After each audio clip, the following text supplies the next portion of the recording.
our galaxy that were believed to be, as they are, about 12 billion years old, or in the universe that were 12 billion years. So that would be like you being older than your father.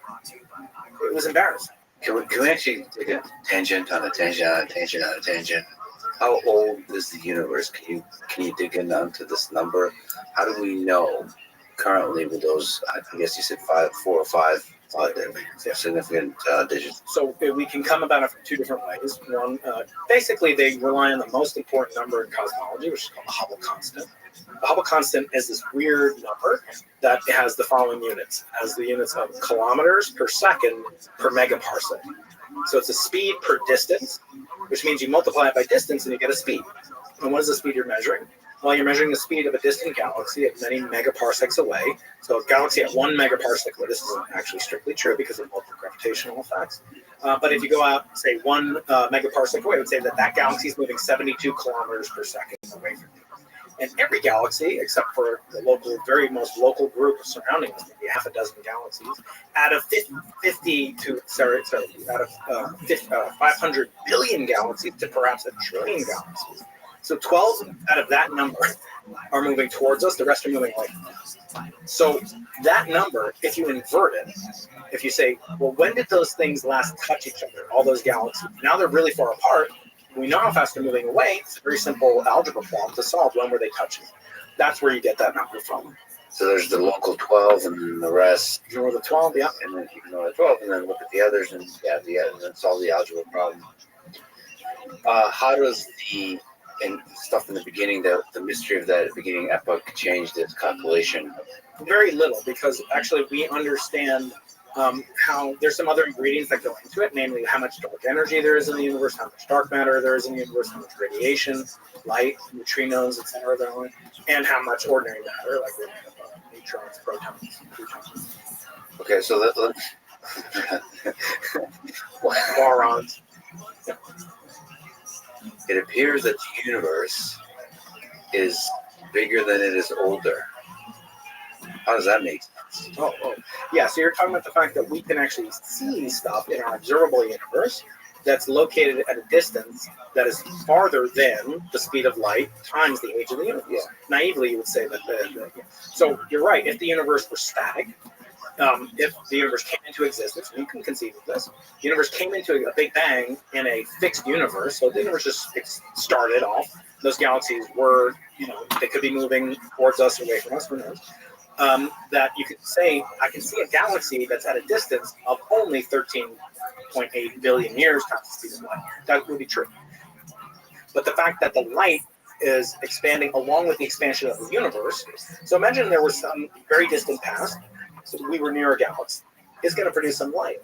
And that galaxy is going to be moving away from us. The light's going to be getting more red shifted, as it's called. And it's going to be moving farther and farther away from us as time goes on. There'll be some acceleration as we get into the era of dark energy. The light signals, there'll be some cone of acceptance, if you will, from which represents all the events that we could have received information from.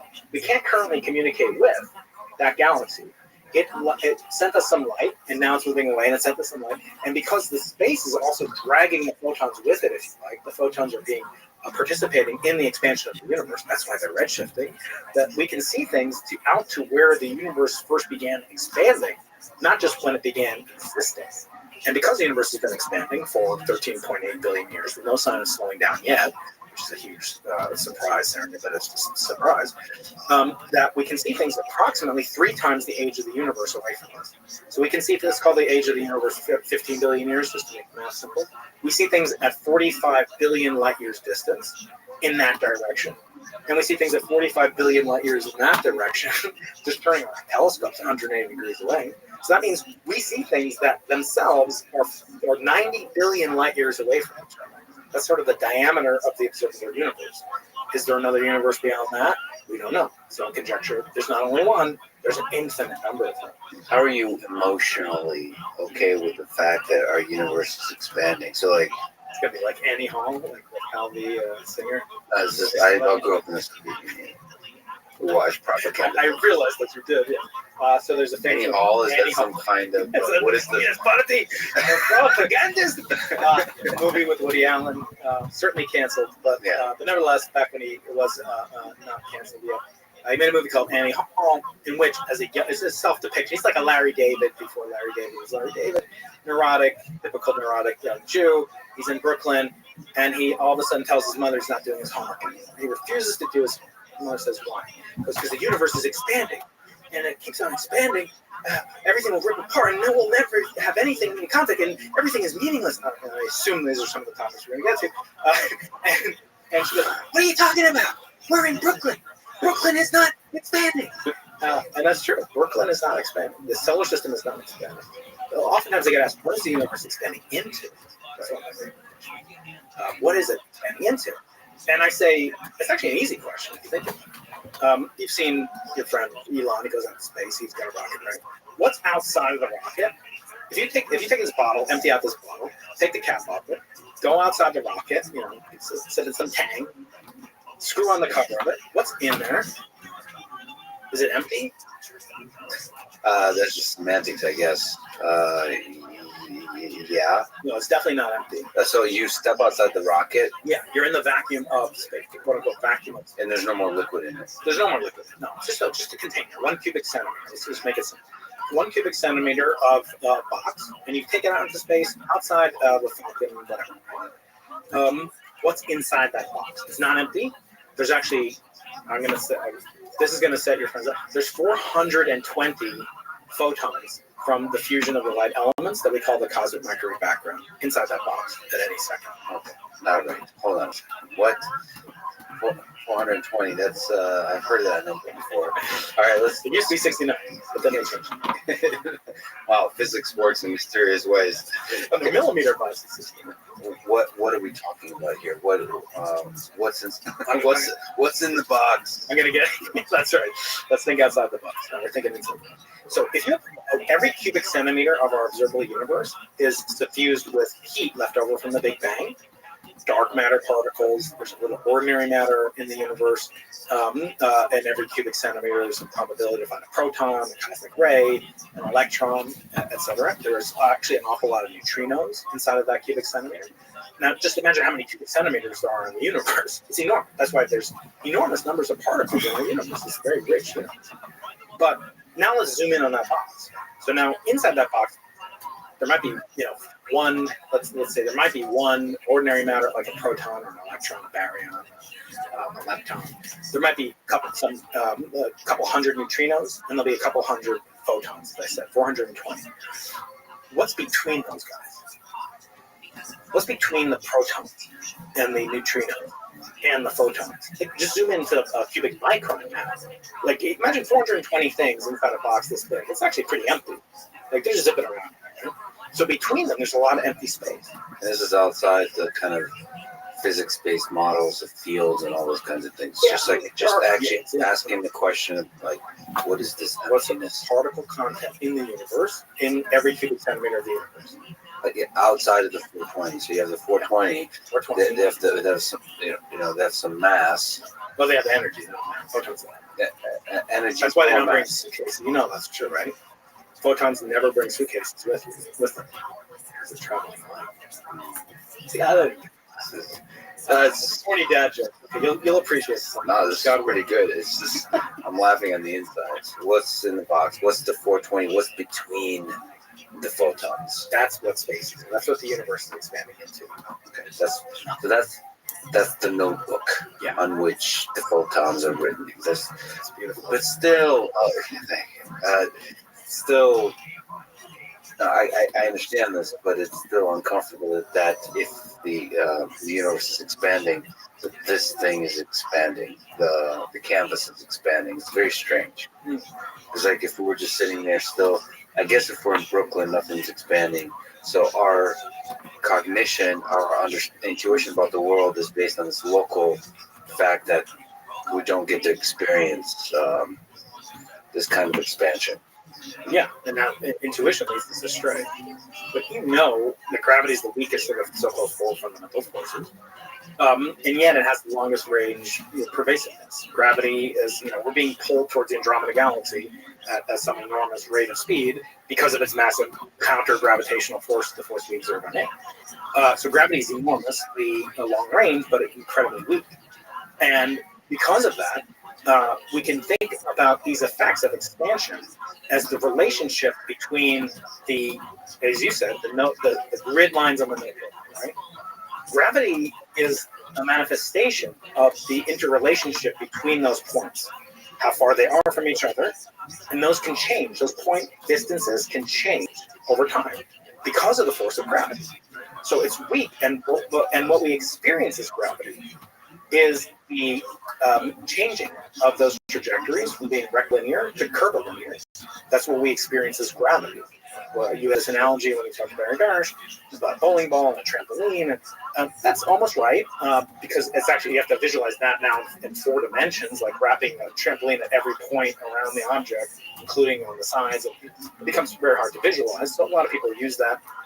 It's also a fraught analogy because you're using gravity, like the notion of gravity pulling something down, to explain the notion of gravity. So it's a little overburdening the analogy. But okay, so you mentioned Barry Barish wrote the forward to your book. Yeah. How do gravitational waves fit into all of this? How do they, on the emotional level, how do they make you feel that they're just moving space-time? Yeah, so gravitational waves were the Nobel Prize for gravitational waves discovery the first time. It's discovered twice, indirectly by 2 men named Hulse and Taylor, and that was given my first year of graduate school. The day I entered graduate school, almost they announced these 2 guys won it, and the guy who won it did the work that would later win him the Nobel Prize when he was my age. Is this in the 40s? This was not. That was a good. All right, thank you. To a cosmologist, age and to a tennis player. Not on Tinder. That's right. All right. Sorry. Gravitational waves do fit in because what we're trying to do now is use the properties of gravitational waves, the analogous properties that they have to photons, that they travel at the speed of light, that they go through everything, they can go through everything, and that they're directly detectable. We're using them to try to confirm if or if not inflation occurred. So did inflation, the spark that ignited the fusion of the elements in the early part of the universe and the initial expansion of the universe, did that take place? There's only one way that cosmologists can ever see that, through the imprint of these primordial gravitational waves, not these old newcomers that Barry studies, the ones that occurred a billion light years away from us, a billion years ago. But we're seeing things that happened 13.82 billion years ago during the inflationary epoch. However, those we cannot build a LIGO and put it at the Big Bang. So if you want to measure, let's say you have the old-time firecracker. Let's say there's a firecracker, and you want to see if it went off in the building next door to you. You can't see it, so you can't see the imprint of it, but you can hear it. And what we're trying to do is hear the effect of gravitational waves from the Big Bang, not by using a camera or even an interferometer like Barry used and his colleagues, but instead using the CMB, the light, the primordial ancient fossils of the universe, the oldest light in the universe. We're going to use that as a film, quote unquote, onto which gravitational waves get exposed. And hope you can. So, what are the challenges there to get enough accuracy for the exposure? So the signal, as I said, it's so there's 420 of these photons per cubic centimeter, and there's a lot of cubic centimeters in the universe. However, what we're looking for is not the brightness of the photon, how intense it is. We're not looking for its color, what wavelength it is. We're looking for what its polarization is. And we'll go there. Let me just ask, are you serious about the cubic millimeter? 420 is the number? Cubic centimeter, yeah. 420 is the number. I wonder if Elon knows this. If he doesn't, he will truly enjoy this. Yeah, that's true. Okay. Funding secured. Excellent. So, I mean, this takes us to this story of heartbreak, triumph, of that you described in losing the Nobel Prize. So describe what polarization is that you mentioned. Yeah. Can you describe what bicep 1, bicep 2 are, bicep 3, perhaps the instruments that can detect this kind of polarization? Yeah. What are the challenges, the origin story, the whole thing? Yeah. So well, the origin story goes back again to like a father-son rivalry. It really does. Because my father won all these prizes, awards, etc., but he never won a Nobel Prize. And some parents in America, they compete with their kids. Oh, I was a football player in high school. I'll show you, and whatever, wrestling, whatever. And some of it's pretty healthy too. But with me and my dad, it wasn't super healthy. Like we would compete, and he was much more of a pure mathematician, and I was an experimental physicist. So we had both different ideas of what was worth prioritizing at the time. But I knew for sure he didn't win the Nobel Prize, and I knew I could kind of outdo him. So I feel pretty venal and kind of minuscule kind of character-wise saying. The only reason you could outdo him is because the Fields Medal is given every 4 years, and only if you're under 40, which he was. So he's working under much more limited conditions. That's right. So even if I had, which spoiler alert, if it's about losing the Nobel Prize, so I didn't do it. But I wanted to do something big, and I wanted to do something that would really just unequivocally be realized as a discovery for the ages, as in fact it was when we made the premature announcement that we had been successful. So you were from the beginning reaching for the big questions. So as an experimenter, you were swinging for the fences. That's all I wanted to do.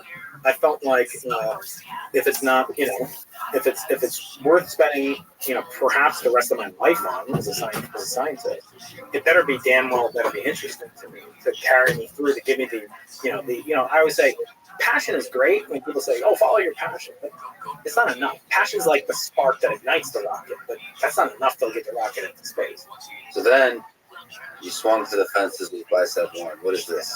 So bicep 1 was born out of kind of interesting circumstances. So I had gone to Stanford University for a postdoc. The Hunger Games. Stanford University. Yeah, it's this small little school. It's not like that technical college in Massachusetts that you're familiar with. But as I went there, I was working for a new assistant professor. She had gotten there only a year before I got there, and she had her own priorities, the things that she wanted to do.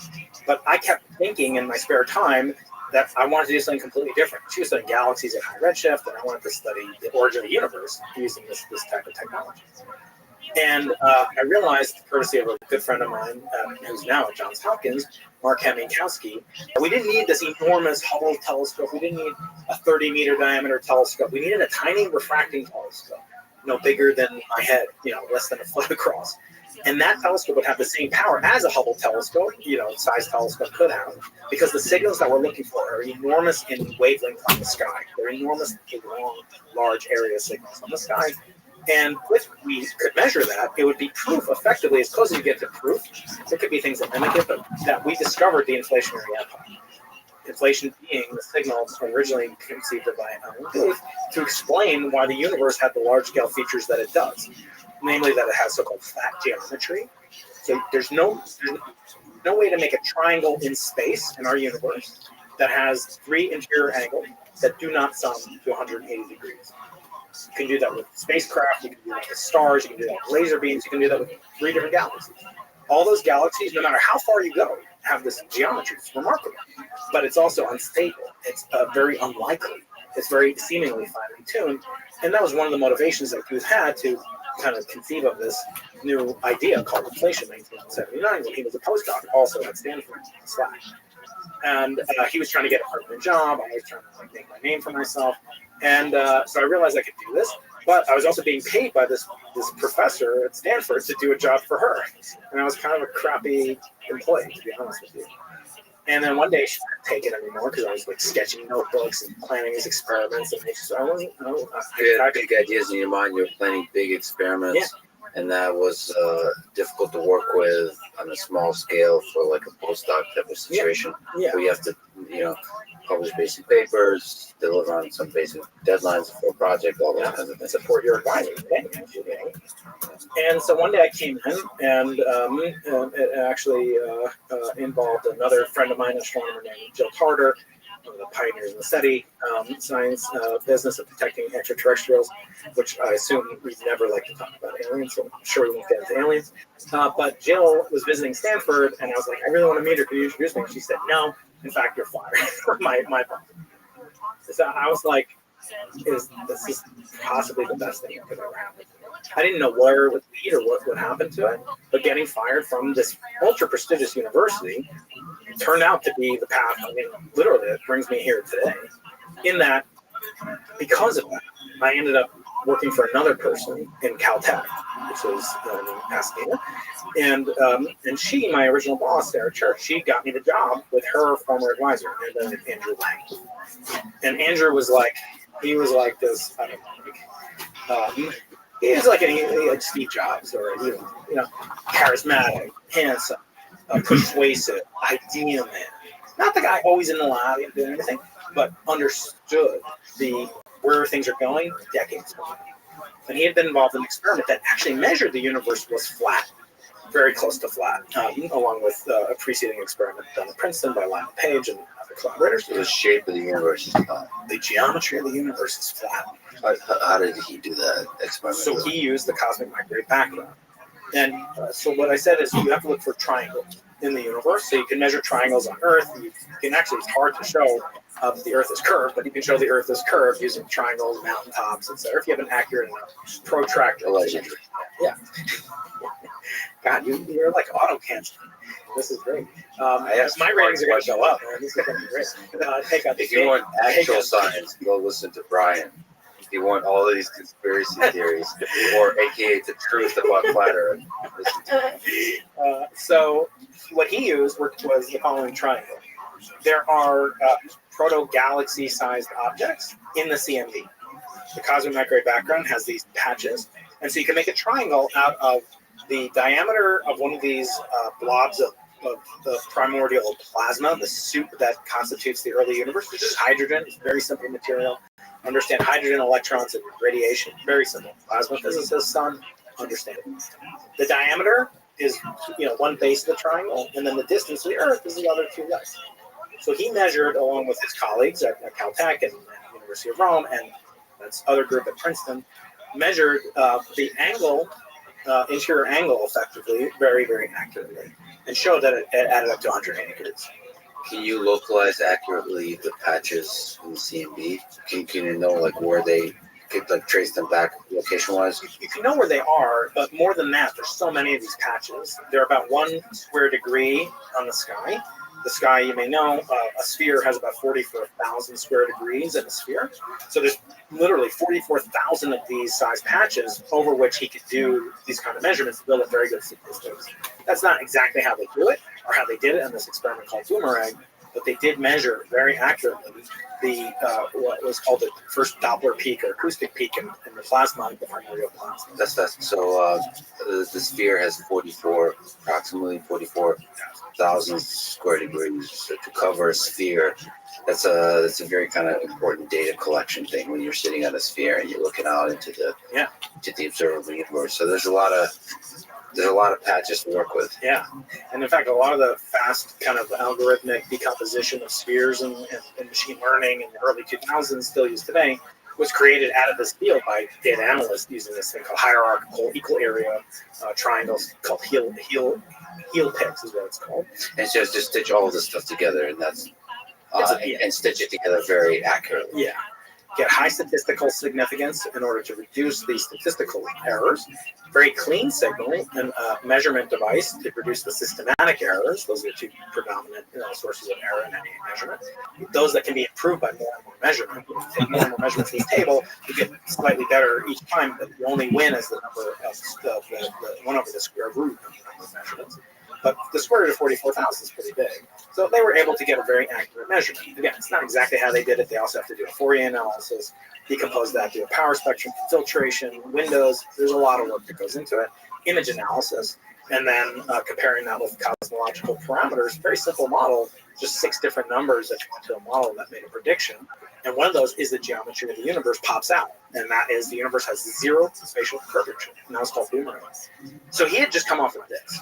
Now, let me remind you, who was the first person, to measure the curvature of the Earth? It's a guy named Aristophanes in the, whatever, he lived around Aristotle's time. His name is in the history books. So this guy, Andrew Lang, I was like, he's like the next Aristophanes. Like, I just wanted to work for this guy. He was clearly had this brand. He was about 40 at the time. California Scientist of the Year. I was sure he was going to win a Nobel Prize for that. And I knew that he, so I went down to Caltech to get my job taught. And he said, I love it. You've got a job. And before he finished the sentence, I said, I'll take it. Like it was too good to be true. And I started working there at Caltech, and slowly but surely, because Caltech's a rich private university, at the time run by a Nobel Prize winner by the name of David Baltimore, he just wrote us a check. Baltimore wrote us a check and said, get started on this idea. And so we started coming up with the idea for what I later named BISEP, background imaging, cosmic extragalactic polarization, which is kind of ironic because we ended up measuring galactic polarization. We'll get to that in a minute. But along the way, the idea was very simple. We're going to make the simplest telescope you could possibly make, which is a refracting telescope. Your eyes, you have 2 refracting telescopes in your head. Only way, forward is making things more complex, right? When you make things complex in science, you introduce the possibility for systematic errors. And so we wanted to build the cleanest instrument. It turns out the cleanest instrument you can build in astronomy is a refracting telescope. We also had to, unlike that telescope of Galileo's, we had to use very sensitive detectors that were cooled less than 1/20th of the temperature of the cosmic background itself, which is the coolest temperature in the whole universe. So we had to cool these down to about 0.1 or 0.2 degrees Kelvin above absolute zero. To do that, we need to put it inside of a huge vacuum chamber and suck out all the air molecules and water molecules and take it to a very, very special place called the South Pole, Antarctica, from which I retrieved for you a patch. There it is over there. So when you go there, you get these bright red jackets. Bright, oh yeah. As somebody who was born in the Soviet Union, we obviously like to call it red. United States Antarctic Program, the National Science Foundation. The base is called the Amundsen-Scott South Polar Station. So it's a little known fact of geopolitics that whatever country occupies a region has ownership over it. Now there is a treaty in Antarctica. You can't use it for military purposes, for mining, et cetera, et cetera. But I don't know if you know, but about 12 years ago, Putin sent a submarine to the North Pole. There's no land at the North Pole, right? So what did he do? He stuck it in the ocean underneath. But the South Pole is on a continent called Antarctica, which was first reached about 110 years ago. First time in human history. Antarctica means the opposite of the bear. It means like no bears there. Basically the opposite of where polar bears are. Arctic is polar bear. That's where it creeps. Yeah. So Antarctica means the opposite, basically. So humans never even saw it, let alone went to the South Pole, which is kind of in the middle of the continent. We went to take this telescope somewhere extremely dry. It turns out the Sahara Desert, San Diego, Texas, there's no place like the South Pole or Chile. Those are the 2 premier places on Earth. Of course, you'd like to go into space. There's no water in space. So it's not about cold. It's about dry. Exactly. So that's why, for example, you can take this vodka and you can put it in this cup, right? And we can take it over to a microwave somewhere and heat it up. After 2 minutes, 3 minutes, the water's boiling. You can't touch it. Take it from it. Don't touch it. But you can touch the mug and take it out if you want to, right? Why? Because the mug is totally bone dry. But the microwaves get absorbed by the water molecules, because water molecules resonate exactly at these microwave frequencies. So we don't want these precious photons, 420 of them, traveling per cubic centimeter from the Big Bang itself to get absorbed in some water molecule in the Earth's atmosphere. So you take it to a place with the fewest number of water molecules per square centimeter of that surface area, and that happens to be either Chile, where my other project is observatory is located, or you take it to the South Pole. We took it to the South Pole and spent a couple of months of my life down there, and it's like being on Hoth. It's a completely otherworldly environment. Ice, planar, flat as a pancake. And the buildings are built up on stilts. They're built up because the snow will otherwise cover them over. The nearest medical facilities are 4,000 miles away. If you have any issues with your wisdom teeth, they yank them before you go down there. If you have any issues with your appendix, they'll cut it out of you before you go down there. The Russians at Vostok base, not too far away, that's 600 miles away. The doctors there, there's a famous picture of one of them operating on himself. taking out his own appendix in the middle of winter by himself. A harsh condition. Science in the harshest of conditions. On Earth, at least. And we go to those great lengths because it's the pristine environment to observe these precious photons. And we built this telescope, and it weighs tens of thousands of pounds, and it had to scan the sky almost like it's a robot. I mean, it's scanning the sky almost unattended. It needed. We have a guy who spends a year of his life down there. A girl who spends a year of their life down there. They're called winter overs. They arrive in sometimes as early as November, and they don't leave until the following December. And we always joke, we'll pay you $75,000. You just have to work for one night of your life. That's all. It's a long night. And what BICEP is, and I couldn't bring my polarized sunglasses here, so I brought these actual polarizers. So if you take this, you put it in front of your telescope there, you have now made a polarimeter. You have made a polarization-sensitive telescope. Now, you may not be able to immediately know how you would use such a thing, but one way to think about it, now take this guy and look at a light, look at a light source, put one up to your eye, now put the other one in front of it, anywhere, and now rotate them. What happens to the light source? Goes brighter, dimmer, and brighter and dimmer. Yeah, so it's called a quadrupolar pattern, right? So it's repeating. It goes bright, dim, bright, dim.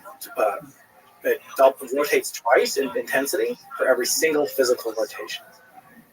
And that's because of the property of the photon. The photon is a spin-one field, but the polarization of light it's the axis at which its electric field is oscillating. Its electric field is marching straight up and straight down. So therefore, vertical polarization is the same as negative vertical polarization. And so you get the same pattern as you rotate 2 times for every one physical rotation. It's just like a spin 2 object. So now if you put that in front of the telescope, you could do one of 2 things. Now you're polarizing all the light that's going in because you have one of the polarizers.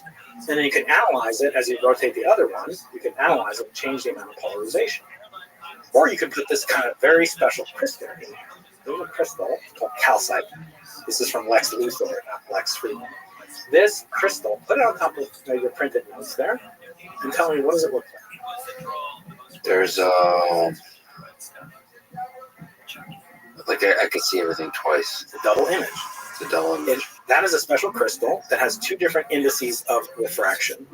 So light emerging, which is unpolarized from the black ink, comes out, and it splits into 2 different directions. And it could split even more if I made the crystal give you my more expensive crystal, but that's all I have. What is the crystal with this kind of property called? It's called calcite. This is crystal. It's called birefringent crystal. Bi means 2, refringent means refracting. So this is a special type of material that separates light based on its polarization. Pretty clean bi signal. Yeah. It's cleanly 2. Yeah. I'm seeing 2 very cleanly. It's very crisp, right? So that's yours to keep with every time you host me. Now, take the polarizer underneath your left hand. Yep. Put it on top of the crystal, and kind of move back and forth. Wow. This is incredible. You can switch as you rotate. You switch from one signal to the other. So it's one of the refractions to the other. Whoa. So that is now you are analyzing the polarization. You are confirming the light comes out of the crystal, 2 different types of polarization. And effectively what we do is we have those 2 things, if you like, but working in the microwave. So our detector, it's where the cosmic photons are brightest with the microwave regime, the electromagnetic spectrum. And we're coupling that to a refracting telescope. But your eyes are refracting telescopes. So you are a polarimeter. The human eye can actually slightly detect polarization, but otherwise it only detects its intensity of light and the color. That's what we call color and intensity, brightness. So you're devising an instrument that's very precise in measuring that. Exactly. And doing so in the microwave region with detectors not made of biological human eye retina cells, but of superconductors and things called bolometers. And this has to be done at temperatures close to absolute 0. Under vacuum conditions, 1/1000th of the pressure we feel here. So why is it that this kind of device could win a Nobel Prize? So when the CMB was discovered, it was discovered serendipitously. There were 2 radio astronomers working at the time at Bell Laboratories. Now, why would Bell Laboratories be employing radio astronomers? Bell Laboratories is kind of like Apple, or, it was like a think tank, or it was Google. Let's say it was like Google has like Google X, it has the same thing, right? So they were working there, but imagine if Google was employing radio astronomers. Like they were actively recruiting. Like, why would they do that? Well, it turns out that was the beginning in the 1960s. Was the first commercial satellite launch for communication.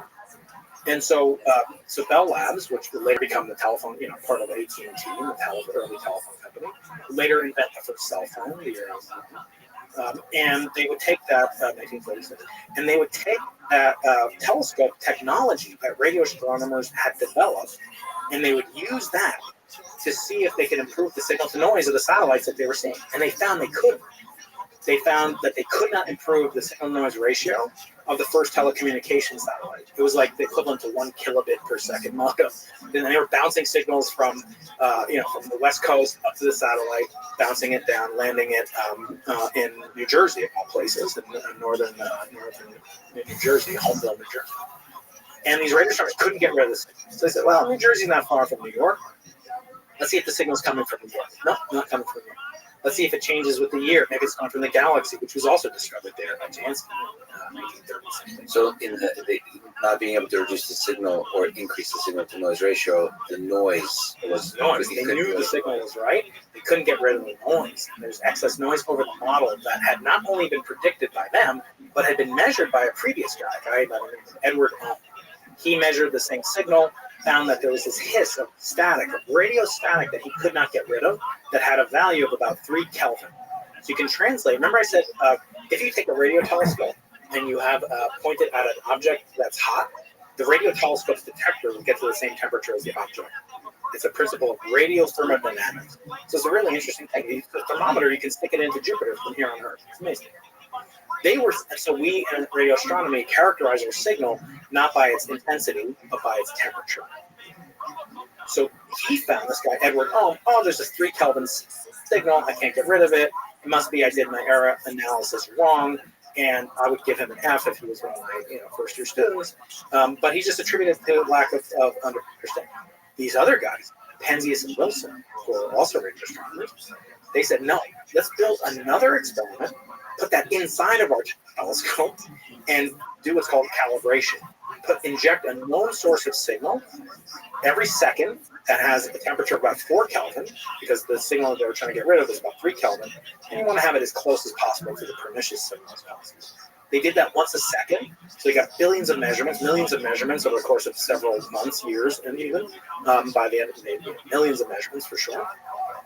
And they found they couldn't get rid of it either, but they measured it was exactly 2.7265 degrees Kelvin. So how does having a 4 Kelvin source, how does the calibration work? Just it could be larger. Imagine like you're trying to calibrate the microphone. Like you could do it with like a really loud sound, but the gain starts to compress. So there are amplifiers downstream from the detector in every experiment that I've ever worked on. And they only have a linear region over a very small region. And you want to keep it as linear as possible. That means you want, if you're trying to get rid of, you're trying to compare like a voice, and you're trying to compare that to a jet engine. It's not going to be as easy on the amplifiers as getting, a slightly a gong or something. So the idea is the noise is present in both. There's noise present in both, and you measure. What they did is they made a separate measurement just of the calibration system, which they measured exactly very well. 4 Kelvin is the temperature of liquid helium. That's a temperature that's not going to change, and it's certainly not going to change over the time scale of 1 second. And so they could compare unknown signal, known signal, unknown signal, known signal, like a scale, like a balance. So another way to think about it is like this: we've seen these Libra kind of balances where you put 2 weights in a pan, right? What happens if you put like a 1 ounce weight on one side and a 20 kilogram weight? You don't get any measurement, right? But you do get kind of measurement if they're close in weight. That's why they use 4 Kelvin. Got it. But just to linger on the fact that there's a romantic element to the fact that you're arriving at the same temperature. That's kind of fascinating. And you're measuring stuff you're measuring signal in terms of temperature at the source. Yeah. So you get to, there's something about temperature that's intimate. Yeah. It's cool. Yeah, especially since, all life is basically conversion of energy and trying to control entropy, which is then related to thermodynamics. Exactly. And this is a very crucial kind of thing to do in science, because they weren't looking for the signal. They found it accidentally. these two scientists, Penzias and Wilson. And I like to think those kind of discoveries are the purest in science. Like when you see something, Isaac Asimov said, like the most important reaction as a scientist is not eureka, which means in Greek, I have found it. It's no. He said no. He said like that's weird. Like that's a much better reaction, or that's freaking cool. Like that's a scientist, not like I found one. Because surprise. Yeah. Because if you find what you're going to find, that's what leads us susceptible to confirmation bias, which is deadly. And so, as close to deadly as possible. So how does that take us to something that's potentially worthy of a Nobel Prize? So Penzias and Wilson weren't looking for a signal. They ended up discovering the heat left over from the fusion of helium from hydrogen, etc. And that was a serendipitous discovery. They won the Nobel Prize in 1978. It was the first one ever awarded in cosmology. My reasoning is, what if you could explain not only how the elements got formed, but how the whole universe got formed, and kill off every other model of science? So if that weren't enough, every scientist, worth his or her salt, had told me and Andrew Lang and our colleagues, this is a slam dunk Nobel Prize, if you could do it. Because it was really explaining, again, the stakes of this science is different than like superfluidity, plasma physics. When you talk about the origin of the universe, it ties into everything. It ties into philosophy, theology. You realize if Paul Steinhardt is correct, that the Bible can't be correct. In other words, if the Bible's correct now, it isn't falsified, if you believe it. I never use the Bible as a science book, obviously. But the Bible speaks of a singular beginning. What if you knew for sure the universe was not singular? It would be more like the cosmology of Akhenaten and the Egyptians than the biblical Torah, Old Testament, if you will, narrative. So, in my mind, the stakes could not be higher. And again, it's not an offense because we need plasma physics. We need every type of physics except maybe biophysics. Like we literally use every branch of physics: thermodynamics, superconductivity, quantum mechanics. All that goes into our understanding of the instrument. And even further, if you want to understand the theory that predicts the signal that we purport to measure. So, I rationalized that if Penzias and Wilson won the Nobel Prize for this, if Hulse Taylor won the Nobel Prize for indirectly detecting gravitational waves, this is decades before LIGO, by me detecting gravitational waves indirectly, detecting how the universe began, detecting the origin of the initial conditions for the Big Bang nucleosynthesis, which won the Nobel Prize in 1983, these are like 5 Nobel Prizes, potentially. For that reason, it seemed as close as you could possibly get to being a slam dunk, to outdo what my father did, to do, really this impossible. And at that time, Lex, again, it sounds weird because people are like, oh, you wouldn't, you don't really, you still want the Nobel Prize. You're still like reading, and look, you wrote another book. And I always joke, I'm like, well, if you want to see if I'm a hypocrite, just get them to give me the Nobel Prize in literature. Yeah. And if I accept it, then I'm a hypocrite. But, we'll get to your current feelings on the Nobel Prize and hypocrite and so on. But so there's this ambition. Let's say this device, this kind of signal could unlock many of the mysteries about the early universe. And so there's excitement there. So let's take it then further. I mean, there's a human story here of a bit of heartbreak. Not only was this possibly worth a Nobel Prize, if the Nobel Prize was given, you were excluded from the list of 3 that would get the Nobel Prize. So why were you excluded? Maybe that's a place to tell the story. Bicep 2. Yeah, so Bicep 2, like, iPhones, or I know you're an Android fanboy, but, every year they get a little bit better. They get more megapixels, they get more optics, triple X zoom, whatever. Okay, right? We upgraded our detectors as well. The initial detectors were based on what are called semiconductors. They have certain properties that make them very difficult to replicate at scale. And we wanted to make them into superconductors, which have a virtue that you could then mass produce them. Why superconductors? Well, again, we're measuring heat. So one thing about a superconductor is that it transitions from some finite resistance to zero resistance over a very short span of temperature range. That means you can use that very short span dependency as an accurate and sensitive and precise thermometer. And so my brilliant colleagues around the world, in this case Jamie Bach, and nowadays Suzanne Staggs at Princeton, They are just exquisitely making these sensors, tens of thousands of them.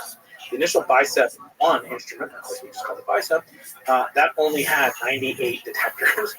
Simon's Observatory is going to have 100 times more just in one of our 4 telescopes. We're going to have 60,000 detectors operating full-time at 0.1 degree above absolute zero in the Atacama Desert. We'll get there. But in the case of getting back to what Bicep did, we upgraded and made Bicep 2. In January 2010, we had just installed in the exact same location at the South Pole, in the same building, which is ominously called the Dark Sector Laboratory, DSL, still operating to this very day. We installed a new receiver on the same platform as before. Very similar, identical optics, cryogenics, vacuum, everything, except it went from 98 detectors to 512 detectors. So almost an order of magnitude, very substantial upgrade. And it had certain other features that made it even more powerful than just a naive factor of 5. And then we started observing with that, and we knew we'd have years to go. Maybe we'd never see anything. Again, we're looking for these tiny little reverberations in the fabric of space-time that produce close to the origin of the universe as we could ever get to. So I was playing a role in that. Obviously, it had upgraded my a version of the original idea that I had for Bicep along with Andrew Lang. And in January of 2010, I was at a meeting at UC Berkeley, and I got a call from Andrew Lang's, or I was at a meeting with Andrew Lang's thesis advisor, Paul Richards at UC Berkeley. And he said Andrew was dead. He had taken his life by suicide. And this is a man, and I had already lost my father at this point in 2010, but he was like a father figure to me, Andrew. He would give me advice on marriage, and like how I should be with my kids, and what was the most important way to move through the academic ladder. Again, he was preternaturally suited to win the Nobel Prize. Everyone always thought he would win it. Still, if he were alive, he still could win it. In fact, his wife, his ex-wife, won it, Frances Arnold, in 2018, and it was this power couple, and it destroyed me for a long time because he was just this magical person. I mean, I couldn't conceive of my career, my life, even like these aspects of raising kids and being married without him. And to do it in that way, it felt like, again, I'm not, he's got kids, and I feel terrible for them, obviously. But it did feel like betrayal. I mean, I'm just being honest. It felt like, why the F did you not reach out? I thought we were close, and I couldn't. I told him everything, and I felt like he had told me everything. And now he was gone, and then inevitably we had to keep running the instrument. I mean, there's millions of dollars invested, careers at stake, young people working tremendously hard. And then here we were. Like, who's going to take over the lead? He was the lead of the project at Caltech. And then it turned out that the other collaborators with whom I had been working for years and shared a lot of ups and downs with as well, they had decided to form a collaboration in which I was no longer the principal investigator. I was no longer like co-principal investigators as I was on Bicep 1. So I continued on Bicep 1 as the co-leader of it, but not on Bicep 2. And, obviously that was pretty painful. This is all happening at the same time as you lose this father figure. Now there's this kind of this one betrayal in a way, and then there's another or something that feels like a betrayal. Yeah, and he had, kind of been the only one looking out for my interest in the new experiment. I had moved from Caltech to UC San Diego, and there were other postdocs in the mix, all of whom would come there to work with him to get the approbation that would then lead to their careers taking off as it did for mine. And so there was a competition. Science is not free from egos and competition and desires, rightfully or wrongfully, for credit and attribution. Was he the source of strength and confidence for you as a scientist, as a man? I mean, we're kind of alone in this world. When we take on difficult things, we often kind of grasp a few folks that give us strength. Was he basically your only source of strength in this whole journey? Like, primarily in terms of like this close-knit? As a scientist, there were really two. There was this Russian cosmologist, Alexander Polnarev, who thankfully is very much alive. He was at Queen Mary University, and he's retired. he was kind of a theoretical, cosmological father to me. And then Andrew was this counterpoint that was teaching me you need to have a brand as a scientist. Every scientist has a brand, and some of them don't protect it, some of them don't burnish it. But some of the skills about being a scientist we don't teach our students involve how do you cultivate a scientific persona. And he was the exemplar for that. In addition to being the avuncular, father figure type character that really, was the person I would talk to. I had issues with when I had issues with my own students, and he would tell me how those were. And he would tell me, his misgivings about about people that he worked with or things in his personal life. And it was devastating. But again, like, who the hell am I? I'm not his kid.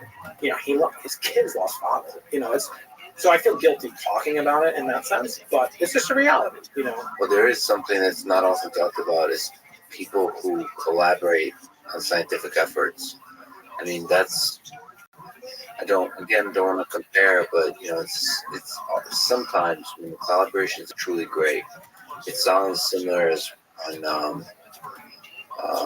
veterans talk about their time serving together. There's a bond that's formed. So like comparing family and this kind of thing is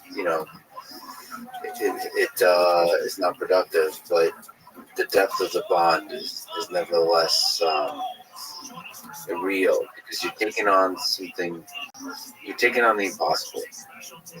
You're trying to achieve something. Sort of like there's this darkness, this fog of mystery that we're all surrounded by, which is what the human condition is. And you are like grasping at hope through the tools of science, and you're doing that together with like a confidence you probably should not have. Yeah. But you're boldly pushing through, and then for him to take his own life. Can I ask you about this kind of moment that combined, I don't want to say betrayal, but perhaps the feeling of betrayal that Bicep 2 kind of goes on without you, even though you're part of it, you're not part of the leadership group. Can you describe those low points? Was there depression, or was there a crumbling of confidence? Yeah, I mean, it was so wrapped up with my identity as a person. There's only a few different ways to have identity, and unless you're unhealthy psychologically. One of them for scientists is often that they're a scientist, and that sometimes is their primary identity. Now I've got other, husband, father, but at that time that was my identity. So to have that kind of taken away, it reminded me of being kind of adopted in a sense, like the one who created me, or that I had played a role in my life, that he abandoned me in a sense. It felt like these people are abandoning me. And the only thing I'd correct about the analogy that you used is like in the war, they're all working, for common, because it's not like I want to get the most kills. I compare it more to like a band. Like think about the Beatles, and what they did. And then they they ripped apart because of egos, credit. They had solo careers. They had, relations with their intimates and so forth. And there it's not only for the common good. There is more of a zero-sum aspect. Like I would say, science is an infinite game. You can't win science. You never get to the end. You won science. And even the Nobel Prize, they don't feel like, oh, we're done. They feel like a lot of times they're imposters, even to that day. However, science is made up of a lot of finite games, but there is only one winner for tenure. There is only three winners for the Nobel Prize. And because of that, I think it's heterodox, and it's very confusing, especially there's no guide. I never got a guide how to be a professor, how to teach, how to lead a research group, how to deal with the death of an advisor, how to deal with an unruly graduate student or two. So we're all like reinvented, which is kind of ironic. It's insane if you think about it, because the academic system that I am a part of and you are a part of is 1,000 years old. Dates back to Bologna, northern Italy, 1088 or so. First universities were established. And, very little changes. Some guy or gal scratching a rock on another piece of rock and, lecturing in front. And there's only one better aspect nowadays is that back then, the students could go on strike if they didn't like the professor, and then he or she didn't get paid. Right? Nowadays, that barbaric process has been replaced by 10 years. But no, it was a definite kind of feeling of the rug getting pulled out from underneath, because he was like my consigliere. He was a guy I sought counsel, counseled me, and he's dead. And I felt like there is no one who's going to honor the agreements that we had. And he was a very soulful person. He was so much better at being a scientist than I could ever be. And just the loss for the cosmos, it just really hurt. And, I thought, it's so sad because he could have won the Nobel Prize. And I don't think like that anymore. First, I think about his kids. I felt at first, now there goes my chance at winning the Nobel Prize. And hence the title of the book was like, I knew I would not win the Nobel Prize. It also means that there's parts of the Nobel Prize that have to be done away with. It's a double entendre. Like, we need to lose aspects of the Nobel Prize to help the science out. We can talk about that at a different time. But in the context of, like, now thinking back on it, that was such a minuscule part of it. Because let's say he did win the Nobel Prize, or I did win it, or, any of us did. Would that have changed anything? Would that have brought anything back? It's so, we say it's like vanity, it's futility. And I just, for me, the Nobel Prize is like, I don't want to say it's like insignificant, because obviously it has a lot of power and it has influence. And, I went back, I had Neil deGrasse Tyson on my show. And he prepares like a surgeon before doing surgery when he goes on a talk show. So you see him going on Colbert Report, you think, they just have a banter, he's just naturally gifted. No, you say that, you're undermining what he does. What he does, he goes back, he watches the last month of Colbert Report, whatever it's called, Late Show. And he says, how long does Stephen pause between questions? How long in the news cycle does he go back? What topics has he talked about with people similar to me? So I took Neil, and I did that for you. And I looked back, how many times has Lex mentioned the words Nobel and Prize? And I put it into Google Enneagram, and out came exactly the same number of times as show episodes as it was. So you've said the words Nobel Prize over 240 times. Yeah, I mean, it's so strange as a symbol that kind of unites the whole scientific journey, right? Like, it's both sad and beautiful that a little prize, like a little award, a medal, a little plaque, that would be most likely forgotten by history completely. So some silly list. It's somehow a catalyst for greatness. It resulted in you doing your life's work. Yes. The dream of it. Would I have done it without the Nobel Prize?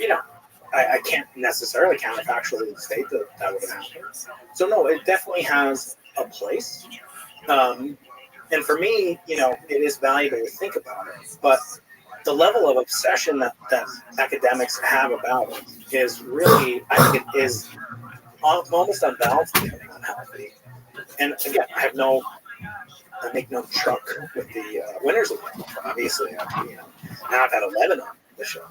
And to think about, like the one rule. So by the way, right after the Daniel Monmouth story, which I'll get to in a bit, how our dreams went down to dust and ashes. I was asked by the Royal Swedish Academy of Sciences to nominate the winners of the 2015 Nobel Prize in Physics. So, like the one that I theoretically could have been eligible to win in 2016. Actually. They asked me to nominate. Now, imagine if I asked you. So you say, Brian, instead of me inviting if you say, Brian, would you like to find the Lex Friedman podcast? I say, you know what, Lex? Like I wrote him. Can you introduce him to me? Like, do you imagine how that would feel?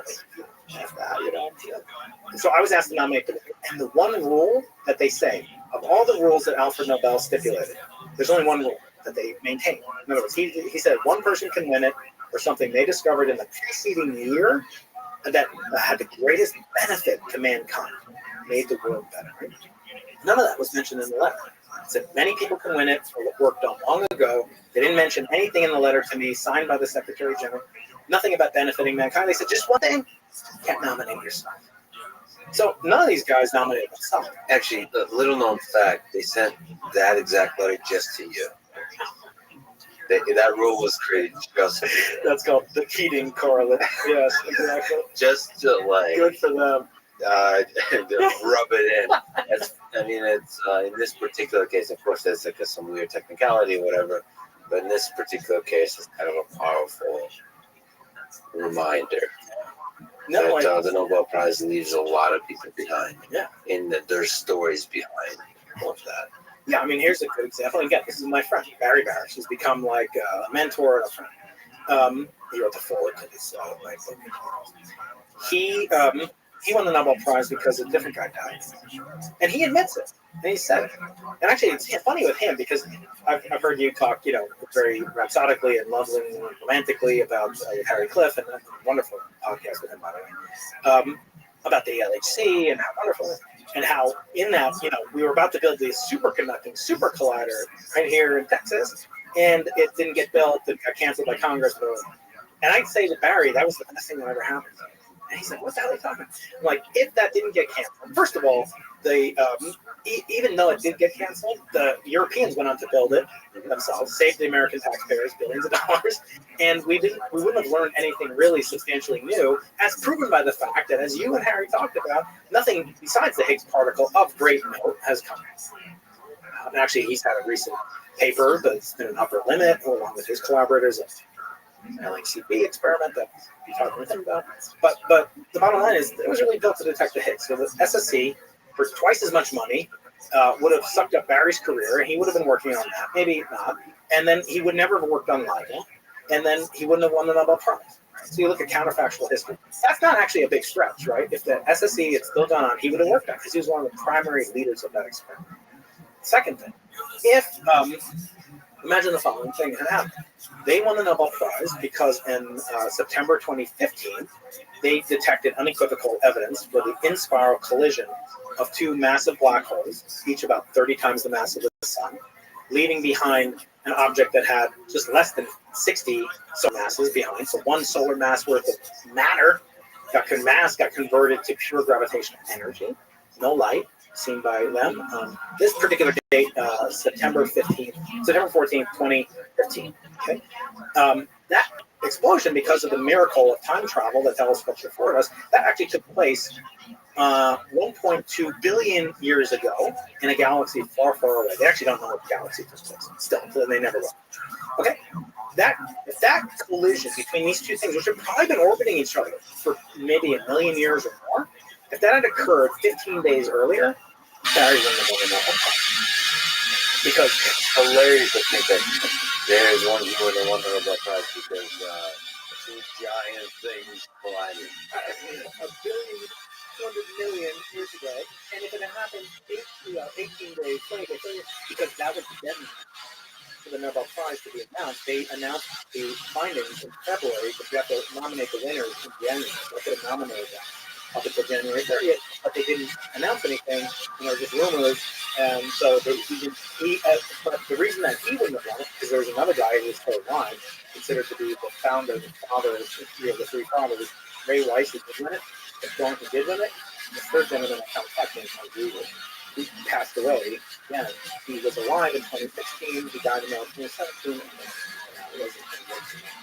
And here we are, several billion of hairless apes that strangely wear clothing, celebrated three other clothed hairless apes with a medal with one particular element, and then they made speeches in a particular language that evolved. To get those medals in front of another guy who wears even fancier clothes, who is the king of Sweden, and then they got some free food afterwards. Some reindeer meat. That's right.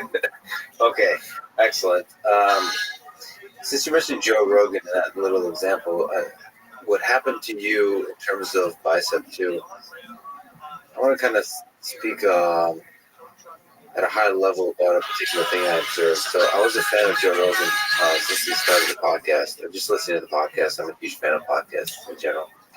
And it also coincided with my entry into grad school and this whole journey of academia. So grad school, getting my PhD, I go to MIT and then Google, and then just looking at this whole world of research.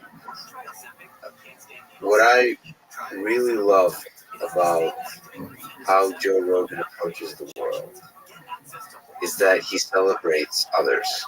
Like, he promotes them. He gets, like, genuinely, and I now know this from just being a friend privately, he genuinely gets excited by the success of others.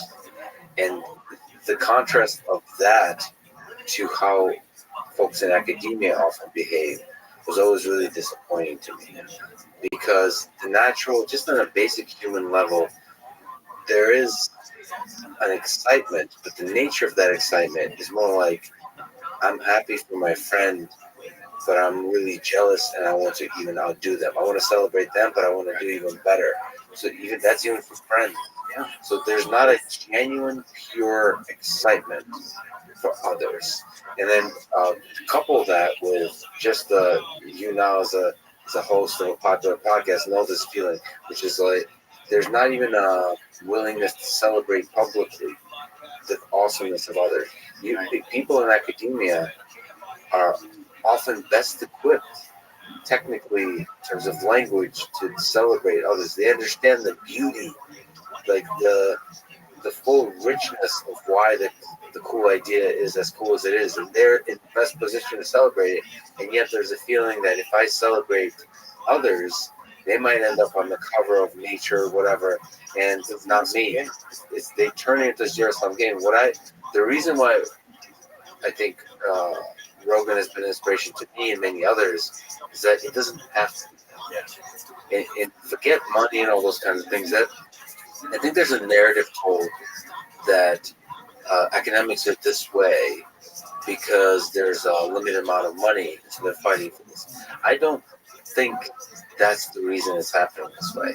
I think you can have a limited amount of money. The battle for money happens in the space of proposal. There's networking. There's private stuff. Public celebration of others and just how you feel in the privacy of your own heart is not has to do anything with money. It has to do with you having a big ego, not humbling yourself to the beauty of the journey that we're all on. And there's folks like Joe Rogan, who in the comedian circles is also rare, but he inspired all these other comedians to realize, you know what, it's great to celebrate each other. We're promoting each other, and therefore the pie grows. Yeah. Because everybody else gets excited about this whole thing, and the pie grows. Right now, the scientists, by fighting, by not celebrating each other, I'm not growing the pie, and now because of that, so science becomes less and less positive. Exactly. No, and I want to point out two things. One is that I remember you went on Joe's show maybe a couple of years ago, and then he gave you a watch. He gave you like a Rolex, right? And I tweeted to you, and I think Omega. Omega. Sorry. Okay, fine. The watch that went to the moon, which we will get to in a bit.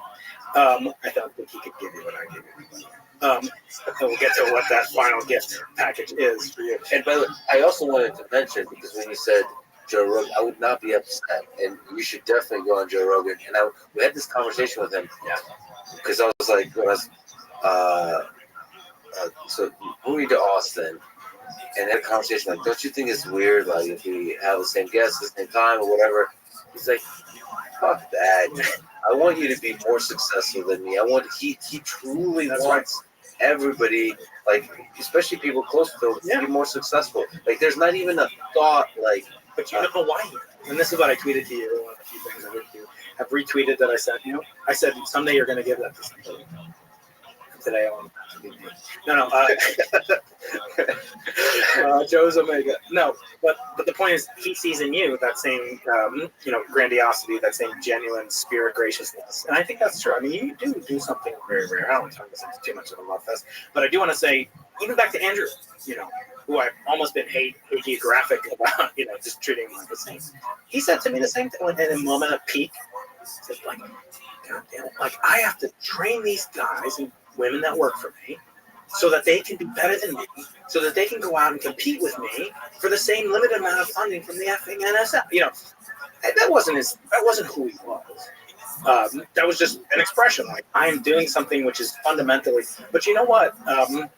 When you have kids, hopefully, please God, you will someday. Because I think, and I hope we can get to talk about that later. But part of investment and part of doing something with when you have a kid, like you can get married. You can marry someone because she's rich, he's rich. You can marry someone because they're good looking or he's good looking. You can marry for all these different reasons that are ultimately selfish. There's no way you can have a kid and be selfish. Nobody says, like, oh, you know what? I really want this thing that's 3 feet tall, that doesn't speak English, that craps on my floor, that wakes me up all hours of the night, that interferes with my love life. Nobody says that because it doesn't benefit you for months and months. A friend of mine who actually does the videos for me, that does a lot of my solo videos, he's having his first kid. He's like, well, because he always gets stupid. We'll catch up on sleep now. Like, yeah, I'm going to store sleep in my sleep bank. Like, I don't think Huberman and we talked about that, right? You can't do that. That's stupid. What you can do, give the kid a bath, feed the baby, let the mother relax. Like, in other words, do the things. And this really relates back to what Aristotle said. Aristotle once said, why do parents love kids more than kids love parents? As much as you love your dad, they still love you more. And because you love that which you sacrifice for. Here's a proof. I know a lot of families that have kids with special needs. Some with severe. One of my uncles, on the Keen side, had severe. They called that retardation. That has a different name. That has 9 other brothers and sisters. He was their favorite because they had to sacrifice so much for him. And I think of that, in the small case, like Joe's kind of mentoring you or whatever, you're going to mentor someone. You love that which you sacrifice for. Sacrifice is reduction of entropy. It's storing and investing, and you want to protect that. And that to me really speaks. So I don't hold it against, but it is true. Like scientists are, when they're described again, they're often said to be like children, right? You've heard this description. They're inquisitive, they're curious, they're passionate. They love it. And I'm like, yeah, they don't play well with others. They're jealous, they're petty, they're selfish. They don't share their ball and go home. There's no such thing as a single-edged sword. I wish there were, because we need some more of that because you guys dull it up. But in this case, I think when you have this kind of investment in science, it's going to be natural. But that doesn't mean we have to feed the flames of competition. Really better. If you go to the homepage of the NSF or the Department of Energy or the recently released National Academy of Sciences Future of Science for the astronomical sciences for the next 25 years or more, they talk about how many Nobel Prizes these different science things could win. Exoplanets, life, the discovery of the CMB, beam polarization, and isotopes. That's figure 2 in this thing. And I'm like, what message is that sent to kids? Like, to young people? Like, that's what you should be doing. So you win this small, as you said, this prize given out by one hairless egg to another wearing a fancier costume eating reindeer. In the case of Nobel Prize, it's only currently given to 3 people at most, which was never one of his stipulations. He actually said 1. You can only give it to 1 person. So they change it. Why did they change it? I talk about speculating. But by the way, the book's only 3 chapters out of 11 about the Nobel Prize, and it's a fact. But, one of the things that's been so interesting, like speaking, actually, this coming up in December, is the Nobel Prize is given out on the day of Alfred Nobel's death. There's a lot of, and they bring in flowers, not from his birthplace, but from his mausoleum, which is in San Marino in Italy. It's a lot of death fascination. Denial of death features heavily in the Nobel Prize because it's like, what outlives a person? Well, science can outlive a person. My father has a theorem named after him. It's still engraved in many places around the world. You or I, we can go to different places around the world. People know who we are based on our publications. We engrave things, we store things, we compress things. And I think there's something beautiful about that. But there is a notion of denial of death. Like, there is a notion of what will outlast me. Especially if you're among the many, 90-something% of members of the National Academy that don't believe in an active faith, in a creator, in a God. And science can substitute for that, but it's not ultimately as fulfilling. I don't believe it could fulfill a person the way even practicing but not believing in a religion can fulfill a person. So, which is because you do bring up on his background the denial of death in using the Nobel Prize book, and there is a sense in which that's probably in part at the core of this, especially later dream of the Nobel Prize or a prize or recognition.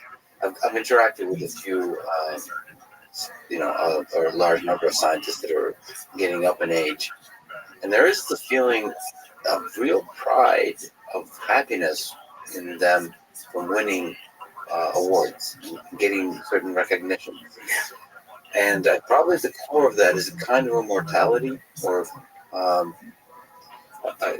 kind of desire for immortality. And that was always off-putting to me, as opposed to, I know it sounds weird to say it's off-putting, but it just, rather than celebrating the pure joy of solving the puzzles of the mysteries all around us, just the actual exploration of the mysterious for its own sake. for its own sake. Yeah. Well, that's why I said, it's like a scientist should, okay, you have to be careful and not have any, physical, it has to be platonic, but you can think of scientists and mentor. I have a chart in the book and then a plaque made by one of my graduate students, former graduate students. She's now a professor in New Mexico, Darcy. And she made this plaque, and it has 17 generations. So here I am, 17 levels down. There's a guy, Leibniz, not the famous Leibniz, different Leibniz. 1596 he was born, and I'm in this chain. And I don't know if you know this, but in the Russian language, the word scientist means someone who was taught. I'll say it very simply. One who was taught, right? Uchona. So, it's like the guy who was taught, right? No, it's literally someone who was taught, right? So what does that mean? To me, it has a dual kind of meaning, at least dual meaning. One is that you have to be a good student to be a scientist, because you have to learn from somebody else. Two, you have to be a teacher. You have to pay it forward. If you don't, I claim you're really not a scientist in the truest sense.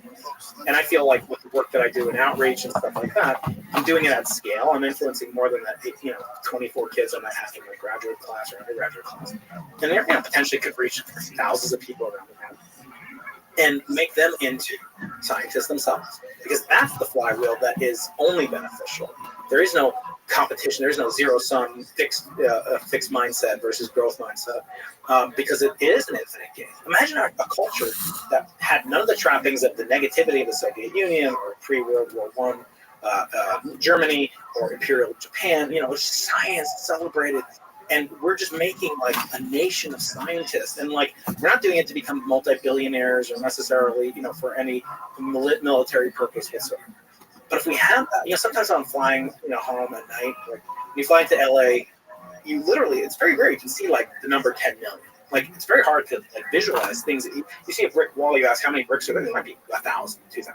10 million lights. There's 10 million souls. And you can see, they're discrete. They're not like the Milky Way all blending together. Each lost in their own busy lives, right. Excited, fall in love, afraid of losing their job, all that. Other people should know that you're a pilot, so you literally mean fly. Yeah, sometimes I get to do it. Yeah. You get to look at the eye of God perspective on these 10 million and these millions of. And I don't think they're like constellations, but upside down. Like the city. It's like a constellation. Hopefully, I'll stay and keep the plane the right way up. But when you think about that, like imagine they all working together, and imagine like you always talk about love, but like you don't know that they're not worthy of love. Like so, you're looking down on them, and it's just amazing. But what amazing creation is man and humans. But what can we do? I love you too. What's new?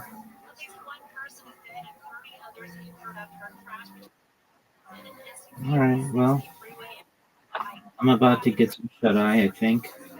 Got a couple quick adjustments on my robots. And then I'm going to hit the sack. Did you watch any more of my music videos?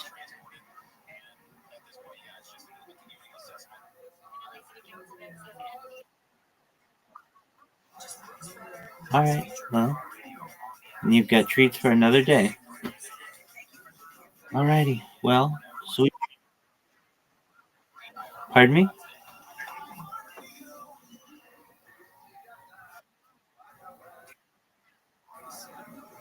What is called?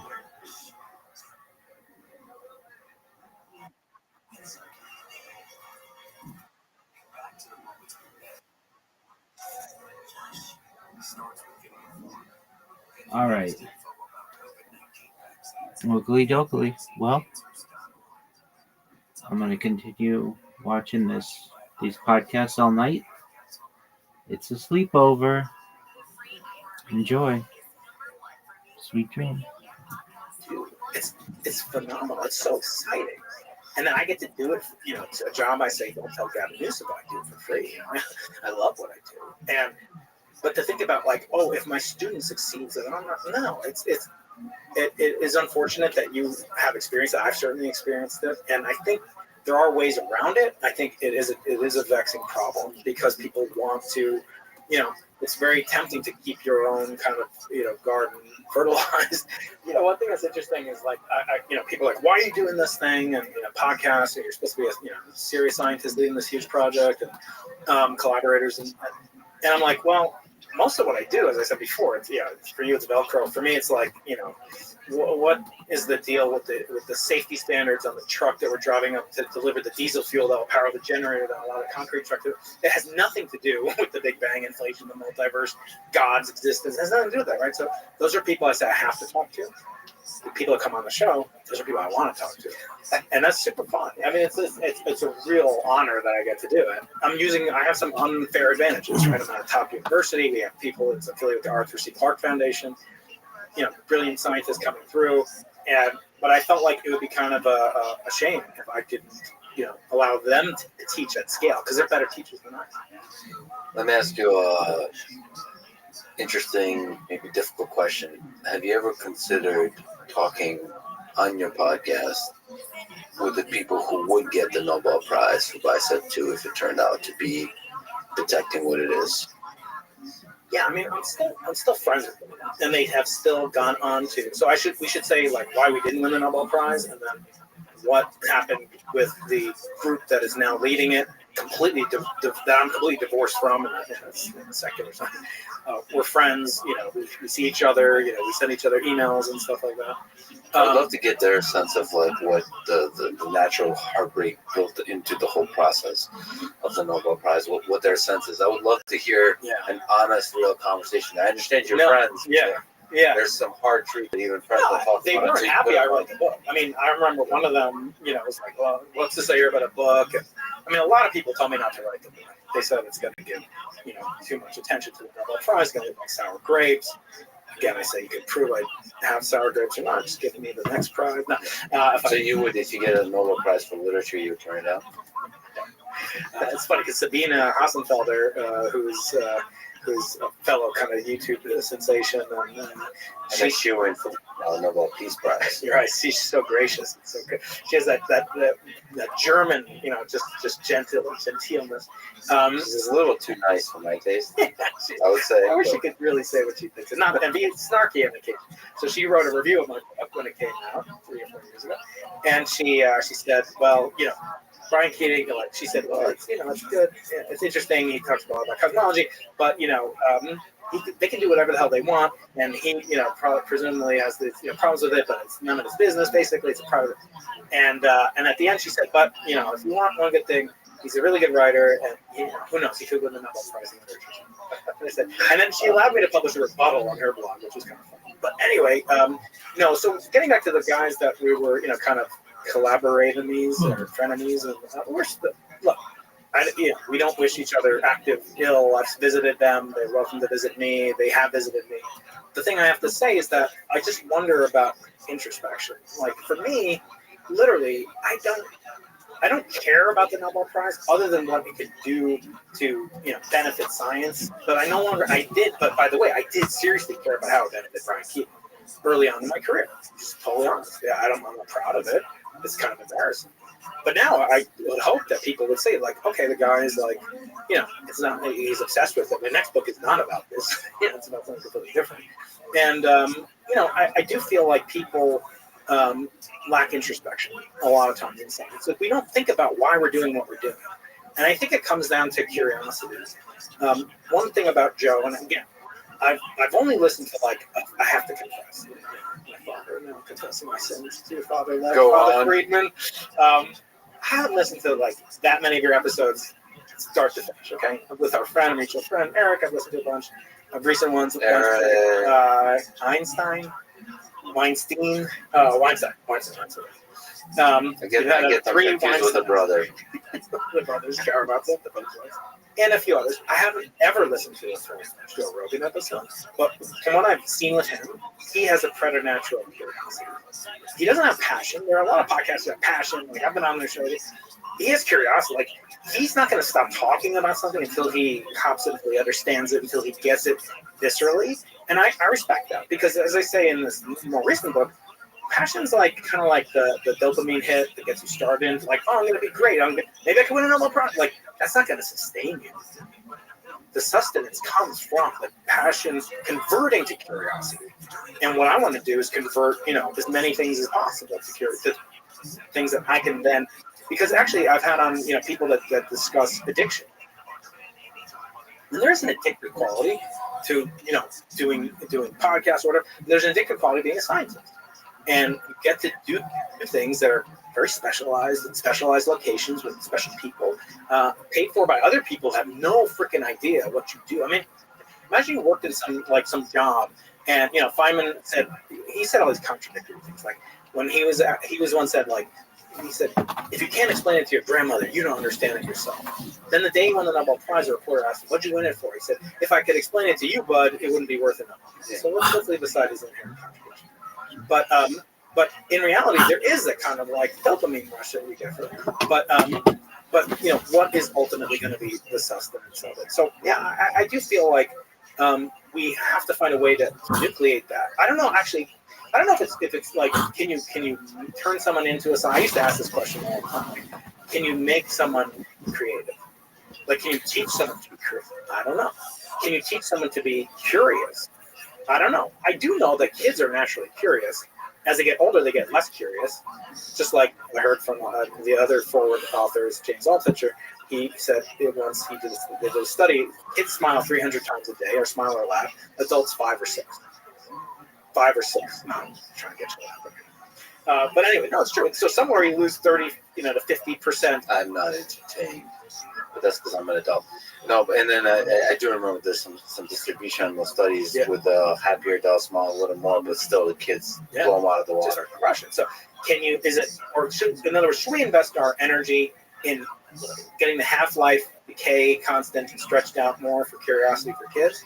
Or should we try to reset the dopamine hit? And I don't know. It's an open question. Well, I think it goes to Darren Foster Wallace. The key to life is to be unboreable. I think you could train this kind of thing, which is in every single situation. So like, which I think is at the core, at least, is correlated with curiosity.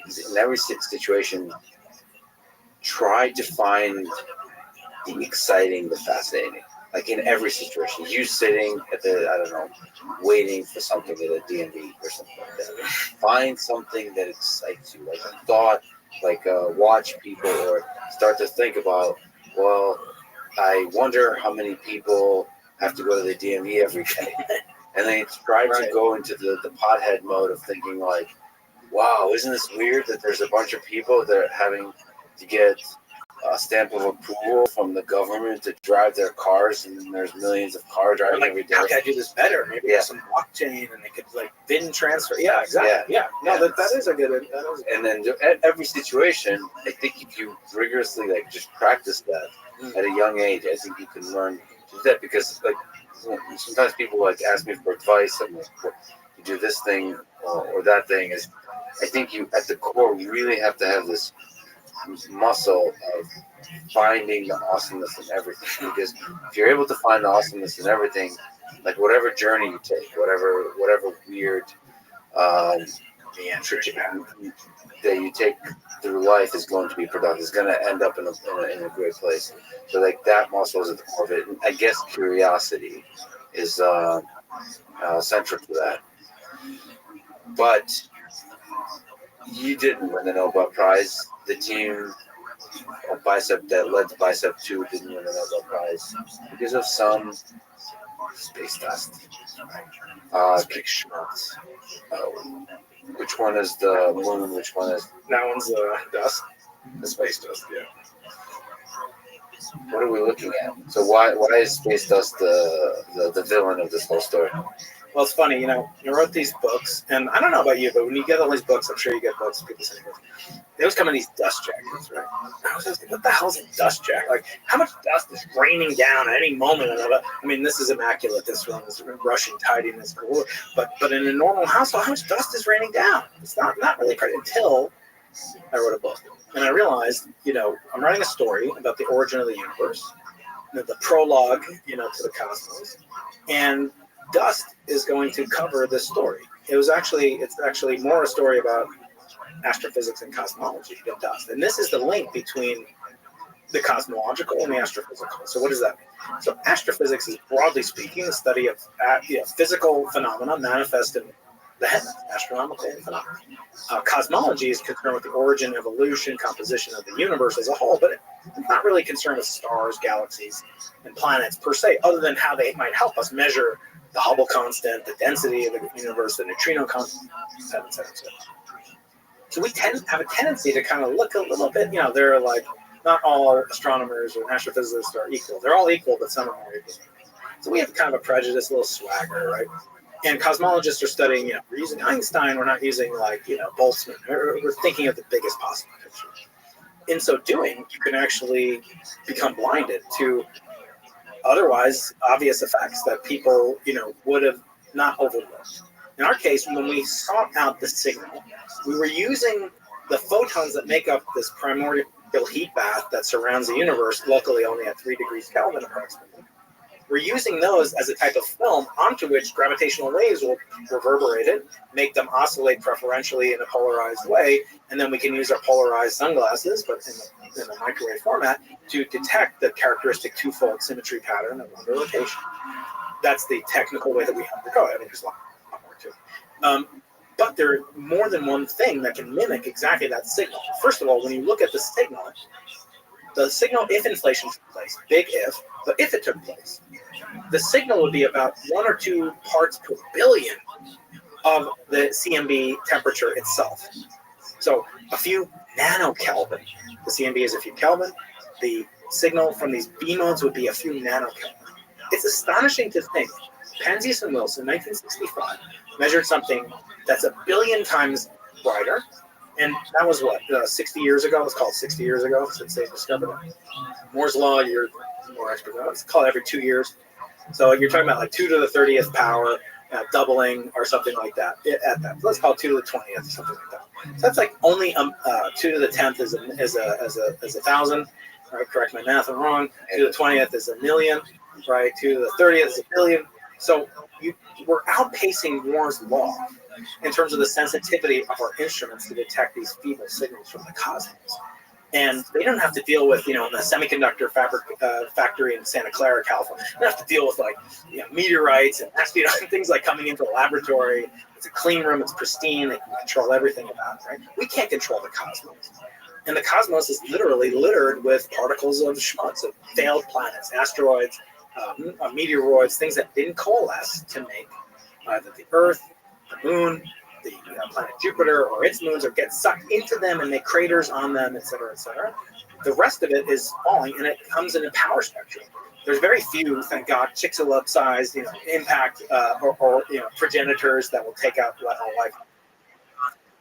Extremely large number of tiny dust particles and microscopic grains, and then there's a fair number of intermediate-sized particles. It turns out this little guy here is the end product of a collapsing star that explodes in what's called a supernova. So stars spend most of their life fusing helium nuclei, protons, into and neutrons into helium nuclei, and then from there it can make other things like beryllium, and briefly make beryllium, carbon, nitrogen, oxygen, all the way up until it tries to make iron and nickel. And iron and nickel are endothermic. It takes more energy than gets liberated to make an atom of iron. When that happens, there's no longer enough heat supplying pressure to resist the gravitational collapse of the material that was produced earlier. So the star forms and goes inside out. That's how scientists discovered helium was discovered on the sun. I didn't know if you know. That's why it's called helium. Yeah, they went there at night. And they went there at night. No, helium means helios is the cause of the sun. It was discovered in its spectrum from observations of the telescope 150 years ago. It wasn't discovered when oxygen, iron was discovered. So it's only a relatively recent comer to the periodic table. But helium came after oxygen. Oh no! First hydrogen forms into helium, so that's the first thing that forms. No, in terms of discoveries. Oh yeah, after oxygen. Yeah, I think Priestley and others. Dalton discovered it in the 1700s. No, helium was really only discovered from the spectrum of looking at the sun and seeing the weird atomic absorption and we call Fraunhofer lines in the solar spectrum. So, but when it tries to make iron, there's no longer any leftover heat. In other words, there's heat left over from fusing, as you know, the sun, a little plasma physicist. You fuse to hydrogen nuclei, you get excess energy, plus you get helium. So that's why fusion energy could be the energy source of the future, and always will be. Hopefully, it'll come much sooner than that. In so doing, trying to make iron, it takes more energy, doesn't give off enough energy, the star collapses, explodes, and what does it spray out into the cosmic interstellar medium? It sprays out the last thing it made, which is that stuff. Luckily for us, because some of that coalesced and made the core of the Earth, onto which the lighter like silica and carbon and the dirt and the crust of the Earth were formed.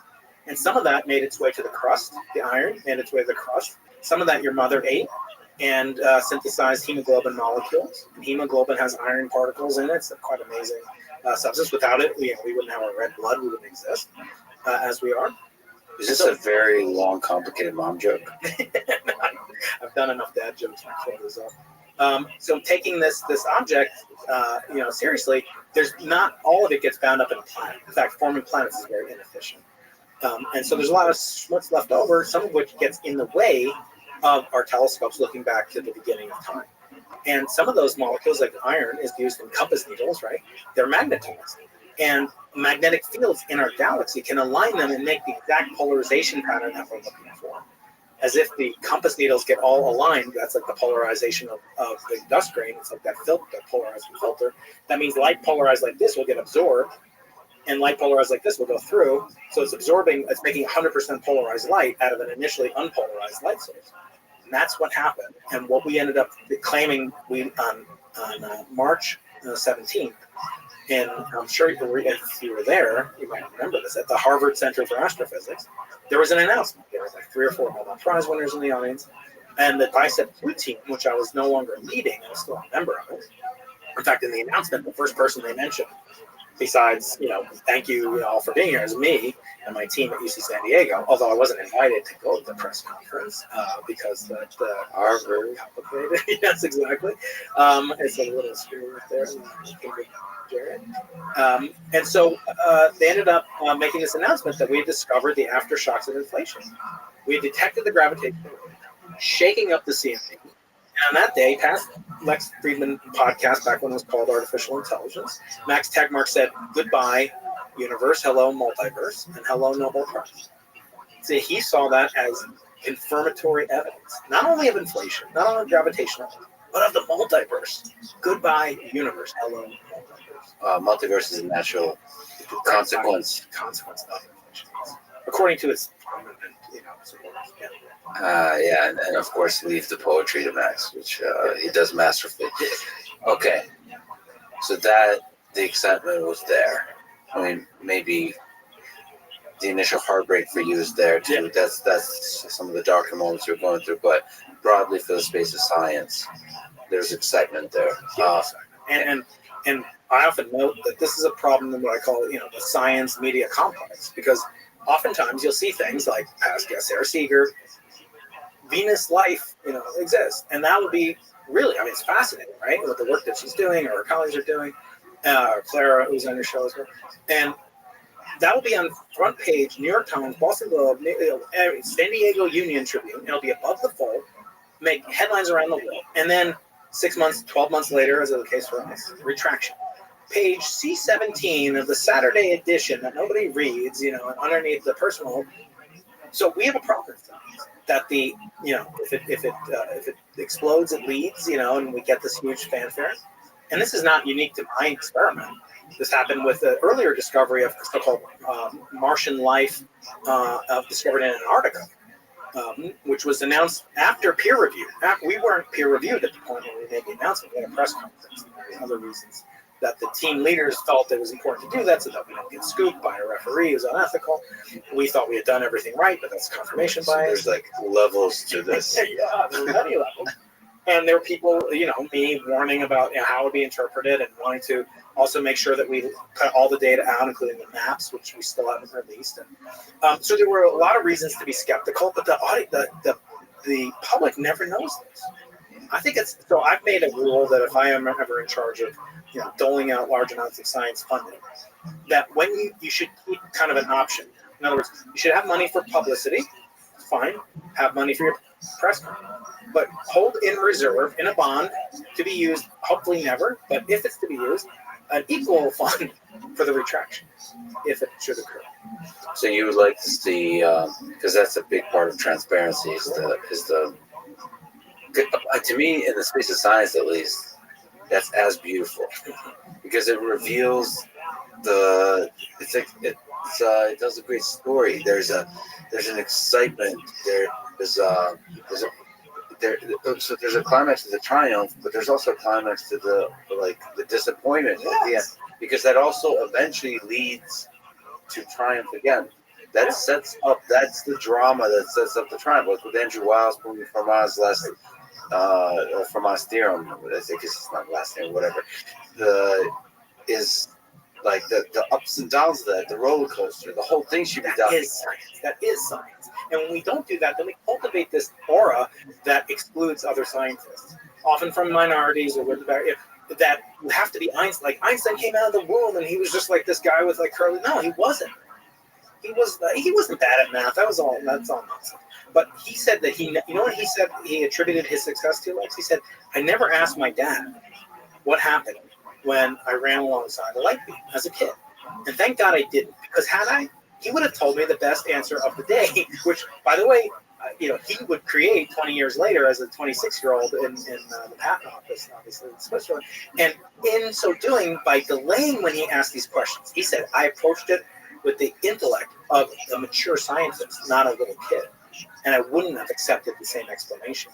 So sometimes assuming that scientists are infallible, inevitable, omniscient, I think that really does a disservice. Jim Gates said, he's like, Einstein wasn't always Einstein.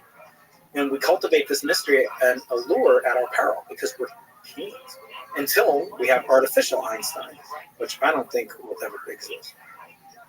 You've launched the assay or project where you hope to assess theories of everything with experiments. You have a YouTube video where you're announcing that. It looks super cool.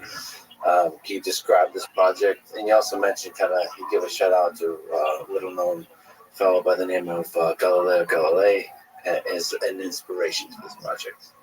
Yeah, so Galileo is kind of my avatar, my hero, all-around scientist that I would love to approach the logarithm of Galileo. He was not only a phenomenal scientist, he was an incredible artist, a writer, a poet, a philosopher. And back then they didn't have distinctions between a scientist, like a physician was like a physicist. And he would indulge, kind of these really intellectual flights of fancy, thinking about phenomena such as the Earth's tides or the composition of the Milky Way.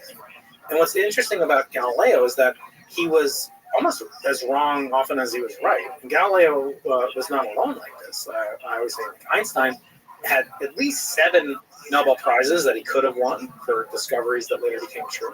But he also had 7, huge, impossible to believe blunders in some sense. It's too bad because he could have had a good career.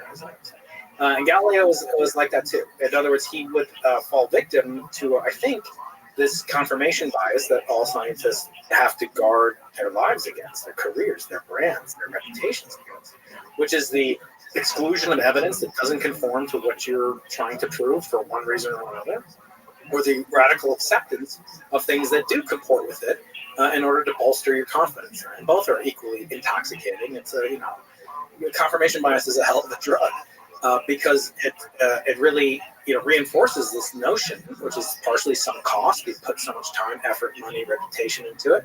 You don't want to be wrong and go back on it. And with Galileo, he would be incredibly perceptive about things such as the Earth being not located at the center of the solar system and the sun being the center, so-called Copernican hypothesis. And he would use as evidence very, very interesting ideas that all of which were wrong, basically. And in fact, we weren't able to prove that the Earth orbited around the sun. And I asked you, can you prove the Earth is not flat? No, you're a flat earther. But it's, I asked my proud Flat Earth Society member. T-shirts coming out soon. Lexstreamer.com/merch. But it's actually not trivial to do that. But most of my students, graduate students, can prove that the Earth is round or explain how the Earth. It is actually not trivial to do, though. It's not. Yeah. Much harder is to prove that the Earth goes around the sun. In fact, that's extremely hard to prove, and almost none of my students, even after they get their PhD on the final exam, I kind of like to just give them a little bit of humility, because I think to be a good scientist, you need to be humble, you need to have a little humility, and you need to have swagger. You need to feel like a little cocky, like I can do this. I can do this thing that Einstein, by definition, couldn't do. I'm going to attempt it. I'm going to attempt to do what was impossible just a generation ago. How do you prove that the Earth goes around the sun? Is it by the motion of other planets? So there are many ways to do it. I mean, obviously, you can take a spaceship, park it at the north celestial pole of our solar system, and just watch what happens. But obviously, that wasn't how it was discovered in the late 1700s. So it's called aberration. So if you look at stars as the Earth orbits around the sun, the position of the stars will shift slightly because of the tilt of the Earth, and because the Earth is in motion around the Earth and around the sun, and because the Earth has a non-trivial amount of velocity compared to the speed of light in its orbit around the sun.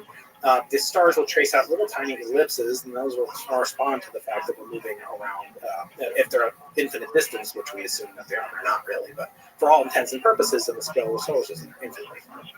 So that's called stellar aberration. And that was the first way it was discovered. And actually, we still use that. We have to correct for that effect when we measure the cosmic microwave background. Because imagine you're inside of an oven.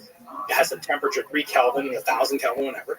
If you're moving towards you, the photons that are coming to me in that direction will be blue shifted, hotter, and the ones behind me will be red shifted. I'll artificially impute a greater or lesser amount of matter or energy where you are, and it's an extension of Doppler effect. So we actually make use of that and construct what's called the local standard.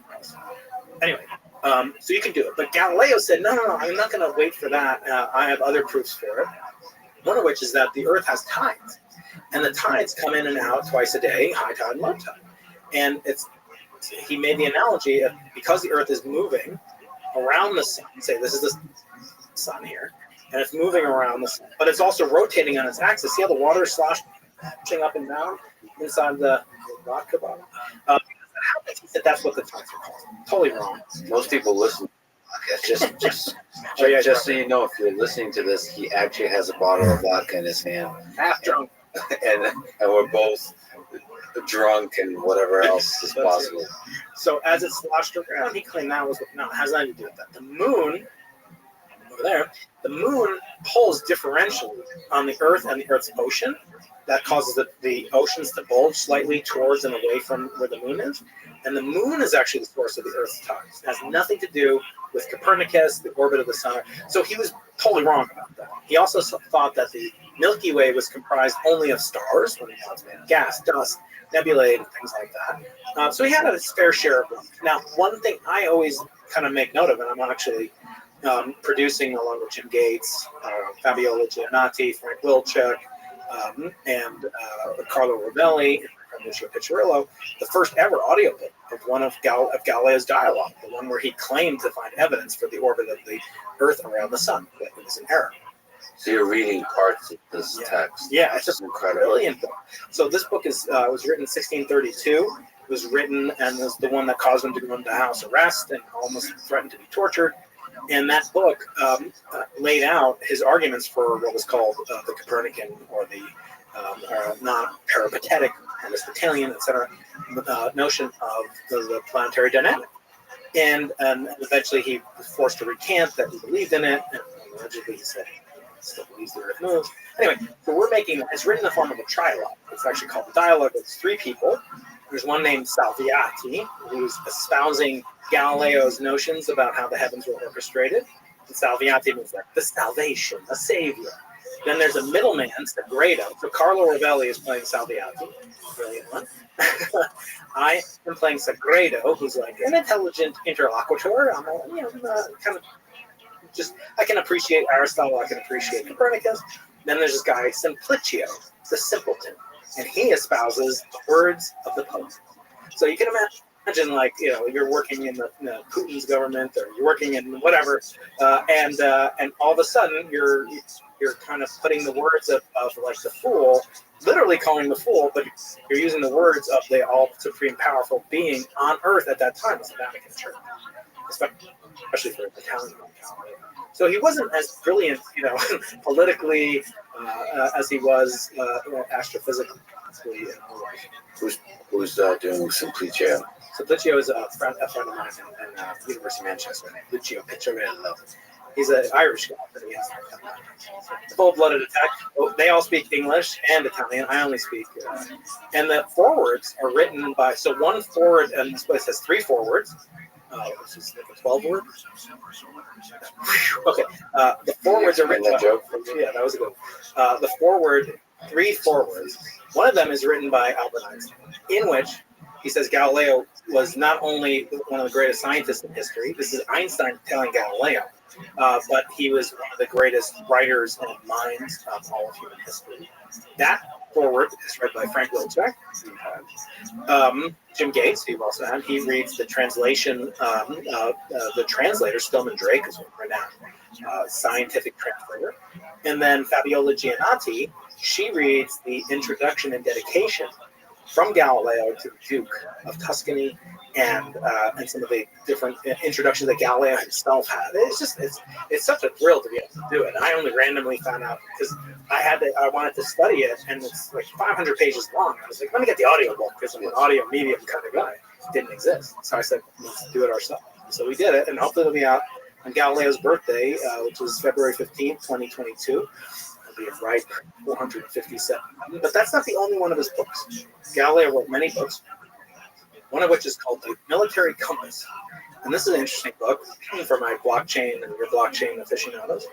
In this book, he talks about a compass, which is not a magnetic compass, but an actual like slide rule. It's basically a slide rule.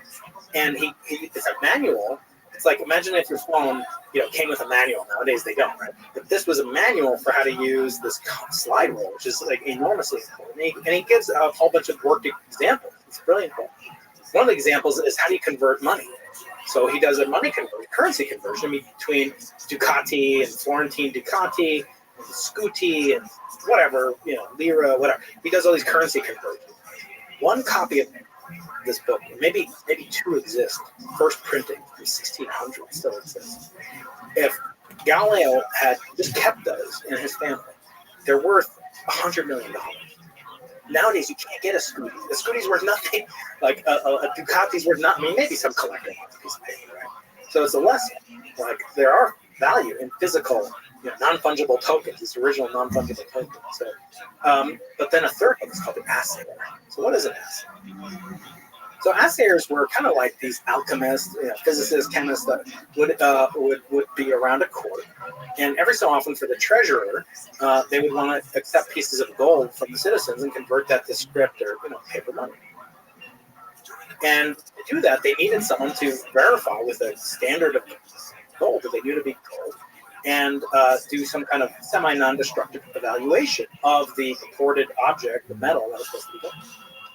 So they would take these pieces of gold, theoretically gold, and they would rub it on something called a touchstone. Touchstone was a special piece of rock, granite, whatever. It has no intrinsic value. It's just a piece of rock. But with that rock, you could assay and determine the content of this thing that could be worth, millions of lira or whatever. Right? So it's an incredibly important job. And so this person would take this piece of inanimate rock and use it to do something valuable. What I want to do in the Assayer project is take this plethora of physical theories of everything. I said recently, we should give a Nobel Prize to someone who doesn't come up with a theory of everything, because it's just rotten. And I think it's great. I often say that theory is kind of like software, and I'm not denigrating software at all, but like you can create a lot of software. You can make it quine, and it'll make its own quine, and you can make infinite amounts of software. Look it up, kids. That's one of my favorite videos. And you can replicate. You can't make a telescope that makes a telescope that makes a telescope. In other words, hardware is kind of like the non-fungible token that's ultimate minted, limited edition. The book, the compass book, like I talked. And so it's very expensive. That means you have to be very careful before you invest decades, billions, and humans into pursuing one of these theories of everything. You have to have good intuition for it. And lately what I've seen is not predictions, but retrodictions. So you see that the Large Hadron Collider will come out with a measurement, and then so and so will say, well, this is this is compatible with string, or G minus 2 of the muon. It has these bizarre properties. Stiff force, string theory predicts this. String theory solves it. Neutrinos, sterile neutrinos, Large Hadron Collider bottom or B experiment. Blah blah blah. They'll say that it's compatible after the fact, and it's not so bad, right? Because look, what did Einstein do with GR, general relativity? The first thing he did was not predict something new. He looked at the anomalous behavior of the planet Mercury, and he saw it was behaving strangely. And people had said, oh, that's because there's another planet hiding behind the sun that we can't see that perturbs the orbit of the planet Mercury. It's called Vulcan. That was one approach. That's kind of like the dark matter approach, where it's like there's a clump of matter that we can't see that's influencing the planet that we can't see, and we use that to divine and intuit the existence of the other planet. That's actually how Neptune was discovered. Neptune was discovered because of the anomalous behavior of the planet Uranus. So Neptune was dark, we couldn't see it. It was tugging on Uranus in a certain way, and that led to Leverrier discovering the planet, predicting where this planet should be found. So it had a good heritage in physics, right, to predict this planet that you couldn't see. That worked, but Einstein said no, it's caused by the warping and bending of space-time due to the presence of matter, and would later become known as the Einstein equation. So he explained why Mercury did that. He didn't, and it was known since the time of Newton that Mercury was behaving in this really freaky way. So he didn't predict it, he retrodicted it. That's fine.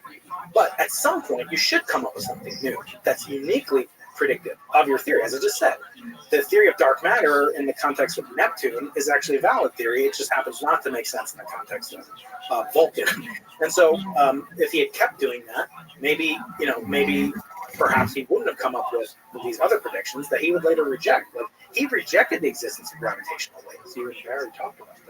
He didn't actually believe it. It's the one peer-reviewed paper that he had. He used to send back in those days, he sent a letter to Nature, Physical Review, publish this, I'll let me know how much it cost me. And he got it rejected because he said you can't detect gravitational waves. And actually, or they're not real. And the guy showed that they're real because he corrected the math error in Einstein and Rosen's paper. So it's fascinating. What should the assayer do? He or she should look at these theories, look what things they explain that already exist, and look at what new predictions they can claim to explain if we can build experiments to test them. So you have to kind of challenge yourself to think about what kind of predictions can they make such that we can construct experiments. So that's like ultimately back going to this to the signal, to the experimenterist theorist, essentially. That's right. So like very experiment-centric exploration of the fundamental theory of everything. That's right. And the best scientists, the best physicists, were both experimentalists and theorists. Or at least that if they were experimentalists, they understood the theory well enough to make predictions or explore the predictions and the consequences of those predictions. Or if they were theorists, they were like Galileo. Like Einstein has patents for things that he invented. And then, some of his work led to the laser and the mason. So he had practical, it wasn't just pure airy-fairy, quantum reality and expanding universe. So in this case, what I want to do is look at, there's 10 different theories of everything or cosmological models. They make predictions. They have advantages and disadvantages. And I'm just asking the question, why aren't we applying Bayesian reasoning with confidence intervals? Why don't we have updates every time an experiment comes out? We can update our credulity of that experiment, or that theory rather, based on the results of the experiment.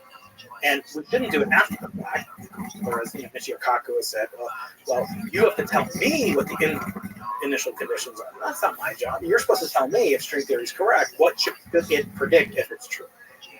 There's one big part, which I should say, that to be a good assayer, I think you have to be worldly in the sense of worldly and curious, like we were talking about before with you and Joe. And you can't only talk your own book. You can't only understand your own pet theory of everything. You can't only say, well, I only understand string theory, and I don't have time for these other theories, or as if it's beneath me to even go into Garrett Lisi or Eric Weinstein or Stephen Wolfram, or aspects of M theory, et cetera, et cetera. And there are some that say like why do we give string theory so much of an advanced pass when there are actually predictions it's made that are completely anathema to what we observe in physics. Like the dark energy should be negative. We see it as positive. Like that's a huge strike. If you told somebody, here's my 10-year application, if it wasn't done by Maldacena and Witten and folks like that, I don't know if it would have had the traction, the endurance, the resiliency that's had. And that worries me because all these men and some women are making these fantastic, brilliant, beautiful ideas, and they're not even looking at what their neighbors doing. The thing that I really enjoyed seeing and that don't see often enough of these theories, which is others who are also experts, kind of studying them sufficiently well to steel man the theory, to show the beautiful aspects of the theory. I see that with Stephen Wolfram. He has a very different sort of formulation of physics with his physics project.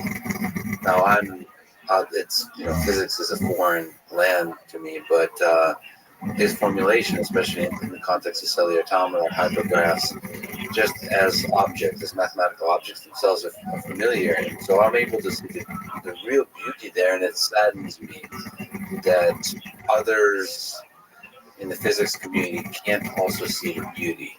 Like, give it a chance.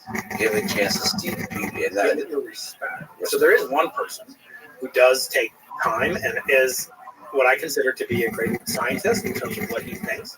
He obviously has a vested interest in this whole theory, and it's Eric.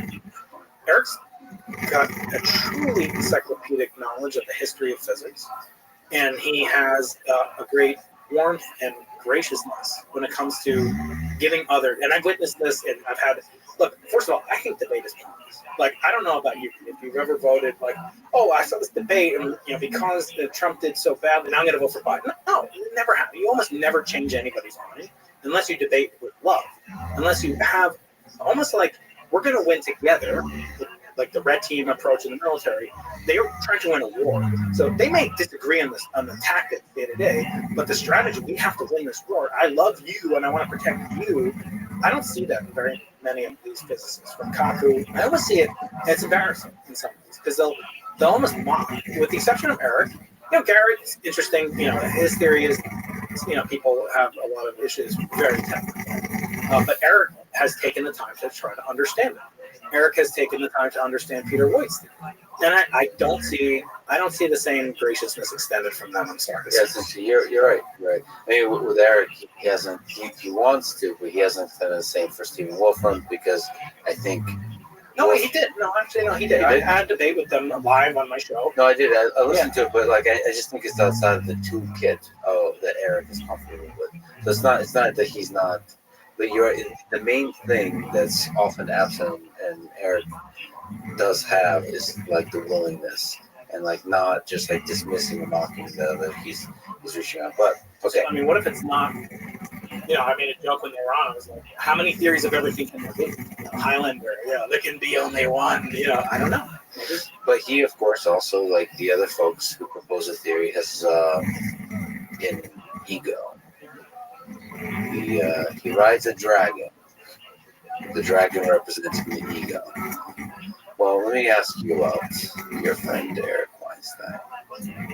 So he proposed initial sketches of geometric unity, which is his theory of everything. Maybe you can elucidate some aspect of it that you find interesting. But what do you think about the response he got from the scientific community? Well, some of the response came from people, academicians, professors. Some came from a lay audience. Some came from trained scientists who are no longer, maybe practicing in university. I thought there was a lot of vitriol, which surprised me because I look at what he's trying to do, and it was always, the vitriol would always come with some element of ad hominem. And maybe that's his personality, maybe that engenders this or whatever. Maybe there is kind of just a natural tendency. I always get these emails. Professor Keating, I have a new theory. Einstein was wrong. I'm going to prove it. I'm not good at math, but if you help me, I will share my Nobel Prize with you. Well, thanks. Have you read my book? In other words, it's always taking down the dragon. It's always taking down the kung fu master, right? That you get the hit points from D&D. You get their hit points. You take their cards. You get their risk tokens from Kamchatka. And thinking about with Eric, it's like because what he's doing is so aspirational. It is grandiose in a good sense. What he's trying to do is construct a geometric theory of everything that has aspects of supersymmetry and stuff embedded in it. He's trying to meld that. It has very unusual features, and that it features not only multiple spatial dimensions, multiple time dimensions. It uses new mathematical objects that he's invented. And look, I had had him on my show. I've talked with him. We've had consultations with other physicists, where he'll come down, and I have a visitor's office, and he comes down to San Diego sometimes and spends time there. And we talk with eminent mathematicians and physicists. Eric's been out of the academic world for a long time. And there is, as I said before, an aspect of persuasion that must take place in order to get anything. And I think there was a slight amount of good nature, not ignorance, naivete, but just the sense that if this is right, everyone will recognize it. If you build a better mousetrap, the world will be a path to your door, as the expression goes. That's completely untrue. That doesn't even happen with mousetraps. I mean, you know how many freaking mousetrap types there are? It's like, no, they don't beat a path to your door. You have to sell that freaking thing. You have to sell it like Steve Jobs or Elon. I've had one paper out of 200 papers I've published in peer-reviewed journals. I've only had 0.5% published, no referee these comments. In other words, published like dream, submitted it, published, it happened to be in a prestigious journal. I was pretty psyched about that. But you almost have to crave the response back from a journal. And I think he doesn't. First of all, he doesn't subscribe to the peer review process. He thinks that is anathema to the way science is, and best interest in public journal, etc. I think you can have elements of peer review that are substantive and valuable. I think you have to learn from your critics. One of my conversations with John Mather, he talks about loving your critics in this book, but not being so open to their criticism that their criticism goes to your heart, and not being so open to their compliments that their compliments go to your head. It's a very tough Scylla and Charybdis to walk. Well, there's something, I mean, I want to be careful here because I'd like to talk to Eric about this directly, but I'll just, from the perspective of a friend, want to ask about the drug of fame. So there's also the public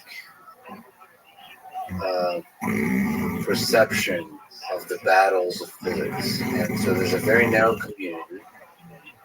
But then there's the way that's perceived. The exploration of ideas is perceived by the public. And so there is a certain drug to the excitement that the public can show when they sense that you have something big.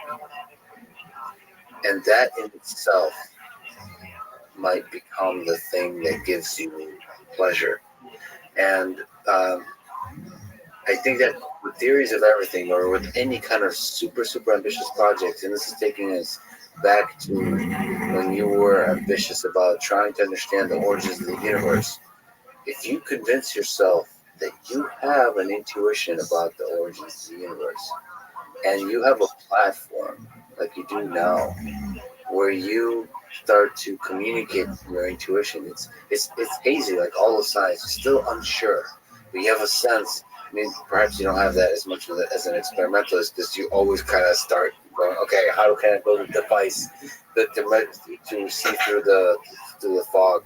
But if you're more like a theoretician who kind of works in the realm of ideas and the realm of intuitions, it is also a source of pleasure. You mentioned dopamine, a source of dopamine that you can communicate to others, that you're really excited by the possibility of solving the deepest mysteries of the universe.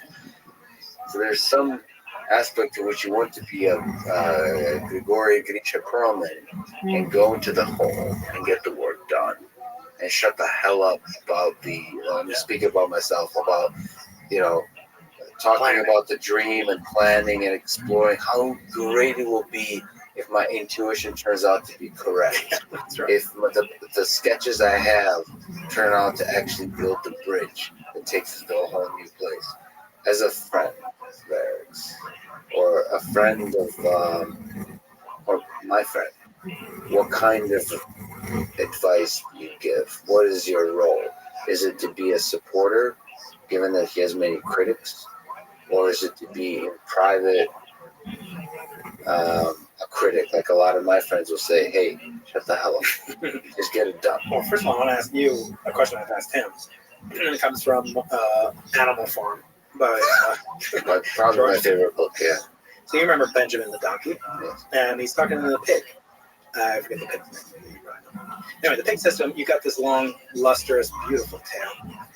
You're so lucky. I got this short, curly, little squiggly thing that does jack squat.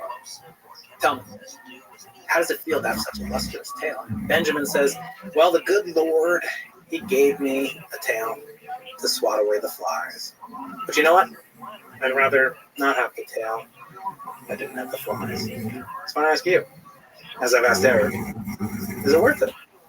You know, you've got these beautiful tails, but there are flies. I'm not saying in a negative way. I'm just saying you get unwanted distractions, dopamine, you know, kind of the highlight, the spotlight effect. It's obviously allowing you to do things that you could never do alone. And I think, you know, first of all, I'd love to know how you answer that, because that's something I don't feel I can relate to myself. Well, this has to do with more like Platform stuff. Yeah, scale. Oh, that has very little effect on me. I enjoy it. I enjoy meeting people, but that has nothing to do with platform. Yeah, no, that has no effect on me. I'm somebody that enjoys the act itself. So this conversation, the reason I'm doing this podcast with you today, it is because it allows me to trick you into talking to me for a long period of time. I don't care about platform. I assume nobody listens. It really doesn't matter. Yeah, if you got it right. My whole test of it was a good podcast. Because how do you know? Like, podcasts been around, 12 years? How do we know as podcasters we're doing a good job? Like, sometimes someone say, that was the best interview I ever had. But that doesn't happen, at least for me. But if you realize that you forgot to put the SD card in that one guy and the Zoom didn't work, would you do it again? And I think if you say yes to that, exactly. That's exactly it. So in that space, yeah, all of it is worth it. Yeah. But the dream, I'm more referring to the psychological effects. Forget the platform. Forget all of that. You know, I maybe should have even brought up the platform, because it really has to do, even in your own private mind, which is what I'm struggling with. I enjoy the planning, the dreaming, the early stages so much that I often don't take projects to completion. This is a psychological effect that I'm sure basically every engineer, everybody that does anything goes through. I just, in this case particular, I think it also applies. And I wonder, as a friend, what is the role? So yeah, that effect has been documented. Everything from planning telescopes to dieting. So there's a tiny bit of dopamine that you get visualizing how you're going to feel. You don't need to know this, but you don't feel. But losing 5 pounds, I said, I'm going to lose 5 pounds, and then I'm going to be able to run a minute faster. So there's a part of me when I'm planning the diet and the meals and the exercise that I get a little bit of that thrill, and that actually saps a little bit of my willpower to actually complete the task that will take me to that goal. So that's a documented effect, and that happens in project planning and project management. It's a very, very important thing to guard against as a manager of a big project. With Eric, it's interesting because with him, first of all, we relate extremely well, on a friendship level, and very close. He does remind me a lot of my father, and I've called him that, just as a mathematician, as a big thinker, as, in his case, as a father, the father kind of figure that I didn't have in a sense, but that he is a true lover of life. He knows he's got to use platforms. He knows he gets a lot of attention for what he does. And, I jokingly say, well, it's one thing, like, how do you know, Lex, that someone's an expert? Experts there's a good rule Ray Dalio writes about in Principles. He says an expert is someone who's done something 3 times successfully. Like you can do something correctly once, you can do something correctly. It's very hard to pull off like 3 projects, 3 telescopes, 3 whatever, right? So look for it's arbitrary. It could be 4, it could be 2, right? But the point is, look at Eric. So how many things has he contributed to and made, pretty substantive kind of paradigm shifts for different people? I would say he's been right many times. Does that mean he's infallible, that he's ineffable? No, of course not. For me, so what I'm saying is I get a little bit of the joy of kind of learning something purely as a scientist, something completely outside of what I do, mathematics, gauge theory, the kind of very advanced geometry, topology that he's interested in. But every now and then, I will sneak in that I want, I've told him, I'm going to turn your son into an experimentalist despite, he's not going to be a theorist. Zev is not going to be a theorist. He is working with me. He is learning from me. We're trying to get him into, he wants to bypass all of the, kind of nonsense of undergraduate and go straight to graduate school. And I'm trying to encourage him that maybe he can do it, maybe he can't, but there's no other way than to try. And so I've prepared a whole curriculum for Zev to basically bypass all of undergraduate. And to his credit, he's done all the credit. He's learned it to a level that matches many of my graduates. Okay, hold on a second. I have to push back, and this is me saying it. And I'm sure I'll talk to Eric about this. But to say, you said Eric's done was right on multiple things. I think Eric has a great, deep insight about human nature and how societies work. And he says a lot of wise words on that world. But I think if we're talking about experts, you kind of have to prove, it's like Michael Jordan playing baseball. Like he's proved it many times that he can play basketball. But he's also got to prove that he can play baseball. And I would say the whole point of radical ideas is you're not, it's very hard to be sitting on a track record. When you're swinging for the fences always, there's not a track record to sit on. And like Max Tegmark is an example of somebody who has a huge track record of more like acceptable stuff, but he also keeps swinging for the fences in every other world. So he has that track record. Yeah. With Eric, if you look at just the number of publications, all this stuff, he chose not to travel the academic route. So there's no proof of expertise except sort of an obvious linguistic demonstration of brilliance. But that's not how physics works, right? So there's a polite way to damn somebody as a scientist and say, he or she they really know the history. like physicists always love it. Like Sean Carroll always jokes about it. Like physicists should never talk about history. But it's more than that. So Eric has certainly contributed in finance specifically, gauge theory and economics, and inflation dynamics, and non-cosmological. Hold on, that's yet to be proven. He has a lot of powerful theory is calculus. He has a gauge model for currency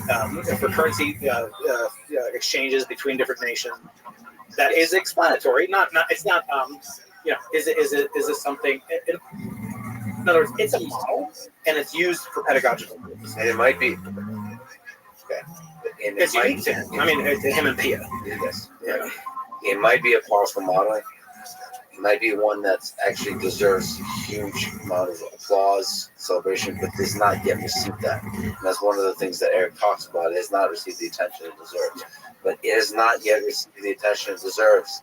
And so, like, the proven expertise thing, there's a lot of people that go to their grave without the recognition they deserve. And it's a tragedy. But the fact is, like, you have to fight for that recognition.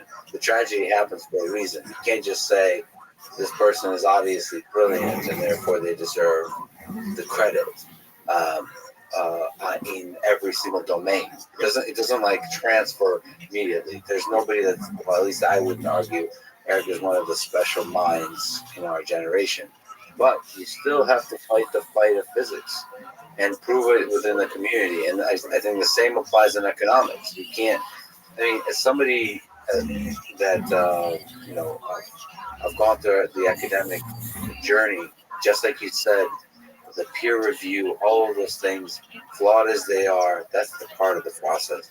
You have to convince your peers, the people that are as obsessed for whatever the hell reason about that particular thing that you're working on. Yes, there's egos. Yes, there's politics. It's a giant mess. But I think it's a beautiful mess through which you have to go through in order to reveal the power of your idea to yourself and to the world. Let me use an example. So, you know of James Clerk Maxwell, and he invented the laws of electromagnetism, which is the first example of a unification principle ever displayed by the human mind in history. Purely mathematics, unifying completely disparate phenomena. In one case, electricity, charges, static electricity, lightning, and the other magnets, bar magnets, currents, unifying. You know what he did? I like to do a thought experiment. So imagine Twitter exists 1863. Maxwell's working away, and he goes, I have this wonderful idea with fluxions and inductive virtue and blah, blah, and it revolves on this thing called an ether. And by the way, there are these little vortices and gears, and the gears have these planetary things, and they suck up vortices, and the vortices determine the density of the electromagnetic. I feel like this guy's a freaking moron. And what would you do? Honestly, you would say everything this guy does is wrong. I mean, he's got this idiotic idea. And it would be falsified a couple of decades later by Michelson and Miller. And in so doing, you would have thrown out a very beautiful baby with bathwater. Imagine Twitter, imagine the tweet storm, Clerk Maxwell, at Clerk Maxwell 1 would get. It would be brutal, right? And to the detriment. And that might even set back history. Imagine Yang Mills doing the same thing. Chern Simons, and a lot of these things are very fantastic. But why, Lex? Why does Ed Witt? Why does Juan Maldacena? Let me give a good example. Juan, yes, brilliant guy, love him. He is the reason that Stephen Hawking conceded his black hole information paradox loss issue. What did he concede? Conceded based upon Maldacena's calculation in ADS-CFT and 5-dimensional wormholes. Is any of that? First of all, we don't live in an ADS universe. Second of all, we don't know if wormholes are traversable, if they exist even. These are devices. Kip Thorne's popularized for movies. Like, to say that this is something on which I will concede a bet. Now, obviously, Hawking is doing that for publicity. Why does Maldacena? And he's got a pretty high H index, pretty well-respected guy. IAS, love talking to him, brilliant guy.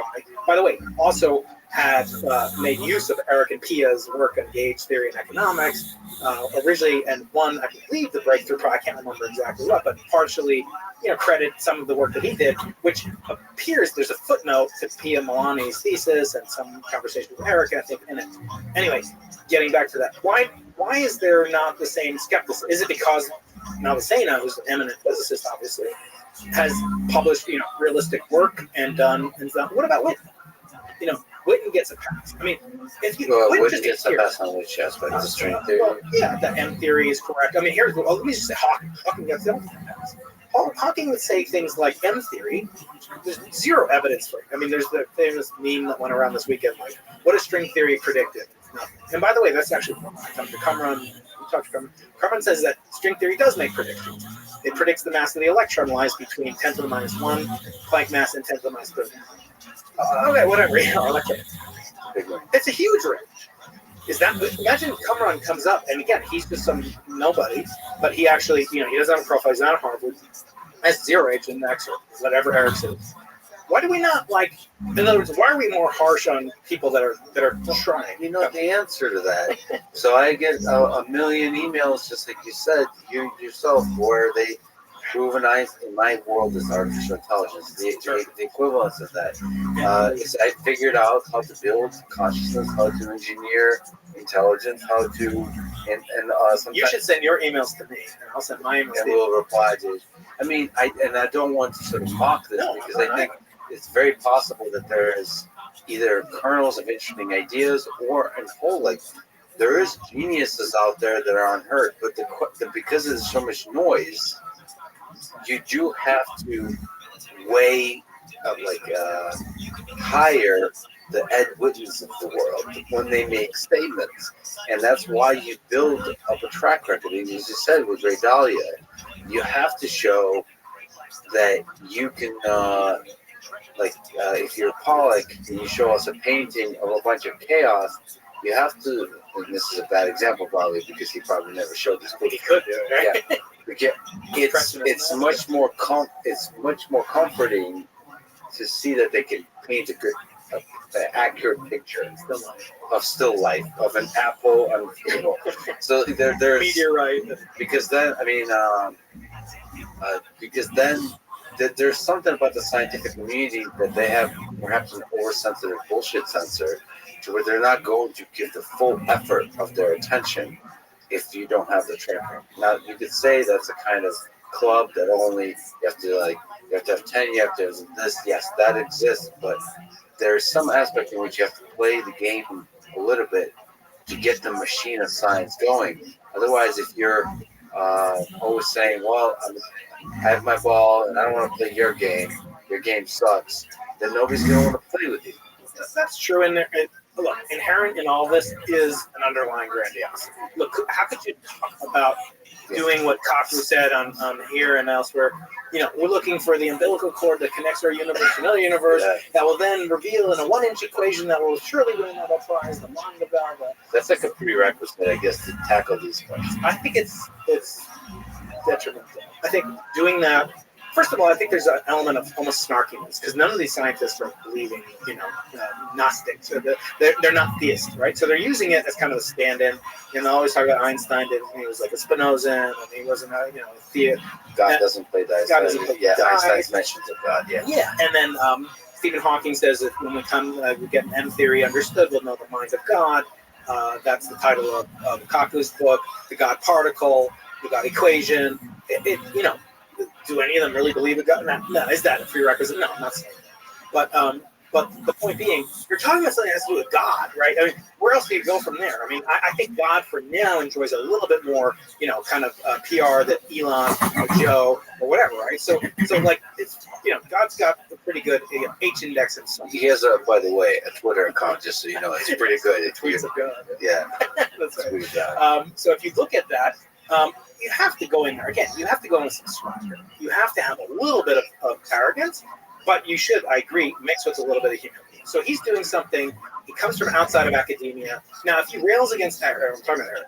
If he's just railing like, the system, and I'm not going to publish because F that, and that's only created by greedy journals, I don't think he's doing himself any favor.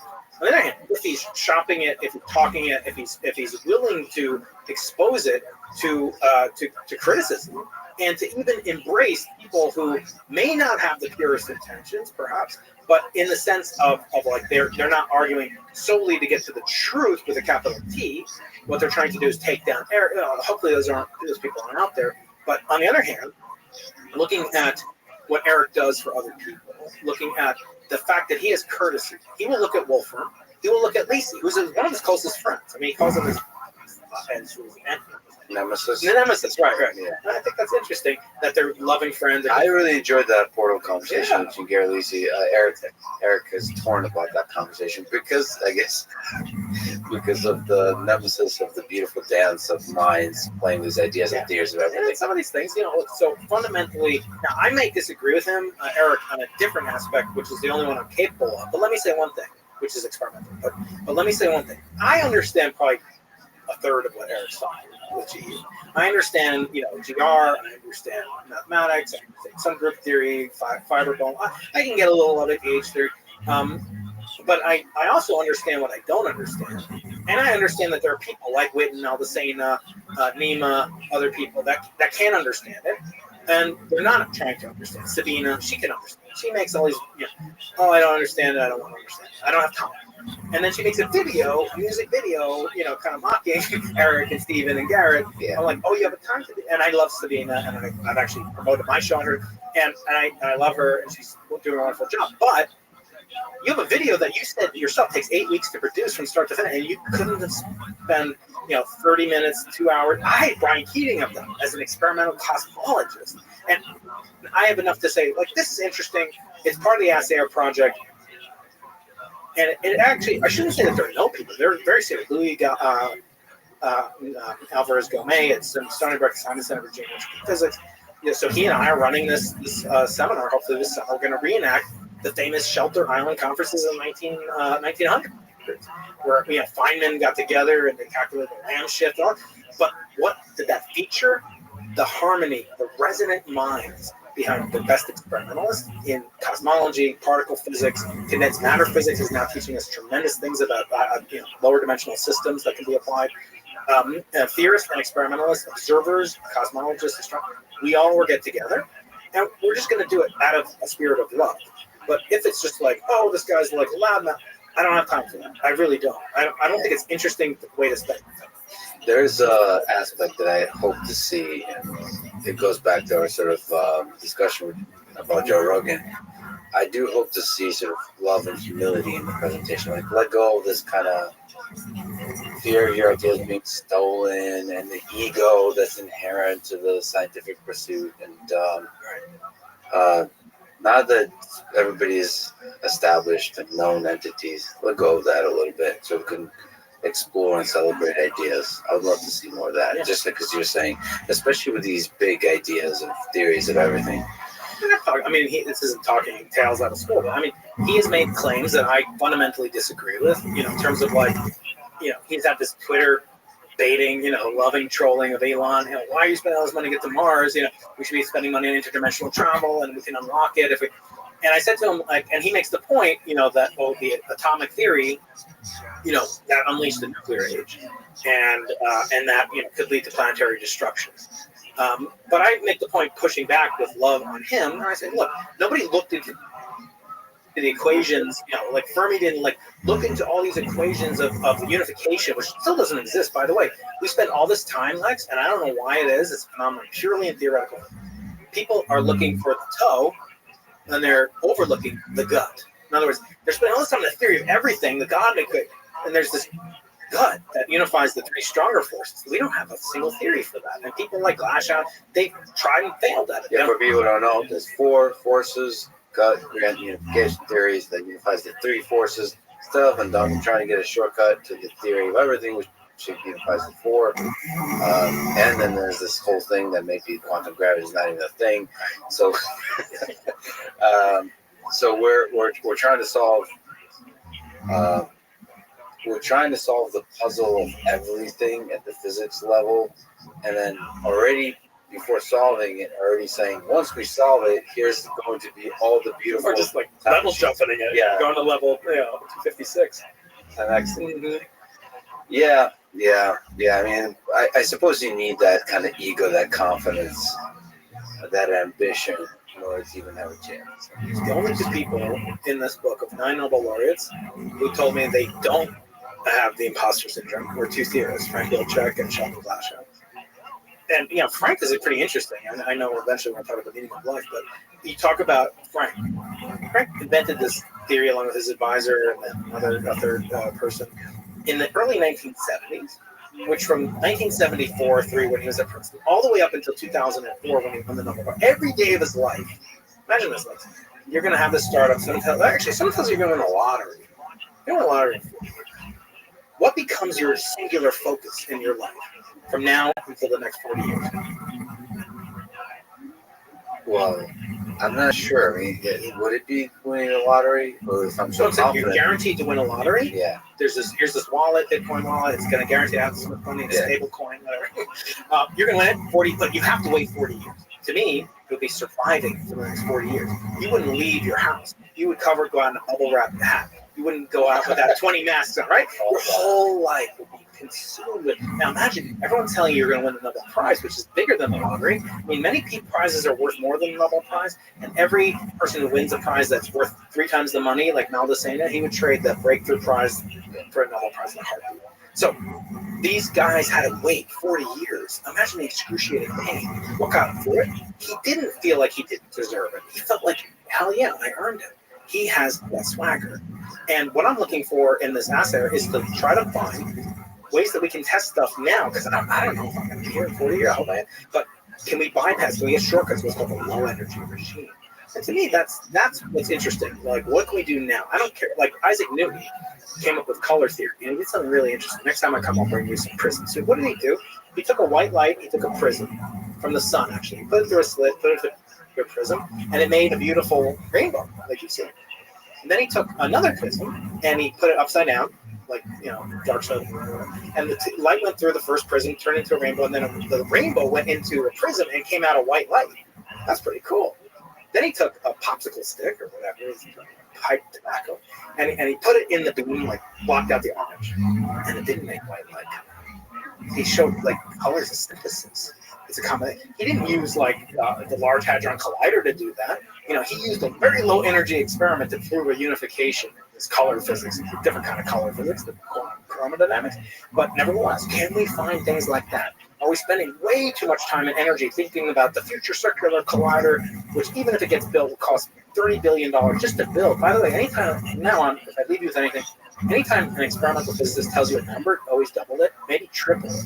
How much is it going to cost to operate it? So, like, do we build an aircraft carrier to build an aircraft carrier? Do we build a nuclear reactor, a semiconductor facility? And the rule of thumb that works pretty well in project management is it costs about 10% per year to operate a given object of sufficient complexity. And in this case, though, in 10 years, it'll cost double the cost. So never believe a number, whether it's from our mutual friend Harry or whoever. Don't believe the number, double it, and then say, is it worth it? And so building a solar system size accelerator, even if it were possible, do we have to do that? Or can we use these two 30 solar mass objects colliding together to test the number of large extra spatial dimensions? Can we do that? People are working. I think it's fascinating. So focused on building detectors, Experiments. That like where the cosmos is part of the experiment, I suppose, that's doing the hard work. Because when you're saying low energy regime, because for some of these, especially big questions like theories of everything, you need some high energy events. And so somehow figure out how the high energy events that are already happening out there, how to leverage them to understand here on Earth. One of the alternative theories of cosmology that is not singular, quantum gravitational requiring, as the Big Bang and inflation, are these bouncing balls. Some of them feature a similar kind of entity called a quantum field. And that quantum field, in the initial stages of the universe, of our current after the bounce, which is not a singularity, it compresses to a classical kind of rebound, and the universe starts expanding. During that process, the expansion is governed by what's called a scalar field, of which we only know one that exists. That's called the Higgs boson. Higgs is a scalar fundamental particle from the field. That field then later does double duty, and it becomes dark energy. So it solves two problems. And I'm not saying it's correct, we don't know. But are there observations of, and so dark energy is manifest today. It's manifest in properties we see in supernova explosions, et cetera, et cetera. We see the effects of accelerating universe caused by presumably dark energy. Is dark energy a constant, or does it vary?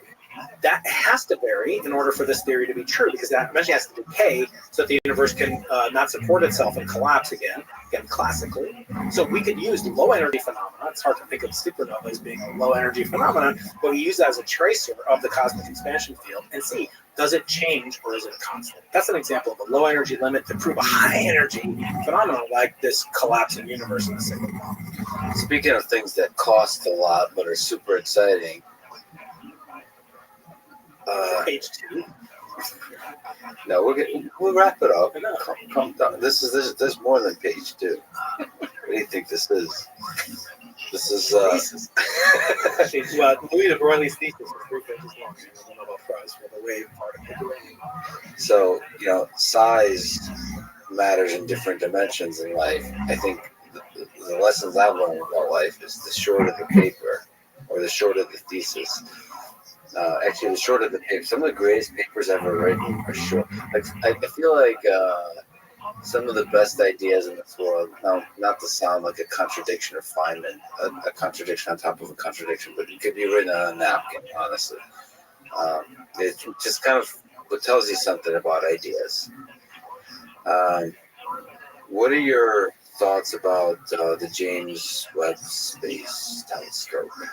Is this as somebody who likes telescopes, and this is one of the, I think it says, took 20 years to build, $9.7 billion. Is that way too much, too little? Are you excited about this thing?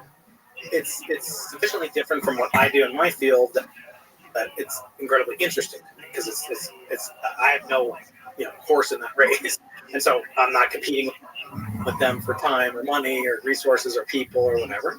So I can purely be an advocate and an aficionado of science. It is, in some sense, the successor to Hubble. It will do things that Hubble can't do. It will also may or may not have the impact on a visceral kind of artistic level that Hubble had. What are some of the most iconic things that Hubble did? The Hubble Ultra Deep Field, the pillars of creation, storms and imaging and of these twisted deep sky galaxies. Those resonated with the public. Just visually, they're beautiful. Visually, yeah. When you look at these images, the Hubble Ultra Deep Field, you'll maybe put that in. You'll show every speck of light except for one. 4,000 blobs of light. There's one star in our galaxy. The rest are galaxies. Now that image is less than 1/10 of your fingernail held out at arm's length. Now it contains 4,000 galaxies. So now you can figure out how many galaxies there are in the whole sky just by seeing how long does it take you to move your fingernail over the whole sky. So it comes out to be, that's how we get 500 billion or more galaxies. Now, it's not exact to the galaxy, but it's a good order of magnitude estimate, maybe even better. Hubble produced that, and it was basically serendipitous. They pointed to some dark, blank piece of sky, what they thought was blank, and they saw it. Same thing that happened with the CMB. They were saying they didn't find. Same thing they found when they were looking for the deceleration of the universe and found it was accelerating. So what I sometimes hear is that we don't know what we're going to discover. I never think that's a good idea to spend billions of dollars on something. Like, you should have some guaranteed low-hanging fruit, and then there should be swinging for the fences. And I think in this case, it was really everything is swinging for the fences because it's kind of a single-point failure. That telescope, which is this origami construction of 22 hexagonal panels that have to unfold properly and then orient themselves 1 million miles from Earth, beyond the Earth-Moon distance by a factor of 4, and still transmit telecommunication back to the Earth, get solar energy, keep it away from the sun. You don't look through the telescope of the sun with your remaining good eye, and you do that, and you cover. It's going to be phenomenal. For science, for sure, if it works. There are a lot of people think, it's so risky. NASA sunk so much of their budget. It ate up, and what if it does fail? I mean, there's no guarantee. Yes, it's insured, but so what? You're not going to get back those 20 years of people. Well, let's start building it again. Like, they didn't build 2 copies of it. And then if it fails, it kind of has a dampening effect on the prospects and the inspiration of the public for what science can do, what science engineering can do in space. It will make a huge impact scientifically. Let's hope for the best. Let's assume it does succeed. It's launched in a couple of weeks. And when it does, it will transform our understanding of, we discovered not only like extrasolar planets that have moons on them and asteroid belt. We discovered an extrasolar planet in another galaxy. This will be able to see crazy stuff like that, spectroscopy, imaging. But it'll be able to go back farther in time, such that we will be doing cosmology. Like, Hubble did some cosmology and measured the Hubble constant. That was its key project that was designed and launched. But because it is an optical telescope that's sensitive to more close-in redshifts, so shorter distances. Now James Webb is much, much higher redshift. It can probe the darker, deeper, distant universe. Okay, let's talk about not the distant universe, but our neighboring planets. First, I got to ask you about the moon. So there's a piece of the moon on this table that you've given me that we didn't have to pick up, that arrived here. So how did a piece of the moon arrive here on Earth? So this chunk of the moon, if it were delivered by the Apollo and NASA missions, you and I would be guilty of a felony right now because it's illegal to own pieces of the moon collected by the Apollo astronauts. So don't even joke about that when you go over to Houston. This piece of moon rock was delivered via the old-fashioned way, by gravity. So this was a chunk of the moon, which is blasted off because the moon gets bombarded by asteroids and meteoroids. Some of them eject material from the surface of the moon into space. And it will then orbit the common moon-Earth system, and it will then eventually enter our atmosphere. And if the piece is large enough and the trajectory is proper, it can land intact. And this one landed with a few 100 grams worth, and they sliced it up. And then it was delivered via U.S. Postal Service to my house. So you can buy these pieces. And actually, you can buy a piece of Mars. by a piece of Mars delivered by the same route. Now, what's so interesting about that? Well, if a piece of Mars can get here, a piece of Earth can get there, some piece of Earth has some life forms on it, it could get there, and if that can happen in our solar system, it could happen throughout the galaxy. So I'm actually not of the opinion that there is life elsewhere in the universe, at least technological life that we can see. I see this little horror on your face. I view it, I am personally extremely pessimistic, would be extremely surprised. I'm curious by the transition, because you just said that life could have arrived from Mars or like from planet to planet, but because of the meteorite striking it and so on. Yeah. And then you went to, you don't think there might be life out there in the universe? Technological life. Yeah. Advanced intelligent civilizations. Okay. Okay. So go on. Yeah. So that's the generalization of what the famous astronomer Fred Hoyle called, I know this is a PG-13 podcast, it's called panspermia. Panspermia. And beat that up. Yeah, please. And that's the exchange of genetic life form material from other reaches on Earth, which explains the origin of life on Earth, but not the origin of life itself, which I think is a much grander mystery and much more interesting. I had many eminent people about that. I'm not going to add that much, but just thinking about the reverse process. Let's say life started on Earth somehow, and then made its way out into the universe. Is there enough time for the whatever material went from Earth via panspermic direction, spraying the love gun out into the universe? Did that then have enough time to incubate and go onto a planet that could support it? Certainly not within our solar system, which traveling at the meteorite speeds would require hundreds of millions of years. Then looking at the evolutionary history from bacteria to Bach, from rocks to Rachmaninoff. Oh wow, that's pretty good. How do you get from those very simple inanimate objects to life? I just simply think it's time for Earth to seed life, technological life. But so you really think that the origin of life on Earth is a really special event? Yeah, if it did originate on Earth. My question for those that search for life outside the Earth is, what if you had a letter from God and the letter said life didn't originate on Earth? Like, would you choose a different profession? Like, it would seem hopeless. Like, in other words, we only have a sample of one. In fact, we only know one conscious life form on one planet that has life on it. Right? What if you knew for sure it didn't start here? That means that there's almost nothing about Earth that is originated. It didn't originate the life process. So to study purely the origin of life, not life itself, I think that's still fascinating. But how could we learn about the origin of remember, you have to go from inanimate object to living object, whatever that definition of life is. And I'm not an expert in many definitions, Max, Sarah, many different definitions. But how do you actually go from inanimate to animate? It's a huge question. Yeah, but then you don't have to be the place where life originated to replicate the origin or to that's one way to understand something is to build it. But another way is to just observe it. You don't have to truly re-engineer from scratch. So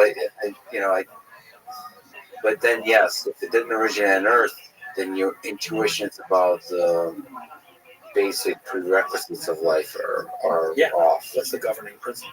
Like Right. what is and then you could have just almost an arbitrary number of possible, like if life didn't start on Earth. To me, that's exciting because it's like we know even less than we thought. The thing is, it can prosper on Earth, though. Yeah. So maybe the origin of life is fundamentally different from the maintenance of life. Right. And maybe the existence of the Earth life symbiosis is critical. I think you talked about Sarah Walker, that it's a planetary phenomenon, et cetera, et cetera. So doesn't that make it less life? In other words, not only do you need special life conditions to create life, but then it's the sustenance of life, as you say, that also has to be maintained under very specific circumstances by very specific planets, to the very specific tectonic activity and the moon. And by the way, you need a Jupiter nearby, you need an Earth and a moon system so that you don't get bombarded too early. And I always think like this, like technological life. I haven't said this before. I usually like to write down before I say it. One of the things I thought about. Somebody hosts a podcast. You should probably accept the fact that you're going to say stupid things every once in a while. Not every once in a while. Every while. I claim that, to get to sending, people to the moon, our planet needed whales and dinosaurs, right? Like, you don't make a solar panel from another solar panel.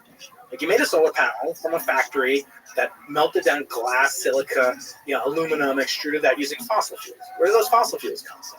Like, so any civilization that's going to be a Dyson, Kardashev, do they have dinosaurs? Like, do they have, prebiotic life? Do they have a great oxygenation event? Do they have a dimorphism between prokaryotic, eukaryotic? All those hurdles, let's say there's 8 hurdles. And each one of those has the probability of 1 in 1,000 to go from, eukaryotic, prokaryotic. Let's say there's a 1 in 1,000 chance. I think it's like 1 in 10 to the 40th or whatever if you really do it. But let's say it's first generous nature, 1 in 10 to the 3. Let's say there's 8 of those hurdles. That means you have 10 to the 24th power, different possibility, and that's just with 8. Like, the moon has to be there, Jupiter has to be there, dinosaurs have to be there, all the different things that we have to get to technological level. There's only 10 to the 20. There's 10 to the 22nd. We think planets in the observable universe, not the galaxy. So that's 100 times fewer than the probability to get 100% clearing these 8 very low hurdles of 1 in 1,000. That's fascinating, because now I really need to listen to your conversation with Croner, I believe you had, because he believes the opposite. Yes, I know. Yeah, I want to have a debate with him. He believes that the way biology evolved on Earth could have evolved almost an infinite number of other ways. So, like, if you ran Earth over and over and over, you keep getting life, and it would be very different. So, it's the fact that our particular life seems unique is just like, well, because every freaking life is going to seem unique, but it'll be very different. It's not like we shouldn't be asking the question of what's the likelihood of getting a human-like thing, because that seems to be super special. It's more like, how easy is it to make anything that has the skills of a human? And I don't mean like something with thumbs, but achieving basically a technological civilization. And according to Lee, at least, it's like it's trivial. I know I fought a little bit. I'd love to debate him. I think it'd be a lot of fun because we debate with love. When I talk with Lee, I love him and he loves me. I think. But let me ask you a question. I asked this of him and Sarah on Clubhouse. So, what do you think would happen the next day? Let's say we discovered life. Proxima Centauri B. It looks just like slime mold, like you got on your brie cheese or whatever. We discovered it. What would happen the next day? And they were like, "Oh, this is transformative." And I'm not trying to be like total Cassandra with this, but I said I don't think anything would happen. Like, what are you talking about? Transformational. I'm like, I stipulate that life exists. Go down to like the river, I'm in San Diego. Go down to the Pacific Ocean, scoop up a glass, you're gonna find life in there. And what are we doing? What are we doing to our Earth? We're destroying it callously. We're like pumping crap into there. Like, we have this toxic waste spill a couple months ago in San Diego. I couldn't go to the beach. Let me take it a step further. You know how many people, I'm sorry, that you do know, but how many people died in the 20th century? These are advanced civils. This isn't slime mold. We kill, we maim, we harm, we hurt, we hate. I don't think anything would happen the next day. We go back to what we had. And I said, if that weren't proof enough, life has been discovered at least 2 or 3 times just in my professional career. Once in 1996, these Allen Land Hills meteorites in Antarctica, this microbial respiration processes. Still, we don't know. It was a press conference held by Bill Clinton on the White House lawn that's featured in the movie Contact, repurposed for that movie.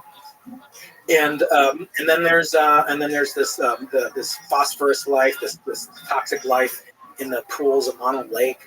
Many extremophile. We continue to. So why are we thinking that our salvation, from whence will our salvation come, as the Bible says? It's not going to change how we are. It's not going to magnify how I treat you or you treat me. And we're pretty knowledgeable people, you and I, compared to lay people. Okay, that's interesting. That's a really interesting argument. I wonder if you're right, but my intuition is I can maybe present a different argument that you can think about in the realm of things you care about even deeper, which is like what happens once we figure out the origins of the universe. Like how would that change my life? I would say there are certain discoveries that even in their very idea will change the fabric of society. I tend to see if there's definitive proof that there's life, and the more complex, the more powerful that idea is elsewhere. That I'm not exactly sure how it will change society, because it's such a slap in the face. It's such a humbling force, or maybe not, or maybe it's a motivator to say, I don't know which force will take over. Maybe it'll be governments with military start to think like, well, how do we kill it? If there's a lot of life out there, how do we create the defense system? How do we extract it? Or mine it for benefits. I mean, I see there's 100 million little counterexamples of that. I mean, right now there's like 700 million kids in poverty, and like how do we go about our life and just not deal with that? I mean, look, I put it aside. I eat hamburgers, and in 100 years I'll be canceled for being a carnivore or whatever. But so obviously to get through life, you have to make certain compromises. You're not going to think about certain things. But I just think there is a sort of wish fulfillment. Like every time there's water, why are we going to Mars and digging and flying this cool ass helicopter? We're looking for water. Like stipulate that water was there. Like I believe there was water. I think we should investigate it and see what the geology was like. But don't you think? So you're saying? I don't think you're going to get meaning from it. That's all I'm saying. I'm not saying it's not worth doing. I'm just saying there's a wish fulfillment aspect that people will find meaning for life from science. Okay, but there's a complicated line here. What if it's this intelligent civilization living, obviously probably not on Mars, but somewhere like in a neighboring galaxy that we in a neighboring star system that we discover? Don't you think that has profound change in meaning? I mean, I guess again, I assume that because of this panspermic process or whatever, that the probability is much, much greater than zero. I mean, it's not 100%, but it's much likelier than not that at least some living material from Earth has ejaculated itself into the solar system, into the universe, right? Into our galaxy. As well. That's right. So I like the fact that could happen, and that you're holding a piece, from a planetary body, and one that couldn't support life is what we know. But that could, next time, if you play nice and you come on my podcast someday, I will give you a tiny chunk of Mars. So Mars theoretically could support stuff, right? So yeah. So I believe that there could be remnants of Earth in this. So that means there could be evolution. I don't think there's any chance that there's people using iPhones and having podcasts and stuff. There's some chance though, right? I think the problem. The simple statement to say it's much, much, much higher probability that life exists than technological life exists. Right? I don't think you can argue that. It doesn't mean it's forbidden. Again, I'm not saying any of this is forbidden, not worth studying, not interesting. It's the life is a thing. Yeah, and to answer I think you're wise to push back. And what does it matter what I'm doing? And I like to think about that, because it's like, what is the value of what you're doing? Like, you have to answer that question, or else at the end of your life, you'll have these existential, kind of crises, right? So when I think about who I am, part of my identity is answering and asking scientific questions. For me, though, there is a religious kind of undercurrent that does undergird, in some sense, this quest. Again, I'm not a practicing. I'm not wearing yarmulke. I'm not full on into my birth religion, Judaism.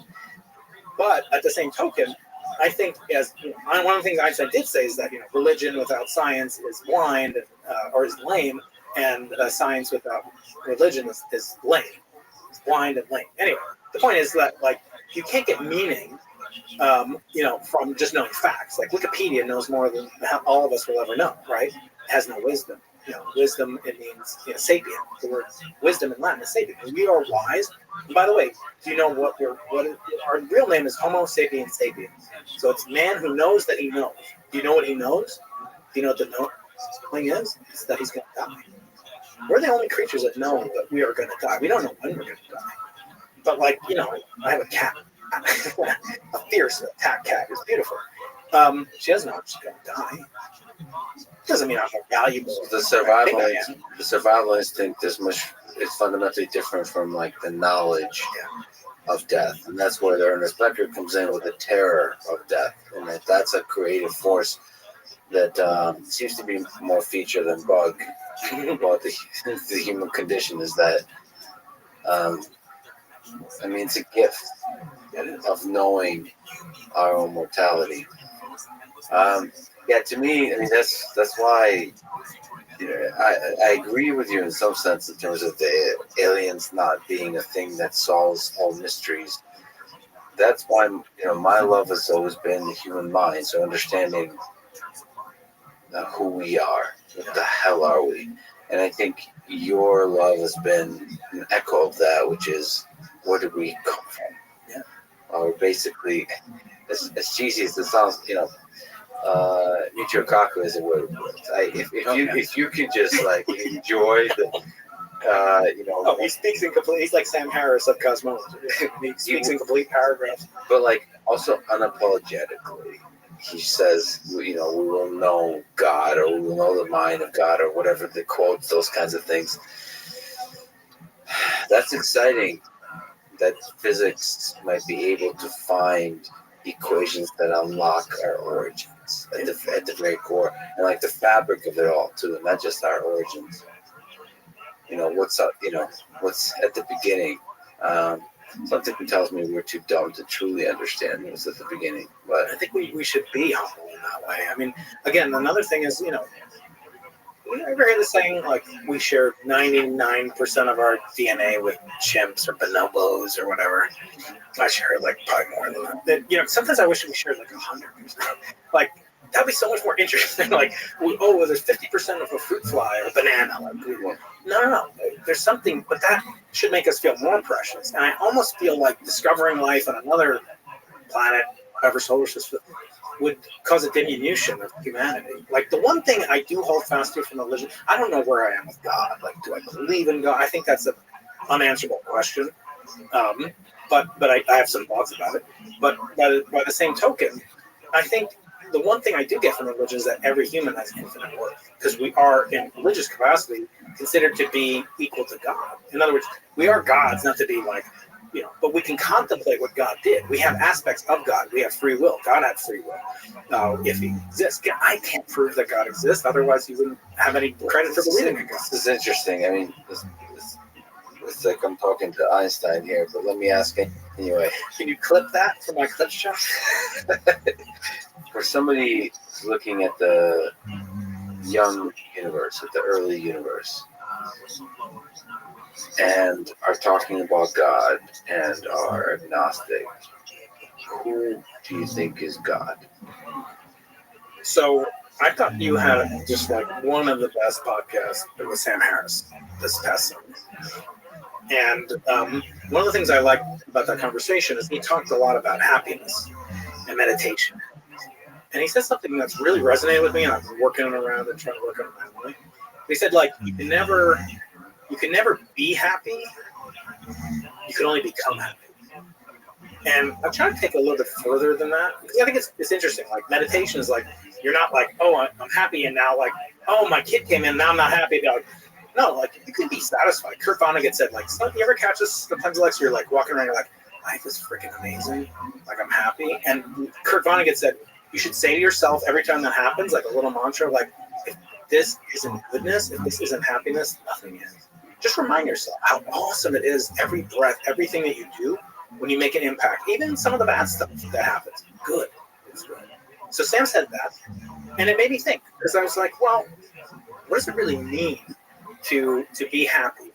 Because, like, I can think of about 2 or 3 ways that right now I could double my happiness. Like with lottery or whatever, like I could double my happiness. There's only a few ways, right? Like, I had this kind of thought, like, how many boats can you water ski behind? Like, you had twice as many followers, now you got 2 million followers, 5 million, whatever. It doesn't do anything. It's called the hedonic treadmill. Like, once you get to a certain level, it takes a lot more, change, followers, money, impact, women, whatever you want, to make you have one more quantum of happiness. Right? On the other hand, this is a concept of entropy. I can make your life miserable in an infinite number of ways. In other words, there's more space to make your life unhappy than happy. And so I thought about that in the context of what Sam said about happiness. So it's sort of like, yeah, it's an expression of entropy. And that what you should be doing in life is doing that which will cause you devastation if it goes away. Because those are the things that, like, are where you're reducing entropy. Like a kid, like anyone who's a parent knows instantly what I'm talking about. Like how to make your life a billion times worse. But there's no way to make your life a billion times better. And so thinking about that, now turning it to the question of God's existence, I feel like there's no way that you can believe in God, to misquote Sam, but there's ways that you can become a believer in God. In other words, you could increase the Bayesian confidence level that there is some, and let's not call it God because it's a freighted term. Let's just call it some infinite source of goodness or our beautiful power in the universe, right? Simple things can do that. You can increase your credulity in the goodness of life. And we have this bias as humans towards negativity bias. So what I want to do is it's called God good, right? That's where it comes from. God good. Same words in German. And when we think about what is good, let's do those things that would devastate us. And a lot of that could be relationships. And there's a powerful concept from network theory, which is that, the number of connections in a network, I'm just saying, if you're honest, it grows as the square of the elements of the matrix in the number, right? So you think of a matrix with n people, person 1, 2, 3, 4, and then there's 4 other people. There's 16 different pairs, but half of them overlap. The diagonal is where you know each other, you know yourself. So that still grows as n squared. So those connections increase and decrease, right? Do you ever have 2 friends that are fighting and like you're kind of upset, even though you're not fighting with either one of them? So like a network grows like that. So you want to increase your network as much as possible, but only the kind of high quality interstices between. And I think in doing so, you make yourself fragile and anti-fragile. And I think that is where purpose of maybe approaching some notion of God can come from. That is a source of meaning, maximizing the goodness in life, and the way you know it's good is if it's taken away or devastating. That's one way. Think about it, your brand, your business, your spouse, your kids. I mean, parents can't count them. I've known parents that have Jim Simons, here's a perfect example. He's one of my oldest friends and mentors. He is one of the richest people on earth. Gulfstream, mega yacht. This is all documented, books about. He lost 2 sons as adults. And I hear people say, I'm so jealous of Jim Simon. Would you take everything? I don't know where he has that strength. And his wife, Marilyn, his first wife, Barbara. I'm not like that. Some people there are angels that walk among us. And, there's a famous prayer. It's like, God, there's an old saying, like, one of the hardest tests there are in life is to be given a lot of money. And you see it, like, happens with, like, lawyers, like, people who win the lottery or whatever, or NFL football players after their careers over, they're broke, right? And I was just like, God, please test me with money. That'd be great. But in reality, you should never say, I want what X person has, unless you're willing to take everything. And you'll find you won't want to take everything. Yeah, I think a lot about the altering effects of fame, of money, of power on people. It blinds people, and I wonder about that for myself, because it seems like in themselves these are definitely not the goals. I'm pretty much afraid.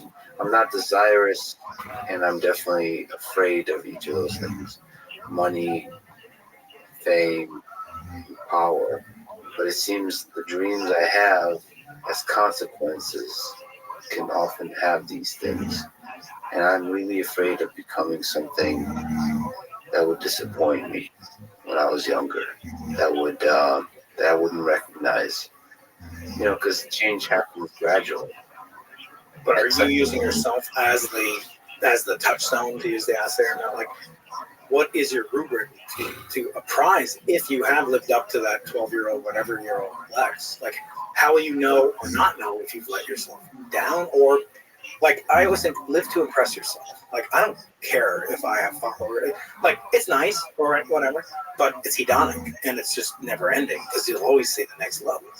But I think it's pretty damn cool that, like, I've gotten to go to these places, the South Pole, and I've done these things, and I've made a family, and I'm able to teleport my values into the future through my children, and I've had ideological children that I've.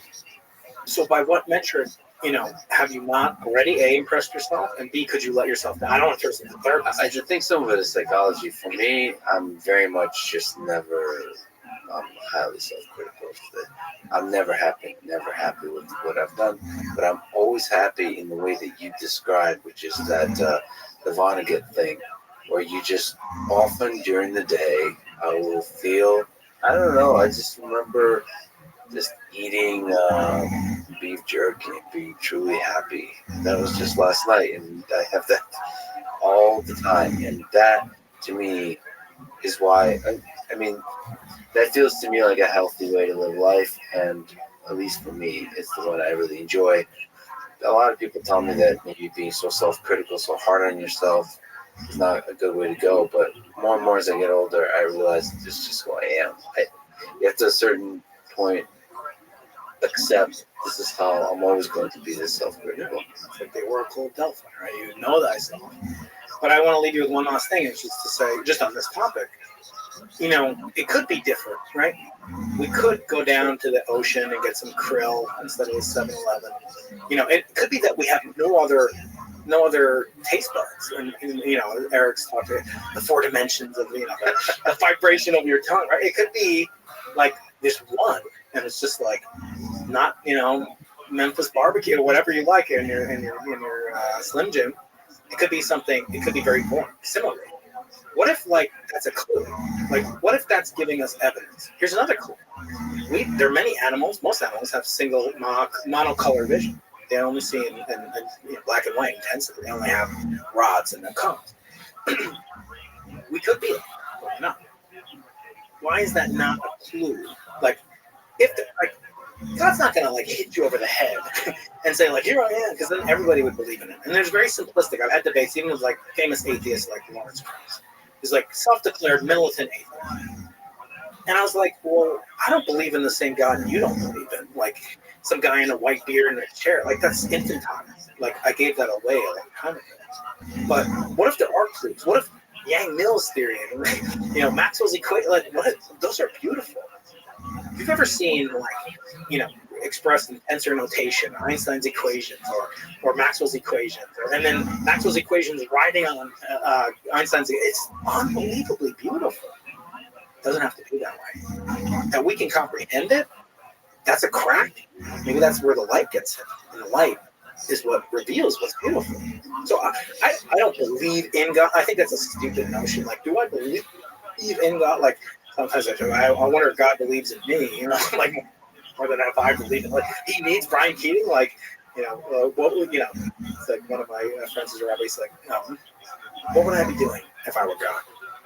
Exactly what God's doing right now. Do you think I know more than God? Give me a break. Leaving clues of beauty for these hairless apes. Yeah. And to see what they do with this, and then marvel at both the tragedy of what those apes do to each other, and the rare moments of when they understand deeply about how the world works. Ryan, you're an incredible human being. I'm a big fan, and I'm really honored that you, first of all, shower me with rocks from the moon, From space. Space dust, and crystals, magical crystals, healing crystals.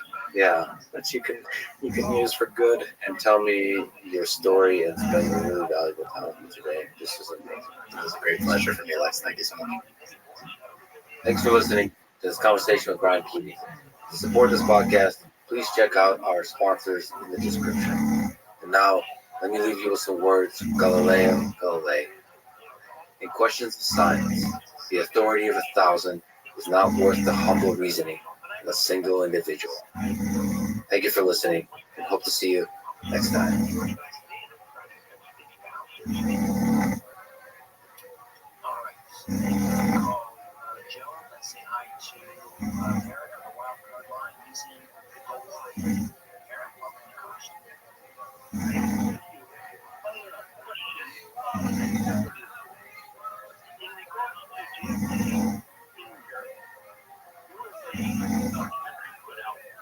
following is a conversation with Jan LeCun. His second time on the podcast.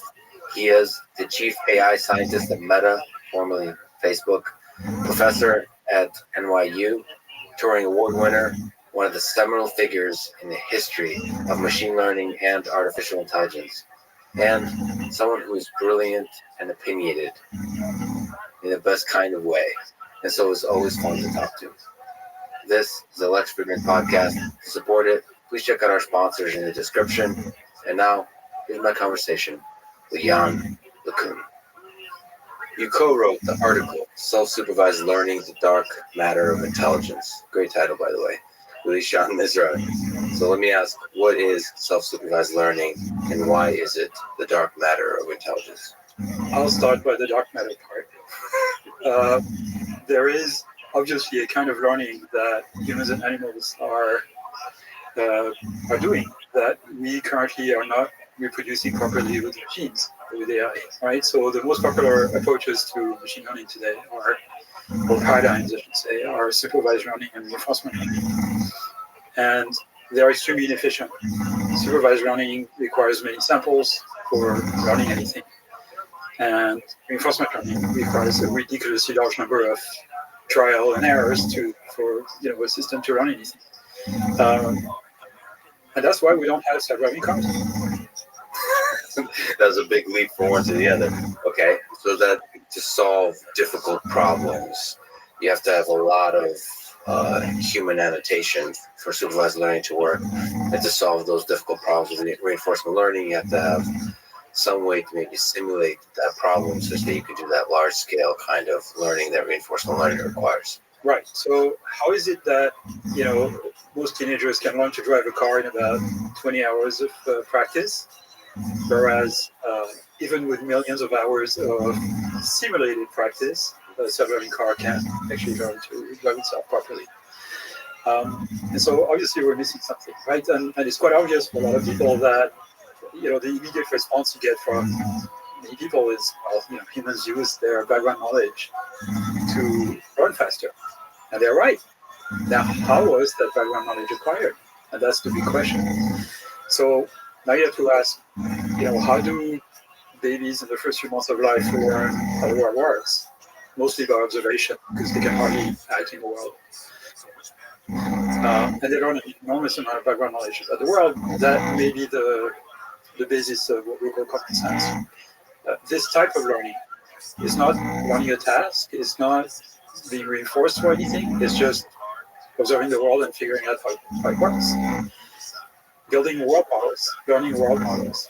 How do we do this? And how do we reproduce this in machines? So self-supervised learning is one instance or one attempt at trying to reproduce this kind of learning. Okay, so you're looking at observation, so not even the interacting part of a child. It's just sitting there watching mom and dad walk around, pick up stuff, all of that. That's what you mean by background knowledge. Perhaps not even watching mom and dad, watching the world go by. Just having eyes open or having eyes closed, or the very act of opening and closing eyes, that the world appears and disappears, all of that basic information. And you're saying in order to learn to drive, like the reason humans are able to learn to drive quickly, some faster than others, is because of the background knowledge. They were able to watch cars operate in the world in the many years leading up to it, the physics of basic objects, all that kind of stuff. That's right. I mean, the basic physics of objects, you don't even know, you don't even need to know, how a car works, right? Because that you can learn fairly quickly. I mean, the example I use very often is you're driving next to a cliff. And you know in advance, because of your understanding of intuitive physics, that if you turn the wheel to the right, the car will veer to the right, will run off the cliff, fall off the cliff, and nothing good will come out of it, right? But if you are a sort of, tabula rasa reinforcement learning system that doesn't have a model of the world, you have to repeat falling off this cliff thousands of times before you figure out it's a bad idea, and then a few more thousand times before you figure out how to not do it. And then a few more million times before you figure out how to not do it in every situation you ever encounter. So self-supervised learning still has to have some source of truth being told to it by somebody. And it's, So you have to figure out a way without human assistance or without significant amount of human assistance to get that truth from the world.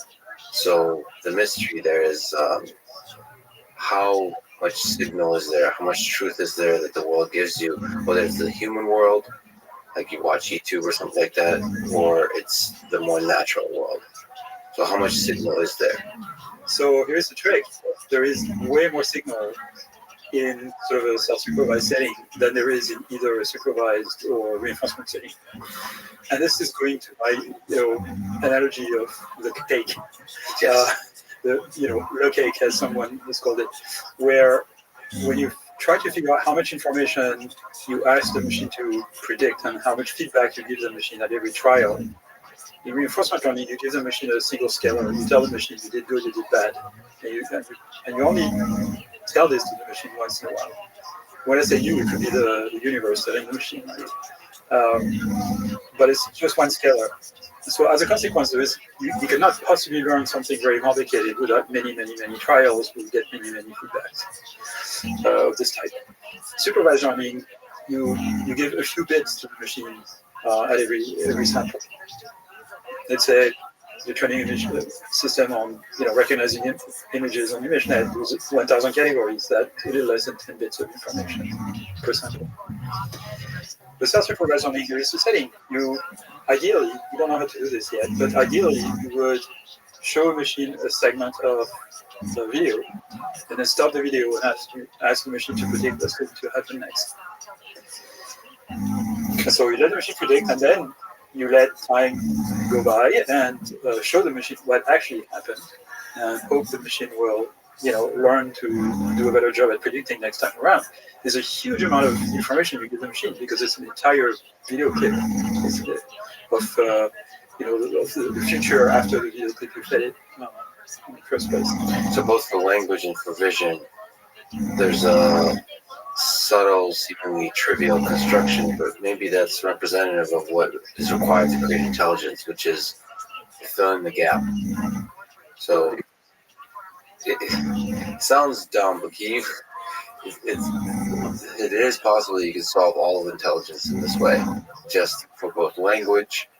Just give a sentence and continue it, or give a sentence and there's a gap in it, some words blanked out, and you fill in what words go there. For vision, you give a sequence of images and predict what's going to happen next, or you fill in what happened in between.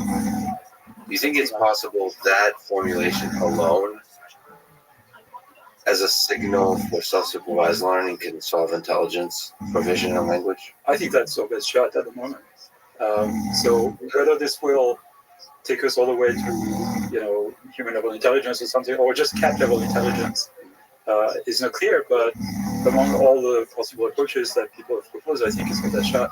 So I think this idea of an intelligence system filling in the blanks, either predicting the future, inferring the past, filling in missing information.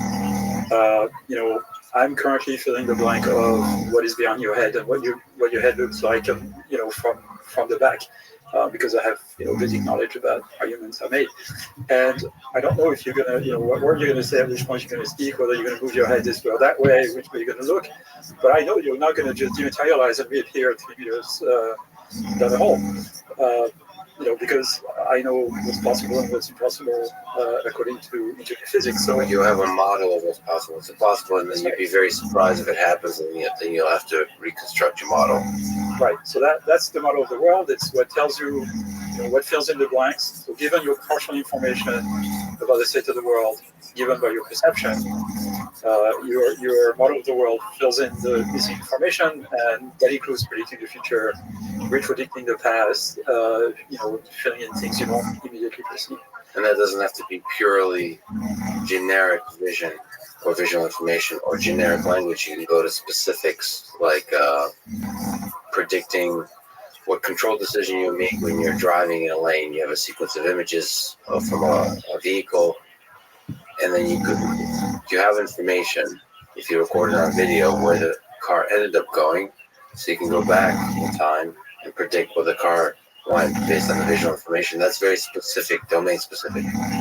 Right, but the question is whether we can come up with sort of a generic method for training machines to do this kind of prediction of filling in the blanks. So right now, this type of approach has been unbelievably successful in the context of natural language processing. Every modern natural language processing is pre-trained in self-supervised manner to fill in the blanks. You show it a sequence of words, you remove 10% of them, and then you train some gigantic neural net to predict the words that are missing. And once you've pre-trained that network, you can use the internal representation learned by it as input to, something that you train, supervised, or whatever.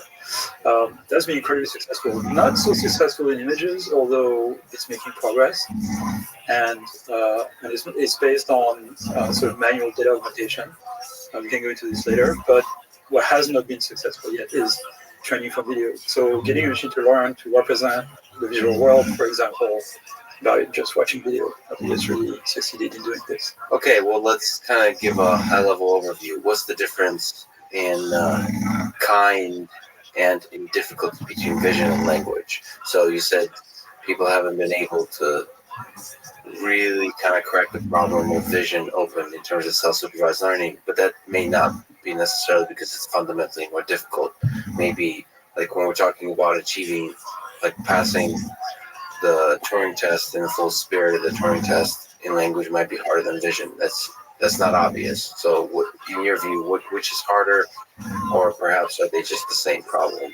When the farther we get to solving each, the more we realize it's all the same thing. It's all the same cake. I think what I'm looking for are methods that make them look essentially like the same cake, but currently they're not. And the main issue with learning word models or learning predictive models is that the prediction is never a single thing because the world is not entirely predictable. It may be deterministic or stochastic. We can get into the philosophical discussion about it, but even if it's deterministic, it's not entirely predictable. And so, if I play a short video clip and then I ask you to predict what's going to happen next, there's many plausible continuations of that video clip, and the number of continuation grows with the interval of time that you're asking the system to make a prediction for.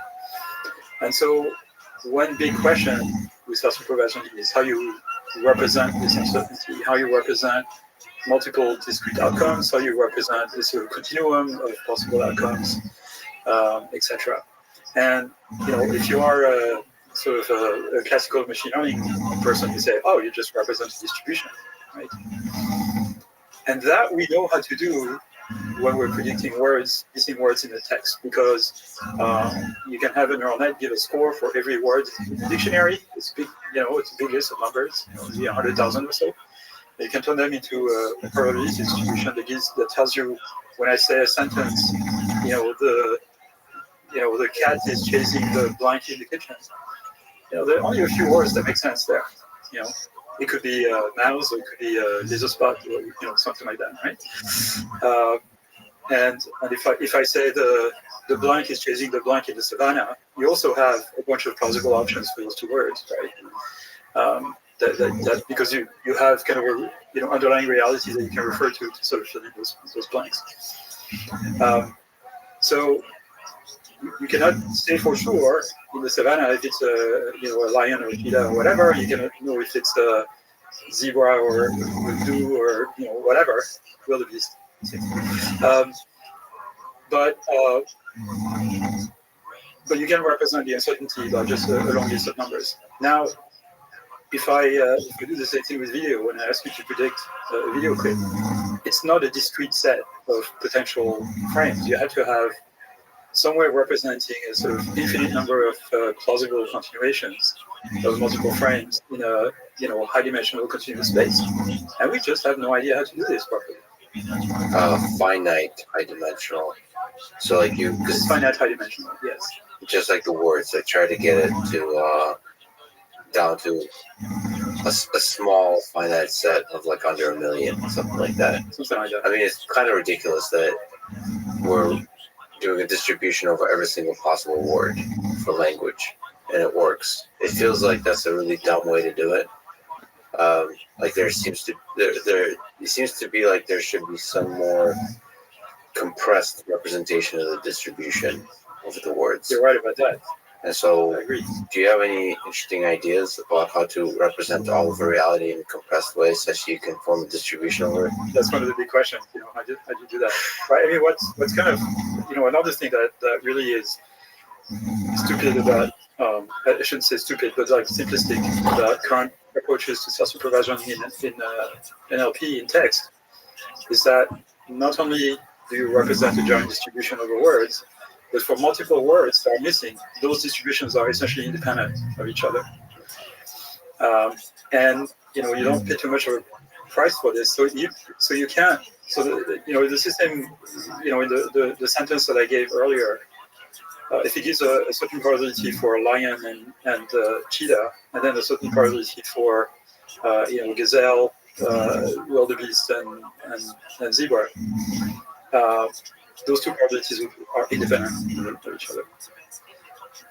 And it's not the case that those things are independent. Lions actually attack like bigger animals than cheetahs. So, there's a huge independence hypothesis in this process, which is not actually true. The reason for this is that we don't know how to represent properly distributions over combinatorial sequences of symbols, essentially, because the number grows exponentially with the length of the symbols. And so we have to use tricks for this, but those techniques can, get around, like don't even deal with it.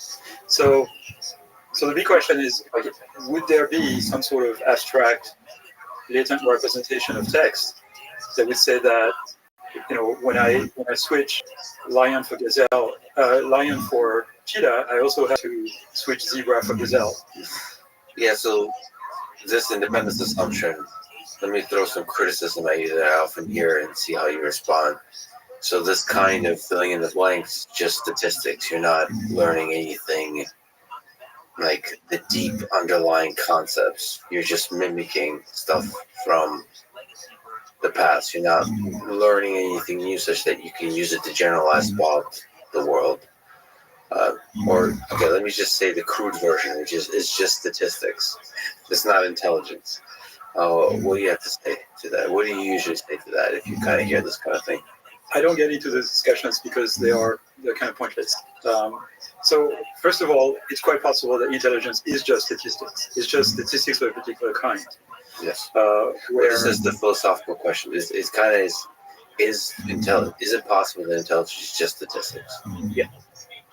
But what kind of statistics? So if you're asking the question, are the models of the world that we learn, do they have some notion of causality? Yes. So if the criticism comes from people who say, current machine learning systems don't care about causality, which by the way is wrong, I agree with them. Yeah, you should, your model of the world should have your actions as one of the inputs, and that will drive you to learn causal models of the world, where what intervention in the world will cause what results. But you can do this by observation of other agents acting in the world and observing the effect, other humans, for example. So I think, at some level of description, intelligence is just statistics. But that doesn't mean you won't have models that have, deep mechanistic explanation for what goes on. The question is, how do you run them? That's the question I'm interested in. Because, a lot of people who actually voice their criticism say that those mechanistic models have to come from someplace else. They have to come from human designers. They have to come from I don't know what. And obviously, we run them.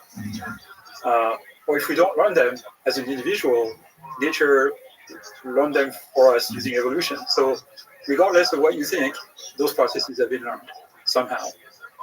So if you look at the human brain, just like when we humans introspect about how the brain works, it seems like when we think about what is intelligence, we think about the high-level stuff, like the models we've constructed, concepts like cognitive science, like concepts of memory and reasoning module, almost like these high-level modules. Does this serve as a good analogy?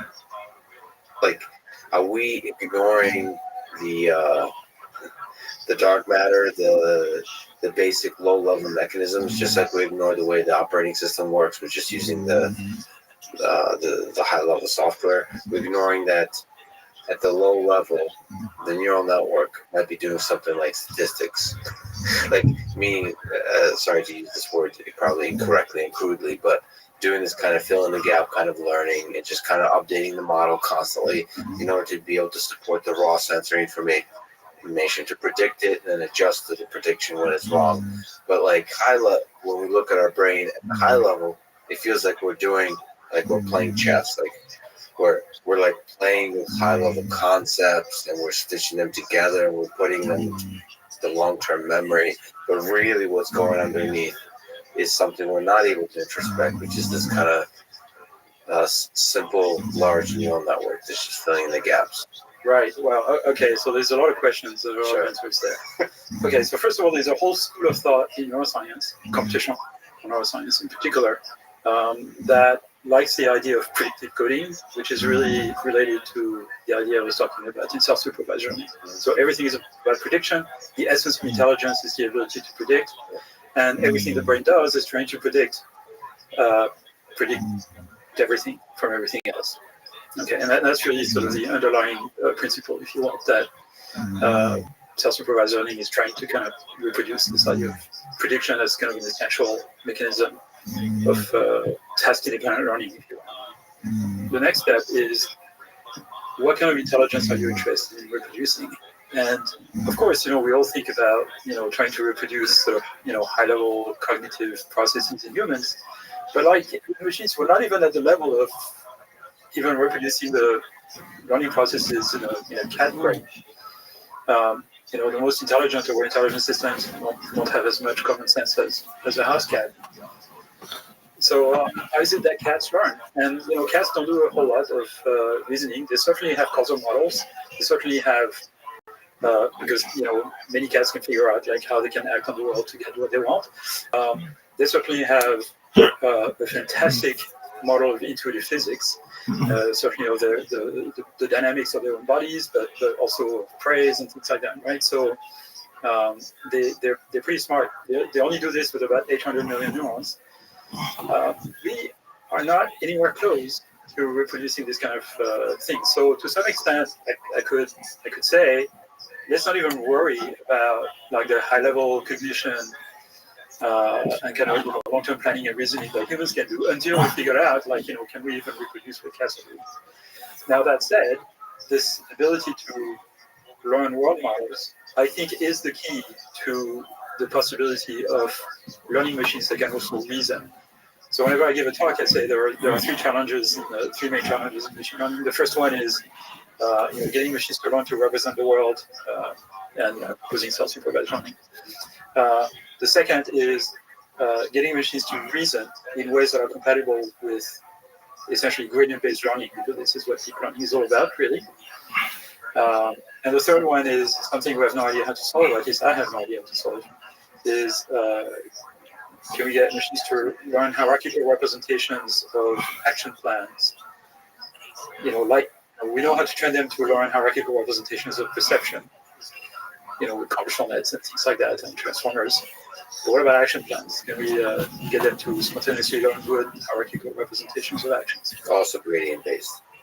Yeah, all of that needs to be somewhat differentiable so that you can apply sort of gradient-based learning, which is really what deep learning is about. So it's background knowledge, ability to reason in a way that's differentiable, that is somehow connected, deeply integrated with that background knowledge, or builds on top of that background knowledge, and then given that background knowledge, be able to make hierarchical plans right. in the world. So if you take classical optimal control, there's something in classical optimal control called model predictive control. And it's been around since the early 60s.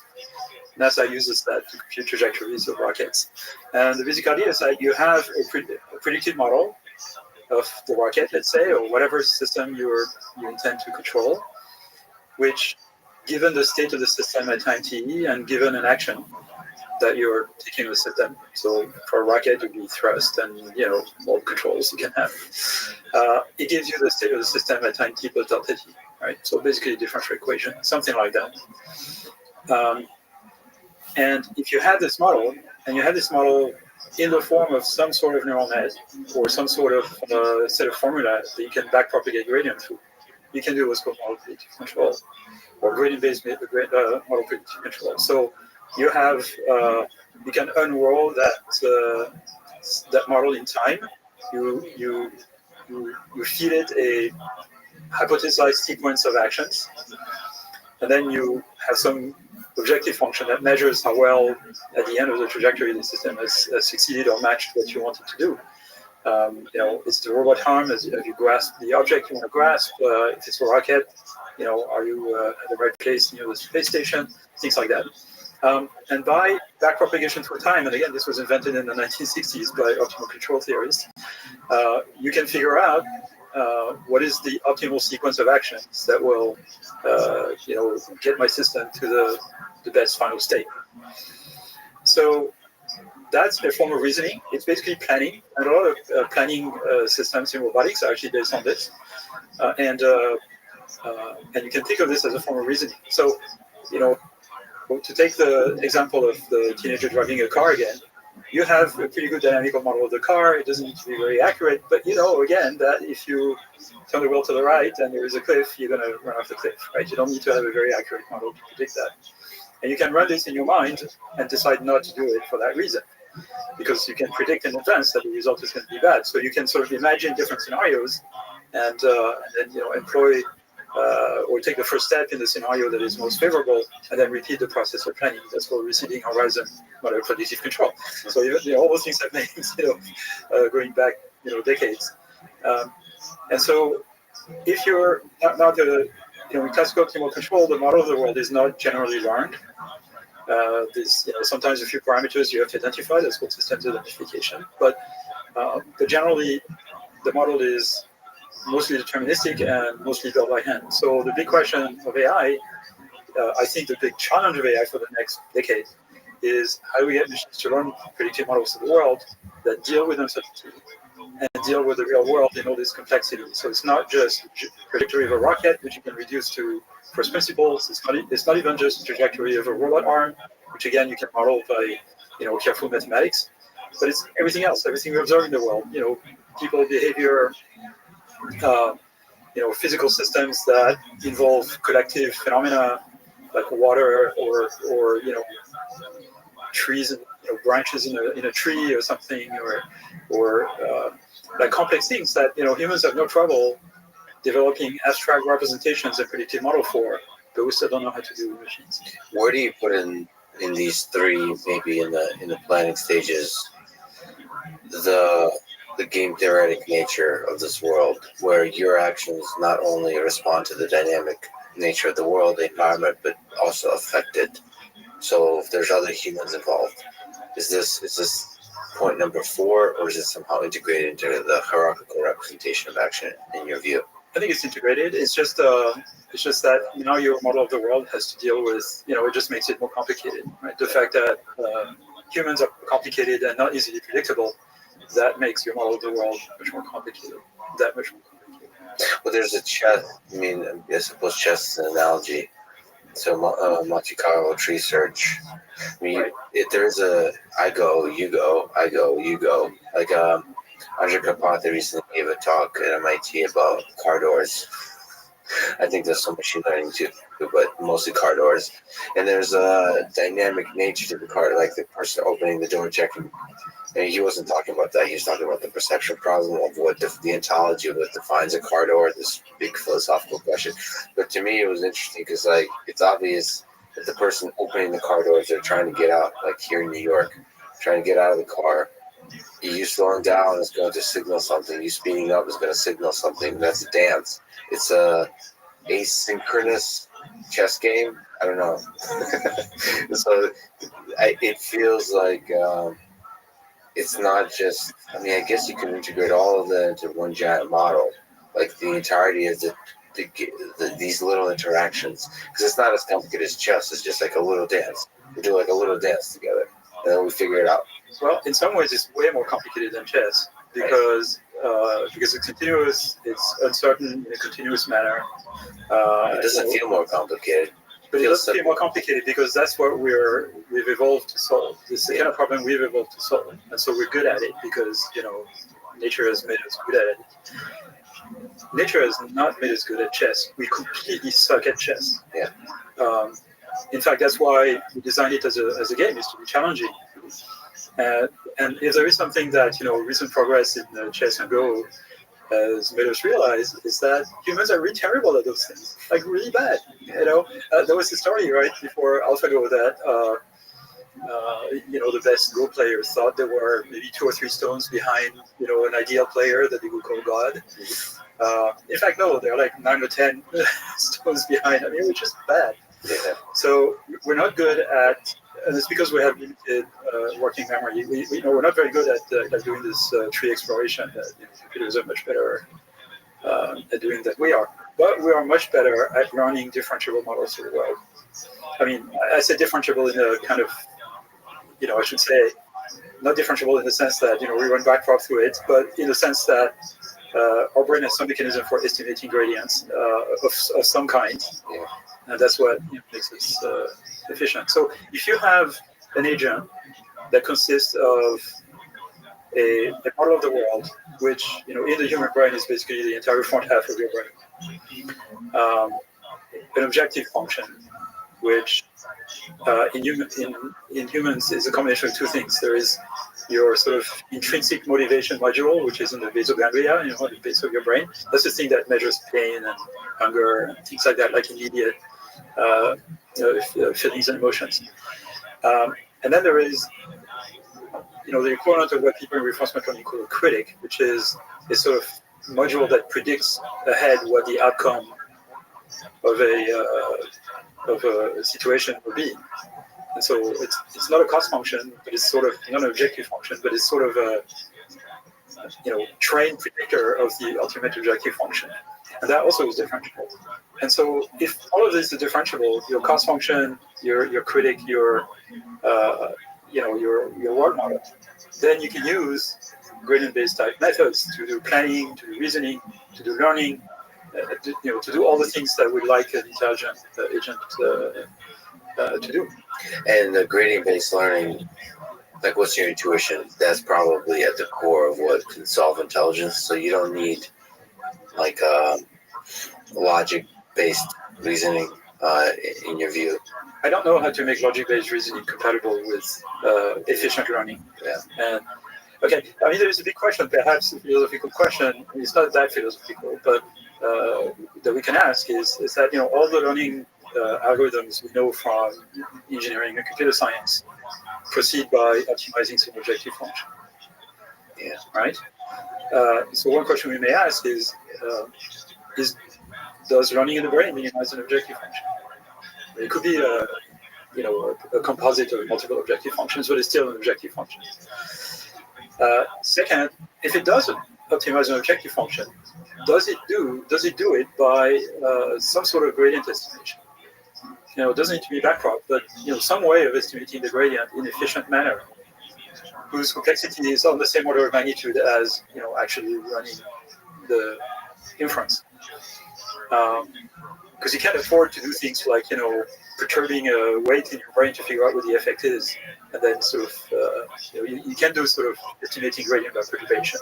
To me it seems very implausible that the brain uses some sort of zeroth order black box gradient-free optimization, because it's so much less efficient than gradient optimization. So it has to have a way of estimating gradients.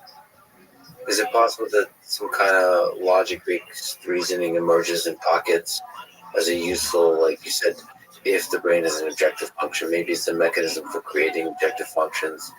It's a mechanism for creating knowledge bases, for example, that can then be queried. Like maybe it's like an efficient representation of knowledge that's learned in a gradient-based way or something like that.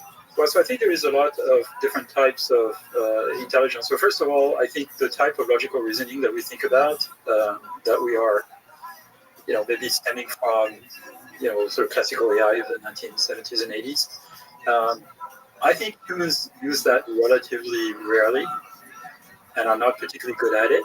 But we judge each other based on our ability to solve those rare problems. It's called an IQ test. I think so. Like, I'm not very good at chess. Yes, I'm judging this whole time because of it. Well, we actually With your heritage, I'm sure you're good at chess. no stereotypes. Not all stereotypes are true. Well, I'm terrible at chess. So, but I think perhaps another type of intelligence that I have is this, ability of sort of building models of the world from, reasoning, obviously, but also data. And those models generally are more kind of analogical, right? So it's reasoning by simulation and but by analogy, where you use one model to apply to a new situation, even though you've never seen that situation, you can sort of connect it to a situation you've encountered before, and your reasoning is more, akin to some sort of internal simulation. So you're kind of simulating what's happening when you're building, I don't know, a box out of wood or something, right? You kind of imagine in advance, like what would be the result of cutting the wood in this particular way? Are you going to use screws or nails or whatever? When you are interacting with someone, you also have a model of that person and sort of interact with that person.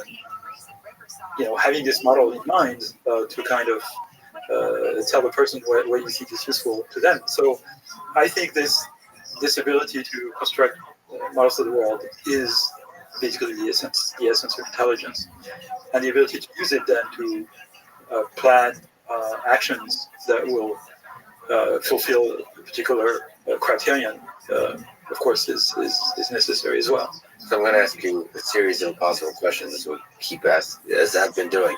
So if that's the fundamental sort of dark matter of intelligence, this ability to form a background model, what's your intuition about how much knowledge is required? I think dark matter, you can put a percentage on it of the composition of the universe and how much of it is dark matter, how much of it is dark energy, how much information do you think is required to be a house gap? So you have to be able to, when you see a box, go in it. When you see a human, compute the most evil action. If there's a thing near an edge, you knock it off. All of that, plus the extra stuff you mentioned, which is a great self-awareness of the physics of your own body and the world. How much knowledge is required, do you think, to solve it? I don't even know how to measure an answer to that question. I'm not sure how to measure it, but whatever it is, it fits in about 800,000 neurons, 800 million neurons. Sorry. The representation of everything, all knowledge, everything, right? It's less than a billion. A dog is 2 billion, but a cat is less than 1 billion. And so multiply that by 1,000, and you get the number of synapses. And I think almost all of it is learned through this, a sort of self-supervised learning. Although, I think a tiny sliver is learned through reinforcement learning, and certainly very little through classical supervised learning. Although it's not even clear how supervised learning actually works in the biological world. So I think almost all of it is self-supervised learning, but it's driven by the sort of ingrained objective functions that a cat or a human have at the base of their brain, which kind of drives their behavior. So, nature tells us you're hungry. It doesn't tell us how to feed ourselves. That's something that the rest of our brain has to figure out, right? Well, it's interesting because there might be more like deeper objective functions underlying the whole thing. So hunger may be some kind of, now you go to like neurobiology, it might be just the brain trying to maintain homeostasis. So hunger is just one of the human perceivable symptoms of the brain being unhappy with the way things are currently. Right. It could be just like one really dumb objective function at the core. But that's how behavior is driven. The fact that the basal ganglia drive us to do things that are different from, say, an orangutan or certainly a cat is what makes human nature versus orangutan nature versus cat nature. So, for example, our basal ganglia drives us to seek the company of other humans. And that's because nature has figured out that we need to be social animals for our species to survive, and it's true of many primates. It's not true of orangutans. Orangutans are solitary animals. They don't seek the company of others. In fact, they avoid them. In fact, they scream at them when they come too close because they're territorial. Because for their survival, evolution has figured out that's the best thing.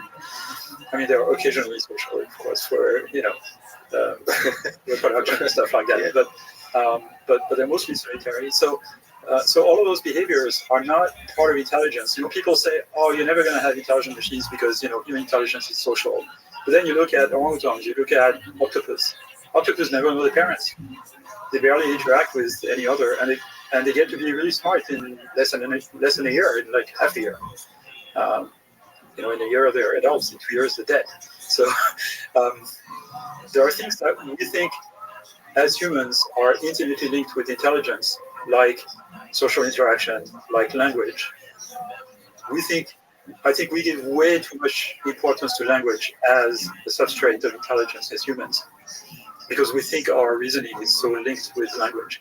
So to solve the house cat intelligence problem, you think you could do it on a desert island? You could have pretty much. You could just have a cat sitting there,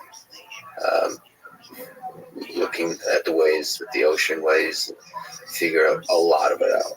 It needs to have sort of the right set of drives to kind of get it to do the thing and learn the appropriate things, right? But like for example, baby humans are driven to learn to stand up and walk.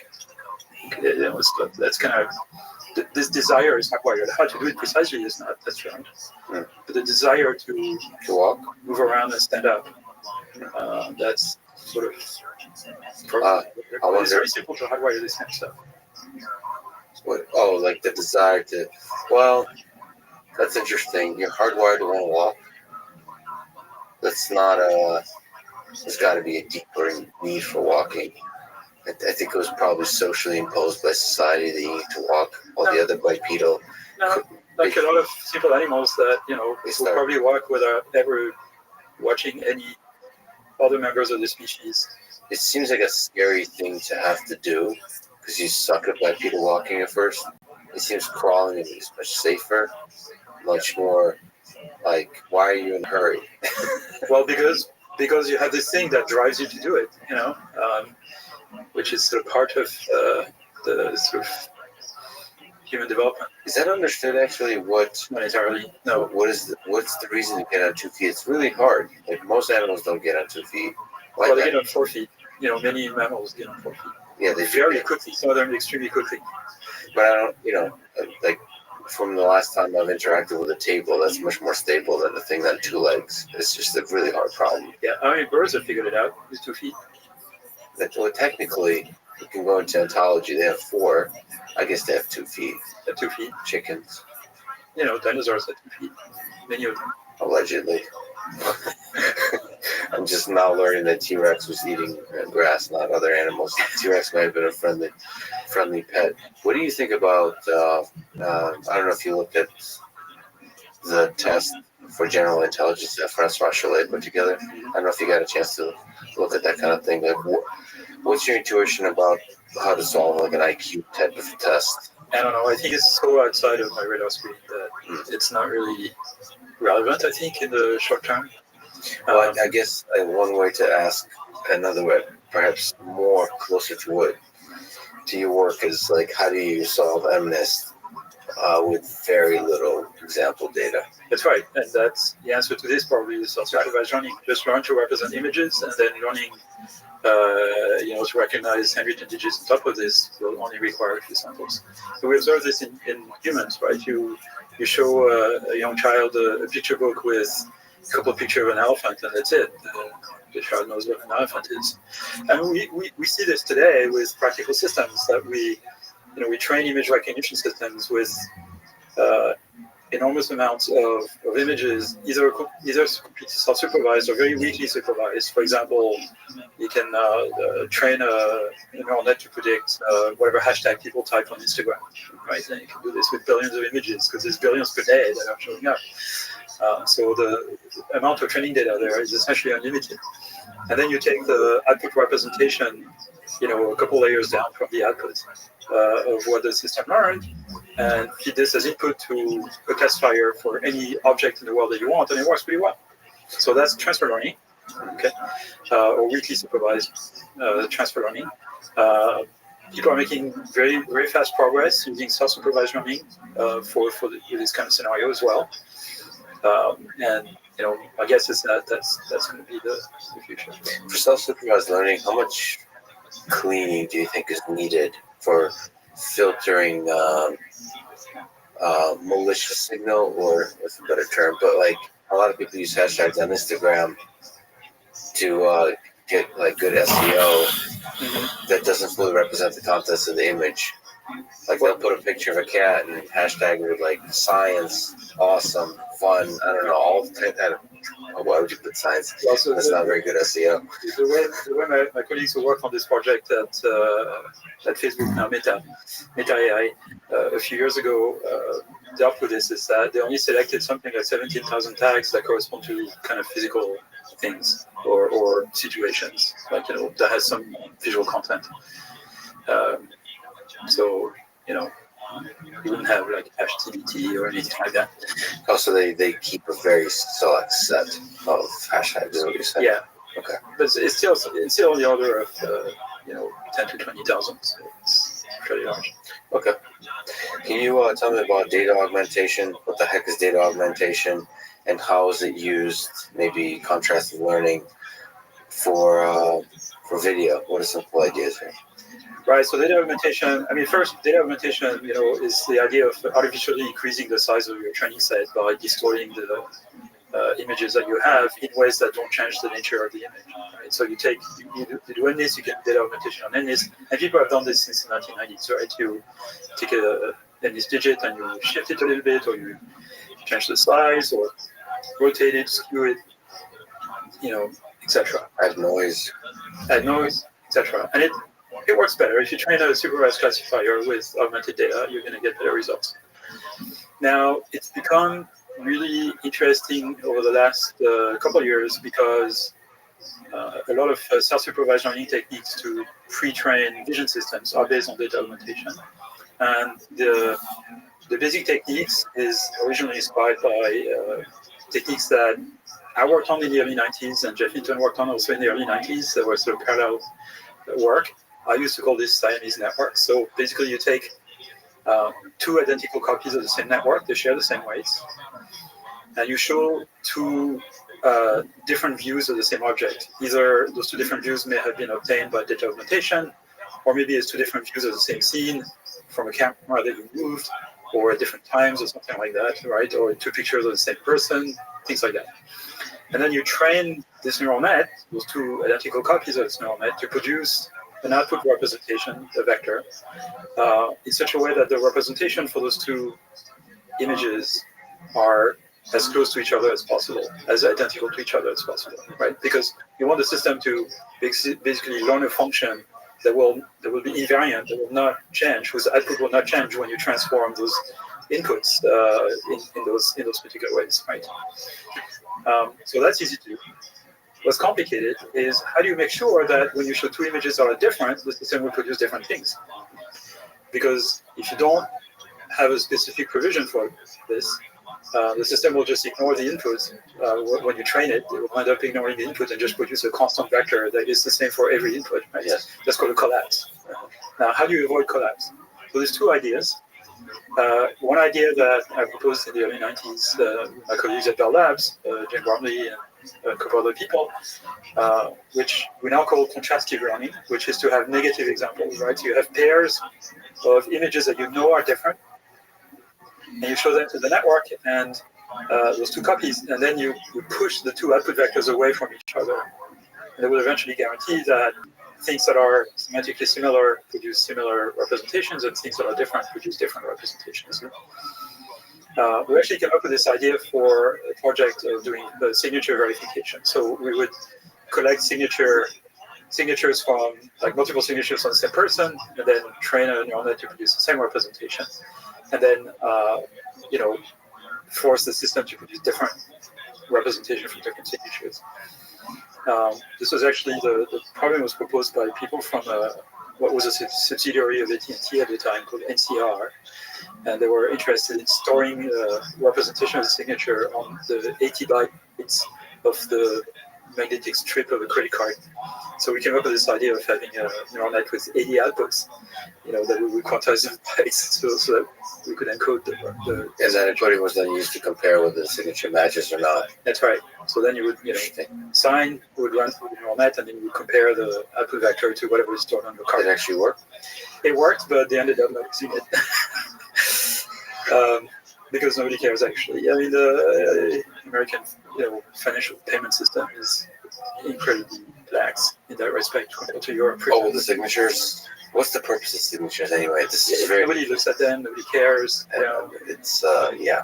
No. So that's contrastive learning, right? So you need positive and negative pairs. And the problem with that is that even though I had the original paper on this, I'm actually not very positive about it because it doesn't work in high dimension. If your representation is high dimensional, there's just too many ways for things to be different. And so you would need lots and lots and lots of negative pairs. So there is a particular implementation of this, which is relatively recent, from actually the Google Toronto group, where Jeff Hinton is the senior member there. It's called SimClear, SIMCLR. And basically a particular way of implementing this idea of contrastive learning is a particular objective function. Now, what I'm much more enthusiastic about these days is non-contrastive methods. So other ways to guarantee that the representations will be different for different inputs. And it's actually based on an idea that Jeff Hinton proposed in the early 90s with his student at the time, Sue Becker. And it's based on the idea of maximizing the mutual information between the outputs of the two systems. You only show positive pairs, you only show pairs of images that are somewhat similar. And you train the two networks to be informative, but also to be as informative of each other as possible. So basically one representation has to be predictable from the other, essentially. And he proposed that idea, had a couple of papers in the early 90s, and then nothing was done about it for decades. And I kind of revived this idea together with my postdocs at FAIR, particularly a postdoc called Stefan Denis, who's now a junior professor in Finland at the University of Aalto. We came up with something that we call Barlow twins, and it's a particular way of maximizing the information content of a vector, using some hypotheses. And we have kind of another version of it that's more recent now called VICREG, VICREG. That means variance, invariance, covariance, regularization. And it's the thing I'm the most excited about in machine learning in the last 15 years. I mean, I'm really, really excited about this. What kind of data augmentation is useful for that non-contrasting learning method? Are we talking about, does that not matter that much? Or it seems like a very important step. Yeah. So you generate the images that are similar but sufficiently different. Yeah, that's right. It's an important step, and it's also an annoying step because you need to have that knowledge of what data augmentation you can do that do not change the nature of the object. Yeah. And so the standard scenario, which a lot of people working in this area are using, is you use the type of distortion. So basically you do geometric distortion. So one basically just shifts the image a little bit. It's called cropping. Another one kind of changes the scale a little bit. Another one kind of rotates it. Another one changes the colors. You can do a shift in color balance or something like that. Saturation. Another one sort of blurs it. Another one adds noise. So you have like a catalog of kind of standard things, and people try to use the same ones for different algorithms so that we can compare. But some algorithms, some self-supervised algorithm actually can deal with much bigger, like more aggressive data augmentation, and some don't. So that kind of makes the whole thing difficult. But that's the kind of distortions we're talking about, and so you train with those distortions, and then you you chop off the last layer, a couple layers of the network, and you use the representation as input to a classifier. You train the classifier on ImageNet, let's say, or whatever, and measure the performance. And interestingly enough, the methods that are really good at eliminating the information that is irrelevant, which is the distortions between those images, do a good job at eliminating it. And as a consequence, you cannot use the representations in those systems for things like object detection and localization, because that information is gone. So the type of data augmentation you need to do depends on the task you want eventually the system to solve. The type of data augmentation, standard data augmentation we use today, are only appropriate for object recognition or image classification. They're not appropriate for things like. Can you help me out understand what why localization is? So you're saying it's just not good at the negative, like at classifying the negative, so that's why it can't be used for the localization? No, it's just that you train the system. You give it an image, and then you give it the same image shifted and scaled. And you tell it that's the same image. So the system basically is trained to eliminate the information about position and size.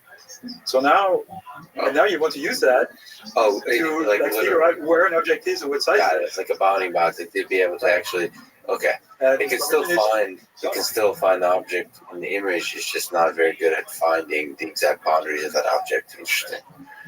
Interesting. Which, that's an interesting sort of philosophical question. How important is object localization anyway? We're like obsessed by measuring, like image segmentation, obsessed by measuring perfectly, knowing the boundaries of objects, when arguably that's not that essential to understanding what are the contents of the scene. On the other hand, I think evolutionarily, the first vision systems in animals were basically all about localization, very little about recognition. And in the human brain, you have two separate pathways for recognizing the nature of an object and localizing objects. So you use the first pathway, called the ventral pathway, for telling what you're looking at. The other pathway, the dorsal pathway, is used for navigation, for grasping, and basically a lot of the things you need for survival are localization, detection. Is similarity learning or contrastive learning with these non-contrastive methods the same as understanding something? Just because a distorted cat is the same as a non-distorted cat, does that mean you understand what it means to be a cat? To some extent. I mean, it's a superficial understanding, obviously. But what is the ceiling of this method, do you think? Is this just one trick on the path to doing self-supervised learning? Can we go really, really far? I think we can go really far. So if we figure out how to use techniques of that type, perhaps very different, but the same nature, to train a system from video to do video prediction, essentially, I think we'll have a path, towards, I wouldn't say unlimited, but a path towards some level of, physical common sense in machines. And I also think that that ability to learn how the world works from a sort of high throughput channel like vision is a necessary step towards sort of real artificial intelligence. In other words, I believe in grounded intelligence. I don't think we can train a machine to be intelligent purely from text, because I think the amount of information about the world that's contained in text is tiny compared to what we need to know. So, for example, let's people have attempted to do this for 30 years, right? The Psych Project and things like that, right? Of basically kind of writing down all the facts that are known, hoping that some sort of common sense will emerge. I think it's basically hopeless. But let me take an example. You take an object. I describe the situation to you. I take an object, I put it on the table, and I push the table. It's completely obvious to you that the object will be pushed with the table, right? Because it's sitting on it. There's no text in the world, I believe, that explains this. And so if you train a machine as powerful as it could be, your GPT 5000, or whatever it is, it's never going to learn about this. That information is just is not present in any text. Well, the question, like with the psych project, the dream I think is to have like 10 million, say, facts like that give you a head start, like a parent guiding you. Now, we humans don't need a parent to tell us that the table will move. The smartphone will move with the table, but we'll get a lot of guidance in other ways. So it's possible that we can give it a quick shortcut. What about cat? The cat knows that. No, but they evolved. So No, they don't like us. The physics of stuff. Yeah. Well, yeah. So you're saying it's so you're putting a lot of intelligence onto the nurture side, not the nature. Yeah. Because we seem to have, there's a very inefficient, arguably, process of evolution that got us from bacteria to who we are today.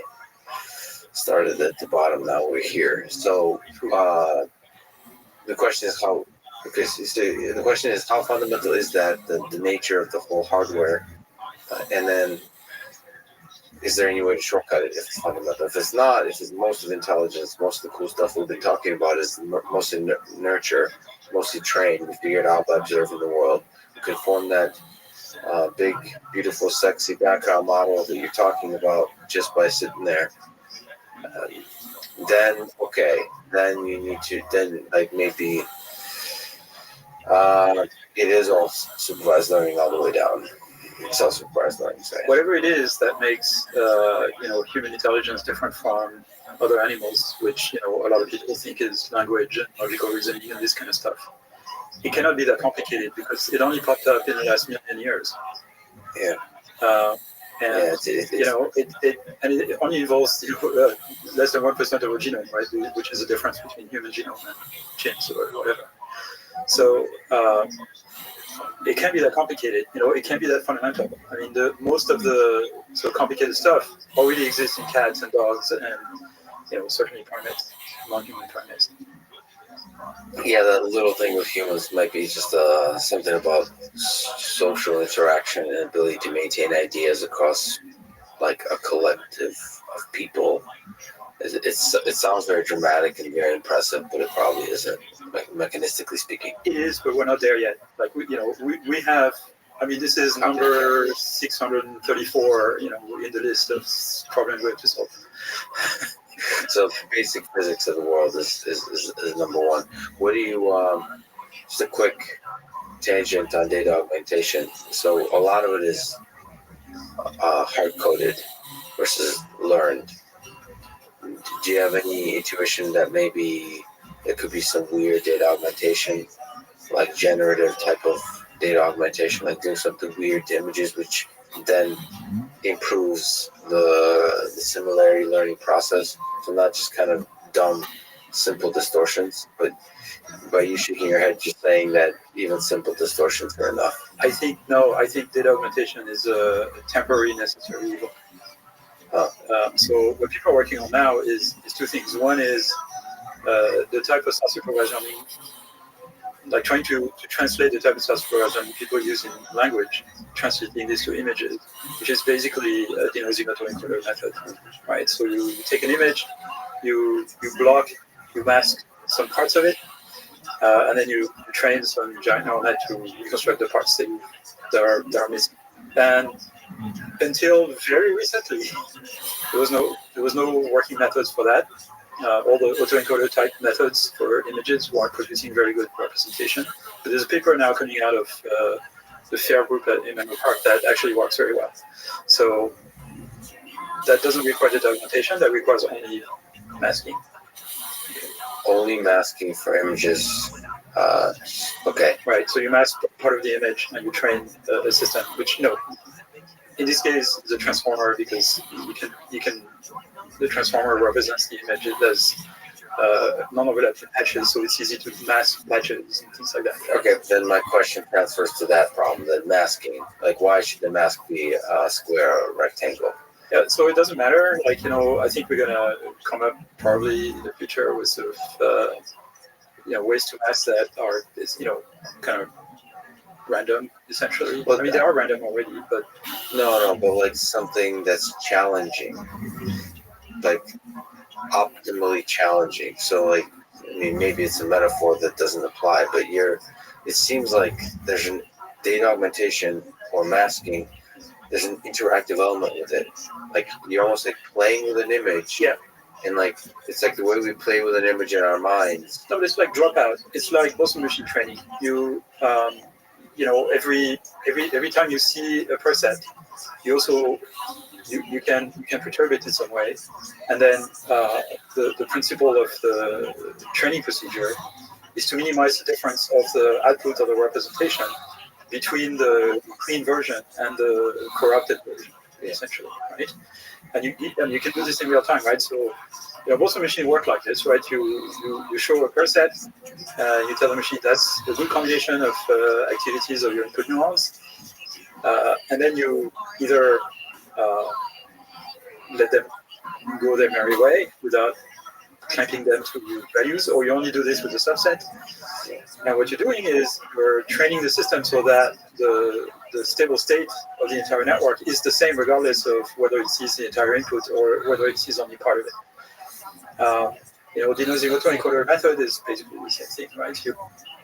You're training a system to reproduce the input, the complete input, and filling the blanks, regardless of which parts are missing, and that's really the underlying principle. And you could imagine sort of even in the brain some sort of neural principle where neurons can oscillate, right? So they take their activity and then temporarily they kind of shut off to force the rest of the system to basically reconstruct the input without their help, and I mean, you can imagine, more or less biological processes. Something like that. And I guess with this denoising autoencoder and masking and data augmentation, you don't have to worry about being super efficient. You can just do as much as you want and get better over time. Because I was thinking, like, you might want to be clever about the way you do all these procedures, but that's only if it's somehow costly to do every iteration, but it's not really. Not really. Maybe. And then there is, data augmentation without explicit data augmentation. Is data augmentation by weighting, which is, the sort of video prediction. You're observing a video clip, observing the continuation of the video clip, try to run a representation using the joint embedding architectures in such a way that the representation of the future clip is easily predictable from the representation of the observed clip. Do you think YouTube has enough raw data from which to learn how to be a cat? I think so. So the amount of data is not the constraint. No, it would require some selection, I think. Some selection of maybe the right type of data. You don't go down the rabbit hole of just cat videos. You might need to watch some lectures or something.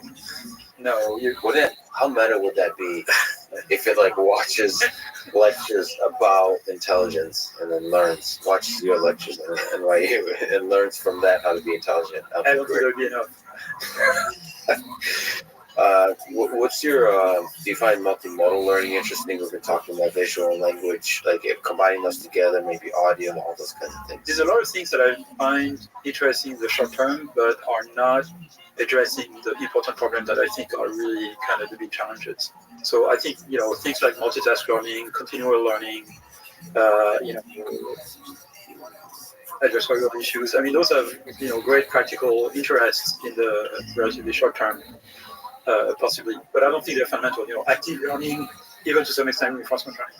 I think those things will become either obsolete or useless or easy once we figure out how to do self-supervised representation learning or learning predictive world models. And so I think that's what the entire community should be focusing on. At least people who are interested in sort of fundamental questions or really kind of pushing the envelope of AI towards the next stage. But of course, there's a huge amount of very interesting work to do in sort of practical questions that have short-term impact. Well, it's difficult to talk about the temporal scale because all of human civilization will eventually be destroyed because the sun will die out, and even if Elon Musk is successful in multiplanetary colonization, across the galaxy, eventually the entirety of it will just become a giant black holes, and It's going to take a while, though. so. But what I'm saying is, then that logic you used to say it's all me was. I'm saying all of that to say that multitask learning might be you're calling it practical or pragmatic or whatever. That might be the thing that achieves something very akin to intelligence while we're trying to solve the more general problem of self-supervised learning and background knowledge. So the reason I bring that up, maybe one way to ask that question, I've been very impressed by what Tesla Autopilot team is doing. I don't know if you had a chance to glance at this particular one example of multitask learning, where they're literally taking the problem, like, I don't know, Charles Darwin starts studying animals. They're studying the problem of driving and asking, okay, what are all the things you have to perceive? And the way they're solving it is, one, there's an ontology where you're bringing that to the table. So you're formulating a bunch of different tasks. It's like over 100 tasks or something like that they're involved in driving. And then they're deploying it and then getting data back from people that run into trouble. And they're trying to figure out, do we add tasks? Do we focus on each individual task separately? In fact, I would say, I'll classify Andre Karpathy's talking to as, so one was about doors, and the other one about how much image net sucks. He kept going back and forth on those two topics, which image net sucks, meaning you can't just use a single benchmark. There's you have to have like a giant suite of benchmarks to understand how well your system actually I lose him. I mean, he's a very sensible guy. Now, okay, it's very clear that if you're faced with an engineering problem that you need to solve in a relatively short time, particularly if you have Elon Musk breathing down your neck, you're going to have to take shortcuts, right? You might think about the fact that the right thing to do and the long-term solution involves, some fancy self-supervised learning, but you have, Elon Musk breathing down your neck, and this involves human lives. So you have to basically just do the systematic engineering and fine-tuning and refinements and trial and error and all that stuff. There's nothing wrong with that. That's called engineering. That's called putting technology out in the world, and you have to kind of ironclad it before you do this. So much for grand ideas and principles. But I'm placing myself sort of some upstream of this, quite a bit upstream of this. You're Plato thinking about Platonic forms. You're not Platonic, because eventually I want that stuff to get used, but it's okay if it takes 5 or 10 years for the community to realize this is the right thing to do. I've done this before. It's been the case before that I've made that case. I mean, if you look back in the mid-2000s, for example, and you ask yourself the question, okay, I want to recognize cars or faces or whatever.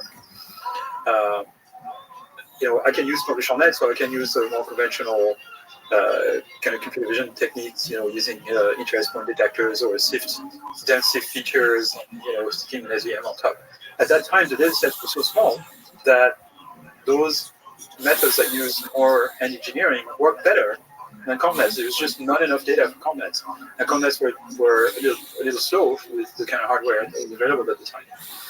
And there was a sea change when, basically when, data sets became bigger and GPUs became available.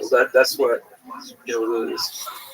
two of the main factors that basically made people change their mind. And you can look at the history of like all sub branches of AI or pattern recognition, and there's a similar trajectory followed by techniques where people start by engineering the hell out of it. Be it optical character recognition, speech recognition, computer vision, like image recognition in general, natural language understanding, like translation, things like that, right? You start to engineer the hell out of it. You start to acquire all the knowledge, the prior knowledge about image formation, about the shape of characters, about morphological operations, about like feature extraction, Fourier transforms, Wernicke moments, whatever, right? People have come up with thousands of ways of representing images so that they could be easily classified afterwards. Same for speech recognition, right? There is, 2 decades for people to figure out a good front end to pre-process speech signals so that, the information about what is being said is preserved, but most of the information about the identity of the speaker is gone. Kestrel coefficients or whatever, right? And same for text, right? You do name entity recognition and you parse and you do tagging of the parts of speech, and you do this sort of tree representation of clauses and stuff right before you can do anything. So that's how it starts, right? Just engineer the hell out of it. And then you start having data, and maybe you have more powerful computers, maybe you know something about statistical learning.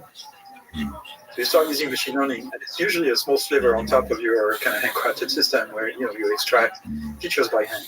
Okay, and now, nowadays the standard way of doing this is that you train the entire thing end to end with a deep learning system, and it learns its own features, and speech recognition systems nowadays, or OCR systems, are completely end to end. It's it's some giant neural net that takes raw waveforms and produces a sequence of characters coming out, and it's just a huge neural net. Right? There's no Markov model, there's no language model that is explicit other than something that's ingrained in the sort of neural language model, if you want.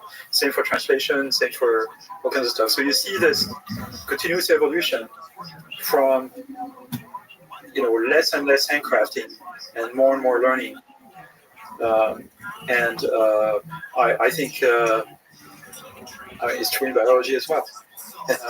So, I mean, we might disagree about this, maybe not into this one little piece at the end. You mentioned active learning.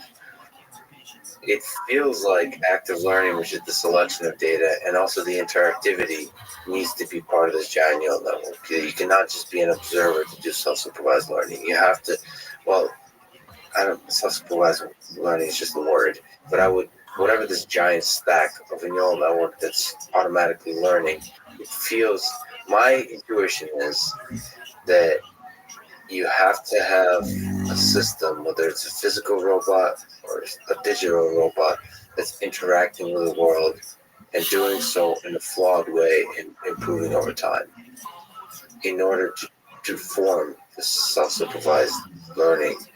Well, you can't just give it a giant sea of data. Okay, I agree and I disagree.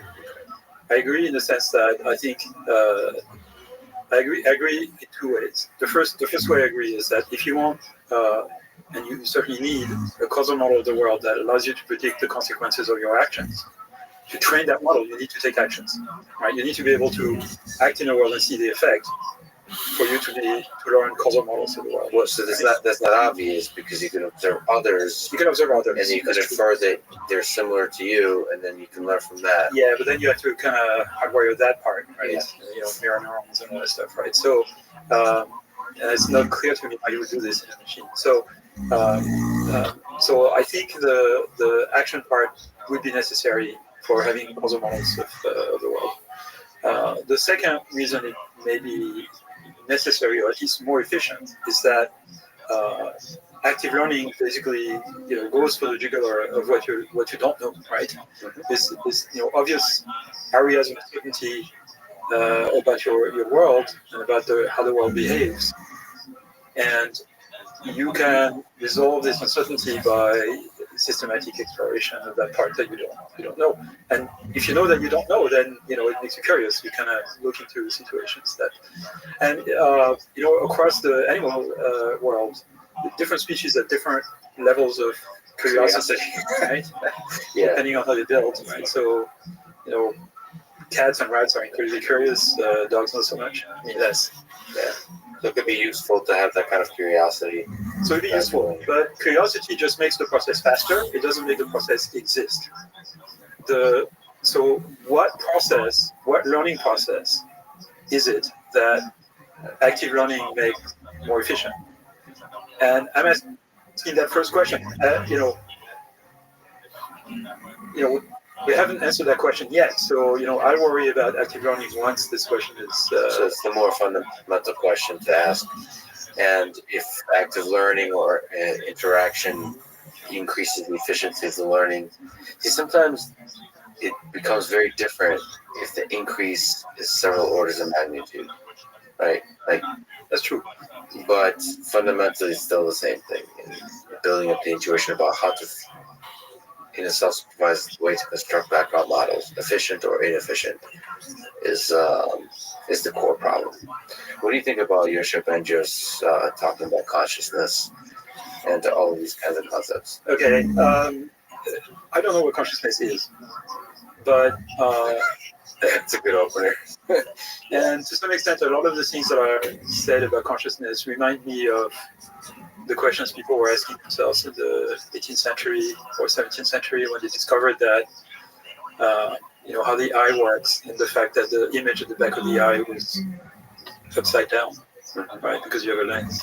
And so on your retina, the image that forms is the image of the world, but it's upside down. How is it that you see right side up? And with what we know today in science, we realize this question doesn't make any sense, or is kind of ridiculous in some way, right? So I think a lot of what is said about consciousness is of that nature. Now that said, there's a lot of really smart people that, for whom I have a lot of respect, who are talking about this topic. People like David Chalmers, who's a colleague of mine at NYU. I have kind of unorthodox, folk, speculative hypothesis about consciousness. So we're talking about the study of a world model. And I think, our entire prefrontal cortex basically is the engine for a world model. But when we are attending at a particular situation, we're focused on that situation. We basically cannot attend to anything else. And that seems to suggest that we basically have only one world model engine in our prefrontal cortex. That engine is configurable to the situation at hand. So we are building a box out of wood, or we are, driving down the highway playing chess. We basically have a single model of the world that we configure into the situation at hand, which is why we can only attend to one task at a time. Now, if there is a task that we do repeatedly, it goes from the sort of deliberate reasoning using model of the world and prediction, and perhaps something like model predictive control, which I was talking about earlier, to something that is more subconscious, that becomes automatic. So I don't know if you've ever played against a chess grandmaster. I get wiped out in 10 plies, right? And I have to think about my move for like 15 minutes. And the person in front of me, the grandmaster, would just like react within seconds, right? He doesn't need to think about it. That's become part of the subconscious because it's basically just pattern recognition at this point. Same, the first few hours you drive a car, you're really attentive, you can't do anything else, and then after 20, 30 hours of practice, 50 hours, it's subconscious. You can talk to the person next to you, things like that, right? Unless the situation becomes unpredictable, and then you have to stop talking. So that suggests you only have one model in your head, and it might suggest the idea that consciousness basically is the module that configures this world model of yours. You need to have some sort of executive kind of overseer that configures your world model for the situation at hand, and that leads to kind of the really curious concept that consciousness is not a consequence of the power of our minds, but of the limitation of our brains. But because we have only one world model, we have to be conscious. If we had as many world models as situations we encounter, then we could do all of that simultaneously, and we wouldn't need this sort of executive control that we call consciousness. Yeah, interesting. And somehow maybe that executive controller, the hard problem of consciousness, there's some kind of chemicals in biology that's creating a feeling, like it feels the experience of these things. That's kind of like the hard question is, what the heck is that, and why is that useful? Maybe the more pragmatic question, why is it useful to feel like this is really you experiencing this versus just like information being processed? It could be just a very nice side effect of the way we evolved. That's just very useful to feel a sense of ownership to the decisions you make, to the perceptions you make, to the model you're trying to maintain. Like you own this thing, and it's the only way you got. And if you lose it, it's gonna really suck. And so you should really send the brain some signals about it.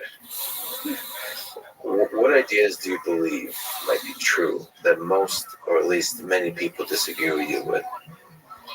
Let's say in the space of machine learning. Well, it depends who you're talking about, but I think so. Certainly, there is a bunch of people who are nativists, right? Who think that a lot of the basic things about the world are kind of hardwired in our minds. Things like the world is three-dimensional, for example, is that hardwired? Things like object permanence is something that we learn before the age of 3 months or so, or are we born with it? And there are very wide disagreements among the cognitive scientists for this. I think those things are actually is it the case that the oriented edge detectors in V1 are learned, or are they hardwired? I think they are learned. They might be learned before birth because it's really easy to generate signals from the retina that actually will train edge detectors. So, and again, those are things that can be learned within minutes of opening your eyes, right? I mean, since the 1990s, we have algorithms that can learn oriented edge detectors completely unsupervised with the equivalent of a few minutes of real time. So those things have to be learned. There's also those MIT experiments where you kind of plug the optical nerve on the auditory cortex of a baby ferret, right? And that auditory cortex becomes a visual cortex essentially. So clearly there's learning taking place there. I think a lot of what people think are so basic that they need to be hardwired, I think a lot of those things are learned because they're easy to learn. So you put a lot of value in the power of learning. What kind of things do you suspect might not be learned? Is there something that could not be learned? So your intrinsic drives are not learned. They are the things that make humans human, or make cats different from dogs, right? It's the basic drives that are kind of hardwired in our basal ganglia. There are people who are working on this kind of stuff. This is called intrinsic motivation in the context of reinforcement learning. So these are objective functions where the reward doesn't come from the external world. It's computed by your own brain. Your own brain computes whether you're happy or not, right? It measures your degree of comfort or discomfort. And because it's your brain computing this, presumably it knows also how to estimate gradients of this, right? So it's easier to learn when your objective is intrinsic. So that has to be hardwired. The critic that makes long-term prediction of the outcome, which is the eventual result of this, that's learned. And perception is learned, and the model of the world is learned. But let me take an example of why the critic. An example of how the critic might be learning, right?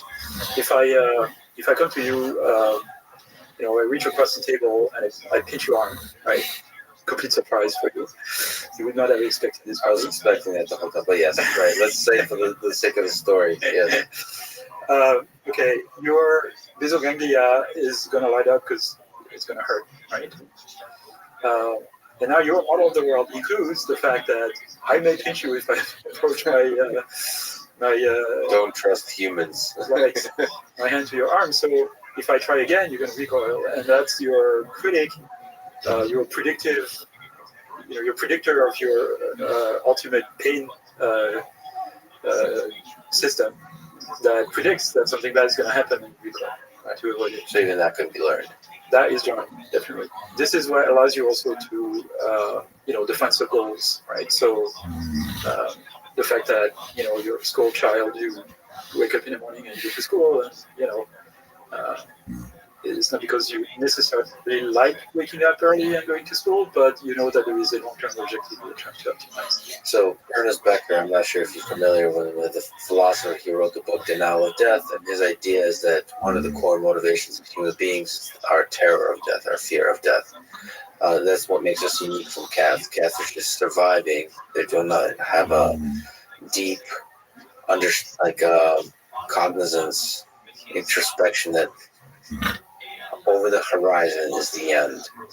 And then he says that there's a terror management theory, that's just all these psychological experiments that show that basically this idea that all of human civilization, everything we create, is kind of trying to forget, if even for a brief moment, that we're going to die. When do you think humans understand that they're going to die? Is it learned early on? Also, like, I don't know at what point. I mean, it's a question like, at what point do you realize that what death really is? And I think most people don't actually realize what death is, right? I mean, most people believe that you go to heaven or something, right? well, so the pushback on that, what Ernest Becker says, and Sheldon Solomon, all of those folks, and I find those ideas a little bit compelling, is that there is moments in life, early in life, a lot of this fun happens early in life, when when you do deeply experience the terror of this realization, and all the things you think about religion, all those kinds of things that we kind of think about more like teenage years and later. We're talking about way earlier. No, it's like 7 or 8 years. It's something like that, yeah. You realize, holy crap, this is like the mystery, the terror. Like, it's almost like you're a little prey, a little baby deer sitting in the darkness of the jungle, the woods, looking all around you. There's darkness full of terror. I mean, that realization says, okay, I'm gonna go back in the comfort of my mind, where there is a deep meaning, where there is a maybe like pretend I'm immortal in however kind of idea I can construct to help me understand that I'm immortal. Religion helps with that. You can delude yourself in all kinds of ways, like lose yourself in the busyness of each day, have little goals in mind, all those kinds of things, to think that it's going to go on forever. And you kind of know you're going to die, yeah, it's going to be sad, but you don't really understand that you're going to die. And so that's their idea. And I find that compelling, because it does seem to be a core unique aspect of human nature, that we're able to think that we're able to really understand that this life is finite. That seems important. There's a bunch of different things there. So first of all, I don't think there is a qualitative difference between us and cats in the term. I think the difference is that we just have a better long-term ability to predict, in the long term, and so we have a better understanding of how the world works. So we have better understanding of finiteness of life and things like that. So we have a better planning engine than cats. Yeah. Okay. But what's the motivation for planning? Well, I think it's just a side effect of the fact that we have just a better planning engine, because it makes us, as I said, the essence of intelligence is the ability to predict. And so because we're smarter, as a side effect, we also have this ability to kind of make predictions about our own future existence or lack thereof. Okay. You say religion helps with that. I think religion hurts, actually. It makes people worry about, what's going to happen after their death, etc. If you believe that, you just don't exist after death, it solves completely the problem. Wait, at least. You're saying if you don't believe in God, you don't worry about what happens after death? Yeah. I don't know. You only worry about this life, because that's the only one you have. I think it's I don't know if I were to say what Ernest Becker says, and I would say I agree with him more than not, is you do deeply worry. If you believe there's no God, there's still a deep worry, like, of the mystery of it all. Like, how does that make any sense? That it just ends. I don't think we can truly understand that this I mean, so much of our life, the consciousness, the ego, is invested in this being, and then Science keeps bringing humanity down from its pedestal. And yeah, but that's just another example of it. That's wonderful, but for us individual humans, we don't like to be brought down from a pedestal.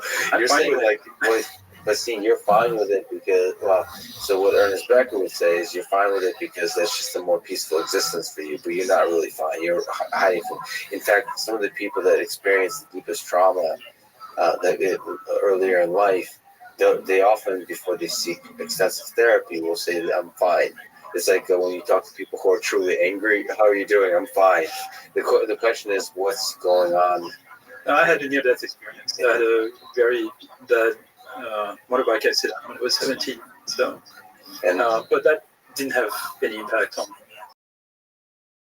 my reflection on that. basically just playing a bit of devil's advocate, pushing back on wondering, is it truly possible to accept death? And the flip side that's more interesting, I think, for AI and robotics is how important is it to have this as one of the suite of motivations, is to not just avoid falling off the roof or something like that, but ponder the end of the ride.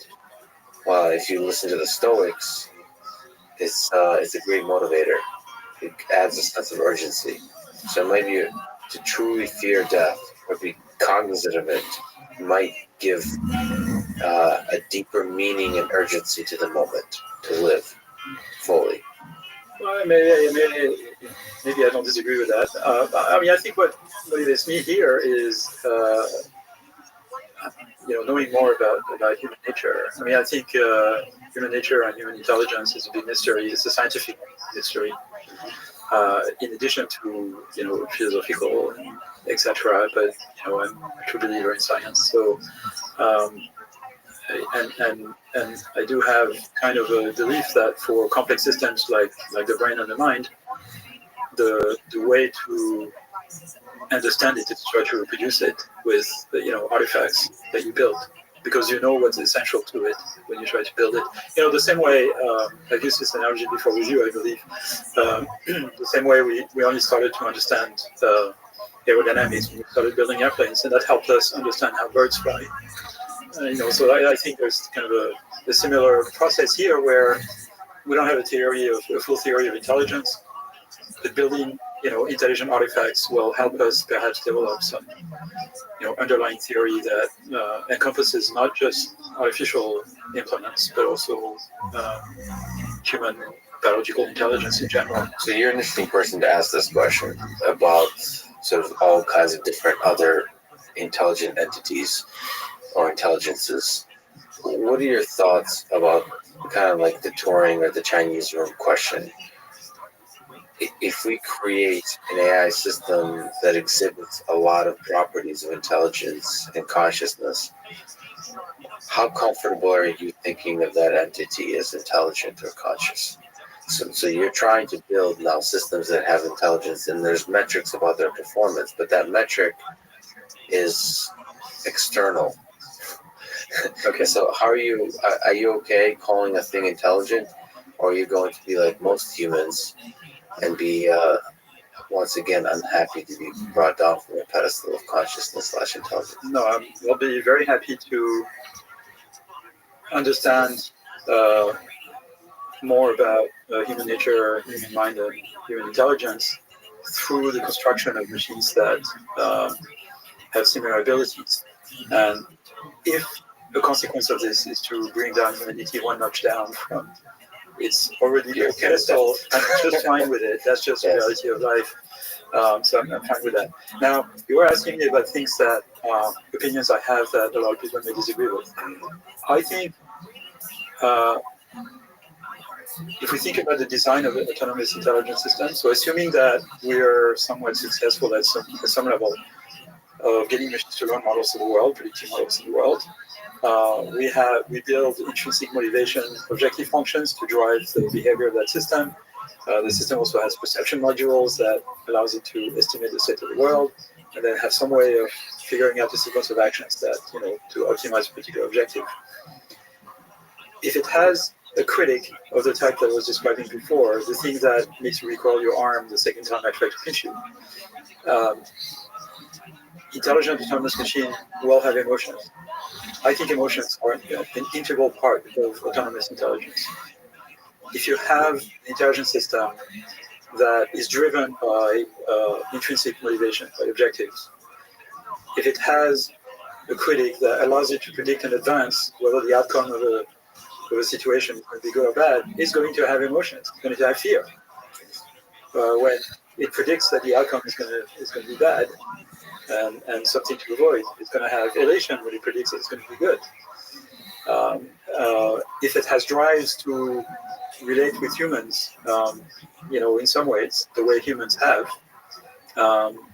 it's going to be social, right? And so it's going to have emotions about attachment and things of that type. So, I think, the sort of sci-fi thing where you see commander data like having an emotion chip that you can turn off, right? I think that's ridiculous. So, I mean, here's the difficult philosophical, social question.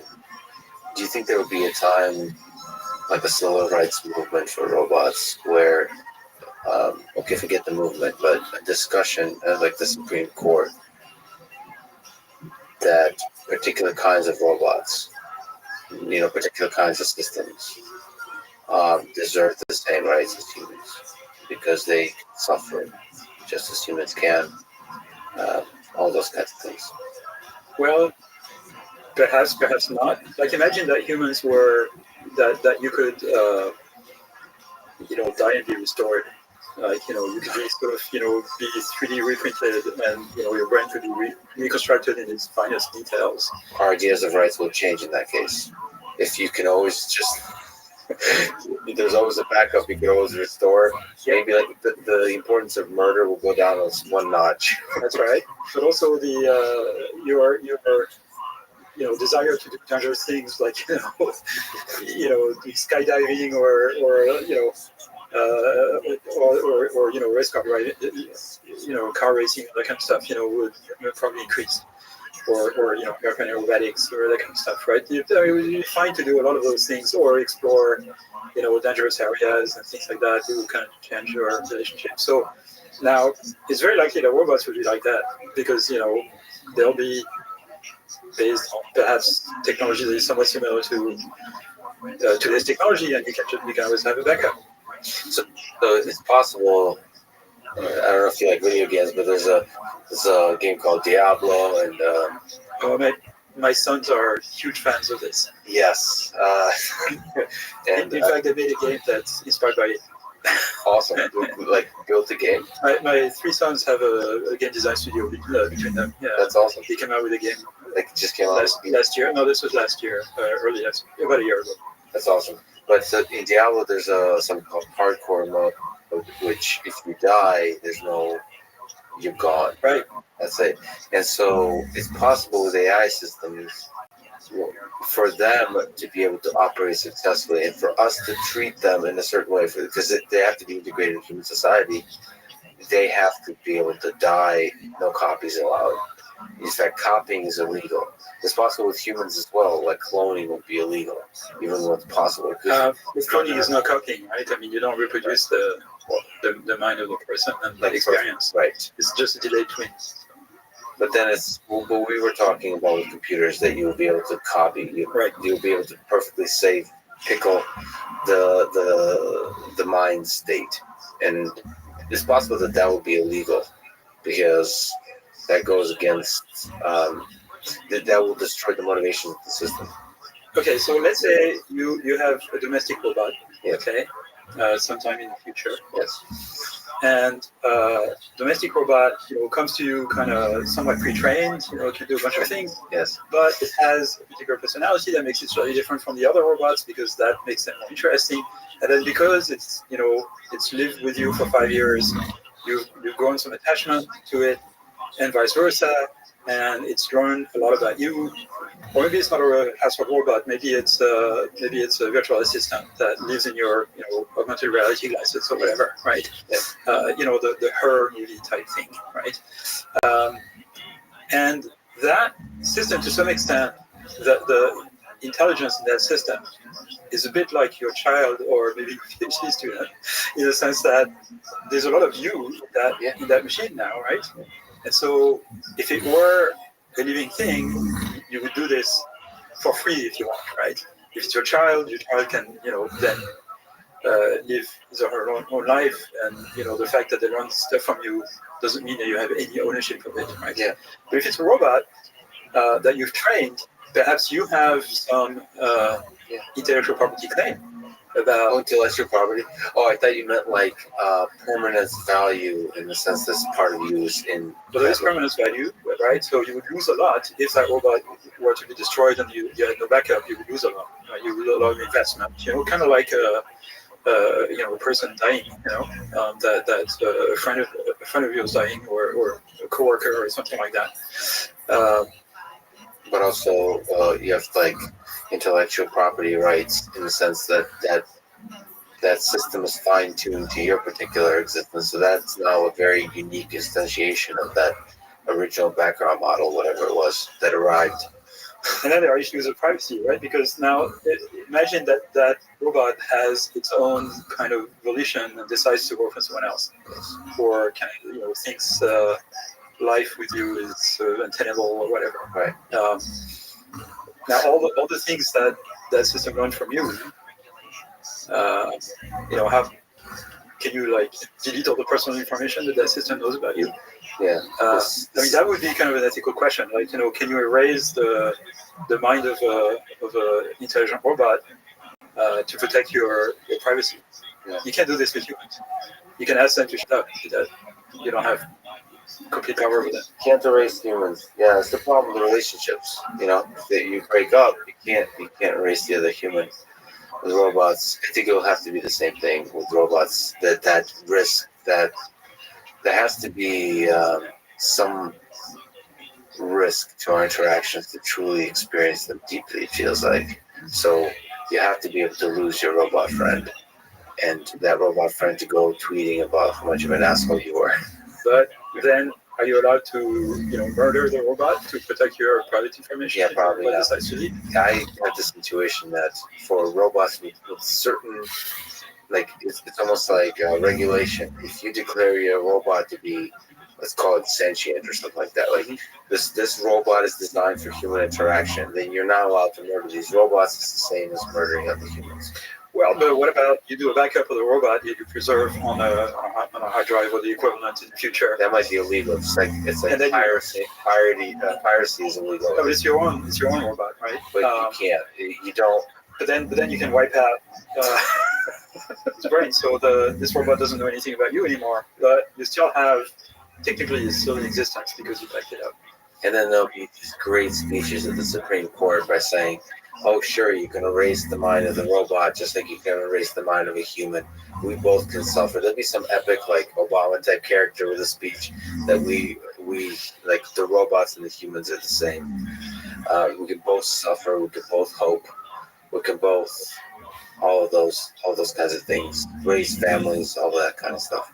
It's interesting for these, just like you said, emotion seems to be a fascinating, powerful aspect of human interaction and human robot interaction, and if they're able to exhibit emotions, at the end of the day, that's probably going to have us deeply consider human rights, like what we value in humans, what we value in other animals. That's why robots and AI is great. It makes us ask really good questions. The hard question, yeah. But you asked about the Chinese room type argument. Is it real? If it looks real, Yes. I think the Chinese room argument is ridiculous.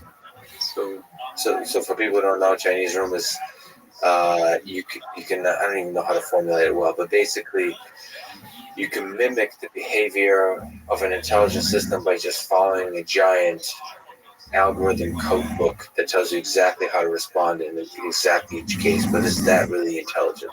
It's like a giant lookup table. When this person says this, you answer this. When this person says this, you answer this. And if you understand how that works, you have this giant, nearly infinite lookup table. Is that really intelligence? Because intelligence seems to be a mechanism that's much more interesting and complex than this lookup table. I don't think so. So the real question comes down to: do you think you can mechanize intelligence in some way, even if that involves learning? And the answer is, of course, yes. There's no question. There's a second question then, which is assuming you can reproduce intelligence in sort of different hardware than biological hardware, like computers. Can you, match human intelligence in all the domains in which humans are intelligent? is impossible, right? So it's the hypothesis of strong AI. The answer to this, in my opinion, is an unqualified yes. This will happen at some point. There's no question that machines at some point will become more intelligent than humans in all domains where humans are intelligent. This is not for tomorrow. It's going to take a long time, regardless of what Elon and others have claimed or believed. This is a lot harder than many of those guys think it is.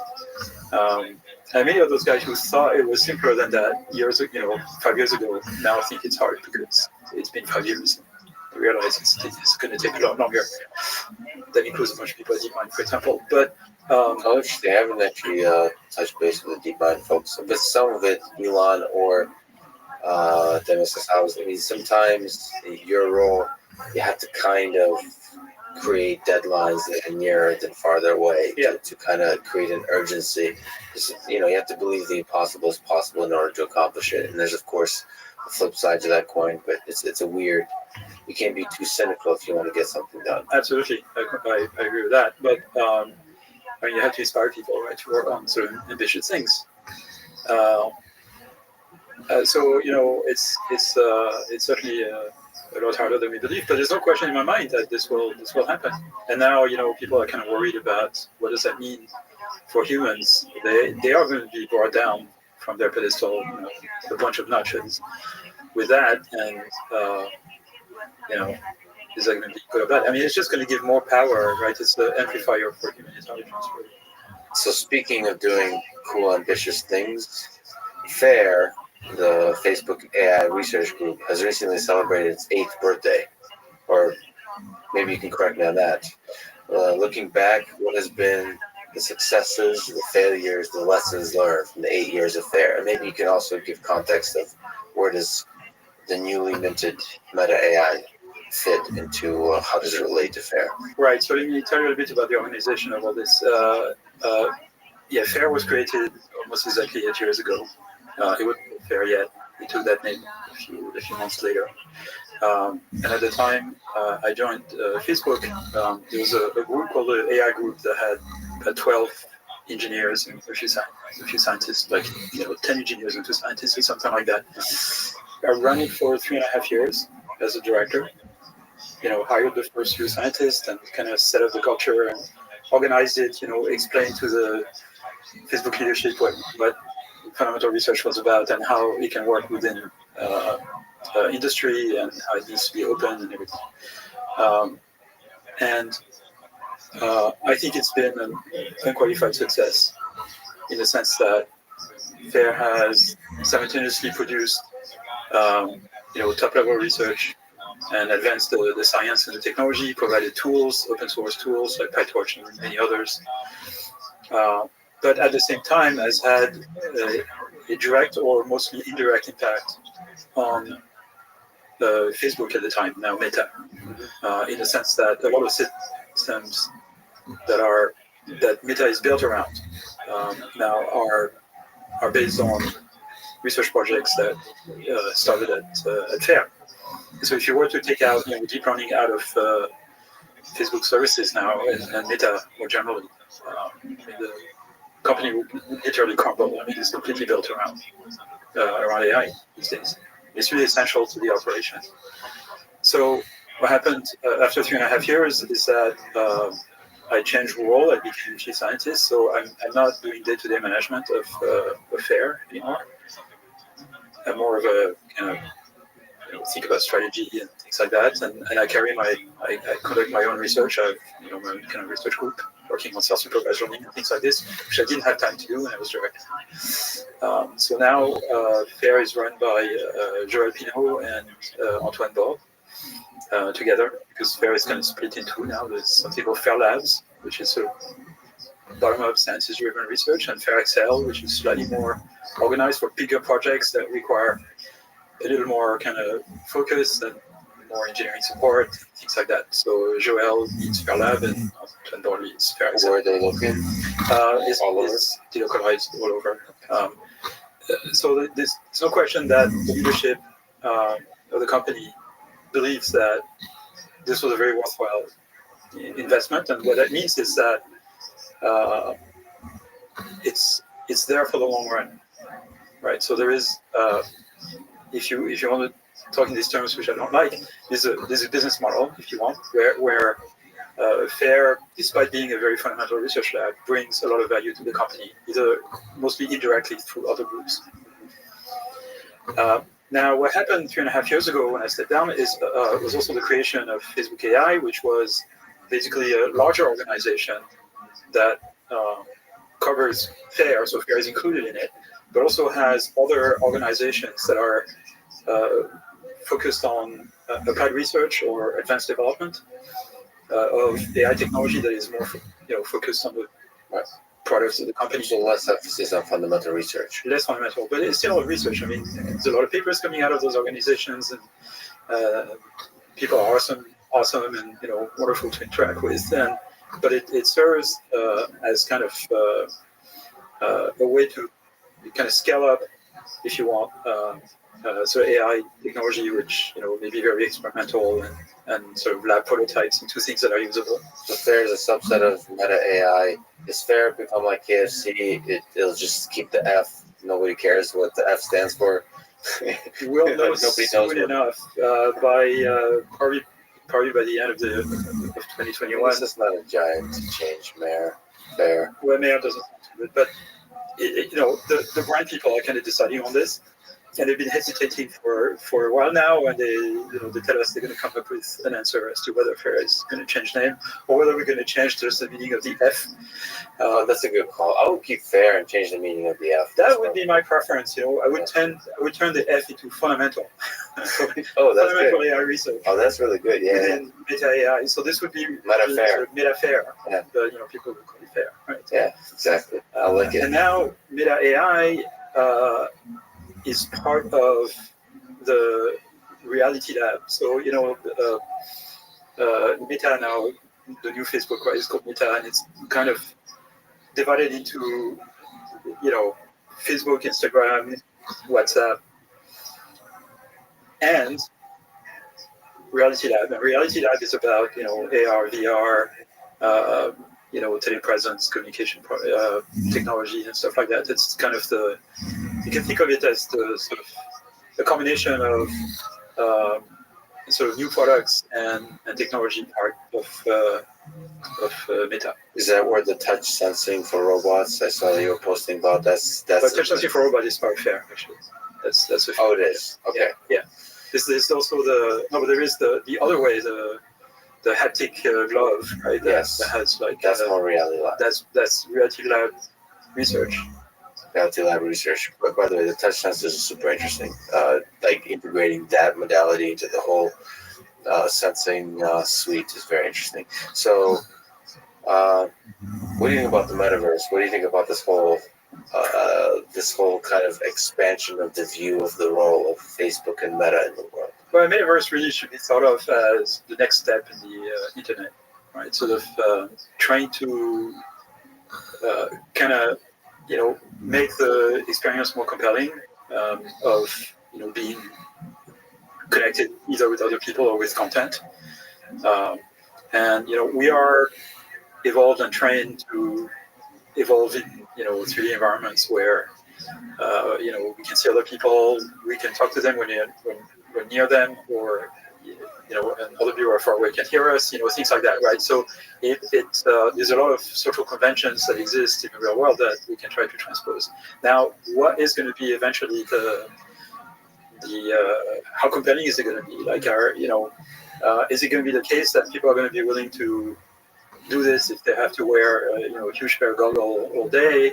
Maybe not. But then again, if the experience is sufficiently compelling, maybe so. Or if the device that you have to wear is just basically a pair of glasses, and technology makes sufficient progress for that. AR is a much easier concept to grasp. That you're going to have, augmented reality glasses that basically contain some sort of, virtual assistant that can help you in your daily lives. But at the same time, with the AR, you have to contend with reality. With VR, you can completely detach yourself from reality, so it gives you freedom. It might be easier to design worlds in VR. Yeah, but you can imagine how, the metaverse being a mix a mix, right? Or like you can have objects that exist in the metaverse that pop up on top of the real world, or only exist in virtual reality. Okay, let me ask the hard question.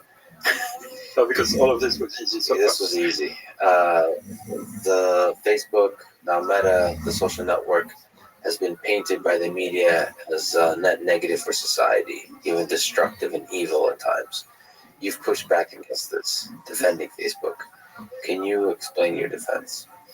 Yeah, so the description, the company that is being described in some media is not the company we know when we work inside. And, it could be claimed that a lot of employees are uninformed about what really goes on in the company. But, I'm a vice president. I mean, I have a pretty good vision of what goes on. I don't know everything, obviously. I'm not involved in everything, but certainly not in decision about, content moderation or anything like this. But I have, some decent vision of what goes on. And this evil that is being described, I just don't see it. And then, I think there is an easy story to buy, which is that all the bad things in the world, and the reason your friend believes crazy stuff, there's an easy scapegoat, right? In social media in general, Facebook in particular. But you have to look at the data. Like, is it the case that Facebook, for example, polarizes people politically? Are there academic studies that show this? Is it the case that teenagers think of themselves less if they use Instagram more? Is it the case that people get more riled up against opposite sides in a debate or political opinion if they are more on Facebook or if they are less? And study after study show that none of this is true. This is independent studies by academics. They're not funded by Facebook or Meta. Studied by Stanford, by some of my colleagues at NYU, actually, with whom I have a connection. There's a study recently, they paid people, I think it was in former Yugoslavia, I'm not exactly sure in what part, but they paid people to not use Facebook for a while in the period before the anniversary of the Srebrenica massacres, right? So people get riled up, like, should we have a celebration, a memorial kind of celebration for it or not? So they paid a bunch of people to not use Facebook for a few weeks. And it turns out that those people ended up being more polarized than they were at the beginning, and the people who were more on Facebook were less polarized.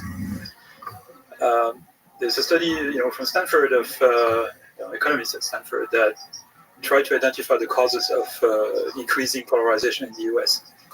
And it's been going on for 40 years before, Mark Zuckerberg was born. Yeah. Continuously. And so if there is a cause, it's not Facebook or social media. So you could say social media just accelerated, but no. I mean, it's basically a continuous evolution by some measure of polarization in the U.S. And then you compare this with other countries like the west half of Germany, because you can go 40 years east side, or Denmark or other countries, and they use Facebook just as much, and they're not getting more polarized; they're getting less polarized. So if you want to look for a causal relationship there, you can find a scapegoat, but you can't find a cause. Now, if you want to fix the problem, you have to find the right cause. And what rises me up is that people now are accusing Facebook of bad deeds that are done by others, and those others we're not doing anything about them. And by the way, those others include the owner of the Wall Street Journal, in which all of those papers were published. So I should mention I'm talking to Mike Shrep on this podcast, and also Mark Zuckerberg, and probably these are conversations I can have with them, because it's very interesting to me. Even if Facebook has some measurable negative effect, you can't just consider that in isolation. You have to consider about all the positive ways it connects us. So like every technology, connects people. It's like question. You can't just say like there's an increase in division. Yes, probably Google search engine has created increase in division. We have to consider about how much information it brought to the world. Like I'm sure Wikipedia created more division. If you just look at the division, we have to look at the full context of the world, and they didn't make a better world. The printing press has created more division. Right? Exactly. So when the printing press was invented, the first books that were printed were things like the Bible, and that allowed people to read the Bible by themselves, not get the message uniquely from priests in Europe. And that created, the Protestant movement and 200 years of religious persecution and wars. So that's a bad side effect of the printing press. The social networks aren't being nearly as bad as the printing press, but nobody would say the printing press was a bad idea. Yeah, a lot of it is perception, and there's a lot of different incentives operating here. Maybe a quick comment, since you're one of the top leaders at Facebook and at Meta, that's in the tech space. I'm sure Facebook involves a lot of incredible technological challenges that need to be solved. A lot of it probably is in the computer infrastructure, the hardware, it's just a huge amount.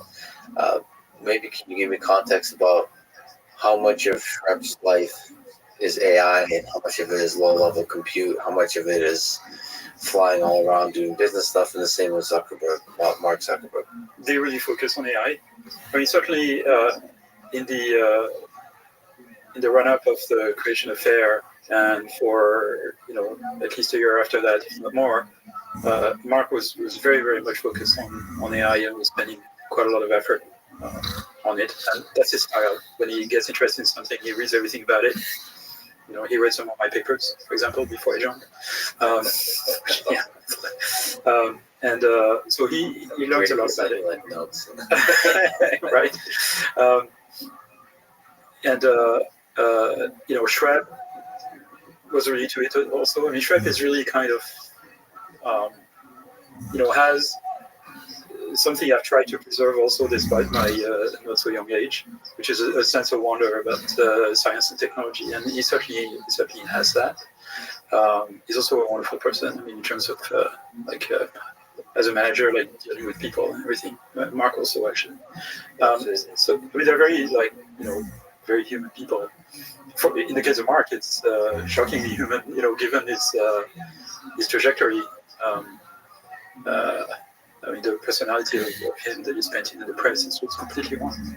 Yeah, but you have to know how to play the press. So that's I put some of that responsibility on him too. You have to. It's like the director, the conductor of an orchestra. You have to play the press and the public in a certain kind of way where you convey your true self to them. If there's a depth and kindness to you, and he's probably not the best at it. So yeah. You have to learn. And it's sad to see, and I'll talk to him about it, but the Shrep is slowly stepping down. It's always sad to see folks sort of be there for a long time and slowly. I guess time. Yeah, I think he's done the thing he set out to do, and he's got family priorities and stuff like that, and I understand, after 13 years or something. It's been a good run. Which in Silicon Valley is basically a lifetime. Yeah. Because, it's dog years. So in Europe, the conference just wrapped up. Let me just go back to something else. You posted a paper you co-authored was rejected from Europe, as you said, proudly, quotes, rejected. Can you joke? Yeah, I know. Can you describe this paper? And what was the idea in it? And also, maybe this is a good opportunity to ask, what are the pros and cons, what works and what doesn't about the review process? Yeah, let me talk about the paper first. I'll talk about the review process afterwards. The paper is called VICREG. So I mentioned that before, variance covariance regularization. And it's a technique, a non-contrastive learning technique for what I call joint embedding architecture. So Siamese nets are an example of joint embedding architecture. So joint embedding architecture is, let me back up a little bit, right? So if you want to do self-supervised learning, you can do it by prediction. So let's say you want to train the system to predict video, right? You show it a video clip and you train the system to predict the continuation of that video clip. Now, because you need to handle uncertainty, because there are many continuations that are plausible, you need to handle this in some way. You need to have a way for the system to be able to produce multiple predictions. And the only way I know to do this is through what's called a latent variable. So you have some sort of hidden vector, a variable that you can vary over a set or draw from a distribution. And as you vary this vector over a set, the output, the prediction, varies over a set of plausible predictions. Okay, so that's called, I call this a generative latent variable model. Got it. Okay, now there is an alternative to this to handle uncertainty. And instead of directly predicting the next frames of the clip, you also run those through another neural net. So you now have two neural nets. One that looks at the initial segment of the video clip, and another one that looks at the continuation during training, right? And what you're trying to do is learn a representation of those two video clips that is maximally informative about the video clips themselves, but is such that you can predict the representation of the second video clip from the representation of the first one easily.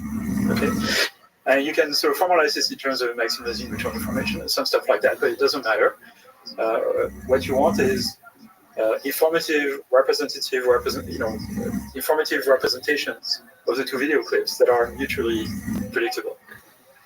What that means is that there's a lot of details in the second video clip that are irrelevant. Let's say a video clip consists in a camera panning the scene. There's going to be a piece of that room that is going to be revealed, and I can somewhat predict what that room is going to look like, but I may not be able to predict the details of the texture of the ground and where the tiles are ending and stuff like that, right? So those are irrelevant details that perhaps our representation will eliminate. And so what I need is to train this second neural net in such a way that whenever the continuation video clip varies over all the plausible continuations, the representation doesn't change. Got it. So it's got it. Over the space of representations, doing the same kind of thing as you're doing with similarity learning. Right. Yeah. So these are two ways to handle multimodality in a prediction, right? In the first way, you parameterize the prediction with a latent variable, where you predict pixels, essentially, right? In the second one, you don't predict pixels, you predict an abstract representation of pixels, and you guarantee that this abstract representation has as much information as possible about the input, but sort of drops all the stuff that you really can't predict, essentially.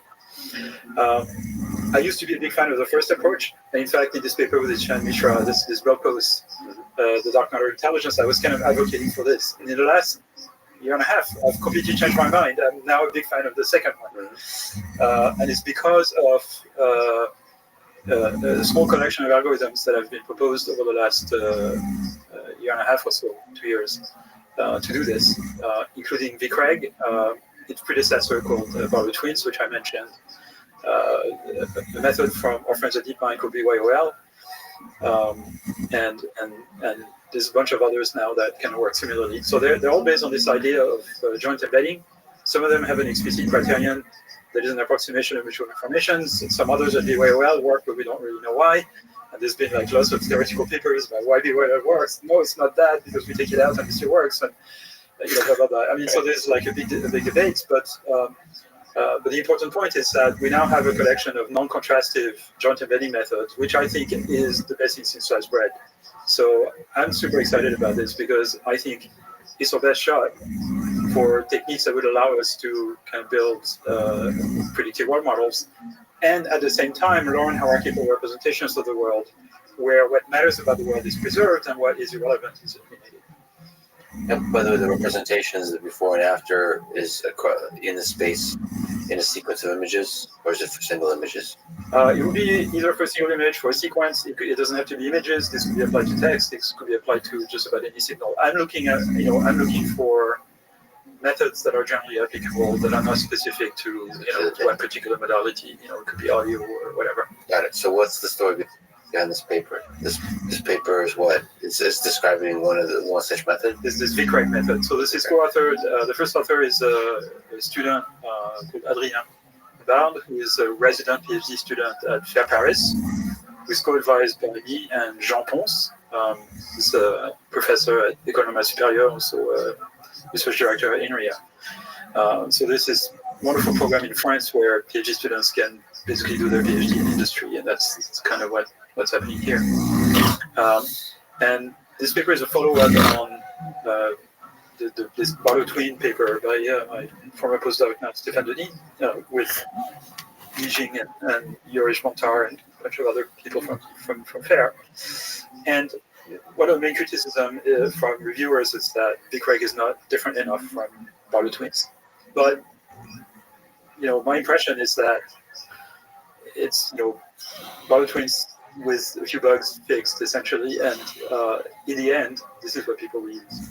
Right. So, but I'm used to stuff that has to be being rejected for so it might be rejected and actually exceptionally well cited because people use it. Well, it's already cited a bunch of times. So, I mean, the question is then to the deeper question about peer review and conferences. I mean, computer science as a field is kind of unique that the conference is highly prized. That's one. Right. And it's interesting because the peer review process there is similar, I suppose, to journals, but it's accelerated significantly. Well, not significantly, but it goes fast. And it's a nice way to get stuff out quickly, to peer review quickly, go to present it quickly to the community. So not quickly, but quicker. Yeah.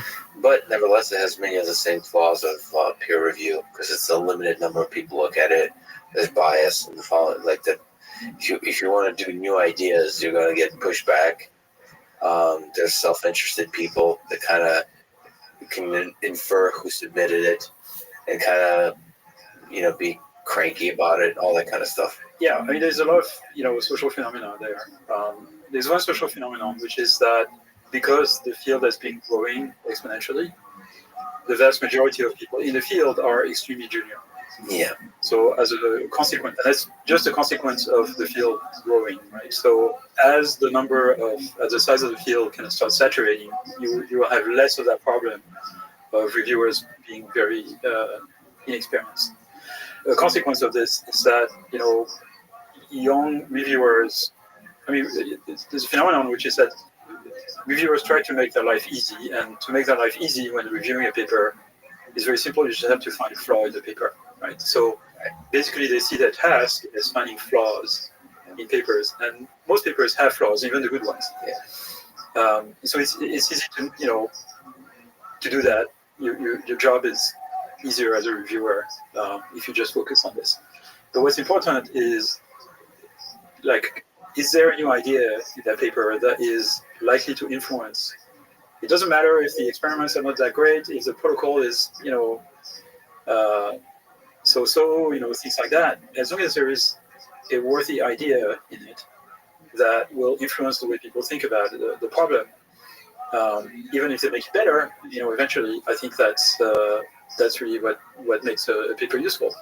And so this combination of social phenomena creates a disease that has plagued other fields in the past, like speech recognition, where basically people chase numbers on benchmarks, and it's much easier to get a paper accepted if it brings an incremental improvement on a sort of mainstream, well accepted method or problem. And those are, to me, boring papers. I mean, they're not useless, right? Because industry, strives on those kind of progress, but they're not the ones that I'm interested in terms of new concepts and new ideas. So papers that are really trying to strike kind of new advances generally don't make it. Now, thankfully, we have archive. Archive, exactly. And then there's open review type of situations where Twitter is a kind of open review. I'm a huge believer that review should be done by thousands of people, not 2 people. I agree. And so archive, do you see a future where a lot of really strong papers, it's already the present, but a growing future where it'll just be archive and you're presenting an ongoing continuous conference called Twitter / the internet / archive sanity. Andre just released a new version. So just not being so elitist about this particular gating. It's not a question of being elitist or not. It's a question of being basically recommendation and seal approvals for people who don't see themselves as having the ability to do so by themselves, right? And so it saves time, right? If you rely on other people's opinion and you trust those people or those groups to evaluate a paper for you. That saves you time because you don't have to like scrutinize the paper as much. It is brought to your attention. I mean, it's the whole idea of sort of collective recommender system, right?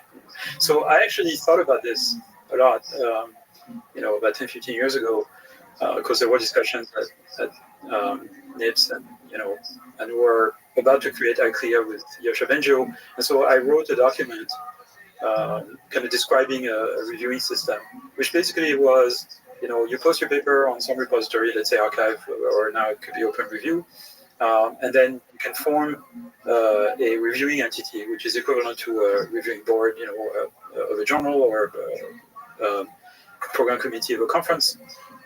You have to list the members, and then that group reviewing entity can choose to review a particular paper spontaneously or not. There is no exclusive relationship anymore between the paper and a venue or reviewing entity.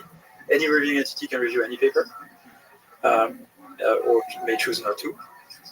And then, give an evaluation. It's not published, not published. It's just an evaluation and a comment, which would be public, signed by the reviewing entity. And if it's signed by the reviewing entity, it's one of the members of the reviewing entity. So if the reviewing entity is, Lex Friedman's, preferred papers, right? It's Lex Friedman writing the review.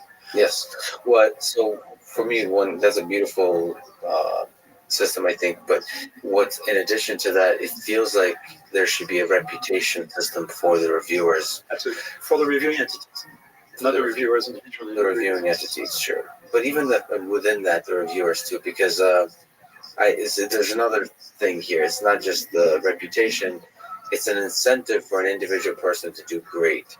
Mm-hmm. Right now, in the academic setting, the incentive is kind of internal, just wanting to do a good job. But honestly, that's not a strong enough incentive to do a really good job in reading a paper and finding the beautiful amidst the mistakes and the flaws and all that kind of stuff. Right. Like, if you're the person that first discovered a powerful paper and you get to be proud of that discovery, then that gives a huge incentive to you. That's a big part of my proposal, actually, where I describe that as, if your evaluation of papers is predictive of future success, yes, okay, then your reputation should go up as a reviewing entity.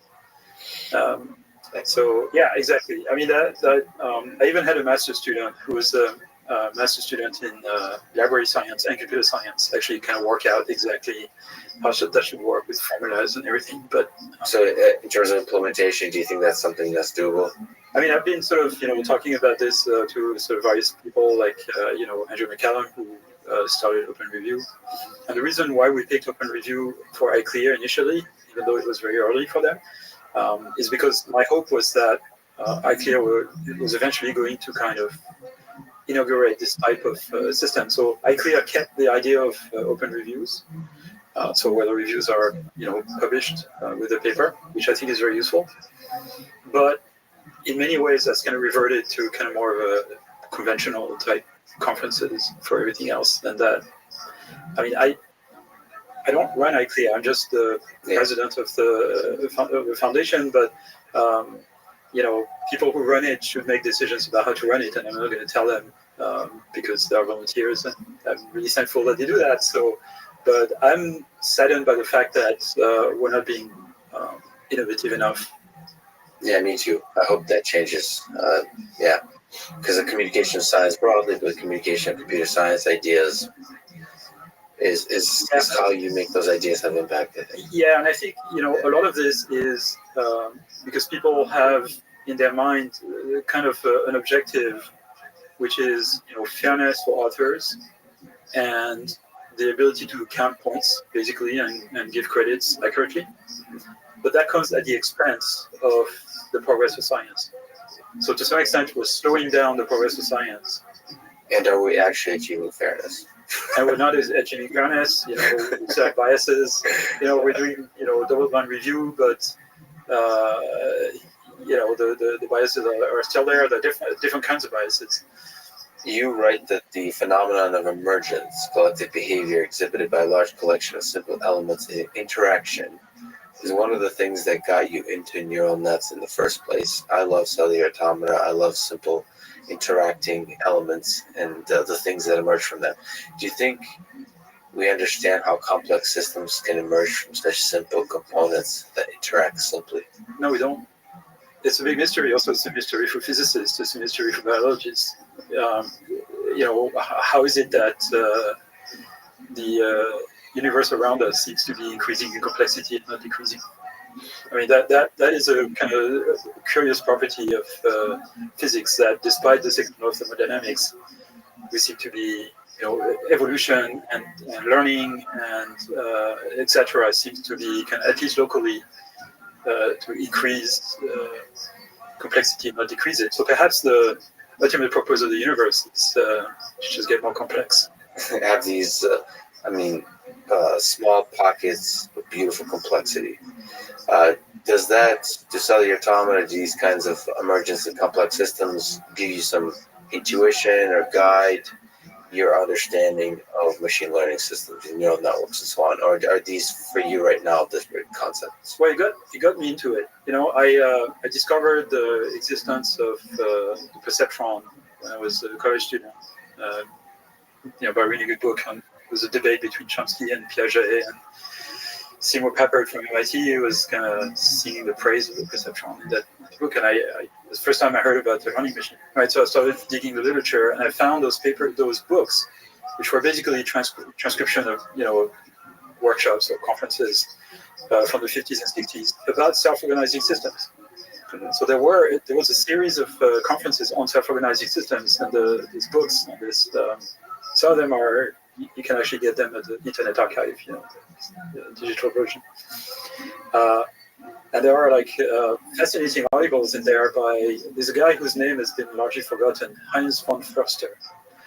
He's a German physicist who immigrated to the US and worked on self-organizing systems in the 50s.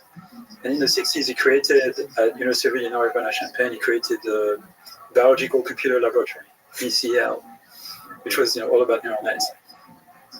Unfortunately, that was kind of towards the end of the popularity of neural nets, so that lab never kind of strived very much. But he wrote a bunch of papers about self-organization and about the mystery of self-organization. An example he has is, imagine you are in space, there's no gravity, you have a big box with magnets in it, okay? Kind of rectangular magnets with North Pole on one end, South Pole on the other end. You shake the box gently, and the magnets will kind of stick to themselves and probably form a complex structure, spontaneously. That could be an example of self-organization. But you have lots of examples. Neural nets are an example of self-organization, in many respects. And it's a bit of a mystery, how, what is possible with this? Pattern formation in physical systems, in chaotic systems, and things like that. The emergence of life, things like that. So, how does that happen? It's a big puzzle for physicists as well. It feels like understanding the mathematics of emergence in some constrained situations might help us create intelligence, help us add a little spice to the systems, because you seem to be able to, in complex systems with emergence, to be able to get a lot from little. And so that seems like a shortcut to get big leaps in performance. But there's a missing theoretical concept that we don't have. Yeah. And it's something also I've been fascinated by since my undergrad days. And it's how you measure complexity.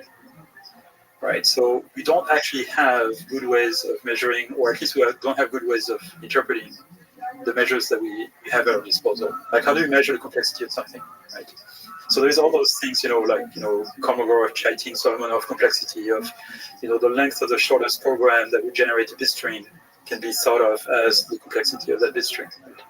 I've been fascinated by that concept. The problem with that is that that complexity is defined up to a constant, which can be very large. Right. There are similar concepts that are derived from, Bayesian probability theory, where the complexity of something is the negative log of its probability, essentially, right? And you have a complete equivalence between the two things. And then you would think, the probability is something that's well defined mathematically, which means complexity is well defined. But it's not true. You need to have a model of the distribution. You may need to have a prior if you're doing Bayesian inference. And the prior plays the same role as the choice of the computer with which you measure a number of complexity. And so every measure of complexity we have has some arbitrariness. An active constant, which can be arbitrarily large. And so, how can we come up with a good theory of how things become more complex if we don't have a good measure of complexity? Yeah, which we need for this. One way that people study this in space biology, the people that study the origin of life, or try to recreate the life in the laboratory. And the more interesting one is the alien one, is when we go to other planets, how do we recognize this life? Because, complexity, we associate complexity, maybe some level of mobility with life. Have to be able to have concrete algorithms for measuring the level of complexity we see. Sure. In order to know the difference between life and non-life. And the problem is that complexity is in the eye of the beholder. So let me give you an example. If I give you an image of the n-list digits, right, and I flip through n-list digits, there is obviously some structure to it because local structure, neighboring pixels are correlated across the entire data set. I imagine that I apply a random permutation to all the pixels, a fixed random permutation. I show you those images. They will look, really disorganized to you, more complex. In fact, they're not more complex in absolute terms. They're exactly the same as originally, right? If you knew what the permutation was, you could undo the permutation. Now, imagine I give you special glasses that undo that permutation. Now, all of a sudden, what looked complicated becomes simple. Right. So if you have humans on one end, and then another race of aliens that sees the universe with permutation glasses. Yeah, with the permutation glasses. What we perceive as simple to them is horribly complicated. It's probably heat. Yeah, heat. Yeah. Okay, and what they perceive as simple to us is random fluctuation. It's heat. Yeah. So truly, in the eye of the beholder, depends what kind of glasses you're wearing. Right. Depends what kind of algorithm you're running in your perception system. So I don't think we'll have a theory of intelligence, self-organization, evolution, things like that, until we have a good handle on a notion of complexity, which we know is in the eye of the beholder. Yeah, it's sad to think that we might not be able to detect or interact with alien species because we're wearing different glasses. Because the notion of locality might be different from ours. Yeah. This actually connects with fascinating questions in physics at the moment, like modern physics or quantum physics, questions about can we recover the information that's lost in a black hole and things like this, right? And that relies on notions of complexity, which I find this fascinating. Can you describe your personal quest to build an expressive electronic wind instrument, EWI? What is it? What does it take to build it? Well, I'm a tinkerer. I like building things. I like building things with combinations of electronics and mechanical stuff. I have a bunch of different hobbies, but probably my first one was building model airplanes and stuff like that, and I still do that to some extent. But also electronics. I taught myself electronics before I studied it. And the reason I taught myself electronics is because of music. My cousin was an aspiring electronic musician, and he had an analog synthesizer, and I was basically modifying it for him, and building sequencers and stuff like that, right, for him. I was in high school when I was doing this. That's the interesting, progressive rock of 80s. What's the greatest band of all time according to Yamaku? There's too many of them, but it's a combination of Mahavishnu Orchestra, Weather Report, Yes, Genesis, Genesis, Peter Gabriel, Gentle Giant, things like that. Great. Okay, so this level of electronics and this level of music combined together. Right. So I was actually trying to play Baroque and Renaissance music, and I played in an orchestra when I was in high school and first years of college. And I played the recorder, horn, a little bit of oboe, things like that. So I'm a wind instrument player, but I always wanted to play improvised music, even though I don't know anything about it. And the only way I figured, short of like learning to play the saxophone, was to play electronic wind instruments. So they behave, the fingering is similar to a saxophone, but you have a wide variety of sound because you control the synthesizer with it. So I had a bunch of those, going back to the late 80s, from either Yamaha or Akai. They're both kind of the main manufacturers of those, so they were classically, going back several decades. But I've never been completely satisfied with them because of lack of expressivity. And those things are somewhat expressive. I mean, they measure the breath pressure, they measure the lip pressure, and you have like various parameters you can vary with fingers, but they're not really as expressive as an acoustic instrument, right? You hear John Coltrane play two notes, and it's John Coltrane. It's got a unique sound, or Miles Davis, right? You can hear it's Miles Davis playing the trumpet because the sound reflects their physiognomy, basically the shape of the vocal track kind of shapes the sound. So how do you do this with electronic instrument? And I was many years ago, I met a guy called David Wessel. He was a professor at Berkeley and created the Center for music technology there, and he was interested in that question. And so I kept kind of thinking about this for many years. And finally, because of COVID, I was at home. I was in my workshop. My workshop serves also as my kind of Zoom room and home office. And this is in New Jersey. New Jersey, and I started really being serious about building my own EWI instrument. What else is going on in that New Jersey workshop? Is there some crazy stuff you built that just or left on the workshop floor? Left behind? A lot of crazy stuff is, electronics built with microcontrollers of various kinds, and weird flying contraptions. So you still love flying? It's a family disease. My dad got me into it when I was a kid, and he was building model airplanes when he was a kid, and he was a mechanical engineer. He taught himself electronics also, so he built his early radio control systems in the late 60s, early 70s. And so that's what got me into, he got me into kind of, engineering and science and technology. Do you also have an interest and appreciation of flight in other forms, like with drones, quadcopters, or is it model airplane, the thing before drones were, kind of a consumer product, I built my own, with also building a microcontroller with gyroscopes and accelerometers for stabilization, writing the firmware for it, And then when it became kind of a standard thing you could buy, it was boring, I stopped doing it. It was not fun anymore. You were doing it before it was cool. Yeah. What advice would you give to a young person today in high school and college that dreams of doing something big like Jan LeCun, let's talk in the space of intelligence, dreams of having a chance to solve some fundamental problem in the space of intelligence, both for their career and just in life, being somebody who was a part of creating something special? So try to get interested by big questions. Things like, what is intelligence?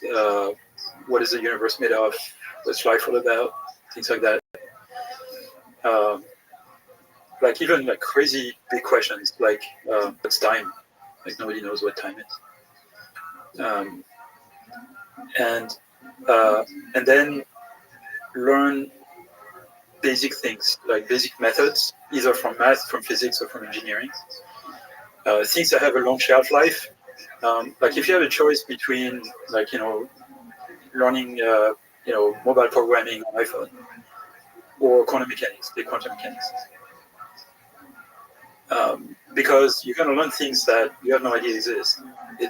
You may never be a quantum physicist, but you'll learn about path integrals, and path integrals are used everywhere. It's the same formula that you use for Bayesian integration and stuff like that.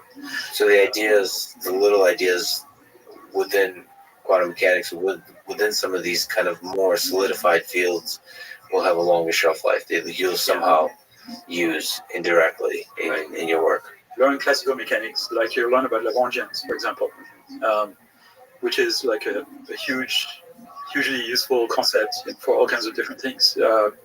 Learn statistical physics, because all the math that comes out of, for machine learning basically comes out of was figured out by statistical physicists in the late 19th, early 20th century, right? So, and for some of them, actually more recently, by people like Giorgio Parisi, who just got the Nobel Prize for the replica method, among other things. It's used for a lot of different things. Variational inference, that math comes from statistical physics. So a lot of those kind of basic courses, you'll if you do electrical engineering, you take signal processing, you'll learn about Fourier transforms. Again, something super useful. It's at the basis of things like graph neural nets, which is an entirely new sub-area of AI, machine learning, deep learning, which I think is super promising for all kinds of applications. Something very promising, if you're more interested in applications, is the applications of AI, machine learning, and deep learning to science, or to science that can help solve big problems in the world. I have colleagues at Meta, at FAIR, who started this project called Open Catalyst, and it's an open project, collaborative, and the idea is to use deep learning to help design new chemical compounds or materials that would facilitate the separation of hydrogen from oxygen. If you can efficiently separate oxygen from hydrogen with electricity, you solve climate change. It's as simple as that. Because you cover some random desert with solar panels, and you have them work all day, produce hydrogen, and then you ship the hydrogen wherever it's needed. You don't need anything else. You have controllable power that's can be transported anywhere. So if we have a large-scale, efficient energy storage technology like producing hydrogen, we solve climate change. Here's another way to solve climate change: is figuring out how to make fusion work. Now, the problem with fusion is that you make a super hot plasma. The plasma is unstable and you can control it. Maybe with deep learning, you can find controllers that will stabilize plasma and make practical fusion reactors.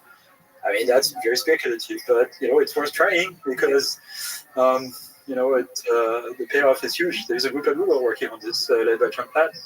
So convert as many problems in science and physics and biology and chemistry into a learnable problem and see if a machine can learn it. Right. I mean, there's properties of complex materials that we don't understand from first principle, for example. Right. So if we could design new materials, we could make more efficient batteries. We could make maybe faster electronics. There's a lot of things we can imagine doing, or lighter materials for cars or airplanes and things like that. Maybe better fuel cells. There's all kinds of stuff we can imagine. If we had good fuel cells, hydrogen fuel cells, we could use them to power airplanes, and transportation wouldn't be or cars. We wouldn't have emission problem, CO2 emission problems for air transportation anymore. So there's a lot of those things, I think, where AI can be used. And this is not even talking about all the sort of medicine, biology, and everything like that, right? Protein folding, figuring out how could you design a protein that sticks to another protein at a particular site, because that's how you design drugs in the end. So deep learning would be used for all of this. So those are kind of would be sort of enormous progress if you could use it for that. Here's an example. If you take this is like from recent material physics. You take a monoatomic layer of graphene, right? So it's just carbon on an hexagonal mesh, and it makes a single atom thick. You put another one on top. You twist them by some magic number of degrees, 3 degrees or something. It becomes superconductor. Nobody has any idea why. I want to know how that was discovered, but that's the kind of thing that machine learning can actually discover. These kinds of things. Maybe not, but there is a hint perhaps that with machine learning we could train the system to basically be a phenomenological model of some complex emergent phenomenon, which superconductivity is one of those. where you think that this collective phenomenon is too difficult to describe from first principles with the current, the usual sort of, reductionist type method. But we could have deep learning systems that predict the properties of a system from a description of it after being trained with sufficiently many samples. So this guy Pascal Foua at EPFL, he has a startup company where he basically trained a convolutional net essentially to predict the aerodynamic properties of solids. And you can generate as much data as you want by just running computational fluid dynamics, right? So you give a wing airfoil or something shape of some kind, and you run computational fluid dynamics. You get, as a result, the drag and lift and all that stuff, right? And you can generate lots of data, train a neural net to make those predictions, and now what you have is a differentiable model of, let's say, drag and lift as a function of the shape of that solid. And so you can do by-gradient design. You can optimize the shape so you get the properties you want. Yeah, that's incredible. That's incredible. And on top of all that, probably you should read a little bit of literature and a little bit of history for inspiration and for wisdom. Because after all of these technologies will have to work in the human world. Yes. And the human world is complicated. It is. Exactly. Yeah, and this is an amazing conversation. I'm really honored that you talked with me today. Thank you for all the amazing work you're doing at FAIR, at Meta, and thank you for being so passionate after all these years about everything that's going on. You're a beacon of hope for the machine learning community. And thank you so much for spending your valuable time with me today. That was awesome. Thanks for having me on. It was a pleasure. Thanks for listening to this conversation with Jan LeCun. To support this podcast, please check out our sponsors in the description. And now, let me leave you with some words from Isaac Asimov. Your assumptions are your windows on the world. Scrub them off every once in a while, or the light won't come in. Thank you for listening. Hope to see you next time.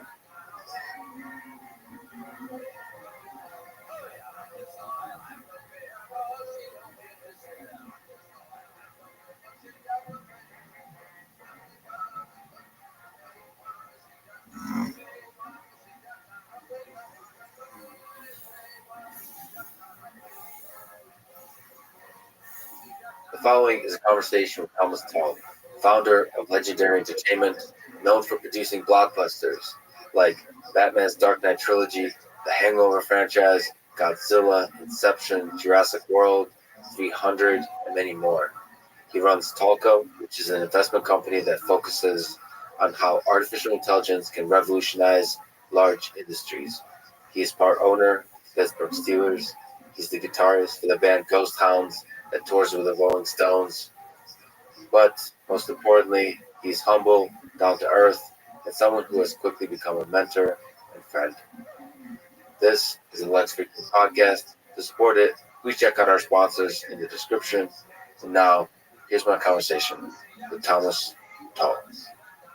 In 2004, he founded Legendary Entertainment, known for producing blockbusters like Batman's Dark Knight trilogy, that includes Batman Begins, Dark Knight, and Dark Knight Rises, the Hangover franchise, Godzilla, Inception, Jurassic World, 300, and the list goes on. It's just some of the biggest movies in history. What does it take to make an epic movie like that? And what does it take to make it happen from start to finish? Well, look, I've been enamored with movies since I was a kid as a fan, and I think what you need is to be able to tell a great story. If you're going to tell a great story, you need a great director. You got to start with a fantastic script that is able to take some of these iconic characters that we did and put your own stamp on it while still respecting the mythology. And I had zero experience in movies and television before I started Legendary, so it was a very interesting trip. Total luck that we had the opportunity to make 5 movies at the time with Chris Nolan, who turned out to be one of the greatest filmmakers of all time. But it's each one is its own little startup company, and I don't think there's any formula to get there. But I know that if you don't have a great director and a great script, if you don't have that foundation, it's hard to pull off. Who's the CEO of that little startup company? Is it the director? Who would you say kind of defines the success or the failure of the movie? Well, when you build a big movie like that, it's an enormous effort, 360 degrees. I mean, from digital effects, certainly the actors. I mean, if you have an amazing script, an amazing director, but you don't believe anybody playing the parts, that's a problem. So the reason I think it was so difficult to pull off is I always used to say you start with a stack of papers with words on it called a script. Bring that to life, and you're asking an audience to believe in everything you're trying to put out there, and you've got a cast that even if they're immensely talented individually, they have to mesh together, they have to have chemistry together. And, you know, the director is kind of the general on the battlefield, but if you have a strong producer who's very hands-on, it truly, to me, is each one had its own story and its own sort of how it came to be and why it worked or didn't work. So you said you were new to the industry, but you did a lot of revolutionary things with Legendary. So at that time and now, what is the good, the bad, and the ugly of the business of filmmaking? What are some interesting holes that you were able to, or like problems that you were able to fix? What problems still exist that can still be solved? Well, look, the business has changed so radically since 2004. When I started Legendary, DVDs were still a cash cow. So, you know, that's how far things have come. But I would say a couple of things. The reason that I started it from a business perspective was at the time it was a $30 billion industry, and there was no institutional capital around the movie business. I was fascinated by that because almost every other category that you look at of that size as institutional capital, private equity, et cetera, is kind of a cottage industry set up around it. And I was perplexed and fascinated that didn't occur. And the way the movie business worked was unlike any business I'd ever looked at before. So after kind of convincing myself that you could actually make money if you were disciplined and had the right approach, you know, went out, raised the money from the capital markets, which was Herculean, still maybe the hardest thing I've ever done in my career, to walk around and say, look, I have no experience. I've never done this before, but, you know. And the second thing, being very fortunate at the time, was able to partner up with Warner Brothers. Warner's at the time was run by a man named Alan Horn, who besides being creative is also a Harvard MBA, so really understood what I wanted to do. And Alan, you know, was just an absolute gentleman, someone that I still look up to this day. After Warner Brothers, he went and ran Disney with their run, you know, between Marvel and Star Wars and everything.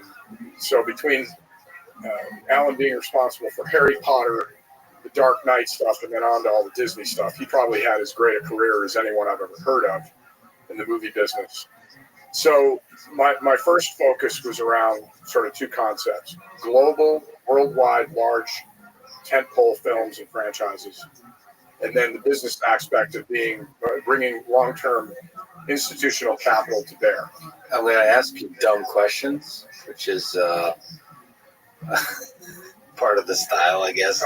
But just for people who don't know, including me, what is institutional? What is capital? What is institutional capital? What is equity? What is private equity?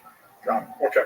Well, so if you're starting a company and you go around to a bunch of your successful friends and say, "Hey, you should invest in my company," well, that's sort of that's great and it's capital, but it's not getting money from Fidelity or T. Rowe or, you know, a sovereign wealth fund or an endowment fund from a university that has large pools of organized capital that has a long-term point of view on your business.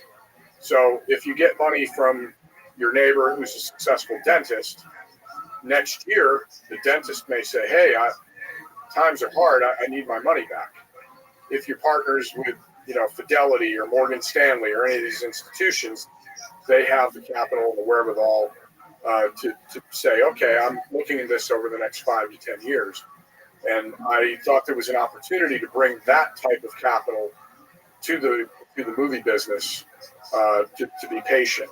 And the benefit of that patient, so it's long term, you have to deal with fewer parties, and they would do much larger investments. So Yeah. what are the benefits? What are the sort of the challenges of that kind of investment? Well, I think the benefits in some ways are they're professionals who are largely dispassionate, right? It's like, look, if you're hitting the numbers you told me and you're hitting your plan, great. And the other thing that always was interesting to me about the movie business is if I'm investing in an artificial intelligence company or a chipset company or something like that, a lot of the institutions don't have the technical expertise to really truly grasp what's being done. So they don't, other than good business practices, they're not offering every little opinion. The movies and television are completely approachable, meaning everybody has an opinion. So, whether it's, I think you guys chose the wrong actor for that, or why did you do that movie? So it invites a lot more sort of second guessing and things like that. So that was always one of the idiosyncrasies of the business that I thought was, was interesting. And then when you talk about private equity versus public equity, if you're a public company where the companies are traded, you want to buy Microsoft shares, you just go to your broker, go on TD Ameritrade and buy them. If, on the other hand, you're talking about private equity, that's institutions or individuals investing in private companies. So thus, if you have pools of capital that mostly invest in private equity deals, that's how you think about it. It's difficult to make those happen because it's individuals. You have to sort of have dinners and agree. So it's much less. It's much more human, much less mechanical, I would say. Yeah. And again, massive difference between large private equity shops who are professionalized and in the same category that I mentioned earlier, versus private individuals who are wealthy or whatever. But again, it's much more individualized when you're going to people who like your idea and just say, I'd like to invest in this. Is that from all the kinds of investments you've seen, what do you think is the most conducive to creating works of genius? Whether that's in technology, AI space, or whether that's in movies. Sure. So creating something special in this world. I would say a couple of things. Enough money that whatever endeavor you're going into, that you're not so nervous about the edges, right?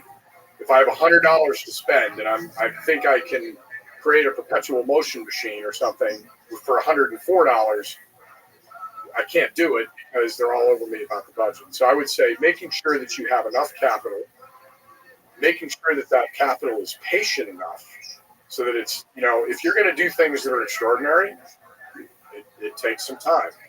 And you're going to break stuff, right? You're going to make mistakes. You're going to have a whole bunch of film on the cutting room floor, so to speak, or if you're in the lab, you're going to have a whole bunch of broken stuff. And I also think it's very important at the beginning, and I always try to do this with companies I invest in or buy, is make sure that you have a philosophical and somewhat mechanical alignment with the management team. So that going in, you both understand, hey, this is how we think about this problem or this company. This is what we feel like our culture is. This is what our goal is. And these are the metrics by which we'll agree to measure them by. Because if you don't have that shared, hey, we're going to take this journey, then I think that's where people get upset, disappointed, etc. What about, this is a weird question, but constraints. So this is both for filmmaking and investment. Do you think more money is always better? No. So I like constraints a lot. It's like constraints and almost like a desperation, and deadlines are catalysts for creativity, for productivity, for sort of innovation. So can you kind of speak to that? Sure. As an investor, as a creator, like what's the right balance here? Well, I think if you're focused on a particular problem or a company or a thesis, is if you have that focus and you feel like I have unlimited resources or renewable resources, so there's no leverage in the situation, right? There's no, if I fail at this, I'll just go get more money, right? I'll just go. I think that's a hard way to be resilient and to think of new ways to solve problems. So I think capitalizing things just, to the nth degree does create some problems. So I think there's that perfect blend of don't starve the oxygen to the point where you make short-term decisions or non-strategic or thoughtful decisions because you got to pay the rent. And on the other hand, you can't have it be like this, everlasting gobstopper of whatever you want, you just keep flowing the cash, because that doesn't create any friction points that I think do result in works of genius, in things that that are transformative. And one of the things that is interesting to me about society, sort of writ large, is I think that when you go through hard times and you have to do things that are uncomfortable and you don't want to do them because you're tired, that in some ways builds up that you're comfortable being uncomfortable muscle. And I sometimes think we're losing that a little bit. And you can't sort of paint with a wide brush, but that's things that I kind of observe and hope that we don't go that way. I do think challenge and discomfort are a kind of gift. It's like overcoming that. It's like from every perspective. From a human perspective, it's a source of happiness and fulfillment, overcoming challenge. But from a business perspective, I see like if something is really difficult, to me it's also a sign that many others would fail at this point. So like it's a feature. It's nice that something is difficult. When people tell you something is impossible, I love that, because it's like, all right, well then that's what a lot of people would believe, and then that gives you an opportunity to be the person who shows it's not impossible. And, of course, you might be wrong, but if you're not wrong, you have the opportunity to stand out. So going through that hardship, taking those big risks, is going to really pay off. So like discomfort is a feature, not a bug, of both personal life. It's just good for life, but for business, it seems like just good business sense. If something is hard, it's probably a good idea to do that. Yeah, because most others will fail. Fun question. I don't know if you can answer this, but what's the most expensive movie you were involved with to make? Why was it? You don't have to say numbers, but like, something stand out as being exceptionally expensive, and why is it expensive? I think Jurassic World was pretty expensive. Worked out great. That's an epic film, by the way. It's one of my favorites. They just did an amazing job. And frankly, the crazy thing about my life is all the stuff that I loved as a kid somehow came full circle back into my adult life. And having the opportunity while I was out there to develop a friendship with Steven Spielberg, and then have my name on the same film as Steven Spielberg. I mean, that was pretty surreal. So that was an expensive film. Dark Knight Rises was an expensive film. But again, to me, there's a difference between expensive and irresponsible, and expensive because the vision warranted, and it turned out financially it certainly did. Yeah, with Jurassic World, I can't even imagine having those meetings, because like you have to create so much, and so much of it is obviously not real. You can't bring dinosaurs on it. Yeah. Is that where a lot of the cost is? Is in the the computer side of things? Yeah, those are generally pretty massive components of the budget, and especially if you're doing it and inventing things Yeah. as you go. I mean, Jim Cameron is one of those filmmakers who, is designing the plane as it's flying in such a brilliant way. And I've got to know him over the years, and just in awe of the way his brain works. And so, yeah, it's a big component. Can you speak a little bit more to him in terms of, because you're such a fascinating person, because you care a lot about technology, you care a lot about the cutting edge of technology. So how does he, a creator, a director, build the plane while it's flying? Like, what's the role of innovation in this whole process? Well, so I never made a film with Jim. I'm just a huge fan and got to know him and John Landau, his producing partner. And one of the things that just fascinates me about Jim is, so he makes Titanic, and there's a bunch of underwater cameras and things that they need that don't exist.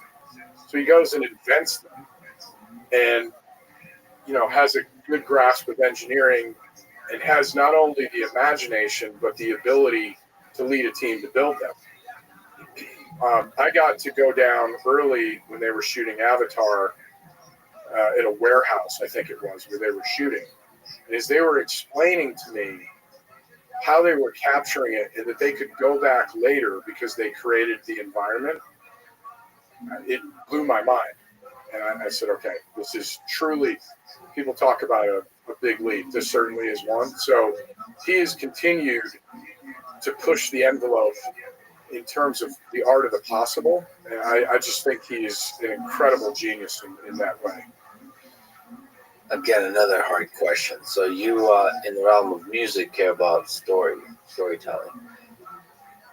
Is there some aspect in which money and beautiful graphics get in the way of story? In filmmaking, so if you think about Jurassic World, obviously that's an experience like any other.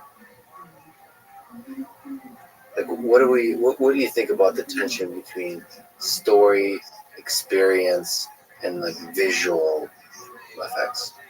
Well, look, if you're using big effect shots and all kinds of tricks to cover over the fact that you don't have a very interesting story to tell, that's where I think it gets in the way. Where I think you have these incredible filmmakers, we mentioned Chris Nolan and Jim Cameron, Guillermo del Toro, you could go on and on of folks that just see the world differently and use technology to enhance storytelling, right? To make you believe differently, rather to make you not just suspend your disbelief, but to feel like you're immersed in it. So I've certainly seen it done expertly, and I've seen it done poorly. You've talked about this a little bit in the past. But you kind of left the movie making business at an interesting time. Perhaps you saw the changes. There's been a lot of excitement with Netflix, with TV. So the role of film in society has changed. So what do you think is the future of movies versus TV? Like, if you were, as a business person, as a creator, as a consumer, as a technologist, are thinking about the next 10, 20 years, what do you think is going to be the godfather, the great pieces that move us as a society in the next 10, 20 years? Is it going to be TV? Is it going to be movie? Is it going to be TikTok clips? What's it? Well, so I think the other category that I would add to that will be the next great medium is truly immersive virtual reality, in which new storytellers will emerge, especially when you can go into VR and there's enough computing power to sustain it and to allow it to be social and, for you to have different paths to go down.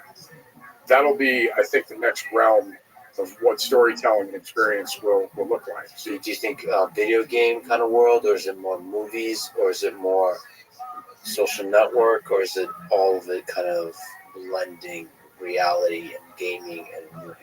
Yeah, I thought if you saw Ready Player One, which I love the book, and the movie was cool too, but that's one version of it, right? Where you go in, everybody's talking about the metaverse and all that, but you go into a world that's fully rendered as yourself and you interact with that world. The other side of it is to go in somewhere between being a passive observer, but being able to move around your point of view and experiences, which I think is interesting. And then I think another adventure, so to speak, I could think of is a blend of video games. So there's a mission, right? There's obstacles, there's everything, and you move through it, but it's immersive and it tells a story at the same time. And that's why I think you're going to see new, amazing storytellers that we don't know yet, that understand how to innovate and how to make you feel something in that environment. And to your earlier point, I saw probably around 2015 when Netflix decided to be bold, put out House of Cards, put out all the episodes, leave you in charge of the pace at which you would view them, which I thought was great. That was a gutsy move. Yes, it was. And I can't tell you around Hollywood, anybody that says that everybody thought it was a great idea is not being truthful, because everybody I talked to said they're idiots, right? They're what do they know about movie making and TV?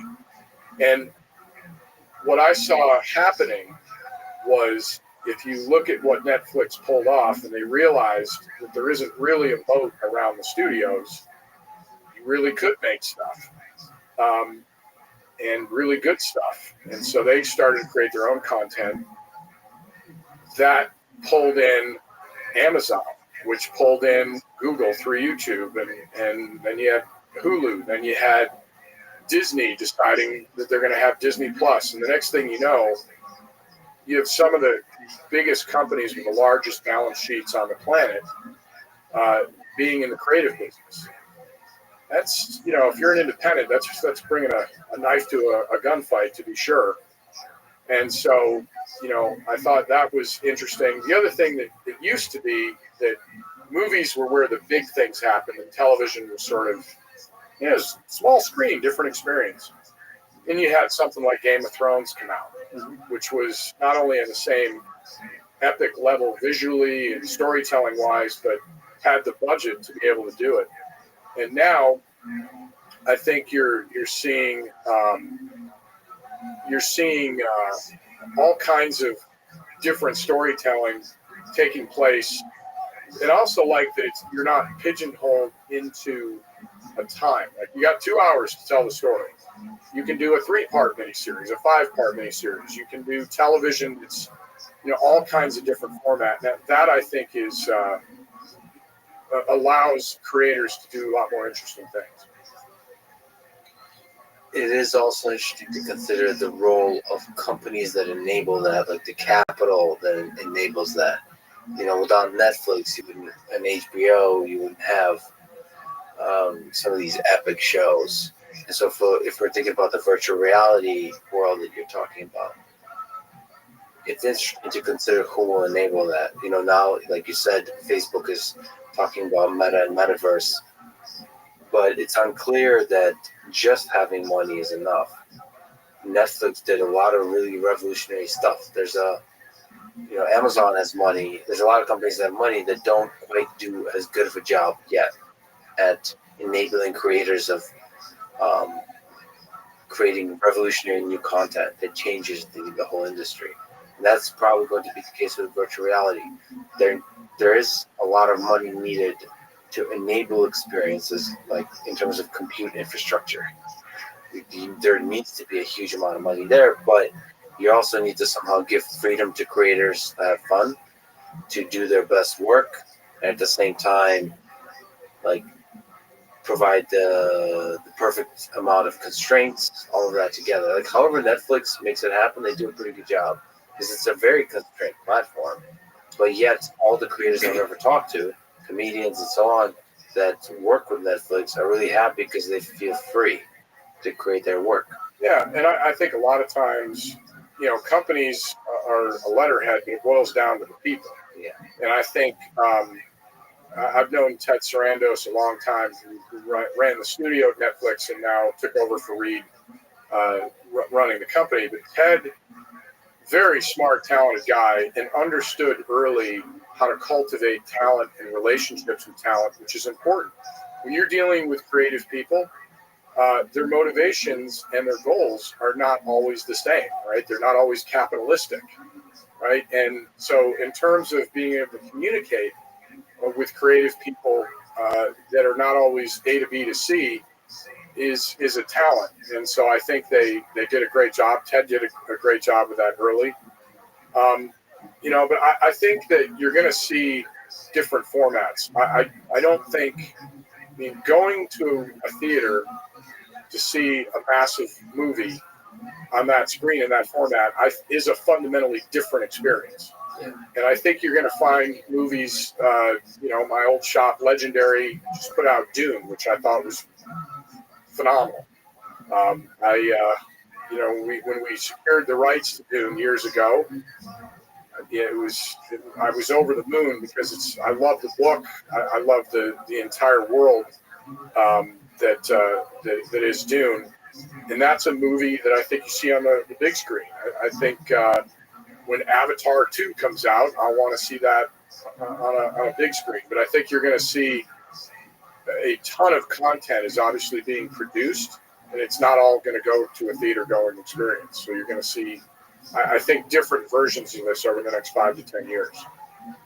In case James Cameron is listening to this, so he officially agreed to talk at the time of on this podcast at the time of Avatar 2 release. I'm just holding you to that in this recorded conversation.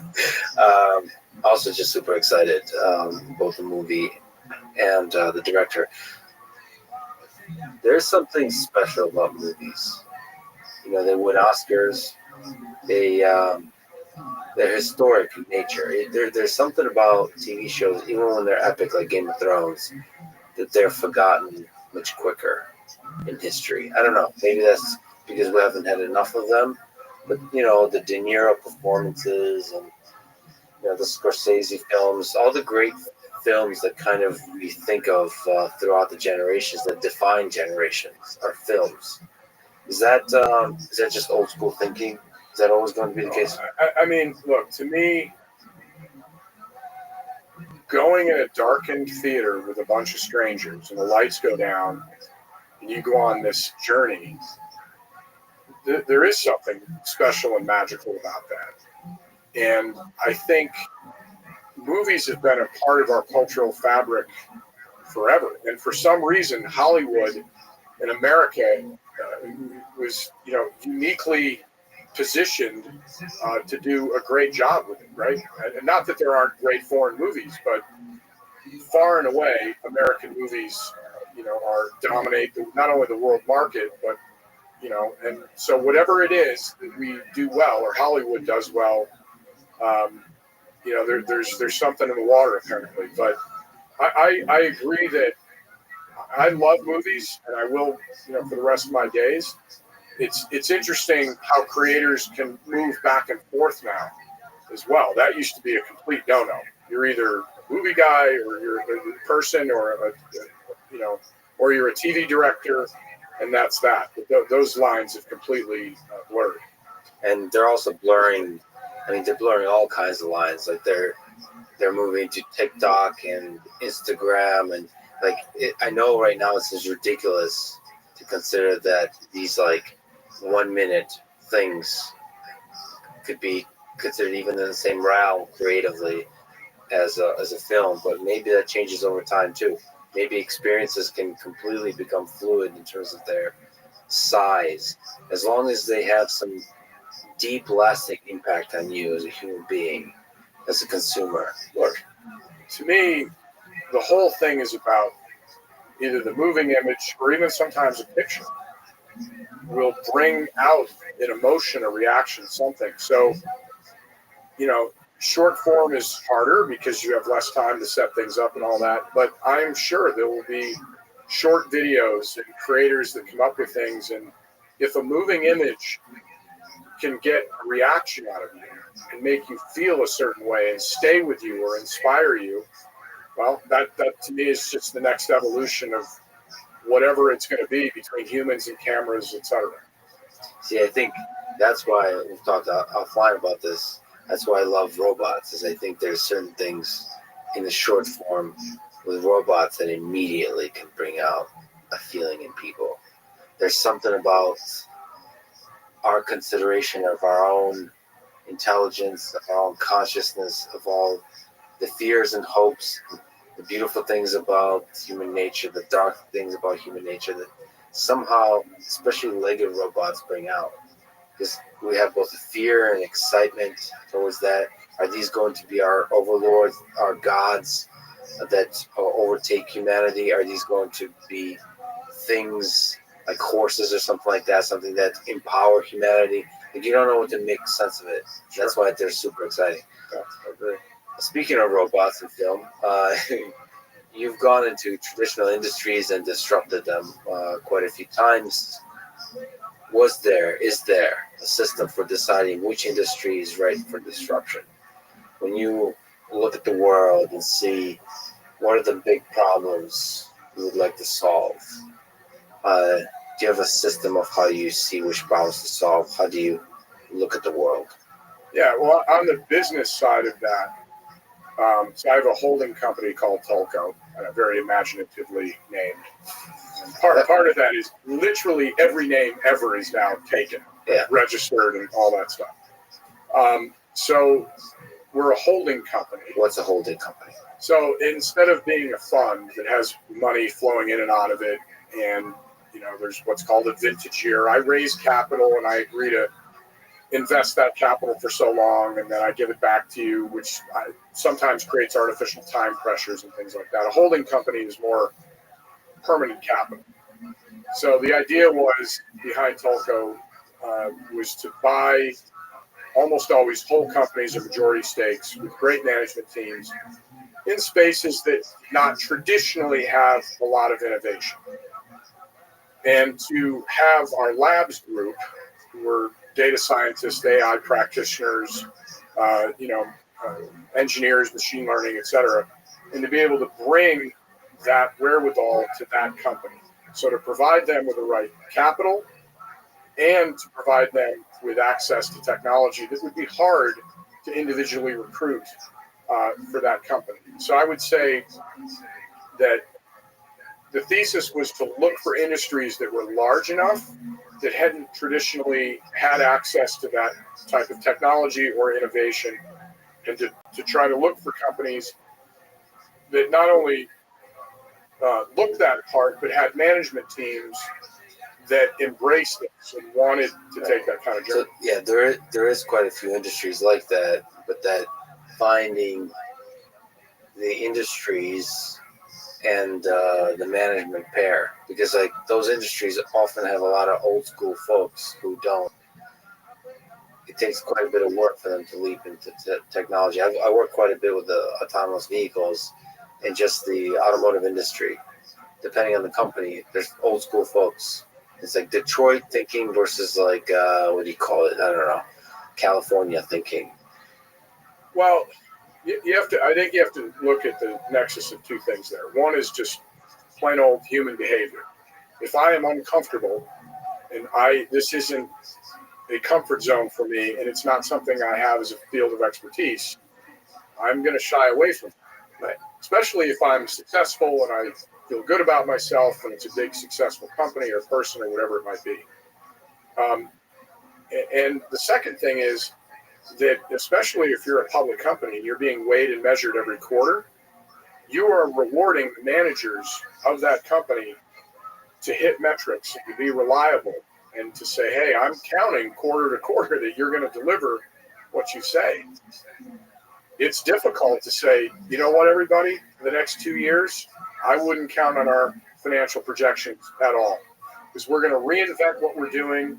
It's going to work in the long run, and you're going to see that this was a really smart investment 5 to 7 years from now. That's not the way capitalism is currently wired, generally, right? And a lot of, so again, if you reward managers with yearly bonuses and stock options based and tied to stock price and all these other things, and then ask them to go break stuff, that's hard, I think. So you're saying, so the Talco approach, the private investment, is the best way, or perhaps the only way, to enable this kind of long-term innovation, investment, taking big risks, investing in innovation.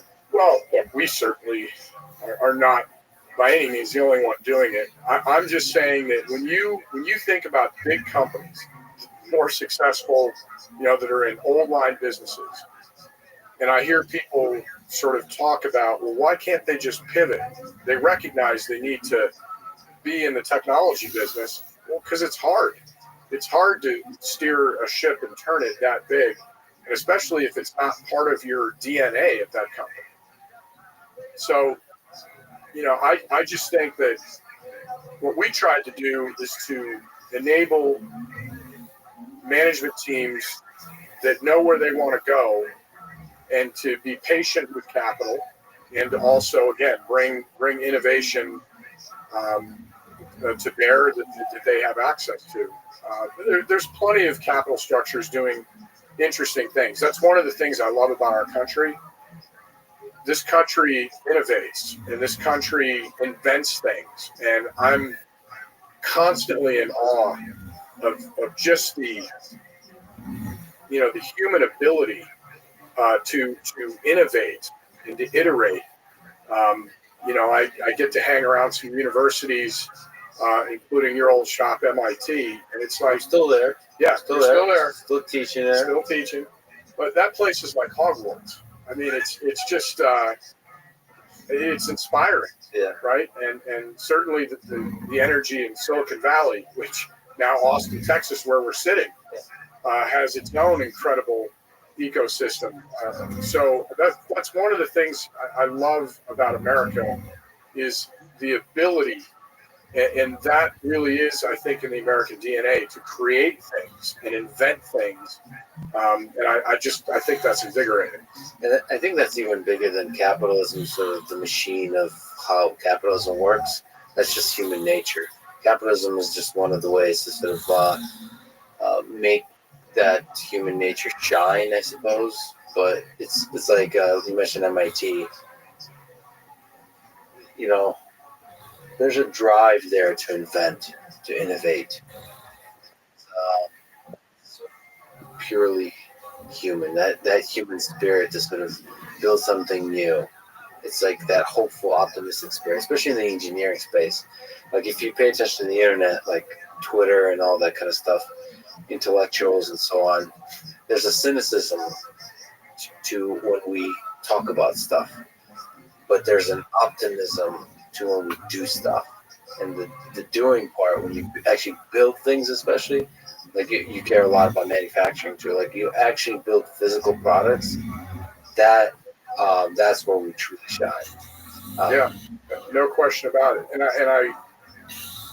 I'm passionate about our country making stuff again, right? Doing our own manufacturing, and making sure that we don't lose the ability not just to create things intellectually and the world's greatest blueprints, but actually make things here. Actual factories. Yeah, that's exactly right. How do we do that? How do we bring more manufacturing to the United States? Well, there's a company that I have a big personal investment in called Rebuild, with some folks that all went through the MIT school years ago. There's a good friend of mine named Jeff Wilkie who used to be at Amazon, and we all felt the same way, that America needed to make sure that it didn't lose its edge in that way. So it's a company that invests in American high-tech manufacturing, And I think the way we do that is provide capital, provide training. To me, this is also fertile ground for good, sustainable, high-paying jobs. And we have to make it economically feasible to do that again here in this country, and not to say to companies that again are being weighed and measured quarter by quarter. Hey, this is 3 times as expensive to do it here, but you should do it here. We need to innovate, and we need to create processes and companies and opportunity that balance that equation. And I think as we saw during the pandemic, I don't think in this day and age you can be an isolationist. That doesn't make any sense. But being self-reliant and self-determinant and making sure that you are never in a position as a nation that we can't do basic things because we're relying on supply chain in other countries. And whether it's, we're not friends anymore, or a natural disaster or a virus or something pops up, I think those are costs of doing business that we have to put into the calculus of being able to make things. There's an extremely high cost to making supply chain resilient that we really have to consider. And so if you really consider that cost, it makes a lot of sense to invest, especially long term, in building up manufacturing in a way where like you're making most of the stuff in one place. Sort of bringing it all, not all, but as much in as possible, and building it almost like from scratch here in the United States. And what I guess your thought is, with innovation, it's possible to sort of revolutionize the way we do manufacturing, to reduce the amount of supply chain stuff and like build stuff from scratch, like do high tech manufacturing. So like optimize all aspects of the manufacturing, all that kind of stuff. Yeah, and I think where technology is the most efficient is the human-machine interface, right? It's not let's automate everything and have nobody working. I long time that's neither feasible nor desirable. But where we can enhance jobs and make that interface immensely productive with the right training and so forth, I think that's a worthwhile endeavor and something that's going to be important to our country. Yeah, I mean, you know who you're talking to. I love human-robot interaction, human-machine interaction, human-AI interaction. So what do you think is the role of robotics in this high-tech manufacturing? Sort of like industrial robots, robotic arms, all that kind of stuff, or even more complicated kind of robots. What do you think is the role of robotics? What do you think is the role of AI in this manufacturing future you're thinking about? Well, robotics, to me, is an extremely exciting field. I don't have the same expertise that you do. I have an adjacency, but not the depth of knowledge. I've never really delved deeply into it or made investments in it. But I think what's exciting about it is everything from doing jobs that are very dangerous for humans, enhancing the human experience. When you look at really repetitive labor, things that, it might take away a job, but is it a good job for that person? Is spending 30 years doing something highly repetitious, is that a good experience in life? So I think, and then when you think about everything from military applications, rescue, we're already seeing a bunch of those things. And then just lastly, when you talk about that human interaction with robots, when you start to have the combination, so you have some level of intelligence and interaction. I mean, that's why we always love the droids in Star Wars, right? I mean, it's exciting. It captures the imagination. And I think, look, many hours have been spent on debating artificial intelligence and the ramifications if things go sideways and so forth. And I think those are all, those are appropriate conversations to be having. AI is happening. I think it's actually happening slower than most people realize, because there are tasks that humans do every minute of every day, standing up without losing your sense of balance. I mean, these are really hard things, but I think there's enough investment, both in private industry as well as nation states now, on artificial intelligence that it is coming. So both in the software space, in the digital space, and in the physical space. So we talk about manufacturing, so industrial robotics is very true that even in the factory, even the tasks that you think are pretty basic, the amount of small intuitive decisions that humans make is quite incredible. So we have to be kind of explicit about saying which tasks are actually really hard and humans are just really good at them.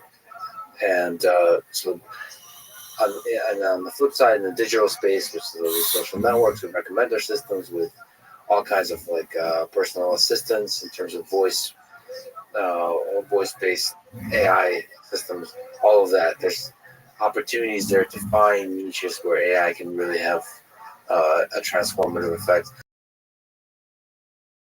I think places that really haven't. This is where like good things, but I believe this very much that when we have AI systems in the home currently, you have somebody like Alexa and Google Home and so on.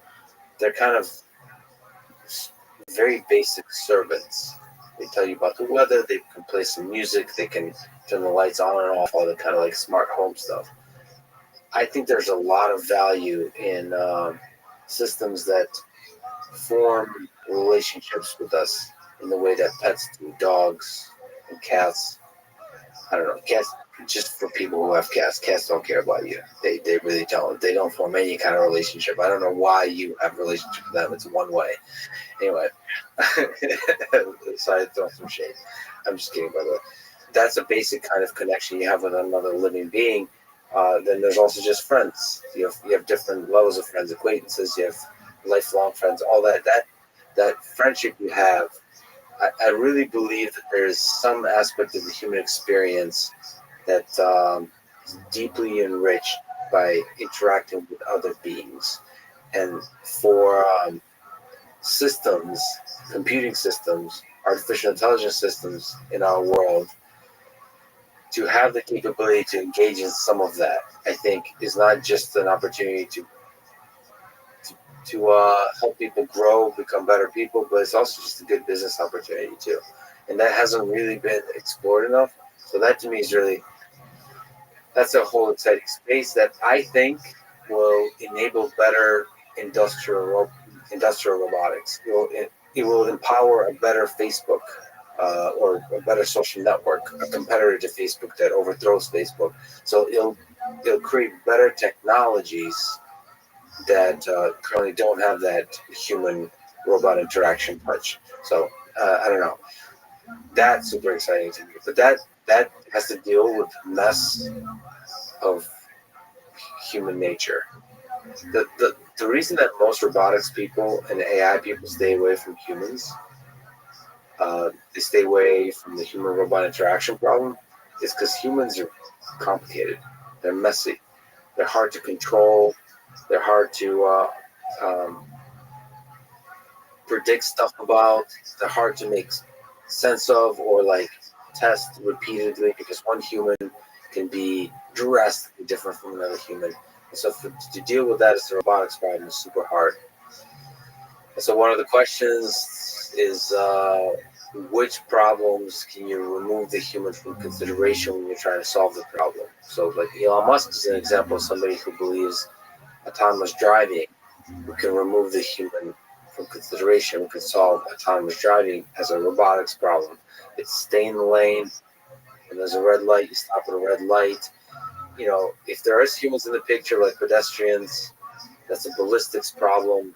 It's just treat them as a moving object that has with like 90% probability keeps moving in the way they were in the past few seconds. With some smaller probability they might stop or turn. Like just do some basic models about them and you'll be able to do just fine. So I tend to believe that even driving has to consider the full messiness of humans. The game theoretic dance of chicken that we all do when we jaywalk. We look at the car. That driver doesn't have the guts to murder me, so I'm going to walk in front of it and not look at the car. We do that kind of dance, and AI systems need to be able to do that kind of dance. In Telco, there's the labs. So there's a data science component, there's an AI component. So how do they go into a company and help revolutionize that industry?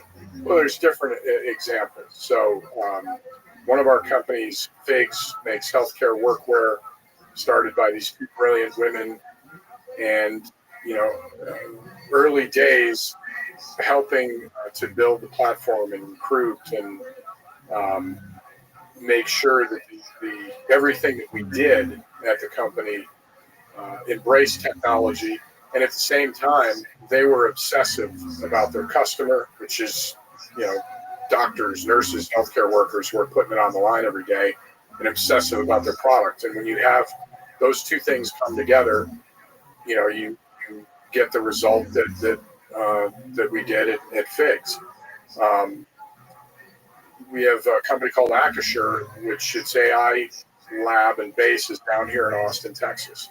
It was insurance, one of the largest insurance brokers in the world, and we did a deal with them and sold some of our insurance holdings. It was completely AI driven.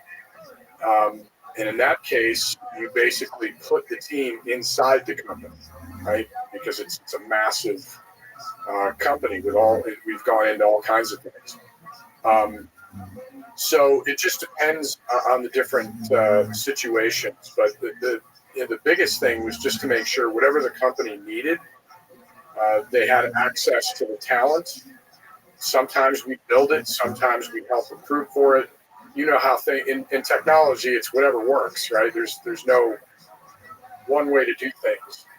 Well, Acrisure is really interesting as an example. So insurance is a fascinating space. It seems like very ripe still for disruption across the board. So it seems like a lot of the disruption has to do with almost the first dump step of we've been using mostly paper. It's not digitized. You have to basically create a infrastructure and a framework where everybody's using the same digital system of databases and just organize the data. But it seems like that's a huge leap that basically can revolutionize major industries that still hasn't been done. Insurance is obviously a great example of that. And one of the things that struck me, the founder CEO of Acrisure is a guy named Greg Williams. They're out of Grand Rapids, Michigan. And as we were looking at expanding our footprint in insurance, I met with a lot of insurance executives. And they would talk about technology, but Greg truly understood the power of what would happen across actuarial sciences, predictive analytics, and using machine learning to really run every aspect of your business, and then automating a lot of just the back office tedious steps. And as you said, one of the things that was great for us, they already had a data collection system and departments, so it was much easier to pivot. And I'm very excited about the future of that company. It's they're doing some pretty innovative, groundbreaking things, and those are the things that I like doing. Right? Is that yes, I want to make money. Just, that's what that is. But at the same time, what did you do with your time on Earth? Right? Did you do anything to leave any kind of mark that you did anything interesting? I can only speak for myself. There are many more ways to measure one's life, and I can only speak about how I think about things. I grew up poor in upstate New York with a single mom, and watched her work a couple jobs, and had to, from a young age, shovel snow and mow lawns and do all kinds of things to help her make sure the lights weren't turned off in our little place. And so that's just something that I've always been driven towards. And I have a really eclectic tastes and interests, and it's just been an interesting journey. So help be part of and help enable some cool new creations across the board, like film, music, AI, manufacturing, just insurance, all the specific industries that you disrupted. Yeah. Small tangent. Back to your childhood with your mom. Any memories kind of stand out, stick with you as something that helped define who you are as a man? Yeah, even though the university and college experience was not part of the family tree, and we had no connections. I didn't understand. I didn't know what a trust fund was or prep school. I didn't know what any of that was. But my mom, from a young age, would always say, you're going to go to college. There's no, if you choose to. And I think from a young age, that was just an expectation that I had and that she instilled. And the work ethic. I watched her. And then my grandmother was a janitor, a cleaning lady at a hospital for 50 years. And then I remember there were times of, probably 10 years old. It's freezing cold out. And if I don't go out and shovel 6 driveways, we don't have enough money to pay the bill. So I don't know. I'm not a psychologist, so I don't know how that manifests itself in my life today. But I think the grit to say, I'm not in the mood to do this. I don't want to do this, but that's the work that needs to be done. And no excuses, not I'm a victim and I'm going to sit around and talk about, no, it is what it is, and you have to get done what you need to get done. And again, I think it's, you can never fully put yourself in someone else's shoes or experience. So I don't know what that is or feels like, but for me, those were 2, I think, formative things that were important. So that's pretty, the reality of life like that is pretty humbling. You've been so exceptionally successful that it's easy to get soft now. How do you get humbled these days? By getting up.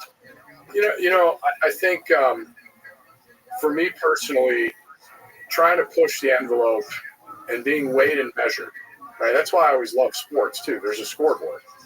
And, I'm a huge believer in opportunity, meritocracy, all those things I think are ideals that we want to aspire to. And I think that there's a lot of things I'm involved with right now that I just want to see if I can do it. I want to see if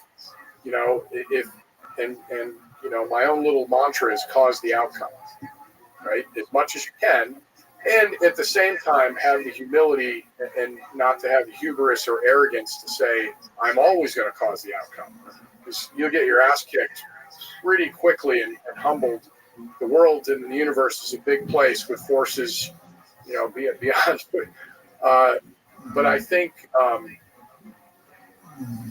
also think a lot about being intellectually honest, which when I do university talks and so forth, I think that's a superpower, because if you find yourself making decisions based on other people's expectations, based on places you don't want to go, but you're either, you feel like momentum is taking you there. I think that's a big problem. And there are people that go to our top universities and can't wait to get out and start their own company, and they want that pressure, and they want to grind. And there are other people that are smart and talented that just say, look, I don't want to lay awake staring at the ceiling wondering how I'm going to make payroll. I don't want that in my life. And I think if you can square that up and be okay with it and say, what makes me tick, what makes me happy, what puts me in a bad headspace, because there's a difference between challenging yourself and going against your nature. So that's why I think that being intellectually honest and being able to really sit down and go inside your own head and say, what am I good at? What am I not good at? How am I going to put myself in a position to be successful? Because, I'm working on my weaknesses, but I'm not going to put myself career-wise in a position where I'm just fundamentally going to have a hard time being successful. Yeah, intellectually honest is a tricky one, and it gets there's like levels to it too. Sure. Because like some of the things I think about when you dream of doing certain kinds of big things. A part of intellectual honesty is to say several things. One is like, hey, the thing you're dreaming about, like, one, the fact that nobody's done it probably shows that you're just a dreamer. This is not going to, like, think clearly. The fact that it hasn't been done probably shows that it may not be the right path. And two is like, if you're dreaming about stuff, there's a certain point where it's like, hey, you haven't done it. Like, why haven't you done it already then? Like, you have to be honest with yourself. Like, you have to be ambitious. Like, a lot of people work hard a long time for a dream, but you have to wake up and be like, all right, I've been at this for 10 years. Like with a startup, you launch a startup and you think, okay, 1 year, 2 years, 3 years, 4 years, pretty successful, but it hasn't exploded like you dreamed. And you have to shut it down. You have to be intellectually honest there. At the same time, you might want to be like, step it up, lean into it. Say almost like the flip side of like intellectual honesty is like maddening ambition of just saying, fuck it, I'm gonna go all in. But that is a kind of intellectual honesty, saying like, the big problem here is I've been kind of doing too many things. Maybe with this dream, you have to go all in on it. All those kinds of things. I mean, this human experience is complicated. Well, yes, without all human things are complicated. And I think there's a difference between being reckless and making well thought out, informed decisions. If you're going to go all in, make sure you've measure twice, cut once, as they say. And one of my other favorite, I forget, many years ago, I heard this saying and it stayed with me. It was, never mistake clear line of sight with distance.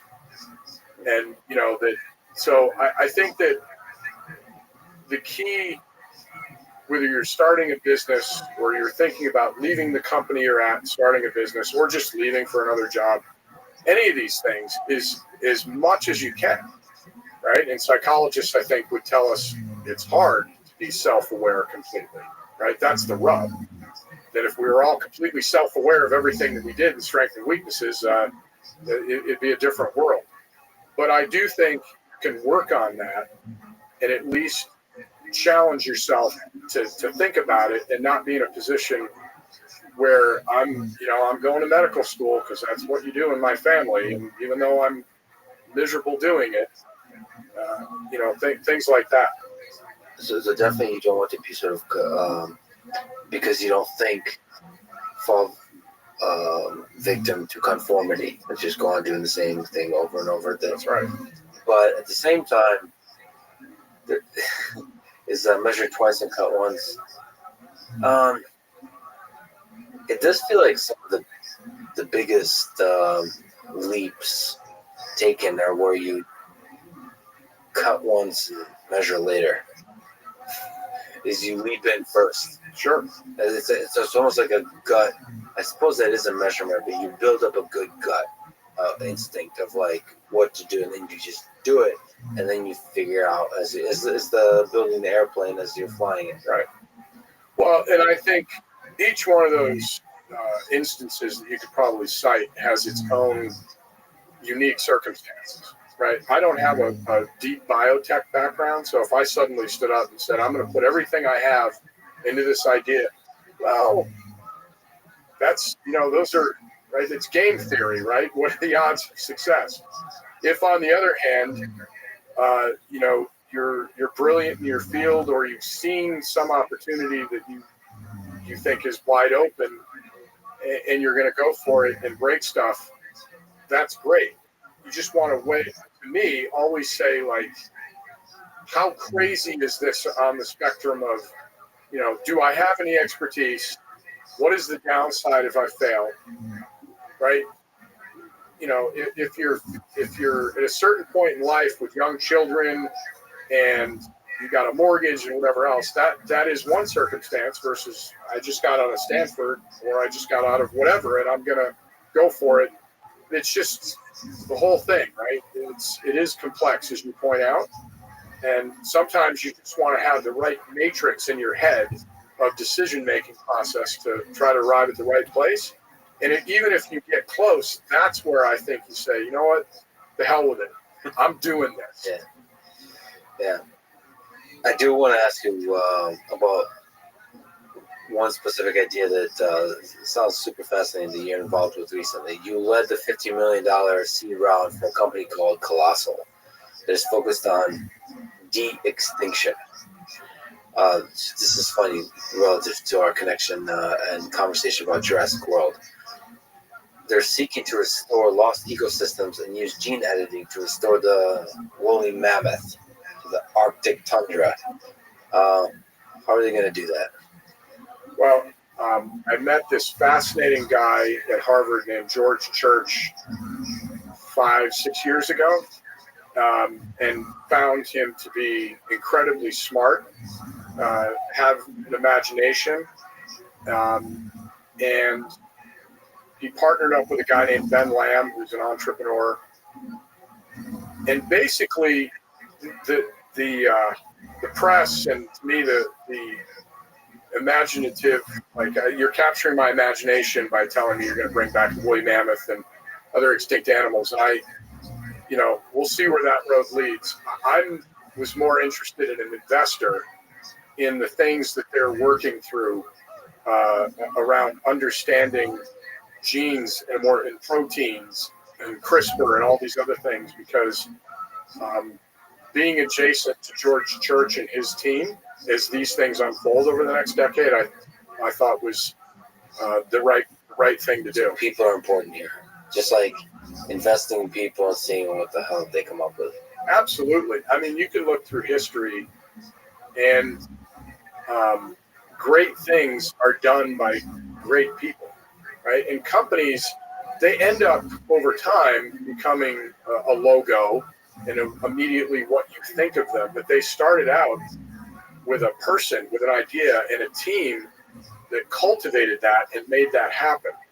And I think there are certain folks that are just immensely talented that if you can be around them, and I also know his and his team's ethics in terms of, spending time talking about where the lines are. People in other countries that, may not have the same process, may not have the same checks and balances, are doing this and pursuing this regardless. So at least I felt like with George and Ben and their teams, they're also very responsible people. This is where the human side of things comes into play. I've interacted with a lot of really brilliant people in the technology space where you kind of, there's a lot of ways to feel this out. You can ask them whether they kind of read literature. You can feel out how much they really understand about, like, human nature here. Like, whatever the technology is, when it actually starts to interact with society at scale, like, do they have an understanding or an intuition about how that happens? Some of that requires studying history. Some of that requires, like, just looking at the worst and best parts and events in human history to understand, like, hey, it doesn't always turn out like everybody hoped the technology turns out. And if a person has a depth of understanding about history, about human nature, then I think that's the right person to mess with some of this cutting edge stuff. Yeah, you want Marcus Aurelius with a PhD from MIT. Exactly. You just small tangent, but you mentioned having a conversation with Warren Buffett. You spoke really highly of him as an investor, as a human being. What about him do you admire? What from him? What insights have you drawn from him as a great investor yourself? Well, the afternoon that I got to spend with him, which, is something I'll treasure forever. But sometimes when you meet people, even that are immensely successful, you may decide that after 20 minutes or a half hour, oh, you were in the right place at the right time, and that's fine. There are other people that are clearly different, special, and I don't care if you made them start from zero, would end up in a good place. And so it was an absolute privilege to spend the time with him. And a couple of things that stood out in the conversation. He is incredibly intellectually curious and well-read. And I like how simplistic he likes to keep his thought matrix. And then also, instead of trying to outsmart the market, it seems like a simple axiom, but just look, good companies that are led by talented managers that are good businesses over time are going to get there. So I'm not going to day trade. I'm looking for value. And then just on life stuff, and also his ability to take in and then use information, it was incredibly impressive. So I only spent I'd met him before, but I only spent one afternoon with him, but it's, pretty incredible. And one of the things that stuck out to me is we were in the middle of talking about telco investing or how we thought about it. And I said, I'm trying to be smart about it. And he stopped me and he said, Charlie Munger, his partner of many years, Charlie and I don't try to think of the smart thing to do. We try to think, what's the dumb thing we could do here? And I kind of laughed and he said, no, I'm dead serious.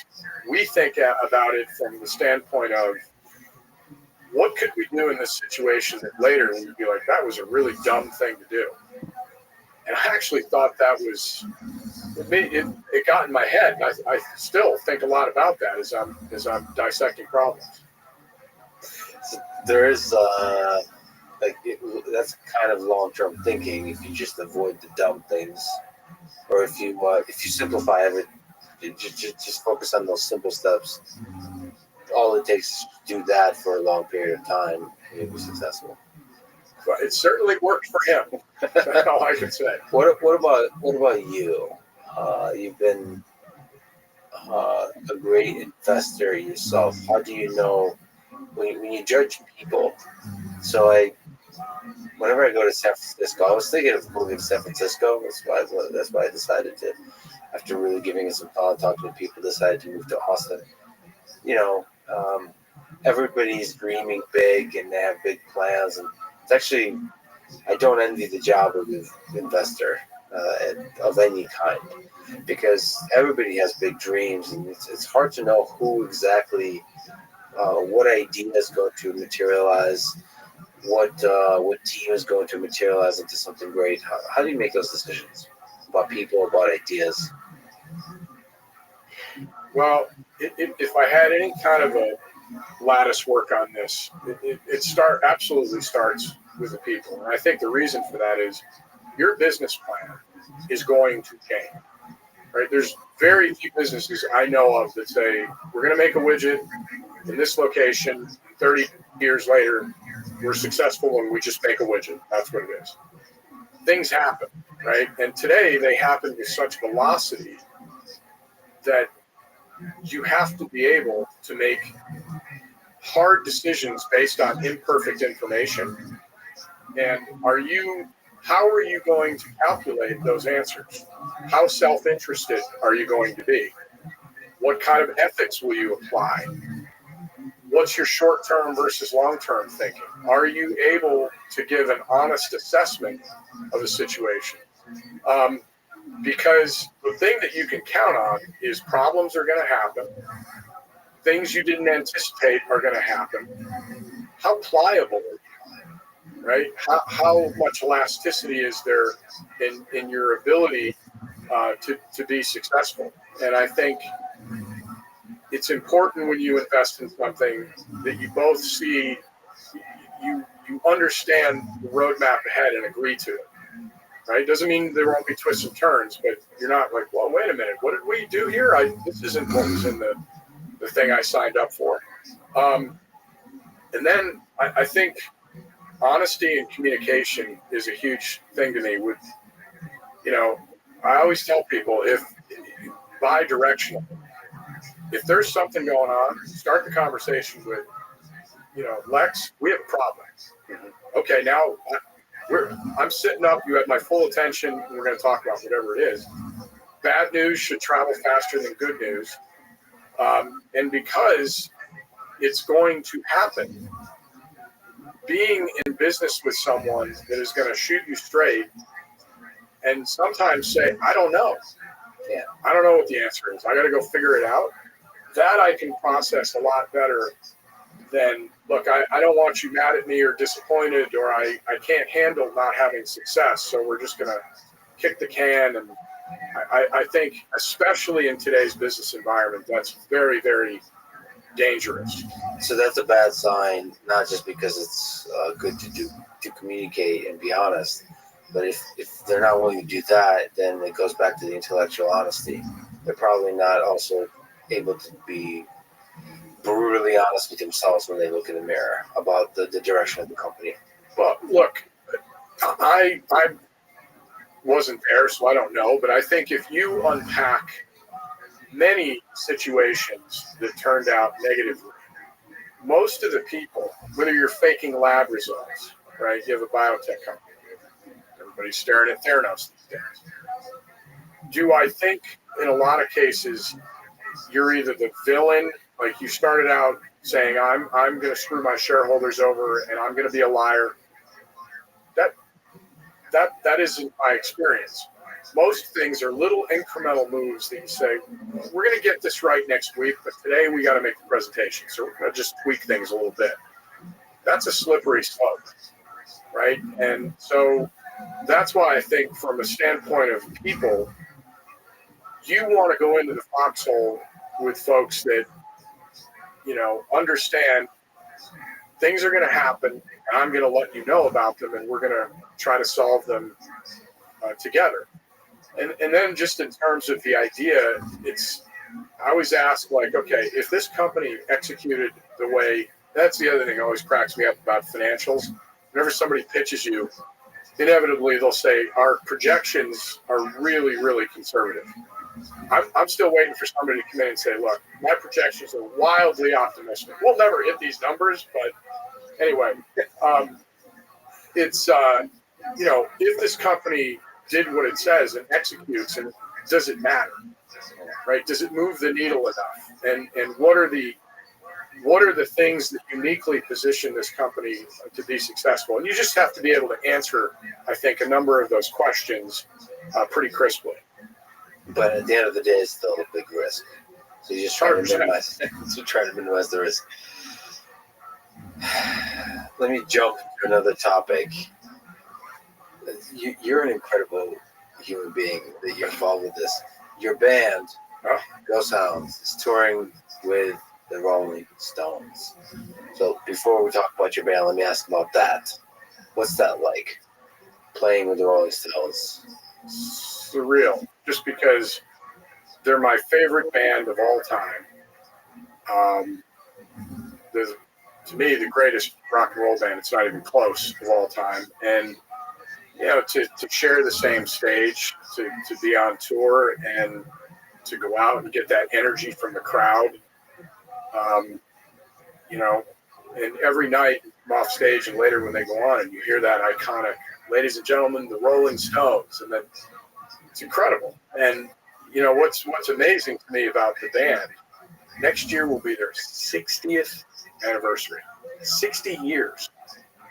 And it's hard to be around anything for that long, but making music and packing stadiums And what's amazing to me, they can play a 2-hour set, and it's not just that, oh, that's a hit or you recognize it.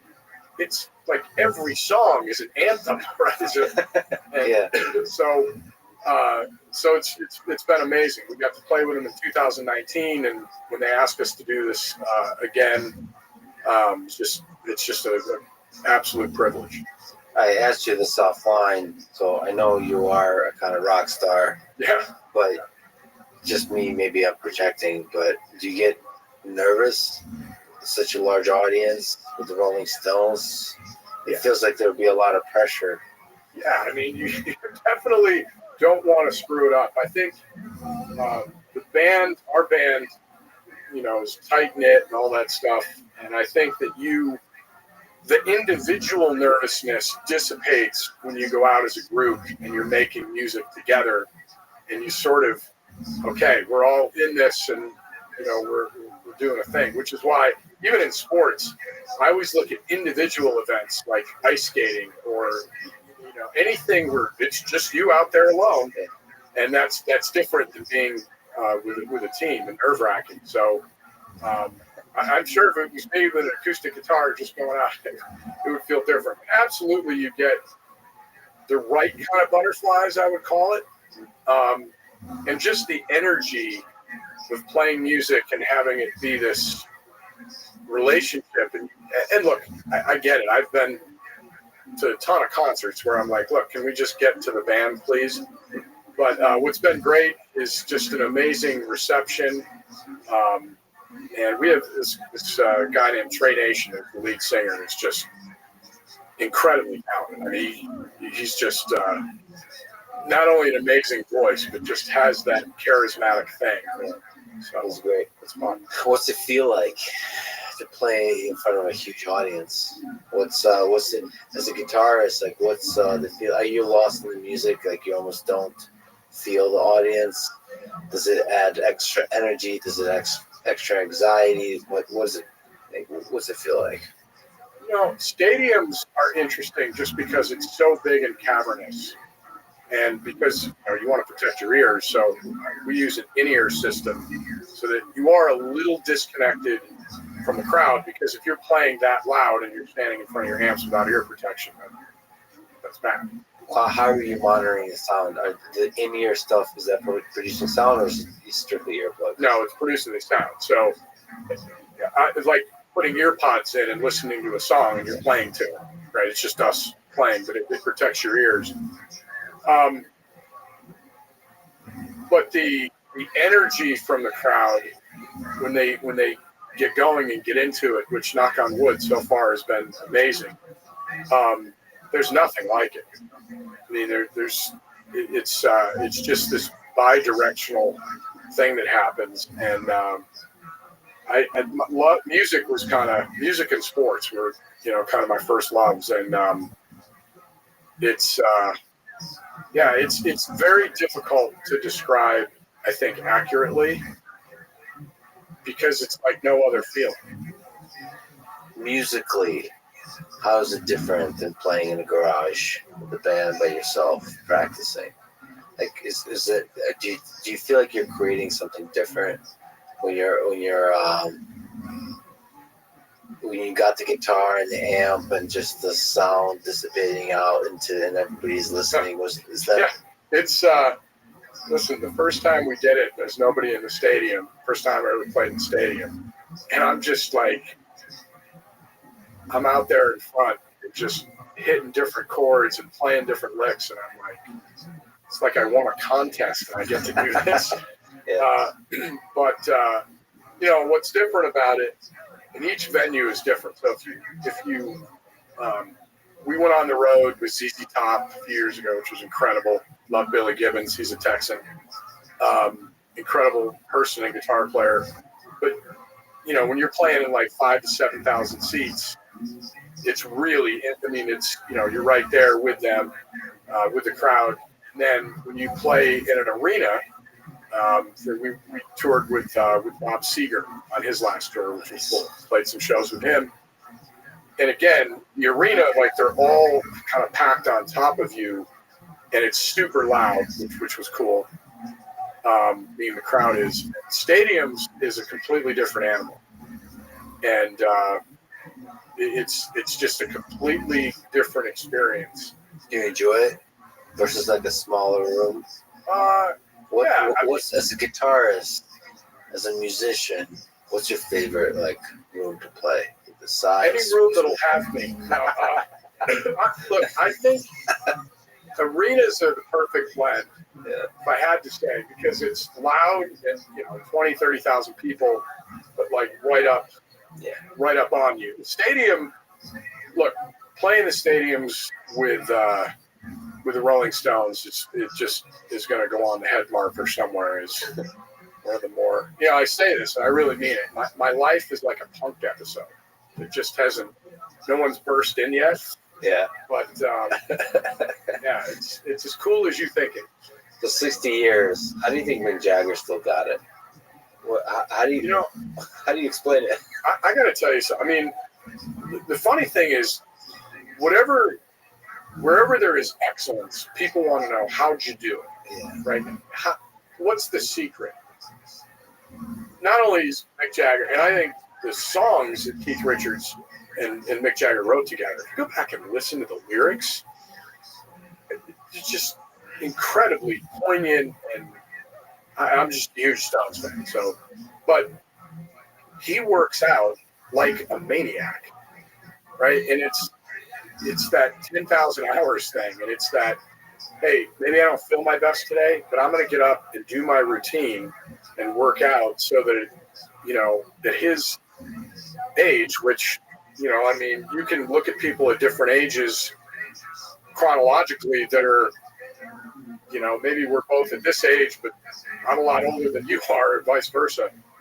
And he just, I think it's the combination of raw talent and the ability. He's very smart, right? Like understands how to have interaction with the crowd and hold them in the palm of his hand and be an entertainer. But then on top of that, the reason he can at this age run around stadiums and be just as energetic is he puts the work in. And that's one step that I think a lot of people miss sometimes, where they want that magic trick. They want to know what's the shortcut. Most of the time, the answer is there's no shortcut. Yeah. You have to work hard on the way there and work hard to stay on top. That's it. And sometimes not even like work hard. It's just like it's like be a professional, which that involves like in his case at his age with the amount of stuff you have to do on stage and the way he does it. You have this is a professional athlete. A professional athlete that has to do things that are probably designed for 20-year-olds and 30-year-olds has to do at an older age, which means like what do you have to do? Well, he probably has like a whole physical routine he has to do. Diet, the whole thing. And it's hard. Look, if you want to do great things, you probably have to do hard things to get there. I'm not going to make you pick. Just stick on the Stones for one more minute. But what are some great Rolling Stones songs that were impactful to you? Lyrically, musically, maybe something you like playing, like air guitar, or sure. I don't know. Well, probably my favorites. I love "Sympathy for the Devil."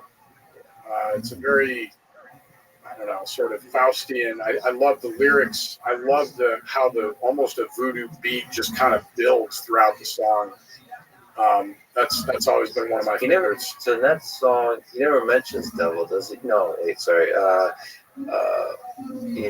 My name. Yeah. There's like a flirtation going Correct. on in the lyrics. It's kind of interesting. Yeah, it's here's all the trouble I've caused along the way with you humans. And I just think it's really, really great. And musically it builds really nicely. Yeah. It's like both fun and dark. It's cool. There's a playful nature to it. That's very only they can pull it off because it's like playful, but it's also like dark and dangerous. Dangerous. Yeah, and Gimme Shelter is just, and to this day, when I listen to the studio version, and Mary Clayton just comes on and sings that epic, iconic part, And there's a documentary that was done about backup singers. Phenomenal. And it tells the story of that moment in that song with Mary Clayton. It's just her voice and the way it unfolded. They got her out of bed at like 10 o'clock at night in LA, and she's like, the Rolling Stones, and went in and just killed it. And I can't sing at all. I'm by ordinance not allowed around a microphone. So I'm always in awe when someone can sing like that. But those are some of my favorite Rolling Stone songs, and Painted Black's awesome. I mean, I could want. Yeah, Painted Black is great. Again, a song that builds badass. I mean, it defines a whole generation. What made you pick up a guitar? What made you fall in love with guitar? It's just the coolest instrument, right? I mean, when you watched back then, and I was kind of an old soul. I was listening at a fairly young age to Muddy Waters, Robert Johnson, Lightning Hopkins, B.B. King, and just the soulfulness. Thrill's Gone. Oh, I mean, B.B. plays 5 notes, just kills it, and the emotion that it evokes. So I just was just in awe of the instrument, and I also there's always somebody around who's a musician, just picks the instrument up and can play, right? They're just so talented at it. They can just listen to a record and play it. That was never me. I never took formal lessons. I had to grind, to just make it sound like I wanted it to sound. So both technically and ear, everything was hard work. Yeah, I mean, I could hear it, and what they call, you play. So my right hand, the rhythm side of it is that's probably, if I have anything, my strength. But there's something pretty amazing that happens when you get together with other people and play a song. In that moment where it hits the pocket and you all kind of know it, and it's just such a cool feeling. And it was interesting growing up, because I always had eclectic interests. So I loved math and physics and science. So I had those friends, and I was an athlete and played football and baseball and basketball. So I had my jock friends. And then I had my music friends. And so it was just kind of that. And so when I was still living in Los Angeles and had Legendary, I just missed playing. And so I put this band together and called it the Ghost Hounds because, again, huge Robert Johnson fan. And that legend of Robert Johnson selling his soul at the crossroads in exchange for his musical talent. You guys have that in one of the videos. Yeah. Such a cool video. Exactly. So I just thought, like, that's such cool lore. And I just love the blues. So Robert Johnson would often would talk about hellhounds on his trail. And so I always just thought, what about Ghost Hound? So I wish it were a more clever, deeper story, but that's about it for the name. That's pretty deep. Robert Johnson's incredible. But you also talk about that you connect to the storytelling of blues. So what makes a good story in a song? Like what aspect of storytelling connects with you in songs? So I'm a big lyrics guy too. I love like deep lyric people like Tom Waits and like people that are like Leonard Cohen, like they're even Bob Dylan. They're like obviously as poetry. And then there's some people like the Rolling Stones. It's like seemingly simpler, but it's still so much more to it. It's like less is often more. It still tells a strong story. Yeah, and there's certain people, and Mick Jagger and Keith Richards in this boat, Billy Gibbons in this boat. Yeah. They just say things in a certain way that are just cool, right? Yeah. And it's just, and so I write our music and lyrics. I have to tell a story. I have to know the characters in the song. I'm not good at just writing some rhymes and having it match up to the right key and the right music. I have to understand, like, that's just me. So I think that, look, if you have 3 or 4 minutes to tell a story, you have to be more efficient with your use of language, and you have to understand what you're building to, if anything, and evoke emotion, and hopefully for those 3 minutes, get the listener to understand not only the point of the song, but where you're coming from, and to make you feel a certain way. There's a song that, you know, the audiences seem to like a lot on the new album called Good Old Days. And I wrote that because, especially during COVID and reflecting on what normalcy looks like and what happens when you're cut off, I just was kind of taken with this idea of that when you sit around and reminisce with friends, oftentimes it's not just like some big event happening. It's, remember that summer you go up to the lake all the time, and it's who you were with. And at the time, it probably seemed pretty pedestrian, right? It just seemed like kind of a normal day, but it was the company you were keeping. It was the time in your life. It was whatever it was. And I just kind of struck me that right now we're doing stuff that you're going to reminisce about later that seems kind of ordinary. Man, that was such a great time. So the idea is be in the moment and all that stuff. But these are the good old days, and enjoy it and soak it in, and you know, kind of be present for it. Yeah, it's a great perspective to take on the present, because we are the thing that we'll remember. We're living through the thing we'll remember. And sometimes the things we'll remember is the simple stuff, the little stuff. Yeah. Outside of Keith Richards, who is the greatest, ridiculous question, but just indulge me. Who is the greatest blues guitarist of all time, rock guitarist of all time? Well, you got a little bit of a hybrid with Jimi Hendrix, right? Because he played the blues and he played rock and roll. So I think most guitarists would say Jimi Hendrix pretty ridiculous. That probably for me, that's a huge Hendrix fan. Because you can't. I mean, even to this day, I don't care, technology, pedals, whatever. He just somehow fused with the instrument. I can't be sitting here in Austin, Texas, without mentioning one of the great guitar players of all time, and Stevie Ray Vaughan. See, that's how I know you're like a rock star. You're sucking up to the audience. Well, no, you listeners all over the place. Yeah. Stevie Ray Vaughan is another one of those. Just blows me away. And then with the older guys, B.B. King, Hubert Sumlin, Clapton. Clapton. I saw him on his last tour and just walked out with me on my, just like unbelievable how he still sounds.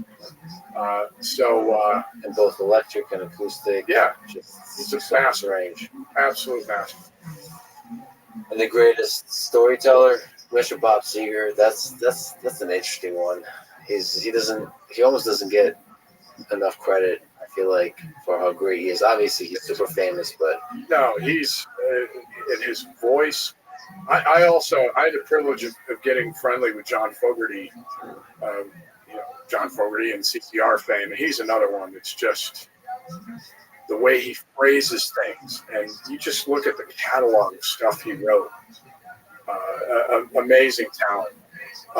I read Bruce Springsteen's book, and I'm a fan, but after reading the book, it was really, you go back and listen to his lyrics and the way he pours himself out is pretty incredible. And then again, with the old blues guys, I just think the emotion they could get out of playing, like staying on the one, right? Just playing the same rhythm. John Lee Hooker. You listen to Manish Boy by Muddy Waters, and it's just, there's something so, it just draws me in every time, and the emotion they're able to get out of things. And I'm also a huge Chuck Berry fan. I just think that sound is, I love it. Do you know how to play Johnny Be Good? I do. Dude, yeah. That's good. Maybe, one of the great moments, at least of my childhood, was Back to the Future Yeah. and watching Michael J. Fox plug in and then at the end play at the dance to save his parents with Johnny B. Good. Pretty awesome. Yeah, the guitar is so much more than a musical instrument. It feels like it's like in the 20th century, it's like the car. Like it defines so much of Hollywood, so much of a generation of what it means to be. I don't know what it means to be a man, what it means to be a human in America. It's fascinating. It's emblematic to me of a certain type of music. Yeah. And that's I made a documentary years ago called It Might Get Loud. Yeah. With Jimmy Page. I highly recommend that everybody watch that documentary. It's an incredible celebration of the guitar. Yeah, it says Jimmy Page, Jack White from White Stripes, The Edge, and The Edge from U2.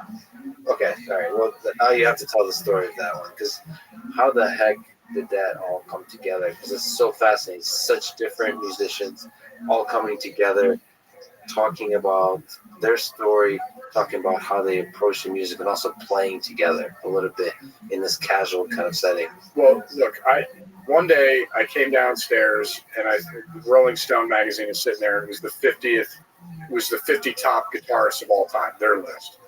And then I had some other financial report with video games, and the top video game at the time was Guitar Hero, right? And then there was a third thing, I can't recall it, but I said to myself, what is it about the guitar that is so central to the rock and roll, whatever you want to call it? Like, why is that the symbol? And I said to myself, I want to ask Jimmy Page why he picked up the guitar. This is Jimmy Page, right? And so I called a friend of mine, Davis Guggenheim, who had directed Inconvenient Truth. I think still is, but at the time was the biggest documentary ever. And I called Davis and I said, look, I have this idea. I want to make this movie about the guitar, about different eras, styles, and whatever, but I've never made a documentary. I don't know how to do that. So I was just looking for advice. And thankfully, because he's one of the best documentarians ever, Davis is like, you know what? I can't get this out of my head. I'll direct it, which was amazing. And we wrote 3 names down that represented different eras, different styles. Rarely do you get, you go 3 for 3, but it was those 3 guys, and it was just such an incredible experience to sit there and get to know Jimmy Page. It was like, and he was like Gandalf, man. He was like always Jimmy Page. Yeah. And that was so cool to see him. Gandalf was there's like a wisdom, there's a calmness to him compared to like the restlessness of Jack White. That combination was fascinating. It was one of the coolest experiences ever. And one of the things, there was a moment where Jimmy was going through his guitar case, and he had the double neck from Stairway to Heaven, and he handed it to me, and I was like, it's like somebody handing you Excalibur. Yeah. Amazing experience. And The Edge, one of the kindest human beings you'll ever meet in your life. Just an amazing person. And I think you hit it right on the head with Jack. He's got that energy, and constantly pushing himself. But it's hard to believe it's been, I think, 10 or 11 or maybe even 12 years since it came out. But after watching it, I realized how much it was needed, and I was always surprised it didn't already exist. It was like, because the guitar wasn't quite celebrated explicitly. We almost didn't acknowledge it. How important it was culturally. It's kind of amazing, and the way it closed from the song, the Weight. It's called The Weight, by the band. Yeah. That's because they didn't want to go home. Yeah. we were shooting on a Warner Brothers soundstage for 3 days. We called it the Summit, where the 3 of them came together. And the 2 things I'll never forget is when Jimmy starts to play the riff from Whole Lotta Love. Yeah. Edge and Jack ceased to be rock gods or whatever, and had the same 15-year-old kid feeling that I did. You could see in their face. And then at the end, they're like, "Hey, can we play? We don't want to go. Can we just play something acoustically?" Yeah. So we printed out the lyrics. That's what they wanted to play, and they just sat there and sat on those couches and just Such a good way. yeah, incredible. What's your guitar rig setup like? You have a few guitars. First of all, let's just put on the line. So what's better, Les Paul or Strat? Well, I'm not going to get into what's better because I'm sure that'll start a flood of whatever. For me, I'm going to say it's Strat. all right. Like Well, Strat. I'm I'm just a going Les to put it out Paul. there. My main instrument is a Les Paul. But okay. Let me just put it on the table. I'm speaking as somebody who literally, I don't think I've ever actually strummed the chord on the Les Paul. So I've been, All right, maybe so you're I'm uninitiated. exactly. So I don't speak from experience, but it's probably because of Hendrix. I'm so deeply influenced by Hendrix that Sure. I just kind of follow in his footsteps and clap them and so on. The amazing thing to me is if you look back at Leo Fender and what the Gibson Guitar Company and Les Paul did in the 50s, those are still the shapes and the perfect thing today, right? The Strat, the Telecaster, the Les Paul, and they got it right way back then. So I have my main guitar. You got to name your guitar. So my main guitar is named Hazel, and it's a '59 Les Paul. And there's something magical in that year, like a Stradivarius, and there's something different about it.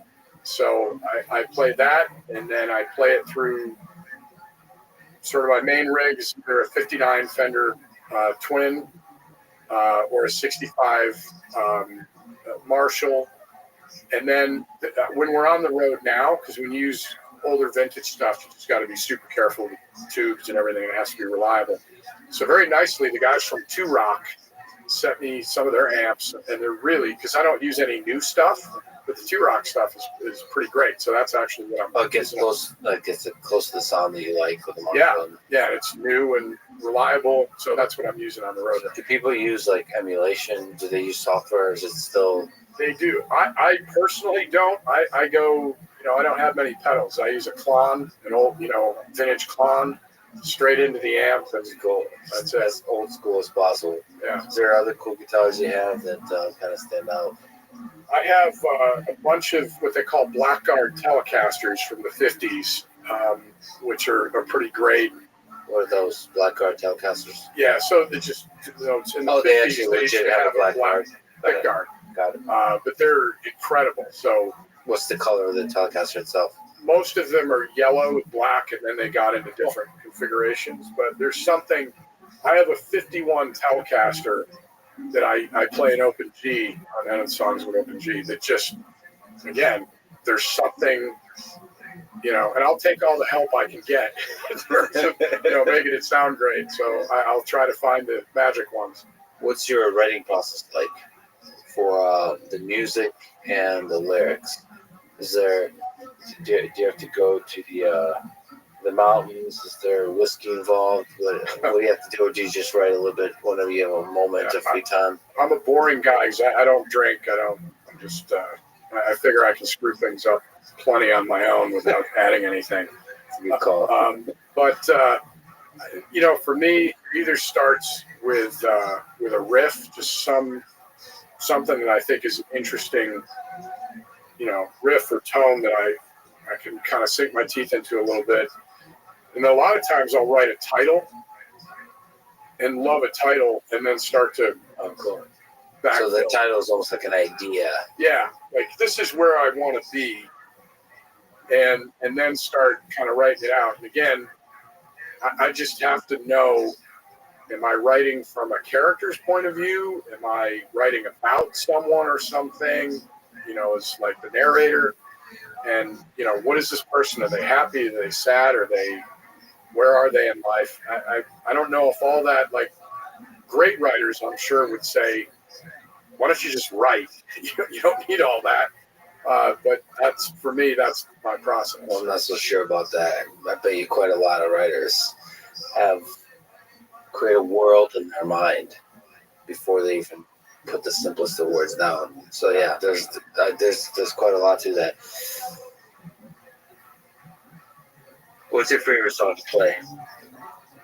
Is there some favorite ones you go to? Well, both play and kind of. I'm sure you love singing. No. No, you know. I'm not. I'm neither talented nor do I have the desire. And I think if you come see the show, you won't see a microphone anywhere near me. But do you hear, like, when you're thinking about lyrics, do you hear the idea of the words? 100%. And especially what's great, with Trey is I write for his voice, and then we have these amazing backup singers that are just, and I can hear all of it. I just can't do it. And so I'd say of our stuff, there's a song called Half My Fault that I play in open G. That just, I love playing the song. I love that energy. And then we have a new blues album coming out, and there's a song called Baby We're Through, and it just stays on the one. And for non-musicians, that means, like in a lot of rock and roll and blues, it's what's called a 1-4-5 progression from your kind of root note. You would hear, if you're a non-musician, if you heard it, you'd be like, oh yeah, it's a lot of songs. And this song just stays on the same groove, like Look Range or Shake Your Hips or any of those songs. And it's just got this unbelievable energy, and it's fun to play. But I have to keep the same rhythmic thing going for the whole song. Well, that simplicity, I mean, the personality of the song can really shine. I mean, that guy, really cool. It just comes through. I mean, I guess you need that from a lead singer. You got to have that. And my other guitar player, Johnny Bob, he's a phenomenal. I mean, like a legitimate guitar slinger. We probably split the lead 70-30, and he is just. There's sometimes I look over at him and I'm like, I'm being a fan right now because what you just laid down is pretty good. From a lead perspective, what's the most fun thing to play? What kind of stuff do you like? Do you like slow? Do you like, I mean, I feel like Thrill Is Gone. There's so if you look at B.B. King, sometimes one note just bending the shit out of that. Yeah. What do you call that? Vibrato. Yeah. If I'm going to play the lead, it's a certain kind of feel. Slow blues is probably my favorite to play, or something that's got a little more of that Chuck Berry drive where you can be rhythmic in the lead. I can't, the shredding thing that those guys do is that's not. Yeah. I was actually always able to do that really well. Like you mentioned people that pick up fast, like maybe it's the classical piano training. I can play super fast on guitar, super technical. But to me, the hardest thing and my favorite thing is just it's probably less to do with the guitar, more living on life that's worth playing a guitar for. It's like a certain kind of emotion that you can put into the notes. And it has to do with bending notes. Well, like bending notes is a whole other art form. I worked surprisingly a long time on Comfortably Numb. And so David Gilmour does a lot of bending. I mean, they're simple. They sound simple, but the dynamics of them to express that can build up and the way it's held, and there's often a vibrato at the top for a bit. Just that it's almost like a sigh and a sigh of relief. I mean, just that's an art form for him that's hard to get right. It's not just playing a note. It's in that like dynamic movement of a note that so much can happen. That's where the blues happens to it. Look, I'm a huge Freddie King fan too, right? And you listen to these guys, and you sit there and they're like, man, you're playing in a small range on the neck, but it's like I know the notes you're playing and I'm playing them too, but not like that, right? I mean, Gilmour is certainly one of those guys. It's incredible guitar player. And yet another chapter of an amazing life. You love football. Like you play football. Yes. What position do you play? Wide receiver. Wide receiver. Awesome. So maybe we could talk a little bit about your love of football and the fact that you are part owner of the Pittsburgh Steelers. Yeah. So, I mean, where do we start? Do we start at the beginning? Well, let's start at the end. Why the Steelers? What attracted you to the, first of all, I think, not to be controversial, but one of the best uniforms in football. It was just called like black and gold. Just Decal only on one side. yeah, it's great. Yeah, the helmet. Look, I've bled black and gold since I was a little boy. I grew up in upstate New York, and the first football game I ever saw was the Steelers in the Super Bowl as a really little kid. And it just, I mean, Jack Lambert, Joe Green, Franco Harris, and those guys were like, came down from Mount Olympus or something. And I just was enamored with the team. And because we only had 3 channels, the only time I'd get to see them is occasionally when they were the game of the week or something.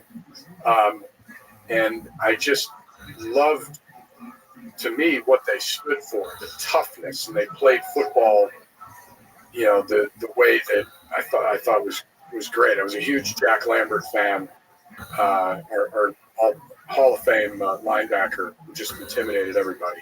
So that was like the decade of the Steel Curtain, like arguably one of the great sort of defensive in football history, and also one of the greatest football teams, period, in football history. I've been a lifelong fan, and was very fortunate to meet Mr. Rooney. The Rooney family started the team in 1933. Got to know him, and just was asked to be part of the ownership group. I think it was the end of 2007. First year as part of the group in 2008, we won the Super Bowl, and it was like beyond surreal. I mean, just beyond surreal. And you know, it's amazing to be able to do. I mean, the Rooney family is one of those most revered in sports for the way they conduct themselves. Mr. Rooney passed away, I think, 5 years ago now, and we lost him, but was a champion, helped build the league. I mean, put the league as we know it together. More importantly, he was a civil rights champion who created what we now call the Rooney Rule to make sure that we're being fair about giving minority coaches a chance to get hired. And just is one of the most kind and amazing human beings I ever met. It's incredible what sports does, like to bring out the best in people, to give people hope, to inspire people. There is something about football that has all the elements of a great sport. It's the teamwork. It's the sort of the combat aspect of it. It's like it's the purity of it. It's like strength and power and speed, and all the elements of like last minute close calls required to win the game, and where referee decisions, of course, that's essential for a sport, can screw up the whole thing. Just got all of it together. I think I don't know, because the drama and the triumphs are just beautiful. Like some of my favorite memories, I don't know if it's an accident or this is common with people, is just with friends watching football and connecting over that. Yeah, well, it's an incredible game because there's nowhere to hide, right? You're out there on the field. It's a great game that requires not only all those attributes that you said, but it's an incredibly complex game. So if you don't know what you're looking at, and you don't understand how complex defenses are trying to disguise what they're doing, offenses are trying to overcome that, and you can set up one play the entire game.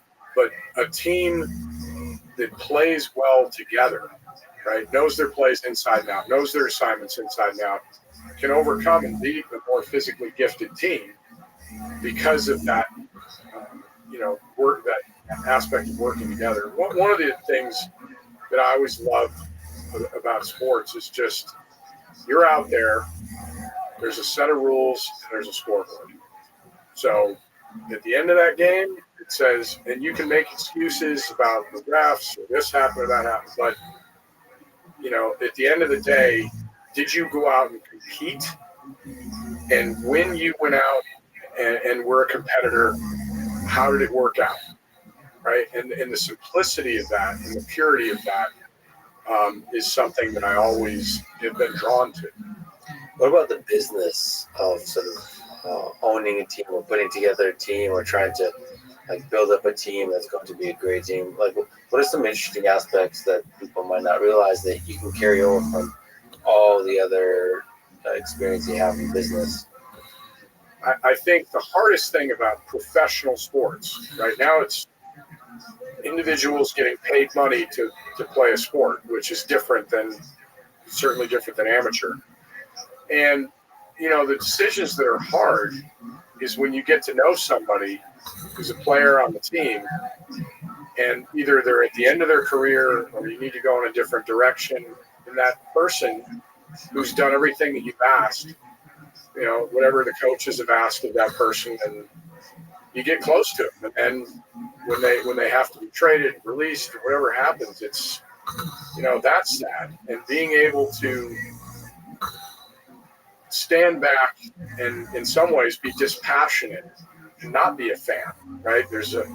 I'm on the Baseball Hall of Fame board, and one of the guys that's on the board of me is Jerry Reinsdorf, and I think it was Jerry who said, if you act like a fan, you'll be sitting with them, which I thought was kind of funny. Well, I got to push back on that a little bit, but as a by way of a fan asking a dumb question. Okay, let me just give some examples. It's very common in sport. It's funny you said this example of certain great players going to another team right at the end of their career. And it always makes you sad. It almost makes you want to wish that you kind of retired right there. From a perspective of just do you ever, as an owner, but just in that space, think about the Steelers in the full arc of human history. So not as a business. The good news is I don't have to think about it as a business. I'm a minority owner, so I can think about it almost as a fan. But I'm sorry, go ahead. Yeah, well, that's what I mean. I suppose this is a dumb question to think of, of a business in that way, not just investment, but legacy of what footprint would you leave on this world, on this history? That is one thing that I can say unequivocally, and I only have the experience that I have. But one of the things that I'm so proud of about the way the Steelers conduct themselves is, and that's the Rooney family, that's the legacy of the Rooney family, is asking constantly about what's right for the league, what's right for the players, what's the right thing to do here? And that's something that I would hear Mr. Rooney say all the time. So I think that legacy is important because ultimately the team belongs to that city, right? Belongs to those fans. And, the owners are the custodians of that. So I think, and when you realize what sports teams mean to the fans, the memories that creates, the bonds that creates, it's a responsibility. And I think that you do have to think beyond, certainly not just dollars and cents, but just sports is a very big deal in our society. And it has to be, I think, held to a standard that's not just, were we profitable this year? Or what? There are other businesses for that. It is certainly a business. I don't mean to romanticize to the point that it's not, but to me, it's more than that, or at least my experience has been that it's more than that. It's a source of meaning for millions of people. And you see that most, during COVID, for example, when there's so much desperation, so many people losing their jobs, so many people having to deal with the uncertainty of what the future holds. That's right. There's something about those sports that just unites us. That, again, the tragedy and the triumphs of sport, of uniting, of gathering together with your friends, with family, shared experience of over like this, over just team, over rooting for your team, for your city. And the access, again, as I alluded to, we didn't have anything when I was growing up, but I would pour through the box scores. I was a huge Yankee fan and Steeler fan, and feeling some ownership of that, right? That I could read the box score and relive what they did and occasionally see them on TV and feel like I was part of that celebration when they won and everything. It's a very powerful thing. You've been exceptionally successful in a bunch of avenues and a bunch of efforts. What advice would you give to a young person today, a high school student, a college undergraduate that's thinking about career, maybe advice not about just career, but about how to live a life they can be proud of? We talked earlier about intellectual honesty, and to me, that's the first step of just saying, to the best of your ability, who am I, and what's important to me, and what do I want to do and accomplish?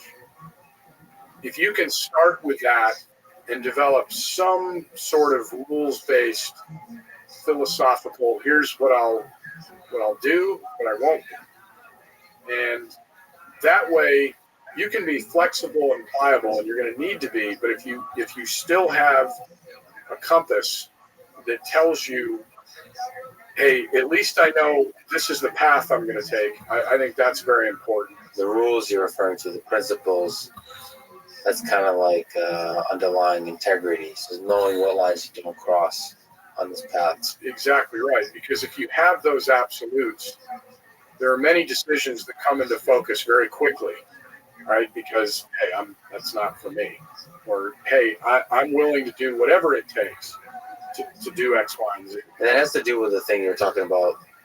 It's kind of interesting. You mentioned earlier in the conversation about slippery slope, and that's how often it happens. Like how the slipping into unethical behavior happens. It's a slippery slope of little adjustments. You put stuff off, and that I found that to be. I've been fortunate to not have to encounter these moments very much in my life, but I still encounter them. That's what integrity, I think, looks like. It's as the slippery slope is happening. Those little things is without drama, without making a show of it, making a decision that stands behind your principles, and just walking away. Yeah, and besides the big ideas, I'm going to change the world, I'm going to innovate, I'm going to do all those other things. I also start, if I'm giving any advice, which we can debate whether or not I should be giving advice, but just in terms of, let me start with this. Are you a good friend? Can you be counted on? Do you do what you say you're going to do? Yeah. Right? Are you accountable to what you sign up for, and do you hold others accountable? Right? What does all that look like? And then I think it's being as intellectually curious and well-read as you can be. We live in a world that is designed to distract you, right? And being able to sit with your thoughts or go on a walk and think deeply about something and not just surface area. You text me, I text you back, and we decide the fate of the world based on a couple of text messages or something. You don't want to lose touch, I think, with being well-read and understanding and standing on great thinkers' shoulders and learning from those works. And then I also think that there's resiliency, and then there's grit. And I heard someone say one time that those are slightly different. And I know that there are all kinds of challenges in life, right? That are tragic, that are unfair. There's no question that's the world we live in. But for me personally, to try as much as possible not to be in the victim mindset, because unfair things are going to happen. And, we all want to live in an idealistic, just world. That should be what we aspire to. I haven't seen that yet. I haven't experienced that yet. But yet you still have to function in that. So, I think that resiliency thing is very important. And then putting yourself out there, right? Because if you play scared and you're always afraid to fail, this is probably a dumb way to get to the end of the podcast, but there are times, especially I'm out west. I love the big sky out in, Montana, Idaho, places like that. Yeah. And when you look up at night, it's almost like I've never seen anything like this before because there's no light pollution, so to speak. And sometimes when I look up, the most daunting problems that I'm experiencing, I'm like, those things have been there for a billion years or whatever, and I'll be gone, and it doesn't, the most famous person on earth 200 years ago. So it's pretty fleeting, and so make sure you have a good journey, and especially coming out of COVID, I think telling people that you care about them, and maintaining and cultivating your friendships and relationships, and they're not just transactional, right? And making sure that someday when you're laying there, you can say, yeah, I was a good family member. I was a good friend. I was someone that could be counted on. I think all those things go into the mix of, however you want to take the journey. So when you look up to the stars, do you think about that quickly approaching end of yours? Do you think about your own mortality? Do you think about your death? Are you afraid of your death? I'm a huge fan of Stoicism. Right? I read a lot of Stoicism. I think Ryan Holiday's done a great job of bringing some of that back into the forefront. It's just really thought-provoking to me, and a lot of it just hits me, and so I think that's right. And that memento mori thing, which is, hey, we're all going to die, so you should contemplate it. There's a finality to this thing. And so I think if you can rightly frame that between fretting about it every day and being afraid, and being so laissez-faire that you think you're gonna live forever, it'll influence some of the decisions you make. It'll influence the way you attack things, and hopefully the way that you live your life. So yes, I wouldn't say I obsess over it, and I wouldn't say it's omnipresent, but because I read a lot of Stoicism, and just I think it's right to pause and say, who knows, right? There's going to be an expiration date, and if it happened tomorrow, have I done the things I wanted to do, and am I the person I wanted to be? And I think it's important along the way to check those things. Yeah, I try to make sure that I actually visualize this, that I'm okay dying at the end of the day, at the end of each day. Like, if this is the last thing I do in my life is talking to you, oh, good Lord. I'm happy. I know you're joking, but I'm happy I get to live the life I do, and I think memento mori, I think the Stoics have it right. So you have it right in saying, meditate on death enough to remember that this ride ends pretty quickly, to help you appreciate every day and the people you love, the people close to you, and the cool shit that you're doing in your life, the cool shit you're creating, and the fact that you, Mr. Thomas Tull, are playing with the motherfucking Rolling Stones. You are the man in so many disciplines, so respected, so successful. It's truly an honor you sit down and talk with me today. Thomas, thank you so much for showing up in Texas and for talking on this little podcast. Oh, it's great, man. I'm a huge fan of the show and had a great time hanging with you, and really appreciate it. Thanks for listening to the conversation with Thomas Tull. To support this podcast, please check out our sponsors in the description. And now, let me leave you with some words from Mick Jagger and the Rolling Stones. You can't always get what you want, but if you try sometimes, you might find you'll get what you need. Thank you for listening. Hope to see you next time.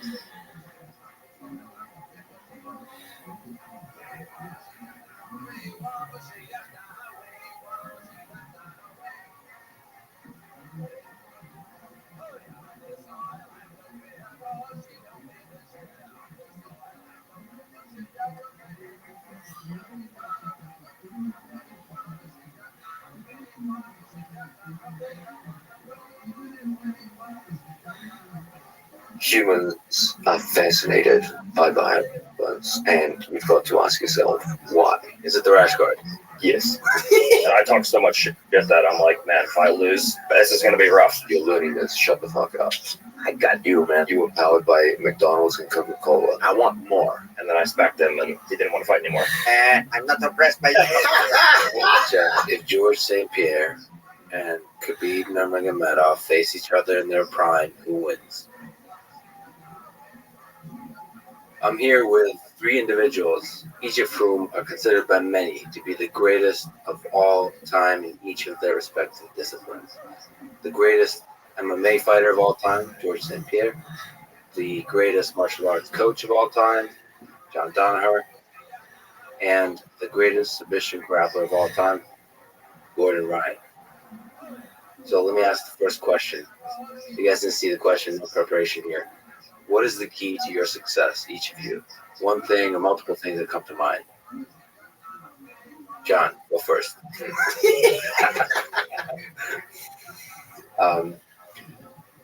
Is it the rash guard?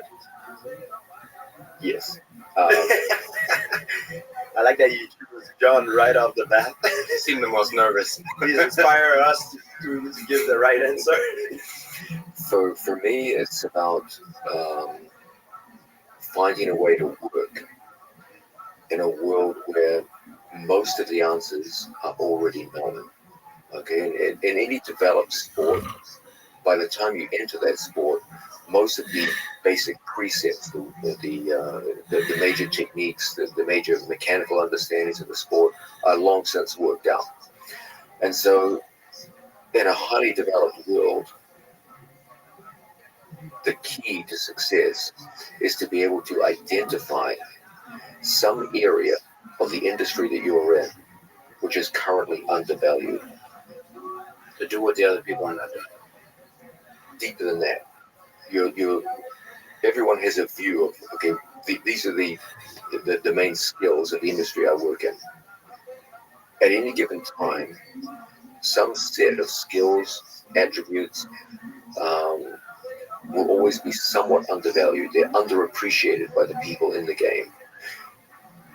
You see that in any given industry, there are always trends which change the nature of the industry over time. So fashion trends.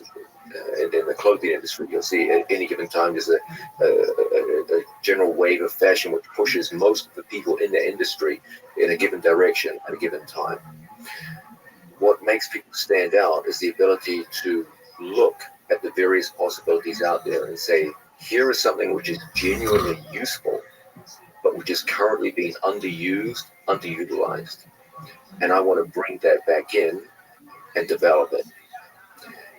And because it's an inherently useful product, it will be very, very successful in its initial applications against people who aren't currently using it.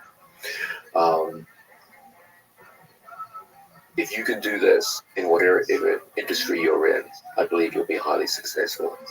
So this applies both for actual specific techniques and Also tactics as well in the case of jiu-jitsu. So for example, in my sport, leg locks have always been around. Okay, there's no shortage of people who can look back in history who are applying leg locks. Nonetheless, as in across the industry, leg locks were undervalued and underappreciated. There was a general sense in which most of the leading figures of the sport, for most of the history of the sport of jiu-jitsu, tended to de-emphasize leg locks. And when I looked at them, I said there was immense potential, but it wasn't being realized and needed to be changed. Since then, that has more or less occurred. Now, most people coming into the sport understand that leg locks are an important aspect, and they're no longer undervalued. If anything, it's gone too far the other way. Now, perhaps they're a little overvalued. And this kind of fashion trend exists in every industry. And the job of anyone who wants to excel in a given industry is to be able to identify, okay, what are the things that are currently out of fashion and undervalued? And then look at what is their actual objective value, and then work to to bring it back to the forefront. John brought up fashion. George is wearing a really sexy shirt. So, assuming that's not the reason, is there something that comes to mind as the key to the success of your incredible career? Well, of course, everybody knows the famous answer that every athletes are saying, "Oh, it could be genetic. I was maybe gifted, I had certain predisposition. I worked really hard." But I think something that people don't talk enough is when everybody sometimes go right, I was never afraid to try to go left. And I felt many times trying to do things that were not uh, known to be things that would bring me success, but I tried it. I was very often I was the first of trying new things. And I felt many times, but certain times it gives me a certain advantage. And for example, I was sometimes fighting guys that had much better wrestling background than me on paper. And nobody before that fought those guys, nobody had dared to try to take them down because their wrestling pedigree were so good. And I didn't have on paper the wrestling pedigree to take these guys down in a fight. But when everybody tried to go right, I was going left. I fought them in a different way, and that was the blueprint to beat some of these guys. You know what I mean? So Yeah, so we'll actually talk about a few fights where you did just that. It's fascinating. But let's stay at the higher level. So Gordon, again, sticking on fashion, may I compliment your incredible badass hat. Trying to fit in here. We should say we're in Texas now, so he's become a Texan overnight. So what is there something you can speak to that you would attribute to as the key to your success? Yeah, so first of all, there has to be a rule where you don't ask us all the same questions, because how am I supposed to compete with the answer John just gave? There's nothing I can do that's going to top that. Yeah. I think it's there's many things, but I think the number one thing is job. When I came in, I was a blue belt, and I was beating brown and black belts in competition already. But he really changed my way of thinking about the sport. I would just come in, and if something wasn't working, I would just do it harder and faster and more aggressively, and that just degenerated me spastically knee sliding into cross hashigurami against Eddie Cummings for 6 months, and then just getting heel hooked repeatedly. And I'm like, this is not working. And Eddie, like when I met him, was like a chubby librarian looking guy, and I'm like 6'2", like jacked, like 170. And I'm like, there's no way I'm losing to a guy who looks like this. But he just kept heel hooking me. So I would just go harder and harder, and it wouldn't work. And then John's like, well, if you learned leg locks, you might have some more success. And then I was like, yeah, that would make sense. And from then on, I kind of just changed the way I thought about the sport. Instead of doing things harder, I would actually try to get better at jiu-jitsu. Do you remember like a turning point where you became, as opposed to being mediocre, not just in technique but in approach to great? I think it was somewhere around brown belt level when I was training consistently. I started training full time with John when I was purple belt, mid-level purple belt.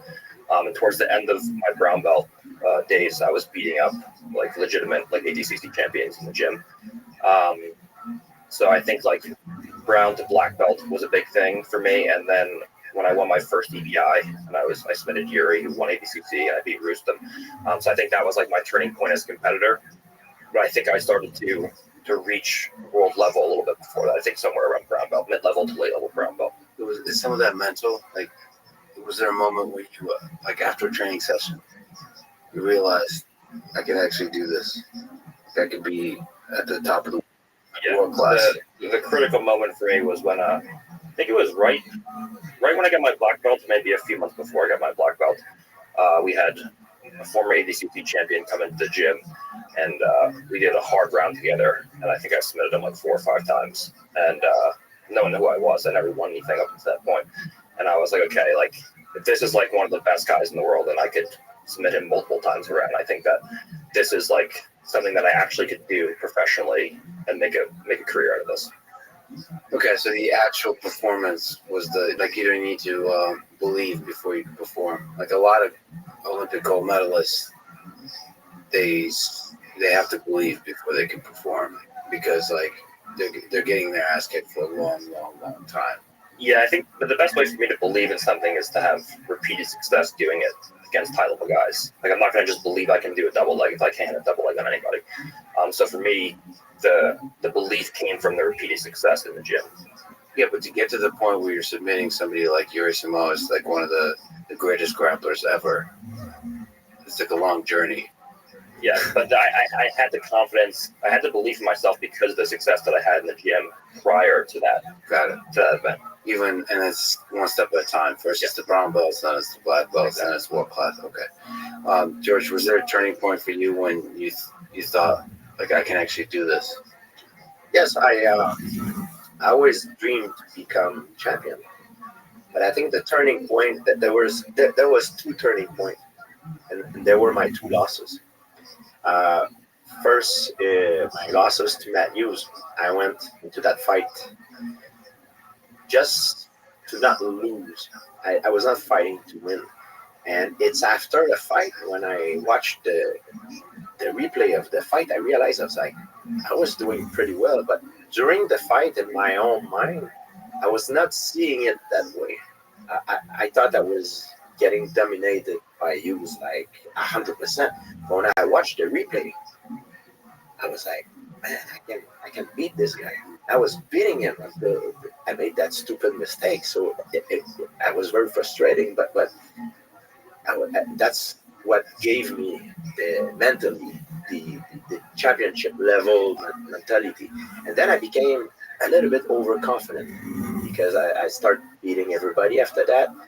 And I start to believe the hype of people when they look at me. They were like, "Oh, he's the new up-and-coming superstar. He's gonna be unstoppable." And then when I became champion, I lost to Matt Serra.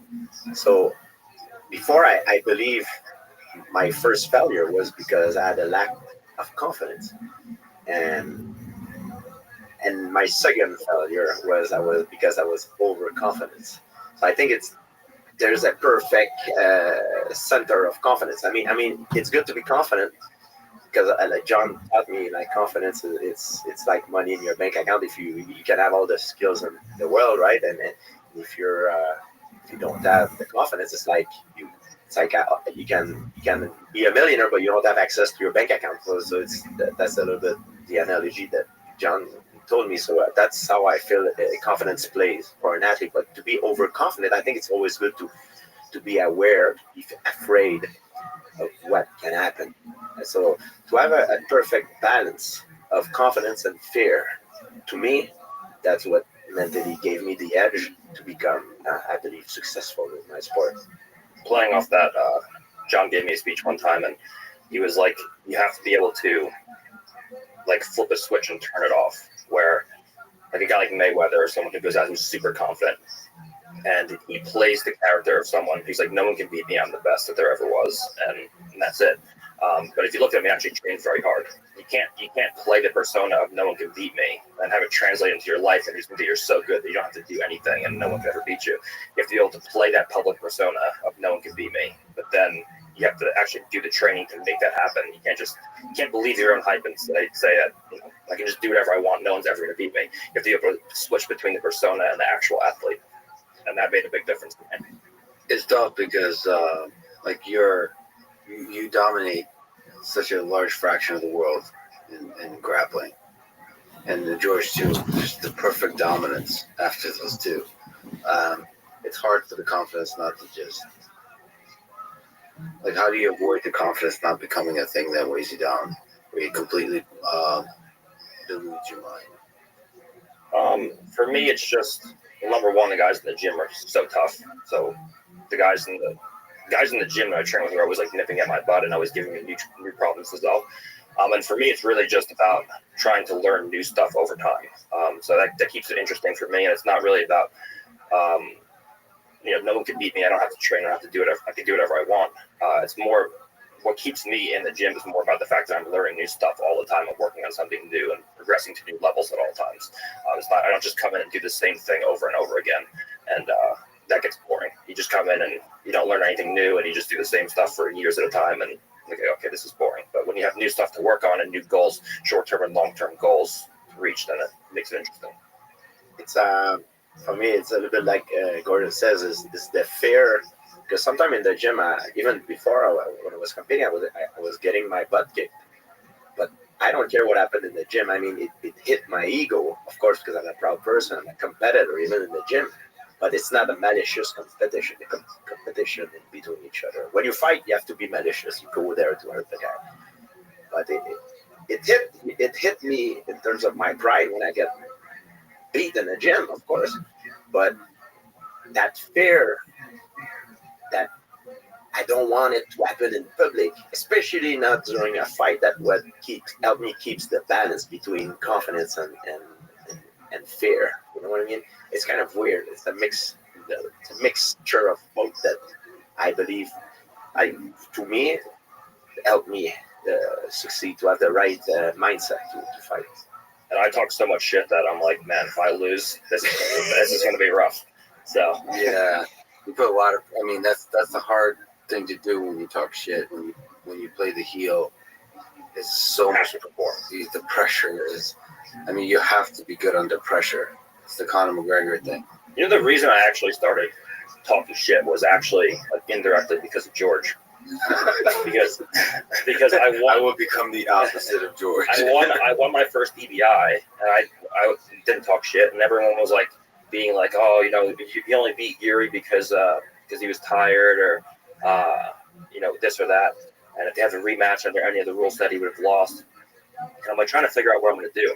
So I'm scrolling through George's feed one day, and he posted a clip of him beating someone, and I look at the comments, and I'm with this in mind, I'm like, George is the nicest person of all time. And if you look at the comments, it's like 10,000 comments, and like 9,900 are just people calling him like, all you do is lay and pray, you pussy, you suck, you can't finish anybody. And I'm looking at this, and I'm like, people are going to say what they're going to say regardless. They're going to talk shit regardless. So you may as well just say whatever you want and then just be yourself. Is there some aspect of mentioning Conor McGregor? He crossed the line with Khabib, well, at least in the eyes of Khabib. Is there something you ever regret about crossing the line, or you ever feel like there's a line, or do you just keep pushing the line? I basically play it per person. I basically fire back with like one step above what they do. It's always plus one. Yeah. Okay. So I usually go hard, like they fire a bullet and then I drop a duke, and then after that initial shot, then we go back and forth, and I'll just keep one-upping them. So, you know, there's a lot of people that love you, but there's also a lot of people that love to hate you. Yeah. So, like, what do those people like energize you, or do you just, or is it funny to you? Like, what as an athlete, as a performer, do you not think about them? It's like a fun thing outside. It's just like a fun thing that keeps me occupied. Like because most of them that like talk shit, they like just say stuff that's factually incorrect. So then I just argue with like actual statistics. Yeah. It's just like, you suck, or you're not going to beat this person. I'm like, I've already submitted that guy. So it riles them up, and it's just a fun thing for me to do in my downtime. Yeah, your responses are usually very factual, very scientific. I appreciate like you start by talking trash, but then you respond with science. Yeah, it's great. Okay, it's a good mix. That's a good mix. I mean, on topic of haters, or more specifically, sort of doubts within yourself and doubts around you as you're coming up. Maybe George, you can comment. We're just ignoring John completely in this conversation.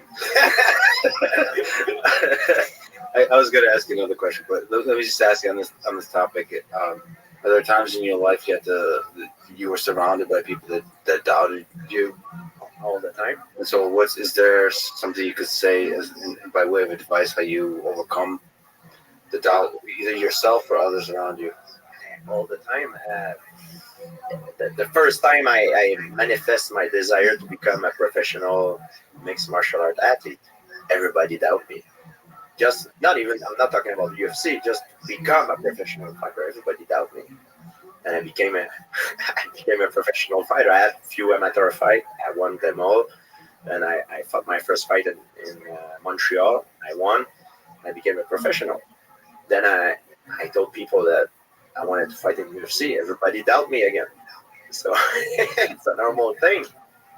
So I worked my way up, beat a few guys. Then at the time, Pete Spratt was just knocked out Robbie Lawler with leg kick, and the person who was my agent at the time did a great move for me. So he brought Pete Spratt in Montreal to fight me. Pete Spratt came to Montreal, and I believe he didn't know who I was, so he thought that he was coming to collect an easy paycheck, and I ended up beating him. So that gave me the opportunity to fight in UFC.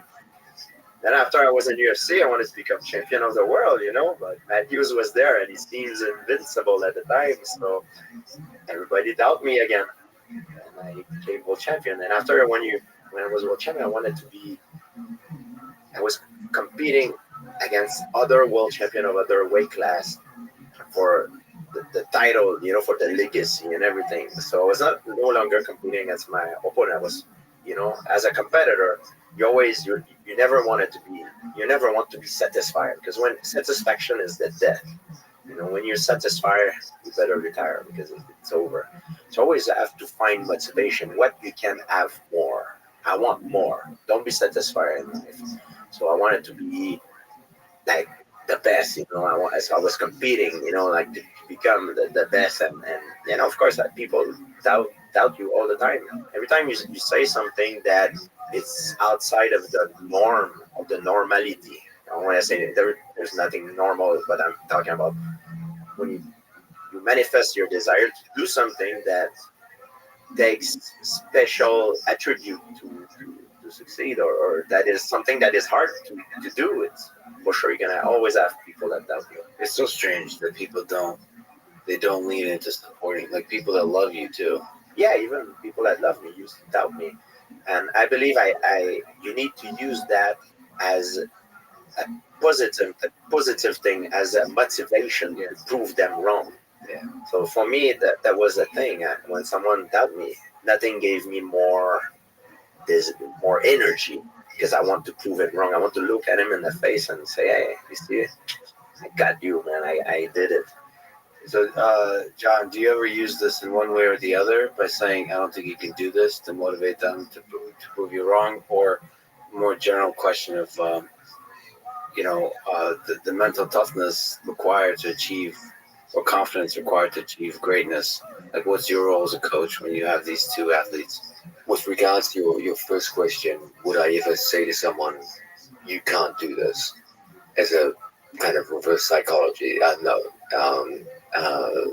My job is to prepare people first and foremost with their skills. And as Gordon pointed out earlier, if you're in any way a rational human being and you're noticing that you're getting tremendous success with a given move in the gym against high-level opponents who give a good read on what your actual opponent in a competition is like, you would have to be a moron to not recognize that kind of success and say, this is something I should be building into my game, and you will carry the confidence that you earned in the gym into the arena.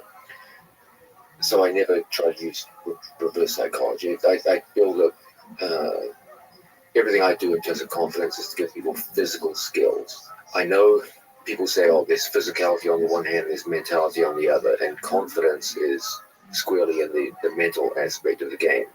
But all the underpinnings and beginnings of confidence are physical. Okay, a rational human being will see where they're having success and where they're having failure, and confidence will surround those areas where they're having success and will degenerate in cases where they're having failure. So my job as a coach is to set them up for success in the gym with a given set of skills, and I don't have to do anything psychologically after that. If I can set you up to be highly successful with a given move or a set of tactics 10 times in a row against quality opposition in the gym, I don't have to do a damn thing when it comes to instilling confidence. I will tell people, hey, you're doing a really good job with that move, it's working well for you. But when they nod in agreement, I'm not trying to force anything on them. They already recognize that long before the words came out of my mouth. But on the other hand, intelligent, rational people will recognize when they're failing with given moves, and no amount of talk on my part can ever change that. If I teach Gordon a given arm lock, and 15 times in a row he tries it over a month, and all 15 are failures, there's nothing I can say verbally to come to Gordon and say, hey, you're really good at that move. He's going to look at me and say, bullshit, I'm terrible at it. And that will create a crisis of confidence where Gordon no longer believes the words coming out of my mouth. So I will never compromise that. But isn't there a line? You just said 15. You have to believe that doing this arm lock 15 times over a period of a month is worth it, because eventually you might get it. Like, yeah, that's a separate issue. That's a separate issue. There are times where I've more or less pushed athletes to go in a certain direction. For example, when I first met Gary Tonin, he never had a guillotine strangle. And I would say to him, Gary, you're a scrambler. Like, one of the greatest weapons of scrambling can ever develop is a guillotine.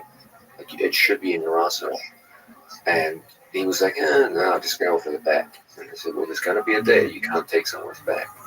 And it's always good to be able to strangle from front and back. Okay, of course, we all prefer to strangle from the back. That makes sense. But there's going to come a day where it's going to be useful for you. And so that was one of the few times where I put my foot down and said, you're learning this, shut the fuck up. And he like literally wouldn't teach him anything else until he got a guillotine. Gary would like ask him a question. He's like, "Let's say your guillotine." And for the first 3 months, as gifted as Gary Tonin is in learning most moves, Gary gets it like in minutes. There was something going on where Gary just couldn't get a guillotine on people. And finally, after around 3 months, he started having some success until ultimately became one of his best weapons. We had to go through like 15 different variations of guillotine until he found one which actually worked reliably for him. And that was one of the few times where I put my foot down and said, no, you have to learn this. So the long search had to do more with the physical characteristics. Like, you couldn't figure out the right like it made kind sense. It made sense in the case of Gary Tonin because there were more opportunities per minute of his grappling for guillotines, that the investment in time was worth it. For another athlete, I might have said, well, he hardly ever gets in the situation for front headlocks or guillotines, so it's not even worth investing the training time. Let me ask you a question on the competition side. You mentioned haters, and do you think about this aspect of the competition with the athletes? This is a great question, and the answer is no. You can see that you couldn't find two more polar opposites psychologically than George St. Pierre and this monstrosity on my left. And I've never said to my athletes, hey, I think this is the sort of demeanor you should carry yourself with. I'm myself a very flawed character, and I'm the last person on earth who should be delving out moral advice to other people. The only thing is that of course, I believe some things are off limits, but as long as it's done in the context of sport where no one's physically attacking people or doing anything crazy where it just goes completely over the top, then I give almost zero moral advice to my athletes. I'm a jiu-jitsu coach, not a preacher. Alex, if I may, we are entertainers.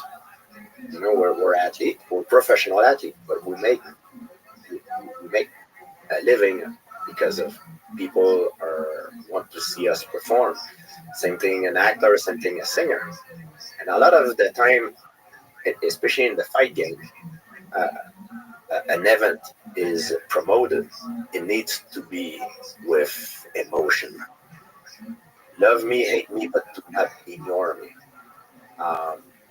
And you know, when it's authentic and it's done well, I think my favorite fighters to watch are the ones that have some sort of a bad persona. I really enjoy watching those guys because they bring an emotion element into a fight, which is great. You know, I feel, to me it's more interesting to watch when there is an emotion involved, and I believe that's why some fighters make more money than others. You know what I mean? That's the reason why we can make a living out of this. Yeah, they're better entertainers, but you're right. The authenticity seems to be really important. there's actually something very interesting there. It's time to break out some secrets. Do you know who? Like you think of George St. Pierre, you think of like the highly technical, polished martial artist. This is really great. Do you know who his favorite fighters to watch were? You'd probably be thinking, oh, probably someone who's really technically advanced. Actually, it was Mark Coleman, Oh no. Kevin Randleman, and Phil Baroni. He used to love watching that. That was a Hammer House. That was his favorite. He would love those guys. And whenever their fights were on, George would be watching the Hammer House crew. And it's funny what you said about how those guys brought an intensity to MMA that was off the charts. Have you ever met those guys in their prime? Let me tell you, it was something to behold. And they had this crazy, larger than life personality. That most of the things they did made no sense whatsoever. But but that was their appeal. And these guys, and George loved to watch them more than anyone else. You never knew what could happen with these guys. I remember when Mark Coleman won the Pride Grand Prix. I was in my living room. I was jumping. I was so happy. I was like, yeah! He beat Igor Borchev. I was like, but to me, it was amazing. You know what I mean? Because of the emotion that they brought to the fight. George is actually very interested by something he said there. Normally, when I ask what is the appeal of a given fighter and what makes people watch a fight, you talked about the idea that fighters are entertainers, and that's absolutely. It's this weird industry where you're both an athlete and an entertainer, and you need to be successful in both regards to become financially successful. Insofar as your favorite athletes to watch, at least, were people who are almost like the polar opposite of who you are. I've always said that most people, if you look at, say, 1 million people watch a pay-per-view event, what percentage of those 1 million people have a genuine technical understanding of what's happening as they watch a fight? It's tiny. It's absolutely tiny. The vast majority of people who watch a professional fight have almost no technical understanding of what's going on in front of them. So how do they relate to the fight? What's the only way they can? It's through emotion. And so when they get a sense that these two don't like each other, then they can relate to the fight. But only a tiny percentage of people watching a given professional fight can relate to it on a technical level. The overwhelming majority will always form an emotional attachment to the fight. That's why when you see shows like UFC Primetime, they never focus on the tactics and the techniques of the fight. They focus on the emotional elements, the preparation, the view of their own family members as athletes get ready. It's always an emotional pull, because that's how 99% of the viewers relate to the fight. Think about chess, okay? If I have minimal knowledge of two world champions coming to fight each other or mash up against each other in a game of chess, I know so little about chess tactics, and I can't really form any kind of technical appreciation of what's going on the board. But if you tell me that these two chess players hate each other's guts and they've got a rivalry which goes back 5 years and they've said this and that about each other in public, then suddenly my ears prick up and I'm like, oh, okay, this sounds interesting. Because I just don't have the knowledge to appreciate what's going on the board in a chess game, to be able to appreciate the technical nuances of what they're doing.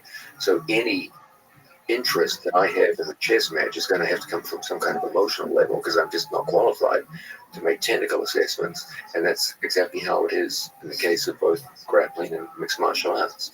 That's why the ones who evoke the most attention are always the ones who can form some kind of emotional appeal. Conor McGregor was the all-time master at this. I believe also emotion can be used as a weapon. For example, I've learned this from my favorite boxer is Sugar Ray Leonard. Sugar Ray Leonard, I remember I was very young, so I watched his fight later when I was older, but I know that Sugar Ray Leonard was the best boxer of his era, to me personally. And I don't think nobody could beat him. I think it was skill wise, it was the best. However, when he fought in Montreal, Roberto Duran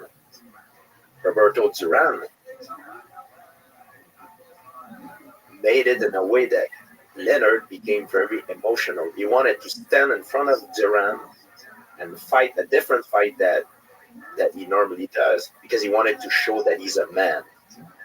And he lost that fight, which was a mistake.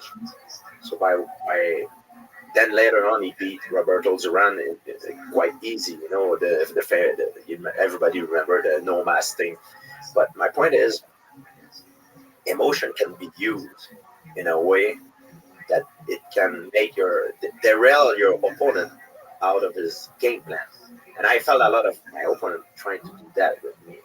So that's why I never got involved. That was my way to defend myself against some kind of bullying, to put like a shield in front. Some other guy like Gordon, he expressed himself differently. Of course, there's like language barrier, but for him, he's better at giving back. He's a better counter attacker. You know, that's the way he responds to the aggression of an emotional attack. I think everybody is different in that regard. What's interesting that John said that he doesn't study the tactics of this game, or maybe you're not interested in the tactics of this game, because it seems like this is more than just being an entertainer. It seems like it could be an effective part of the match. Yeah, I just feel like whatever investment you make in that it's going to get negligible rewards. First of all, it's probably only going to pertain to one match in front of you rather than the totality of your career. And whatever gains you get out of psychological trickery and play typically don't last long. You raised an excellent example with Sugar Ray Leonard. He did fight outside of his usual manner in that regard. But rather than me try to tell someone, hey, behave like this before a fight, I would have been probably more forceful between rounds with an athlete and say, no, you're fighting this fight the wrong way. And that would have a much more beneficial impact on my athlete than psychological trickery before a fight. I believe another example of emotion that leads to failure is Jose Aldo against Conor McGregor. I think it was on purpose that Conor McGregor did this, tried to bait Aldo to become over aggressive, to open himself, because he's an excellent counter puncher. That's what I believe. He made a mistake. There's another great one. My match against Cyborg, 2018 Nogi Worlds, where he didn't even try to win. He just like wanted to smack me in the face the whole time because he was so angry. And I was talking shit to him before the match, and it was like the finals of the Absolute. It was like the biggest match of the weekend, and he just didn't even try to pass my guard or do anything. He just wanted to hit me in the face, and I was like, sick. I just won. It was incredibly frustrating. Yeah. It's fascinating to watch, like a grown man sort of lose composure.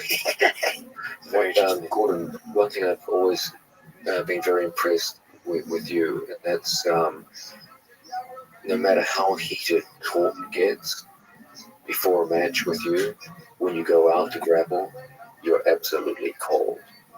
Like you've never gone into a match carrying anything other than just cold-blooded calculation, and you've always been able to separate very well the idea of words and deeds. And I think that's always been one of your strongest assets.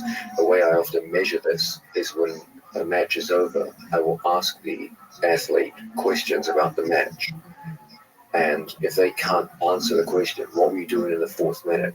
Okay, what was that setup you used in the third minute that got you into the Kimura lock? If they can't answer that, that tells me they were just fighting on instincts and emotion. But with Gordon, it's like a logbook. It's like, okay, in the 7th minute, you went for that Jujigatami setup from on the left side. What were you thinking? You can always give an answer. He's absolutely stone cold. Speaking of emotion, Gordon, you will potentially, if you're healthy, face Andre Galbao in the ADCC coming up super fight. Who is Andre Galbao for people who don't know?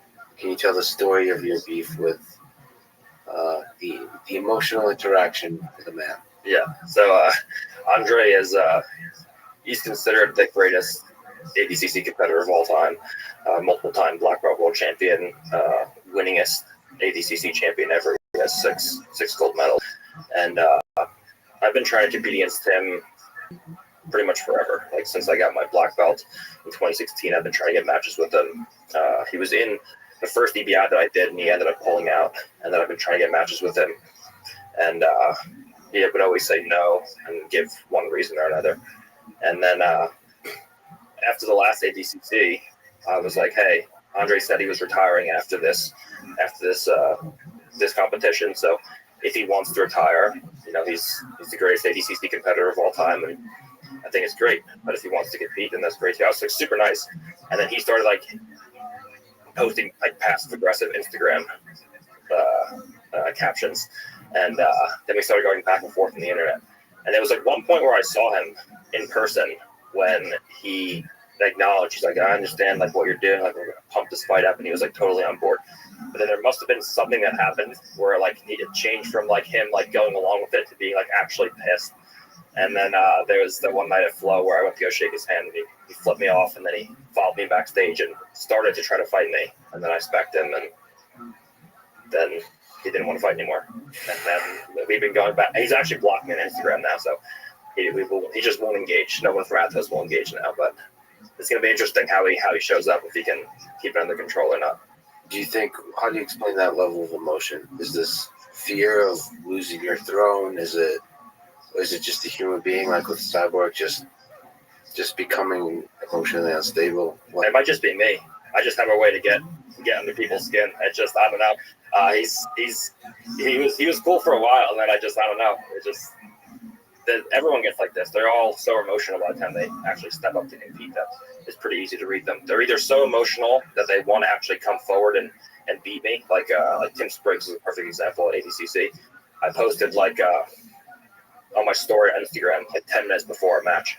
I said like, what I'm going to do to Tim Spriggs is going to be criminal, and he's like a very stolid guy, and he saw that, and then he came out and actually tried to fight me. Like, he came and actually engaged my guard, and I ended up submitting him. So it either has that effect, or it has the effect where they know I've talked so much shit leading up to the match that they're so afraid to lose that they just get super stolid and they move away. So it either has one effect where they come forward and they want to beat me, or they're so afraid of getting submitted that they know if they engage, they're super cagey and they just back away and don't really do anything.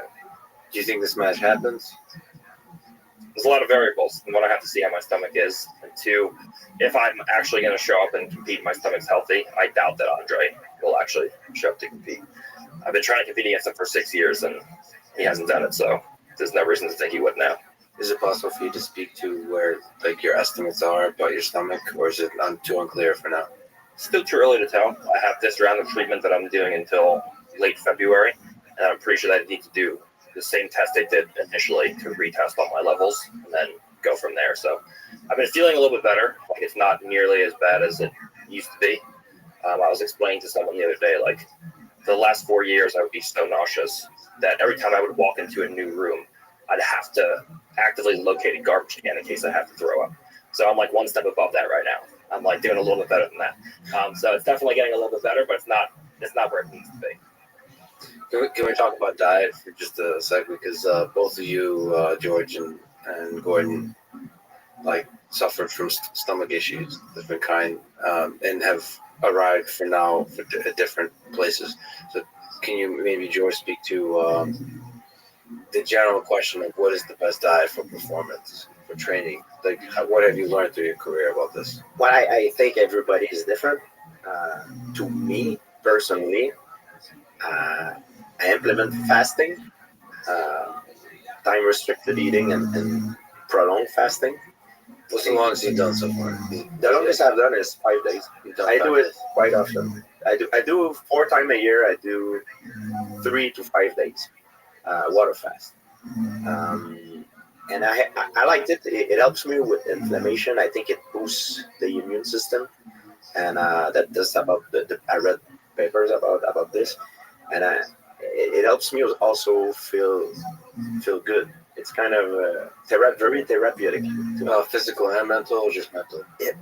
Mental and physical, because when I eat when I break my fast and I sit at the table with other people, it doesn't matter what I eat.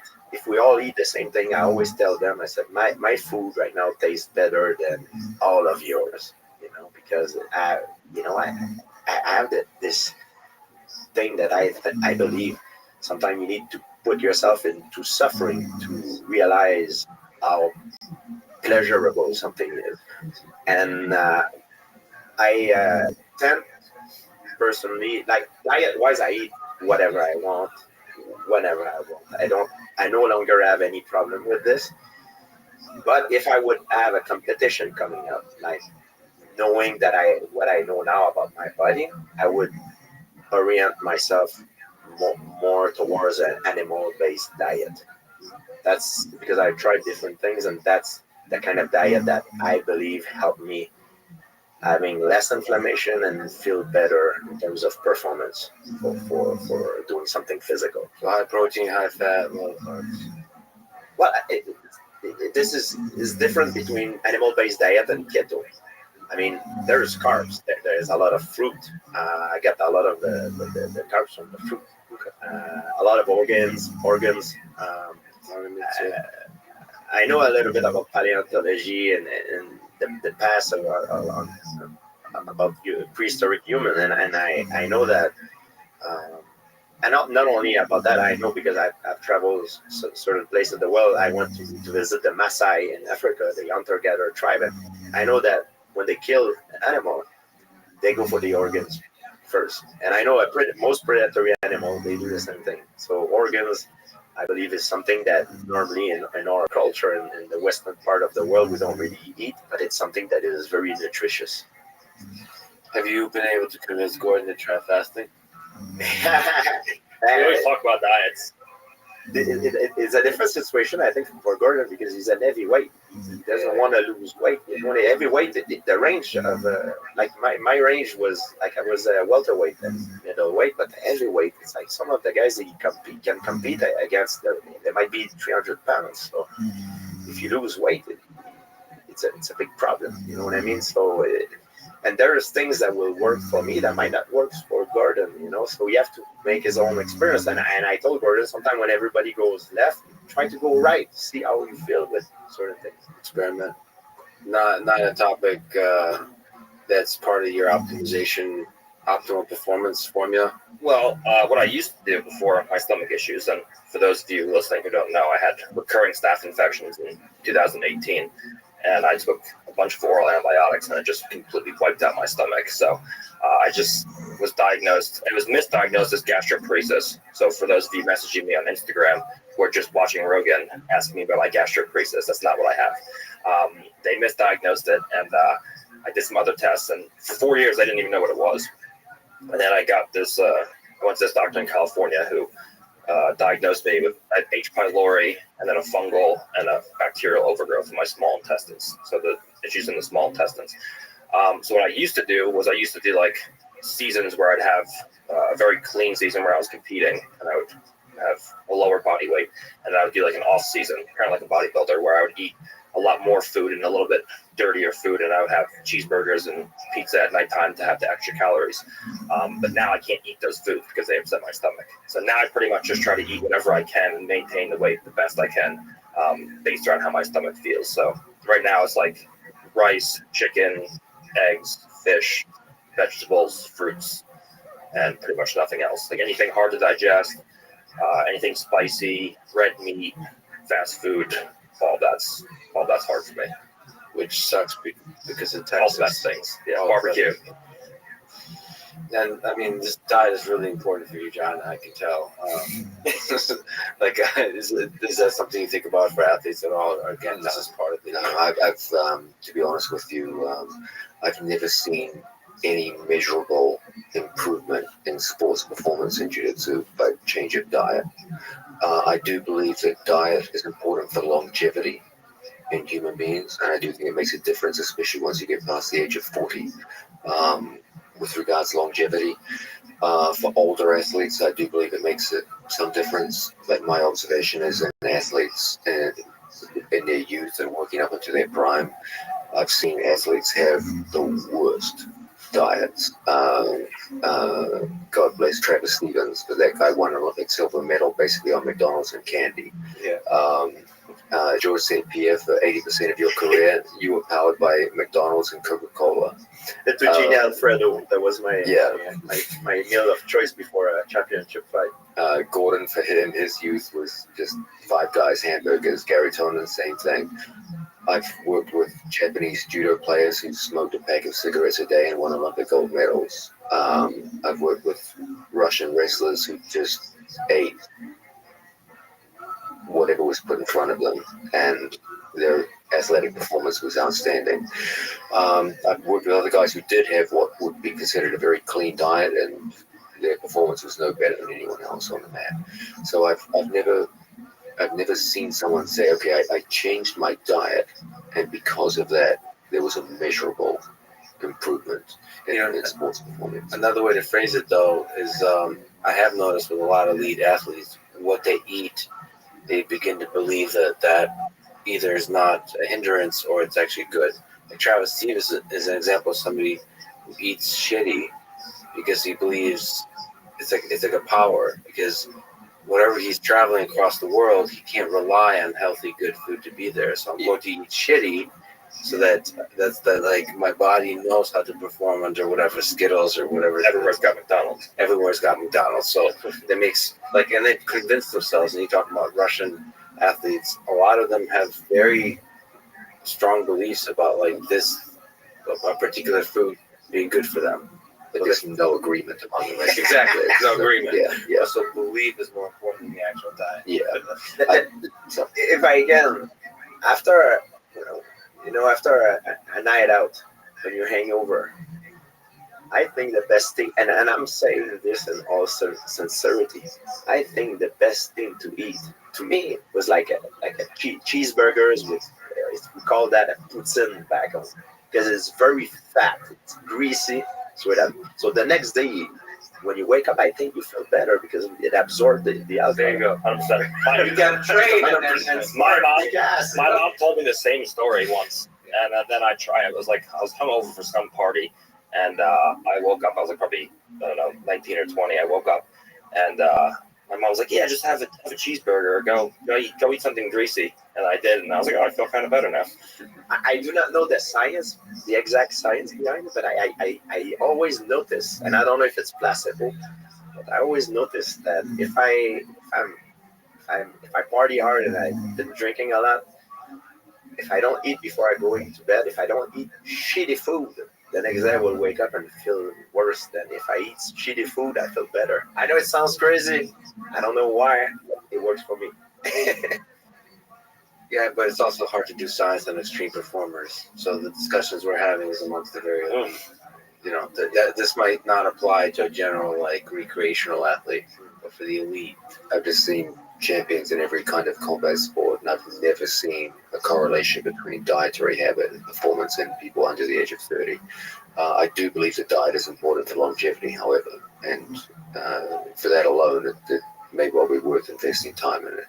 But with regards to sports performance, at least in jiu-jitsu, I've never seen any significant difference. Well, we had a little bit of a difference of opinion on this, I think. What about strength training and muscle building? Or at least we had a discussion about this. So what do you believe is the value of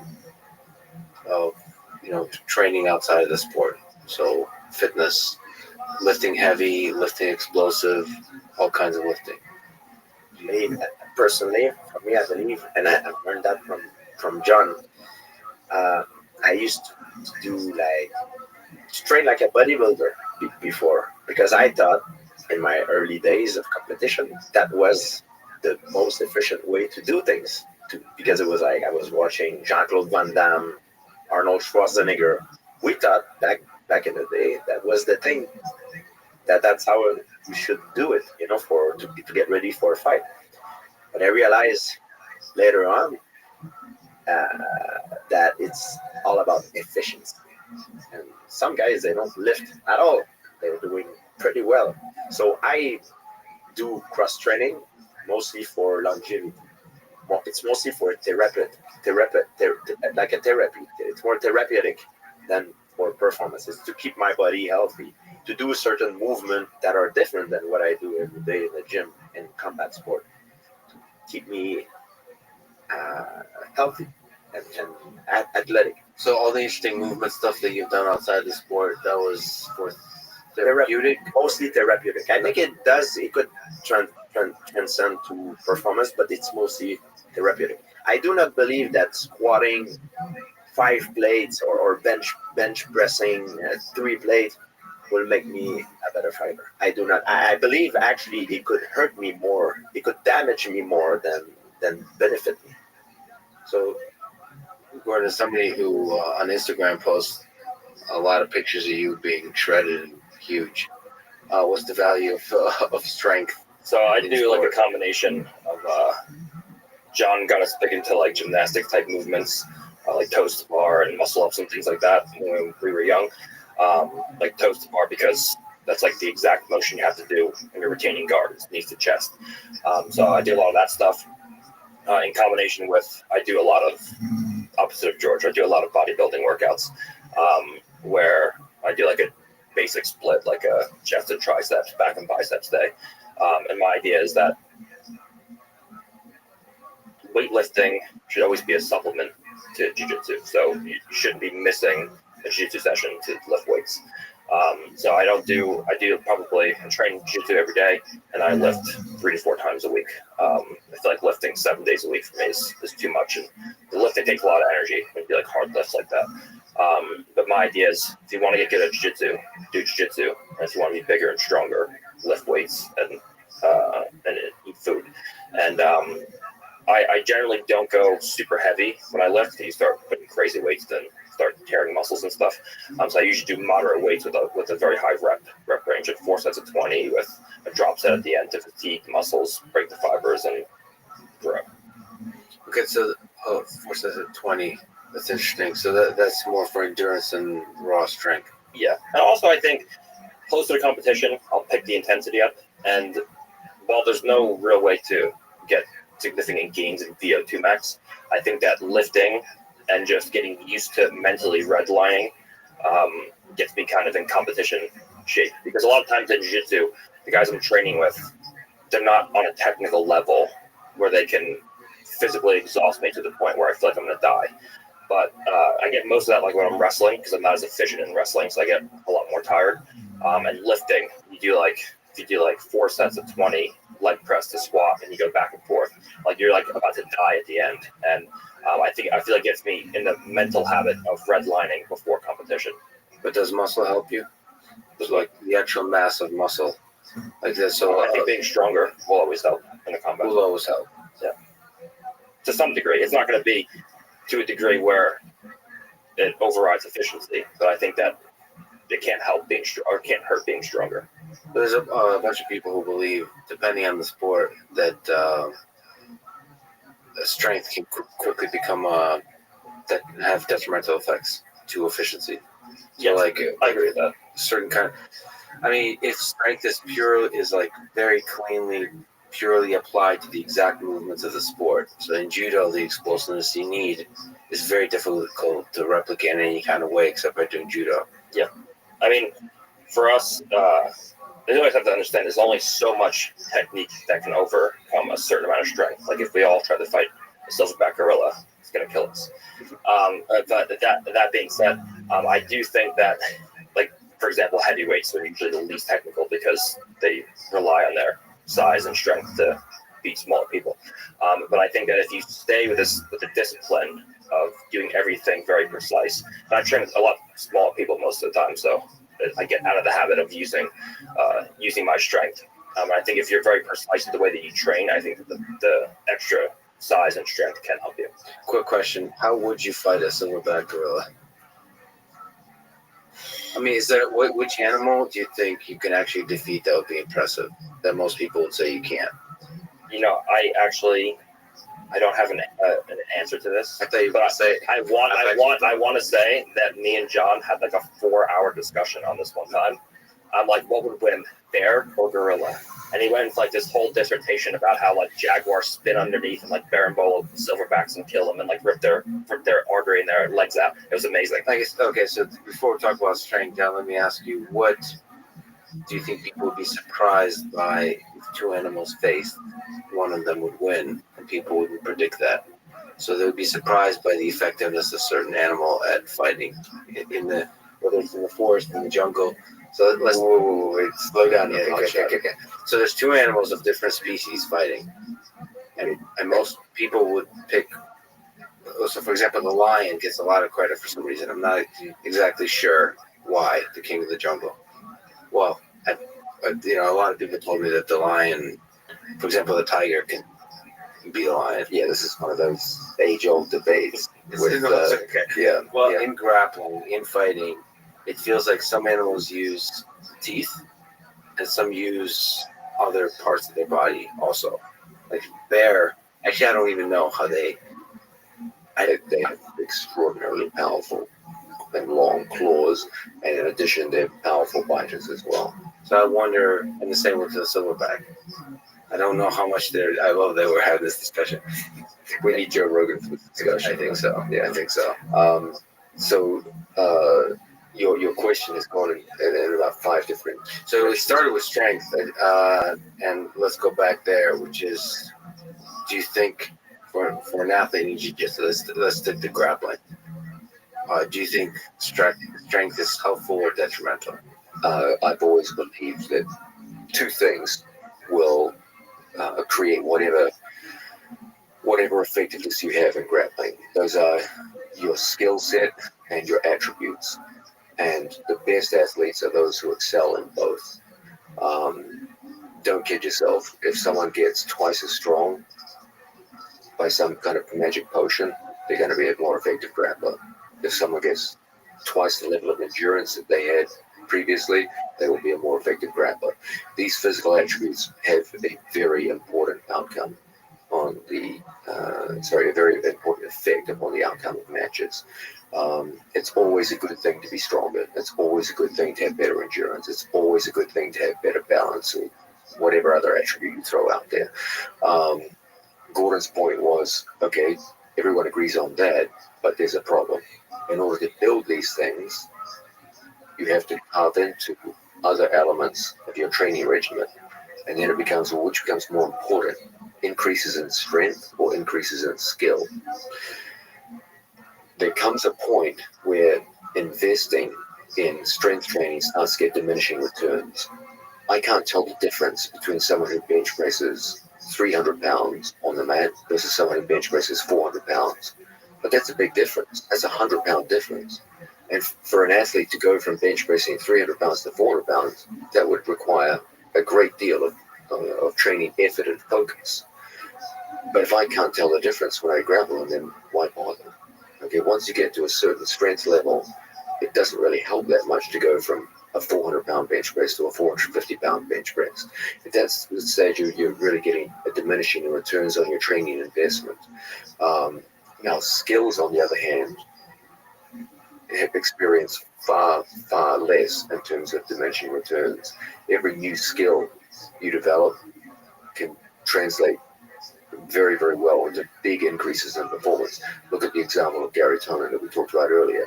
Investments in guillotine made a significant improvement in his effectiveness in matches and led directly to some of his most important victories. But if he had invested the same amount of training time in developing a bench press that was 25 pounds more than previously, that would have had no outcome, no influence on the outcome of those matches. So the question always becomes, yep, everyone acknowledges that these physical attributes are important, and everyone understands that becoming stronger or fitter is a desirable thing, and every athlete should work on them. The interesting question becomes, okay, at what point do you start to say, I'm not going to be helped by further increases in strength training or endurance training? And my point with my athletes is, in the overwhelming majority of cases, if there's any kind of doubt, invest more heavily in skill training than attribute training, especially once you get to a certain level on the attributes. But the interesting thing that I think you should account for with strength training is there's Instagram. There's the world. It seems to be more fun to build muscle mass. It's like an addiction that people have. Yeah. There's also economic elements too. Like most people, I hate to say this, but it's true. Most people are more concerned with image than function, and it's hard to sell a fighter or a jiu-jitsu athlete who doesn't look like one. Looks like Fedor. Yeah, it's a tough sell. Now, you can do it in fighting and jiu-jitsu because ultimately it's about whose hand is raised at the end of the match. And you could even use it as a selling point. You could be a guy that doesn't look like he should be winning, but he is winning. That is a selling point. But if you give most people a choice between looking like Arnold Schwarzenegger and winning matches versus looking like Fedor and winning matches, most people will select, I wish I'd rather look like Arnold Schwarzenegger. And so most athletes feel almost like an economic compulsion to be in good shape and in order to advance their marketability. Yeah, Nike's not going to sponsor Fedor or Tank Abbott. Yeah, Tank Abbott, no, Fedor maybe. But yeah, we at the very top. There's something about aesthetic, like image of strength. So it's also a personal thing. If you look at yourself in the mirror, do you like what you see? You know what I mean? Yeah. Do you find yourself attractive? You know what can you do to make you look better? And I think to me it was something. One of the reasons I work out also for that. Well, I'm sure if Fedor looks in the mirror, he says, "I look damn good today." Yeah, it could be too. It's also a genetic factor. Some people, it's harder for them. I mean, yeah. All right. So the question on training: you guys, John, Gordon, train often 3 times a day, every day. George had a different, a different approach to training. So, like, what is no, I don't mean that in kind of the opposite or something. It's just not every single day. So, and obviously you are legitimately at the very top in terms of performance accomplishment in the field. So what have you learned about what it takes to train to become not just elite, but the best? But a lot of people, when you say train, they see training hard. I believe you need to be very constant and very disciplined. You need to train, but you don't need to train hard every day. That's what John taught me. For me, it's the nervous system. Sometimes I feel if I load it up too much, it comes to a point that it's too much. There is no more information that I can absorb. So. And I do believe that it's something that you can train to your capacity of being able to learn, of absorbing certain things. And I did a lot of volume of training, but when I was getting ready for a fight, especially during sparring day, I like to do it quick because when I fight, it's 5 rounds of 5 minutes. I don't like to spend an hour or 2 hours in a gym because I need to know how hard I can be going for 25 minutes. Not for 2 hours, but 25 minutes. And my last fight, John and I, we were thinking of how could we make me more of a better finisher, more opportunist.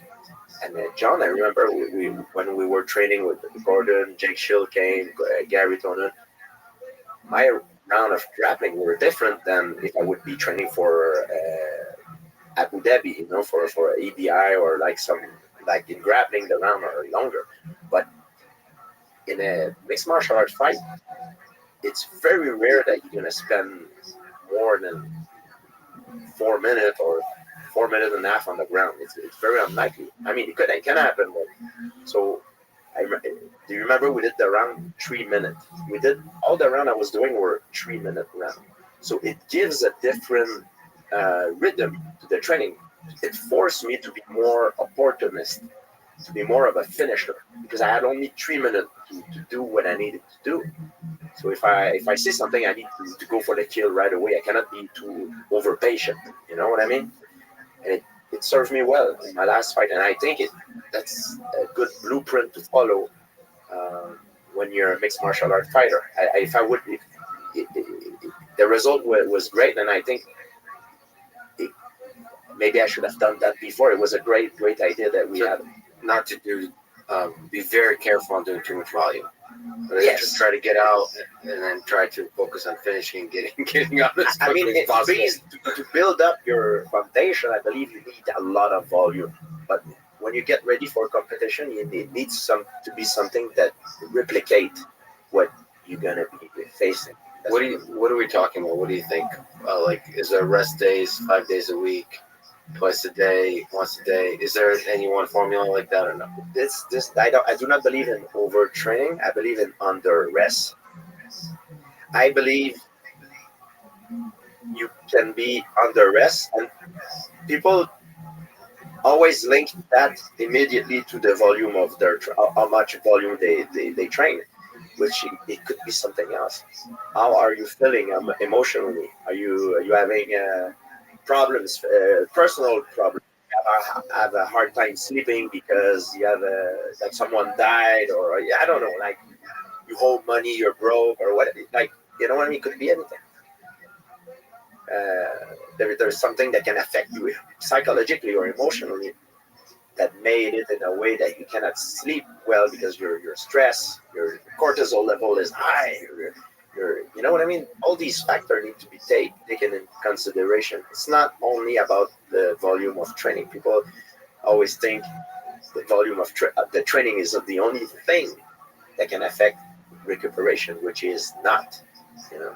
Yeah, you have to minimize the amount of stress from all kinds of factors. It's a very stressful job to be a professional combat athlete, whether you're a grappler, a boxer, a kickboxer, a fighter, and you need to be taken as into account.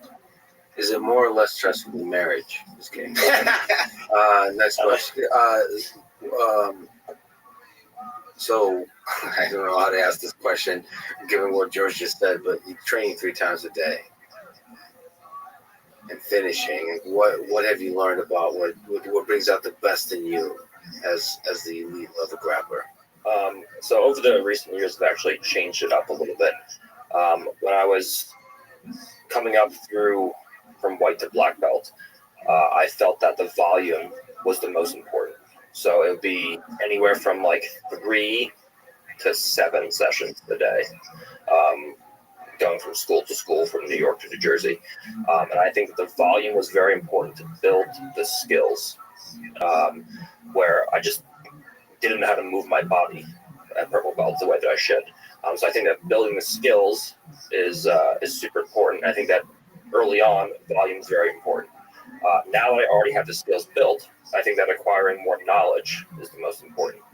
So I find that if I do so many sessions a day, like if I do 3 sessions a day, I feel sometimes by the 3rd session, I'm just like so mentally, like there's so much information that's went through my head the first 2 sessions that I feel like I'm not even there mentally on the 3rd session. So I feel like doing less volume now, but having more mental clarity per session is more important because I already have the foundational skills acquired. So a lot of your training is almost like just thinking, like learning. A lot of it, yeah. So I'll do our schedule's been messed up since the pandemic because Henzo's got shut down and they were using a French gym in Puerto Rico, and now we're using a French gym in Austin. But once we have our own school, we'll have a set up schedule where I can pretty much just be there all day long. But right now I do like a lifting session in the morning, and then I'll come in and help teach at Henzo's. So I'm there mentally, I'm seeing what's going on, and I'm playing around with ideas in my head. And then I'm there physically and very sharp mentally for the competition class during the 1 p.m. session. And then after that, I'll go home, I'll rest, and get ready for the next day. What have you learned on seeing all these different athletes? Is there a universal rule that applies, or is it athlete specific? Yeah. First, one thing that needs to be addressed is that George and Gordon play very different sports with very different athletic demands. Gordon can be in matches that range from anywhere from 6 minutes to literally hours long. As a result, the overall pacing and intensity of matches is massively different. Most obviously, there is no striking in Gordon's sport. striking by its very nature is a much more explosive physical action than grappling is. Grappling is primarily an isometric kind of sport based around isometric tension and endurance. George's sport does feature a significant amount of isometric tension, but the majority of it is based around explosion. So the physical demands of the two sports are radically different. In addition, the time of application is radically different. George raised a very interesting point. His matches seem long, 25 minutes for a championship match. But always understand that a mixed martial arts fight at championship level, if it goes the distance, is really 5-minute matches. Each round is a match in itself, and that's exactly how you're scored. You're scored by who wins the most matches over 5 matches. As a result, the application of the techniques, especially the grappling techniques, has to be done at a certain pace. As George pointed out, realistically, the maximum application time you're going to get in most situations is somewhere between 15 seconds and 3 minutes. Even for a specialized grappler like Damian Maia, there's still a significant part of each round which is spent in setup time to actually get the match to the ground. It's very likely that at some point your opponent will stand up out of grappling and you'll have to reinitiate the entire process again. So that even for specialized grapplers, you might be spending only 3 minutes out of a 5-minute round on the ground. And as a result, you've got to get your work done in a very short time frame. Gordon Ryan, once it goes to the ground, and it can go to the ground because he chooses to sit to the ground, may spend the entire match in ground positions. As a result, the matches have completely different pacing and completely different physical demands, and the preparation that the two athletes go through will reflect that. If George St. Pierre, in training for mixed martial arts, becomes fatigued to a point where he's no longer physically effective and able to defend himself, the consequences for that in MMA training can be very deep indeed. Okay, if you make a mistake in mixed martial arts because you're fatigued and tired, and you take a full power roundhouse kick to the head, that's some deep consequences. The grappler doesn't have to face that. You can be completely exhausted in grappling and just sit in the bottom of the mountain, just practice just survival skills. We just don't get submitted from bottom out, and that can still be an effective training session. Complete and utter physical breakdown of fatigue can end an athlete's career in mixed martial arts. The consequences of training through fatigue in MMA are potentially very deep and very disturbing. The consequences of training through complete physical exhaustion and grappling aren't really that severe. Okay, you just tap. Whenever there's a problem, just tap. And so they're very, very different sports in the way you prepare for them. And a grappling athlete like Gordon Ryan, we can take many more liberties with physical exhaustion and the amount of hours a day you spend in training than you could with a mixed martial arts athlete like Would actually be a benefit, exhaustion as a framework of learning.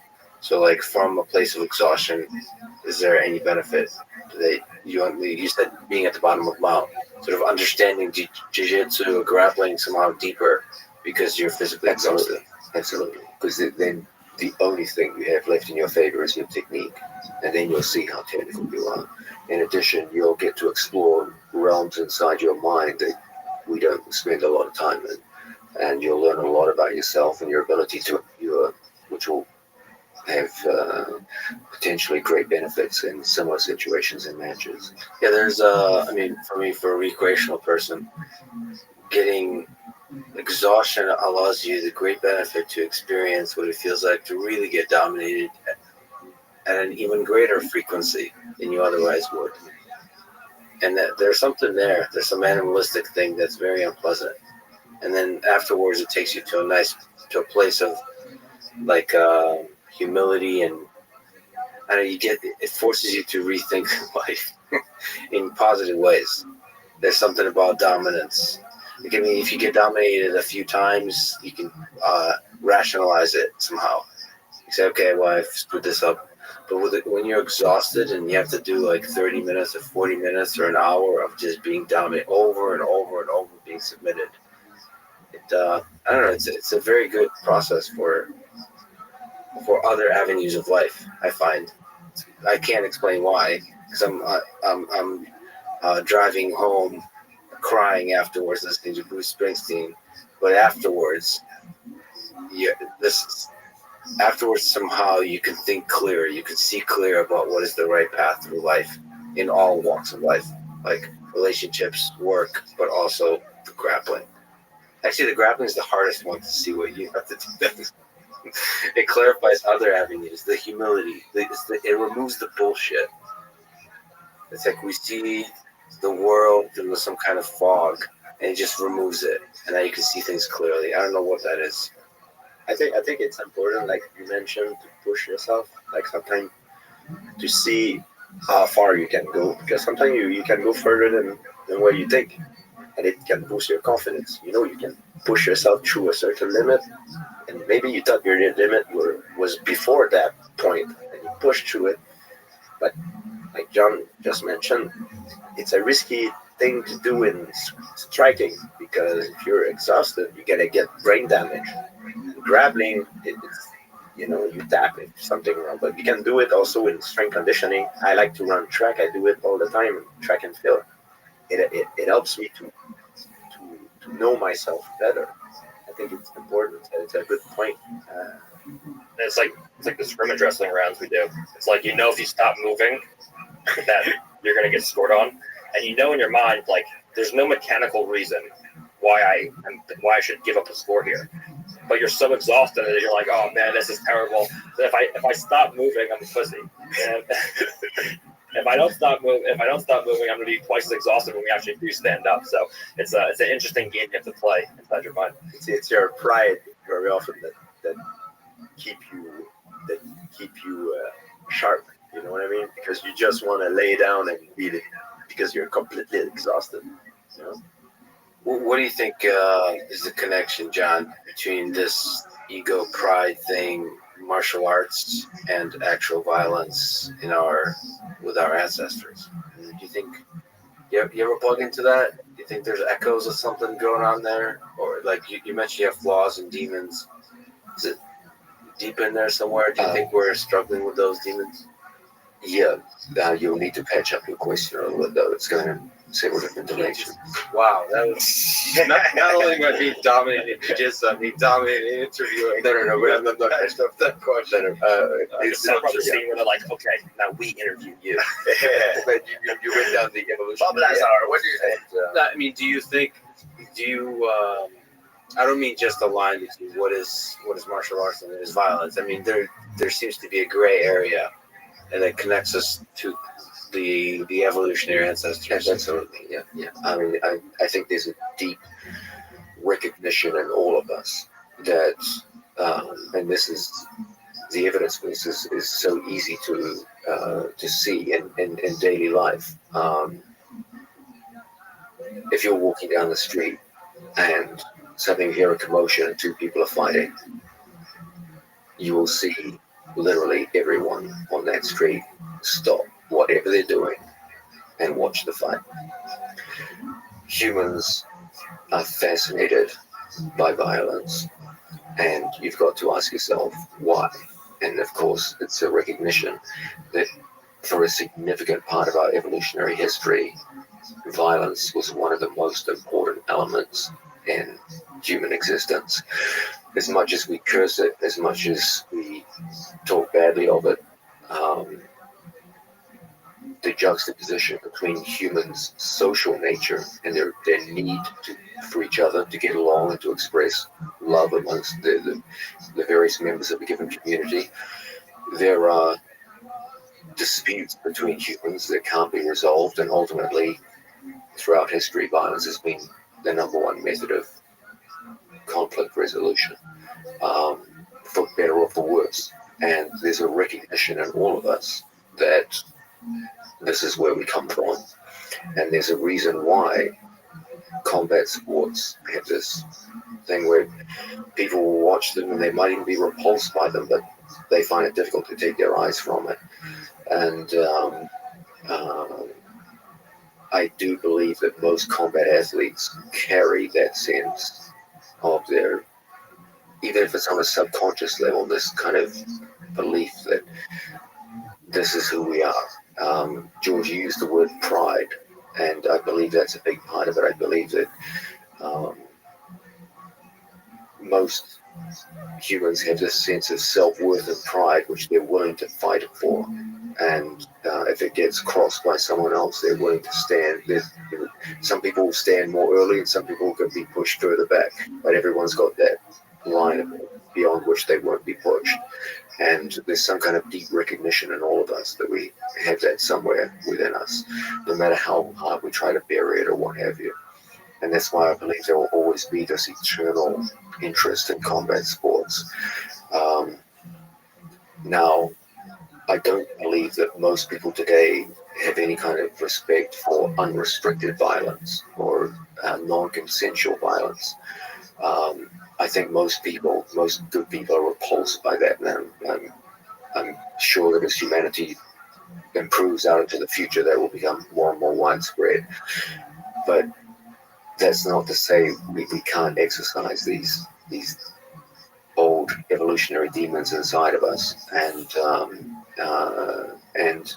sometimes there are just disputes between different people, different cultures, different nations, where ultimately it's going to come to into a shoving match, and that will degenerate further into violence. There's always going to be a need for humans to be able to express themselves through violent methods and to use physical force to get to their goals and objectives.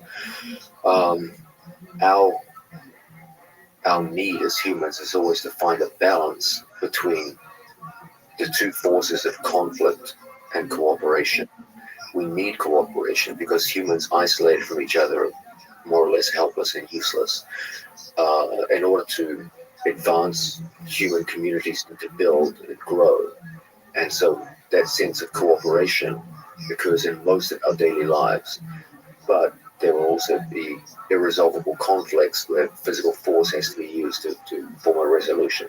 And so most human beings find themselves swinging like a pendulum between conflict and cooperation. And that is something which really gives birth, I think, to combat sports. Because, sorry. Well, I really have to ask you about this then. There's a guy in Harvard named Richard Brangham, and there's a lot of people that believe this. He wrote this book that basically there's a lot of people studying is what happened. How do we get from apes to humans? Like, what was the magic thing, right? A lot of people attribute it to fire and ability to cook meat. There's a lot of different theories. So he actually, his theory, how do I describe this, is basically that the beta males won. That the apes that were able to cooperate. So the way you develop cooperation is that there's a big bad leader that the alpha male that you can only knock off their throne if you cooperate. And so we built big tribes that just excelled at cooperation by practicing the overthrowing the leader. And so, and anytime an alpha male would rise up, we would develop our skill further and further of cooperation. And so we're all just beta males, the descendants of beta males. That's his kind of theory that cooperation is fundamental, and it's so distinct to the rest of the neighboring animal kingdom. So I wonder what you think about this tension of violence and cooperation, and how important is this cooperation to the core? Yeah. If you can look at it in a given training room. Jiu-jitsu and mixed martial arts is solo sports. A solo athlete steps into the cage or steps onto the mat. But all of your preparation is done in a cooperative training environment with many peers. And as much as it's an individual sport, all of your preparation is done as part of a group.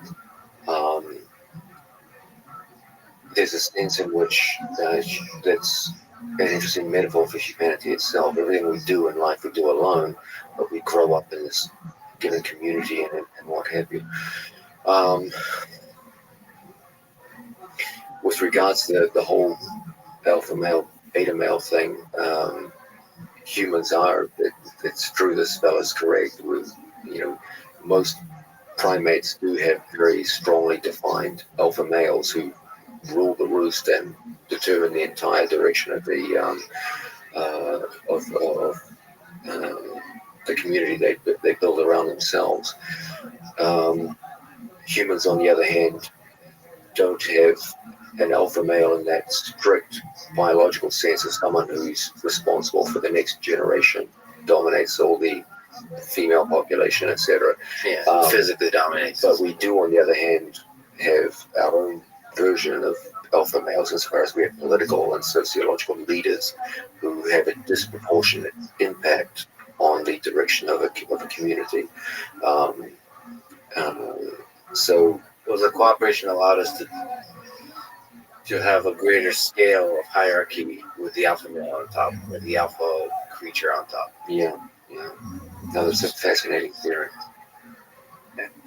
In nature, we're very weak as a species, so we needed to cooperate in order to evolve. That, I think, made us the top of the food chain. If you look at humanity in nature, really the two things that seem to, more than anything else, determine whether or not a given human community will be successful in a predatory world are numbers and technology. Okay, the more your numbers increase and the higher the technology of the weapons and support systems you have around you, the more successful you'll be in a predatory world. So it's not clear that just killing off the idea of an alpha male was the single biggest thing. The rise of technology and the growth of community after the imposition of language, these are other things that would have been very, very important factors in humanity's rise. George, you made an interesting point. If you look at humans, just the raw material of humans, we're fucking pathetic. And a predatory animal kingdom, we're just the absolute bottom of the food chain. We don't have a single effective weapon other than better than average endurance. That's about it.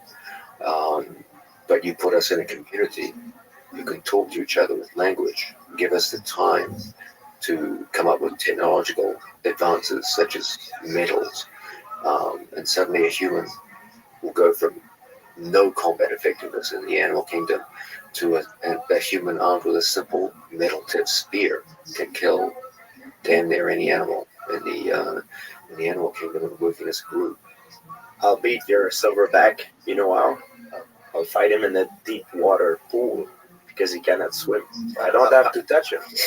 He'll drown. And I can't get him into the pool.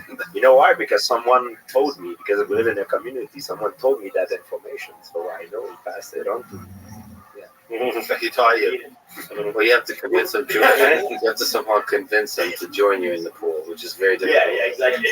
It's a very very, very difficult.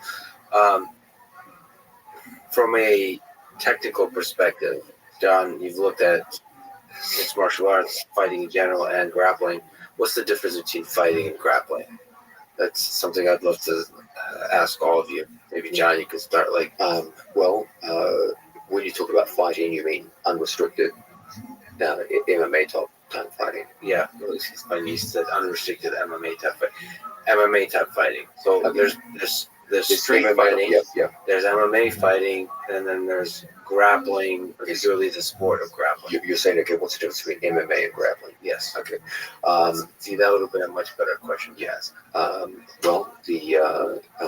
The single, when you talk about grappling, you're talking about jiu-jitsu rules? Yeah, I mean, you could maybe also mention different rule sets that somehow fundamentally change the sport. In the sport of mixed martial arts, you've got two ways to inflict damage on the human body. You've got kinetic energy, which is done through striking, kicking, knees, elbows, fists, and you've got isometric tension used along the lines of lever and fulcrum, which can be used for strangulation and joint breaking.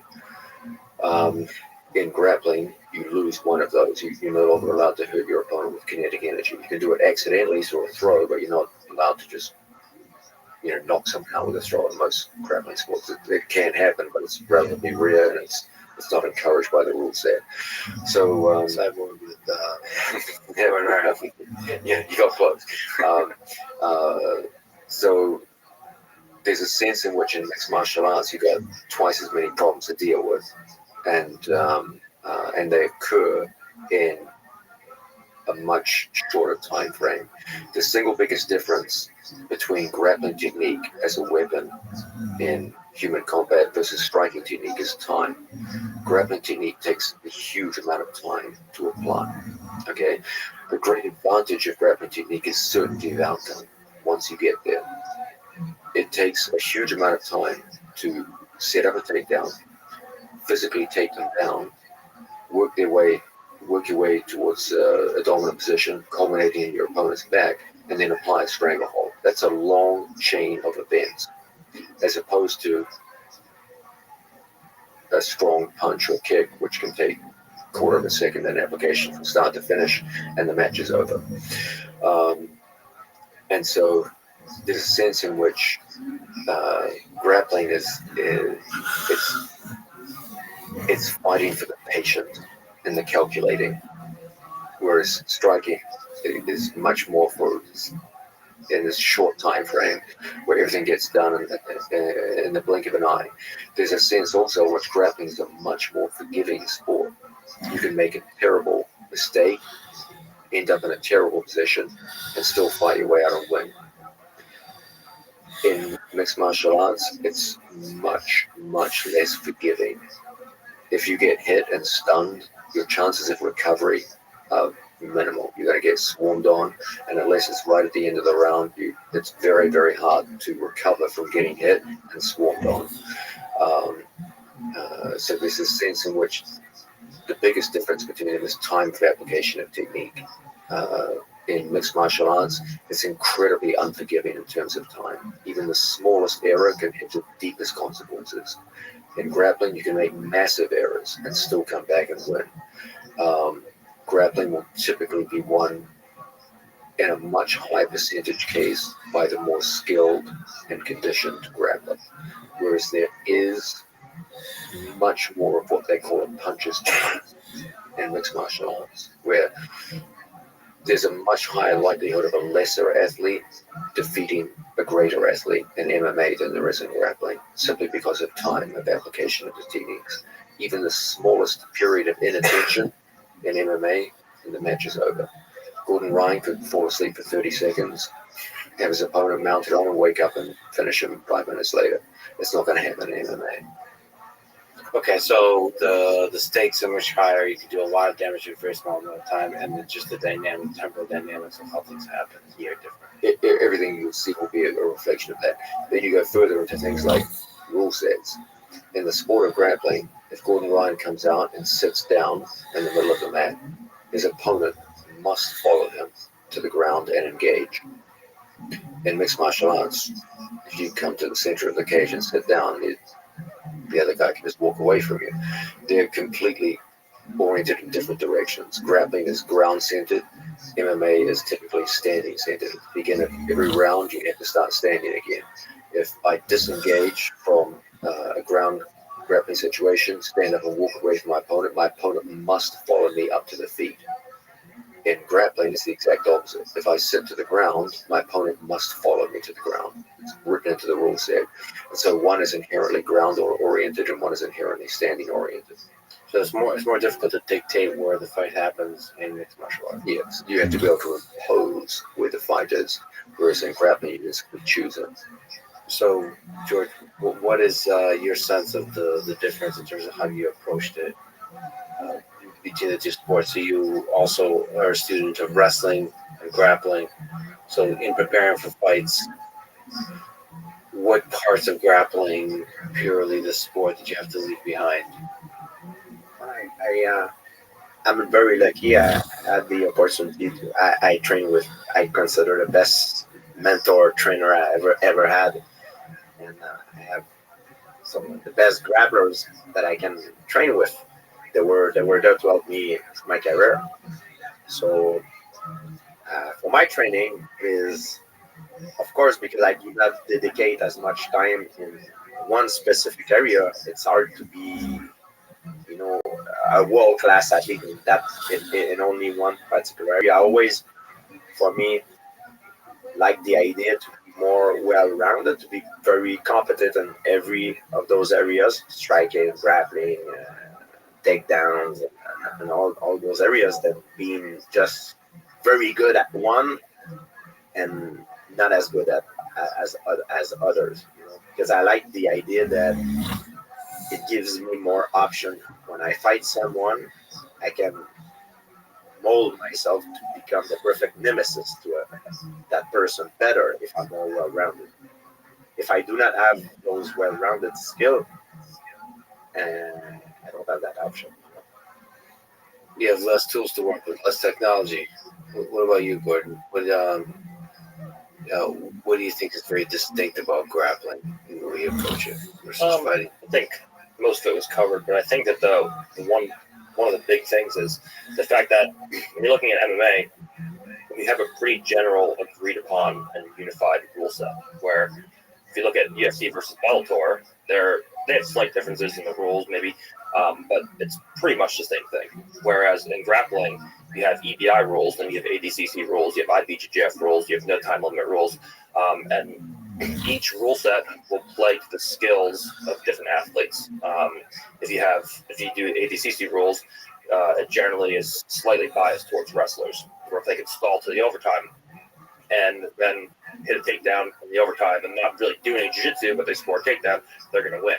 Whereas if you have like an EBI, for example, you have to finish the guy in regulation, or you start in a jiu-jitsu position with your back taken, or in an armbar. So I think that you have certain rule sets that play in the favor of certain athletes, and certain athletes can win in one rule set, but then they just have no chance of winning in the other. Like when I fought Yuri the first time in EBI, I beat him in EBI. The chances of me beating him on that night under an ADCC rule set were probably pretty low. When I fought Leandro Lowe under ADCC rule set, he beat me that day, but the chances of him beating me in the same day in an EBI rule set were like next to zero. So I think it's interesting that in MMA you have one unified rule set, which have small differences, but are all generally the same. And in Jiu-Jitsu, you have a wide variety of different rule sets that have biases towards certain athlete skill sets. You mentioned Leandro Lowe.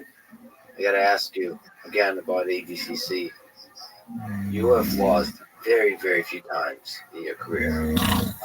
One, I mean, this is the same is true for George.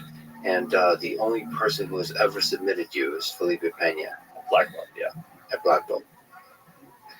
He is ADCC world champion, multiple time IBJJF and Nogi world champion. You may face him at ADCC or elsewhere in the future. Will you beat him? Yes. I have to say yes, right? But I fought him initially when I first got my black belt. Then I fought him a year later, so 2016 and 2017. And despite what people remember about the match, and whenever people talk about it, it's like, oh yeah, the guy who strangled Gordon. But no one remembers that the first match was like a 45-minute war. And then the second match was the full 20 minutes of ADCC. And if I didn't get my back taken in like the last minute and a half, 2 minutes, it went into an overtime. That could change the outcome of the match. I think that if you look at Felipe's performances, especially Nogi, specifically Nogi, since then, it looks like he's almost gotten worse. Whereas since that match, 2017, the only match I lost after that was against Vinny Magalesh by points. And I'm on like a 55 match win streak over the course of 4 years, winning all the major tournaments, Nogi. And Felipe, since that match, I think is like 5-2 Nogi. And he's lost his last two matches. One was convincingly where he was dominated by Andre, and one was by submission. So I don't think that he's progressed nearly as fast. If anything, he looks like he's worse than he was when he beat me in 2017 based on his previous performances. That being said, I know he's going to come in training very hard for this one, and he's going to be prepared. But I just don't think that in terms of technical ability, he's anywhere near my level. And he was much bigger than me. both times we fought. The first time he was much bigger than me. The second time he was one weight class above me. So now there's not going to be an advantage in technicality, and there's also not going to be a physicality advantage. So I think he's just going to be beat everywhere. This is a good example of the scientific response to a comment, to a question. Yeah, so he's not. That's a match you're not deeply concerned with in terms of the set of opponents, because you have and you will be facing a lot of really difficult. Yeah, that's actually, in my opinion, one of the easier matches because of the fact that we're relatively the same size.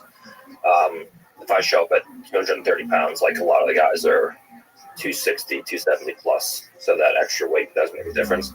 I think out of that entire bracket, Felipe is probably going to be one of the easiest matches because of the fact that I can easily take him down. And if I take him down, I'm going to pass his guard.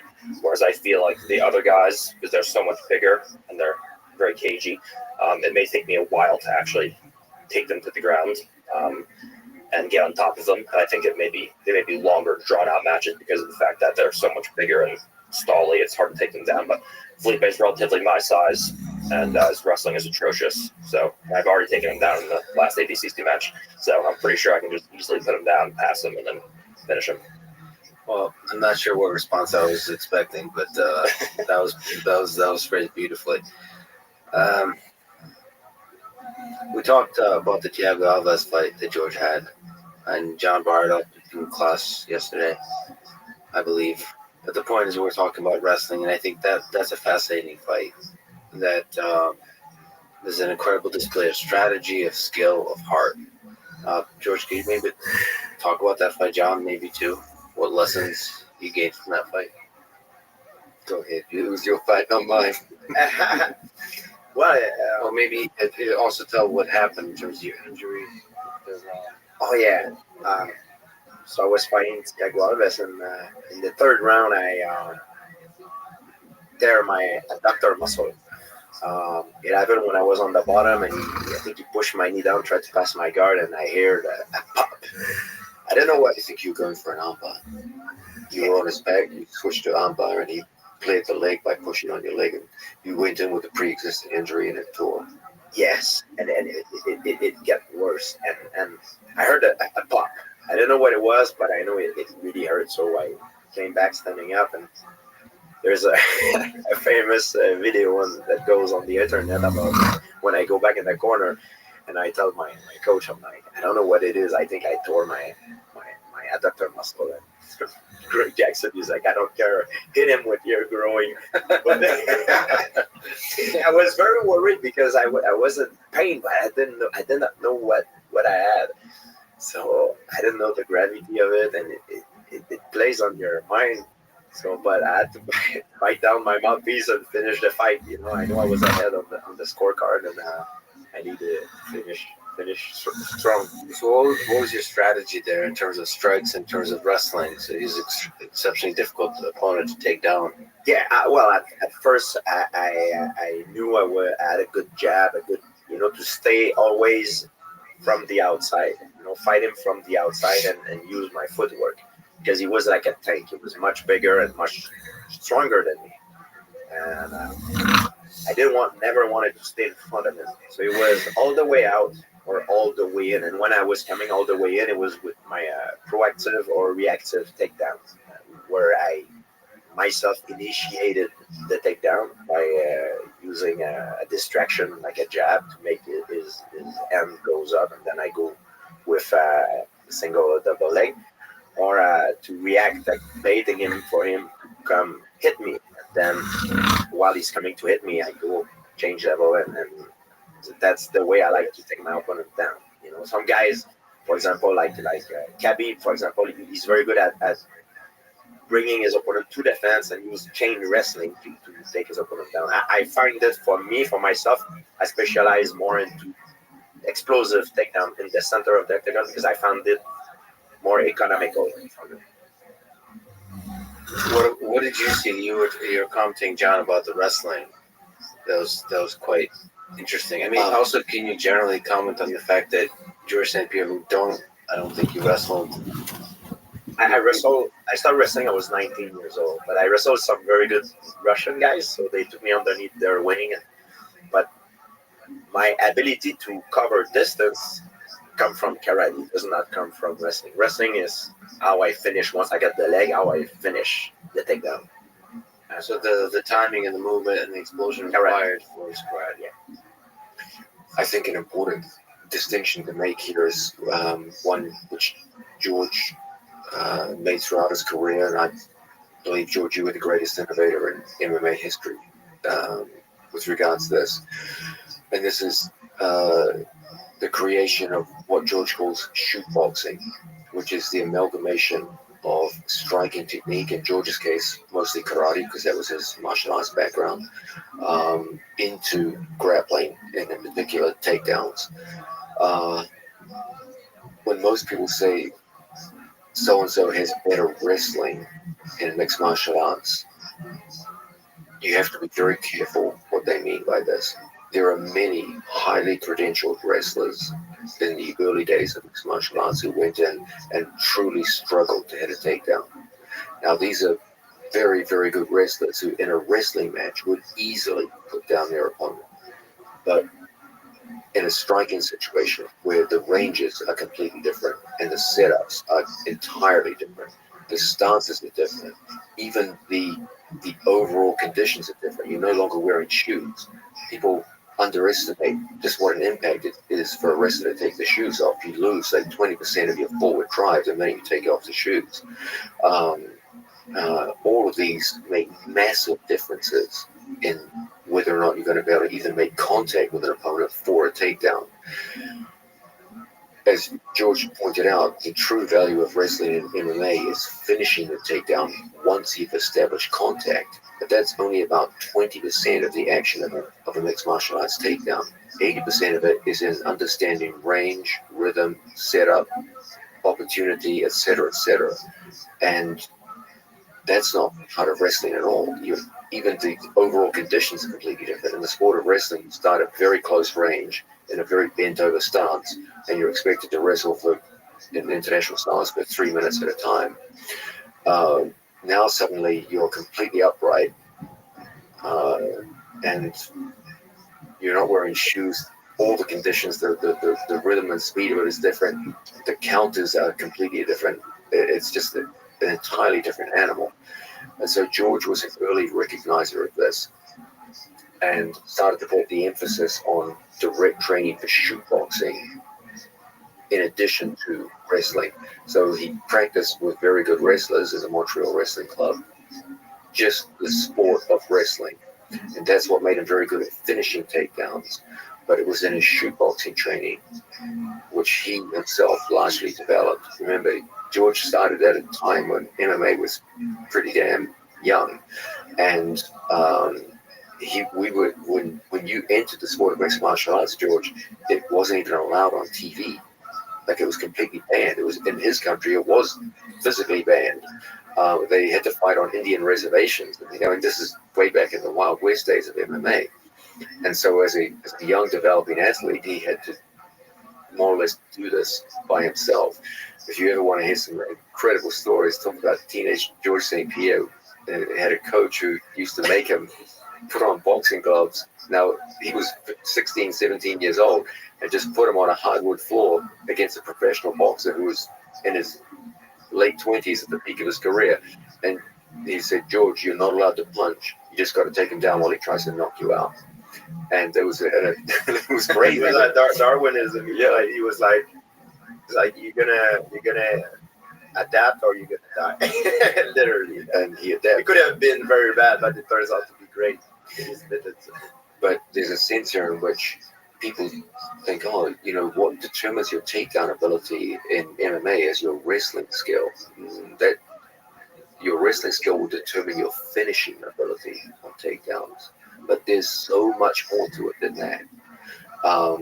Whenever people say, what are the broad elements that determine the outcome of a mixed martial arts fight? Okay, on the broadest possible level, and I always give the same three things. The athlete who can dominate the pace of the match, the athlete who can dominate the direction of the match, and the athlete who can dominate the setups will win the vast majority of fights they're in. Those three things: the direction, the pace, and the setups.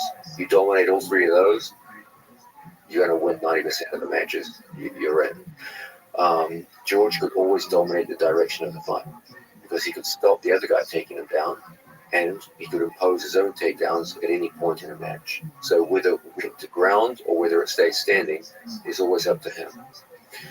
George had the most sophisticated array of setups into takedowns that I've personally ever witnessed. The whole distinction between reactive and proactive takedowns came very early in George's career, and he excelled in both. Most people tend to favor one or the other. Most athletes have a very hard time imposing their setups on an opponent, and as a result, they have to use the cage as a crutch for their setups, where they just bully someone towards the cage and then put them down on the cage. George is one of the very few people who was equally good against the cage or in the open, and could do so in both proactive and reactive situations. And the scary thing is that as good as all of you saw him look in the octagon, anyone who knows George as a coach will tell you he was twice as good as that in the gym, where he would often go against people several weight divisions above himself. I could sit here all day, I won't name names, but I always laugh when people say, oh, this is the greatest pound for pound guy of all time. And I've personally seen George take that guy down and crush him in the gym, and I can't say anything because it's rude to talk about that in public because it's just training. But I've seen George go with people all the way up to light heavyweight, some of the greatest names in the history of the sport, put them down, advanced position on the ground, and dominate them in training. It's what he did during that time. George, I got to say, I deeply admire many of the things I saw you do, not just in the octagon, but in training as well. It's the impact that you had on the degree to which takedowns were used in the sport was absolutely inspirational.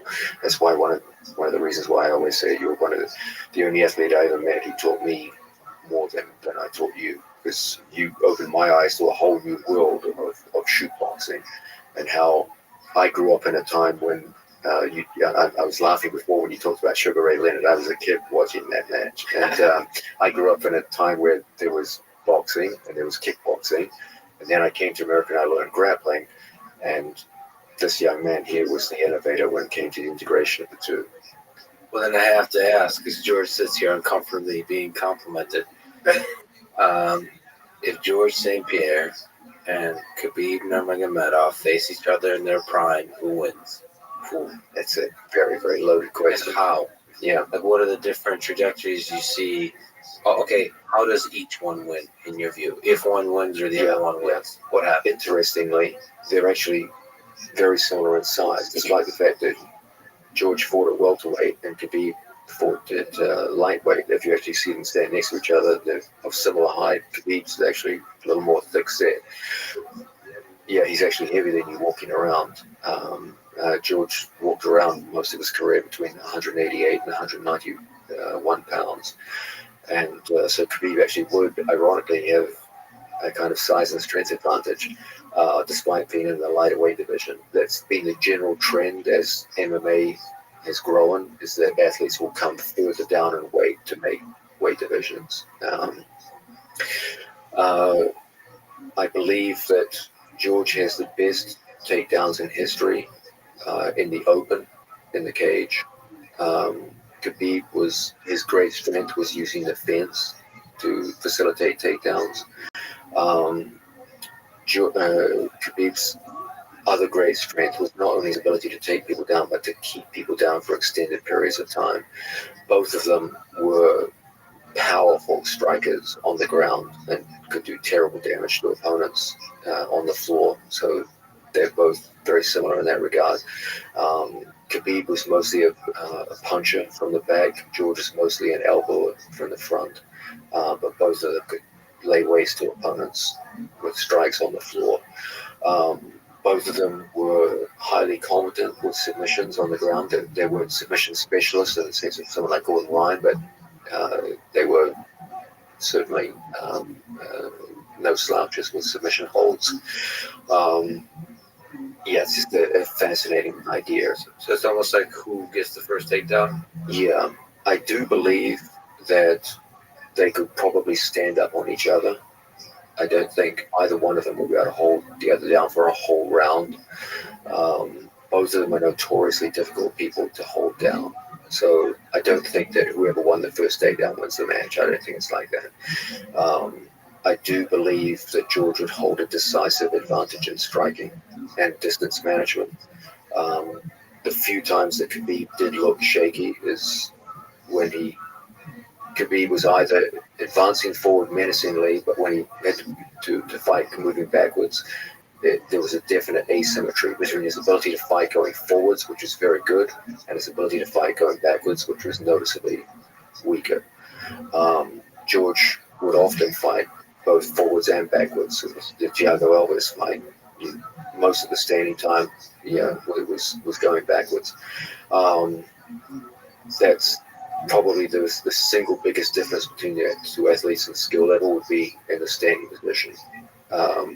On the ground, Khabib slight edge and takedowns on the fence, George slight edge and takedowns in the center.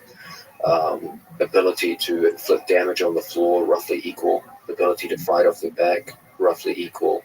Ability to stand up from bottom, roughly equal. It's a very, very hard match. In terms of the biggest difference in skill level is going to be in the standing position. And so it would come down to, that doesn't necessarily mean that Khabib would lose in the standing position. He might just push it to the fence and just use match tactics where he kept the fight on the fence for significant periods of time. And you can win rounds in that fashion. So it's a match that could go either way. Both of them are absolutely the best that you'll ever see. I've always believed the three greatest mixed martial artists I've ever seen in my life were George St. Pierre, Khabib Nurmagomedov, and John Jones. The three of them have some interesting similarities and differences. All three beat every single person. I know John Jones officially has lost by DQ, but no one believes that was a loss. George does have 2 losses, but he defeated both athletes decisively in rematches. Khabib did it by having no losses. Interestingly, all 3 athletes have at least one match, which is controversial in terms of who won and who lost. John Jones has had several matches which could have gone either way on the judges' scorecard. Khabib's match against Gleison Tibau could have gone either way. George's match with Hendricks could have gone either way. They all had matches that they won, which people would dispute the outcome. So that was a similarity between the 3 of them. All 3 of them have had the ability to dominate the direction it finds. When they want it to go down, it goes down. When they don't want it to go down, it doesn't. That's why I put such a heavy emphasis on that idea that a mixed martial arts champion must be able to determine the direction of a fight. It's the single most important attribute that they all must have. As to which of the 3 is the best, it's going to come down to criteria. You can't pull them apart. Which answer you give as to which of those 3 is the greatest of all time will come down to the criteria that you use. Okay, is it being undefeated? Is it the amount of time, or is it the quality of the opponents that they had?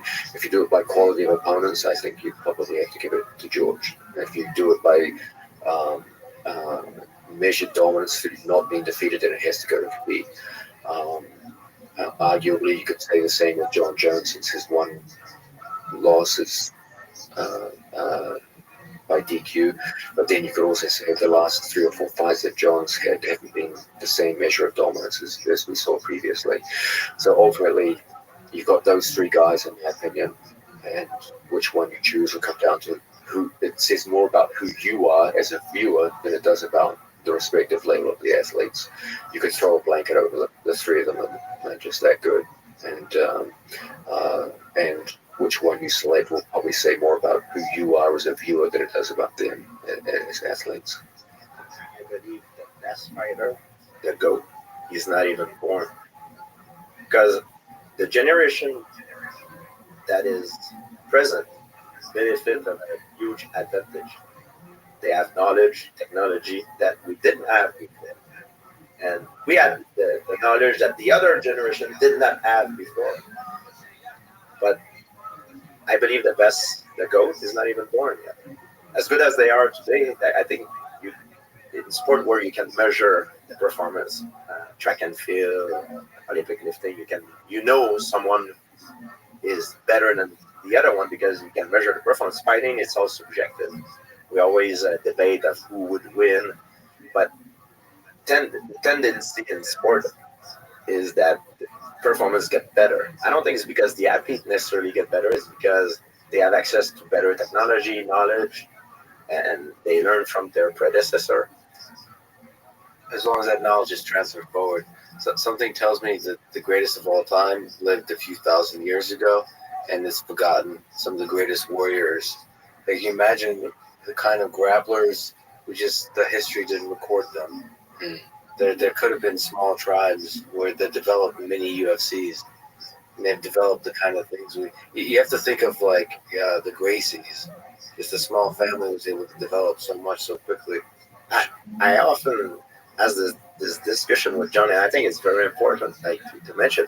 I asked you several times, like, what would happen if we would take a fighter of modern days facing the champion of pancreation? This is an interesting question. And you brought some incredible good point, and people don't realize it.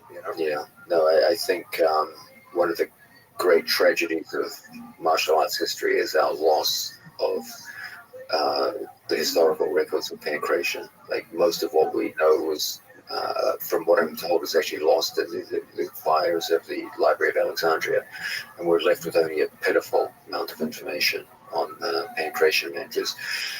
But what we do know is that there was a very large participation in the sport, and that it was widely considered the most popular sport in the ancient Olympics, and that it was represented in the ancient Olympics for many hundreds of years, plus a long period of time before its introduction into the ancient Olympics.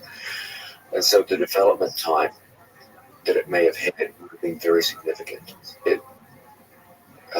As far as we know, most of the development would have been in the major Greek city-states for literally hundreds of years of development.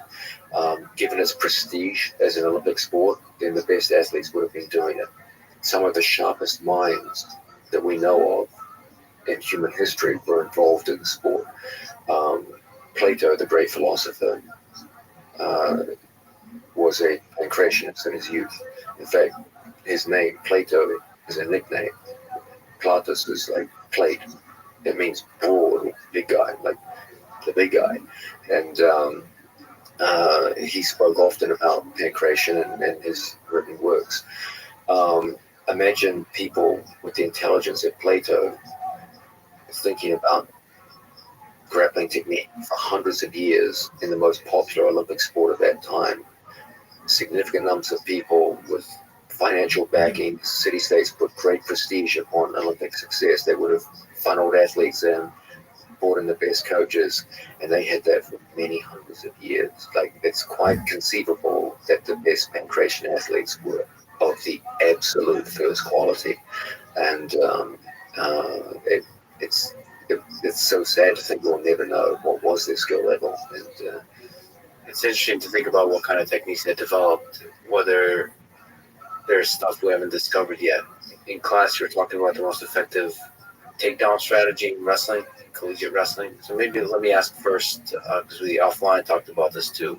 What is the highest percentage submission in grappling? overall, you have to go with the rear naked strangles from the back. If you look at most tournaments and most rule sets, it has success across all rule sets, all weight divisions, all body types. It doesn't require any kind of specific physical advantage such as height in order to be effective. It works equally well in both fighting and grappling. It will work regardless of how physically and mentally tough your opponent is. Okay, a heel hook is a very high percentage technique in modern day competition. But if your opponent simply makes up his mind that he's just not going to tap and is willing to take the physical damage, it won't result in the end of a match. A stranglehold, by contrast, will always end the match, regardless of your opponent's mental toughness. So I believe it's fair to say that at the end of the day, the single most high percentage method of submitting people in grappling is a rear naked strength. So when you look at an athlete, maybe Gordon, you can speak to this. Like, what's the best? You mentioned Gary with the guillotine. What's the best submission to really invest in? Is it the rear naked choke? To really invest your development, like understanding the entirety of the system that leads into that. I think that you have to do them all, obviously. But if I had like one submission only one submission I could pick for the rest of my life, it would definitely be a rear naked. Can you explain maybe some of the actual technical details of why that's the case? Well, as John spoke about, they're different in joint locks, whereas you don't have to tap. You can just let your leg break and then keep going with the strangle. There's none of that. And then it's just an inherent advantage you have being behind someone. Whereas if you go for an armbar, you start from top mount and you're facing the guy, then you put him down and you're not directly behind them. With leg locks, you're facing the guy. Whereas when you're on someone's back, you have them in a pin where you can, your chest to back, you have a body triangle in, you're pinning the guy in place. He can't explode out. He can't grease his way out most of the time. And there's an inherent advantage you have being behind them due to the fact that we're poorly set up to deal with threats behind us. So would you say that's the most dominant position you get to, like more than mount, more than side control? I think if you look at most matches historically, most guys who get stuck in positions for long amounts of time are guys with their back taken. If you get an explosive guy from bottom mount, he can bridge and he can off balance you and lock half guard maybe and then work back to guard. But if someone locks a body triangle on your back, that's where you see most guys getting pinned in place for long amounts of time. Was the body triangle like a well understood thing? Was that an invention at some point, like as a system, as a control position? Perhaps some of your listeners can correct me on this, but I believe there was a technique banned in judo called dojime, which involved crossing feet or locking a triangle around the abdominals from the back. And it was banned in judo, I believe, because of intestinal injuries, which occurred in the early developmental days of judo. And in the modern era, when I first began jiu-jitsu, body triangles were relatively rare. They were not a standard part of class. And sometime around the late 1990s, early 2000s, people started to realize, hey, this is a stronger method of control. It greatly increases the amount of control you have of your opponent's hips and torso over regular hooks. It's not for all athletes. It's difficult for most people who are of shorter, thicker stature to employ on big people. If your opponent's very broadly built through the stomach, it's almost impossible to apply. And so, because it can't be applied by all people, it tends not to be taught much at beginner level. And so, as a result, it was always seen as a kind of a specialist move for taller athletes at a higher level of competition, rather than a broad-based move for everyone, or every body type in every class to employ. So it just didn't get emphasized that much. But in top-level competition now, I think you would see that it's very apparent that the vast majority of athletes, whenever they have the opportunity or a choice between body triangle and regular rear mounts, the majority of modern athletes would choose a body triangle. So we also had this conversation about wrestling. Like maybe George, you can comment on like what's the highest percentage, not statistically speaking. Perhaps that's also interesting that John talked about, but just for you, in terms of mastery of the takedown, what's the best way to take down a human being in wrestling? Well, I personally, for me, it depends. For every fighter are different. They have a different set of skill. For me, when I look someone who want to bring down a tree, a big, strong, high tree, cut it from the base. So the legs, that's what we stand on. So it was to attack the leg. But is it single leg, double leg? Is it, we talked about like there's also the John Smith low single.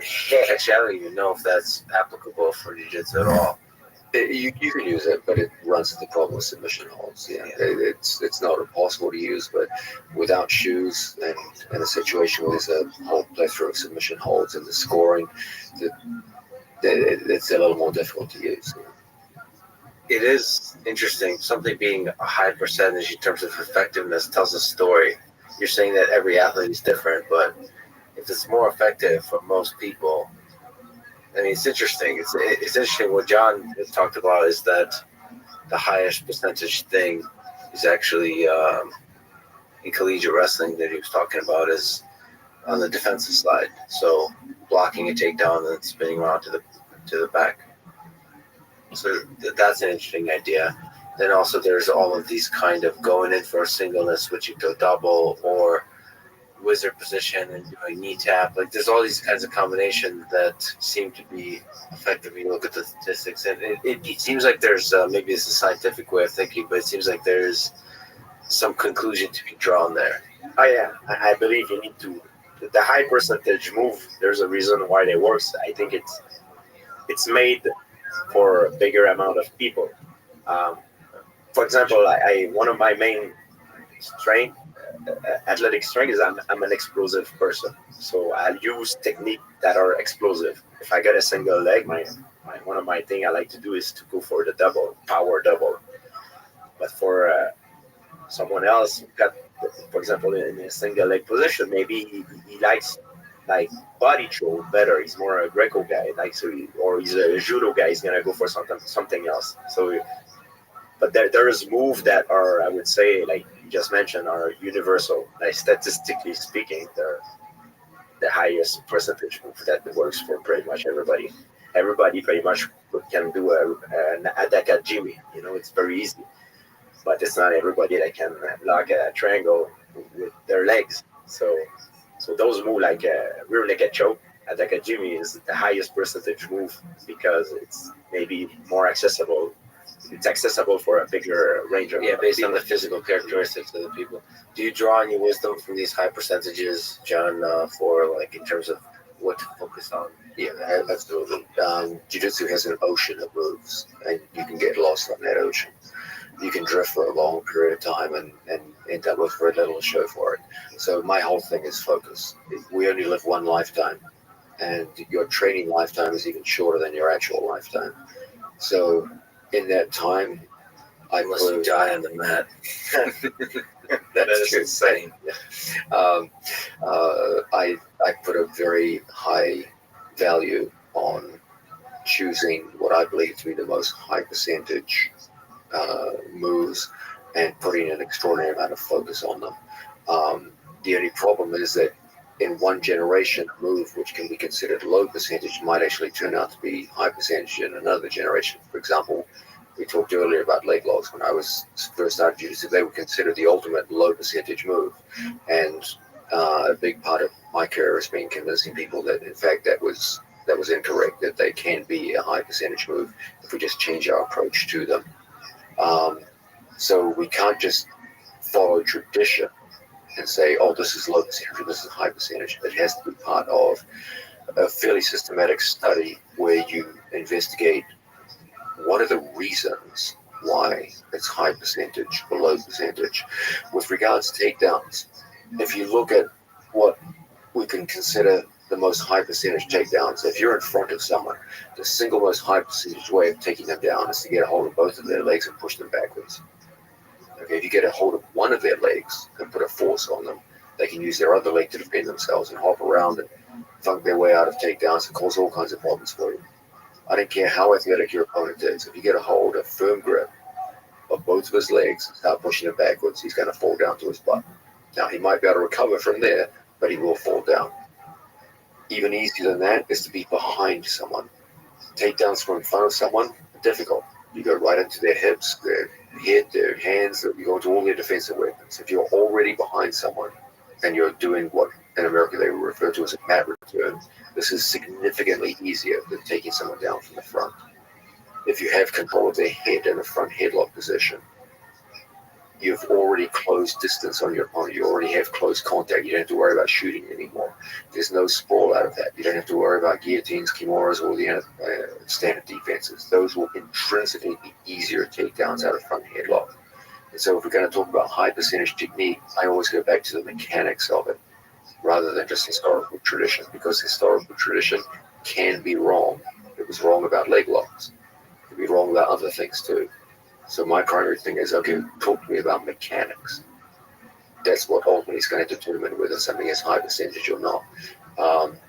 Gordon pointed out earlier that when you're behind someone, you have innate physical advantages over the other guy.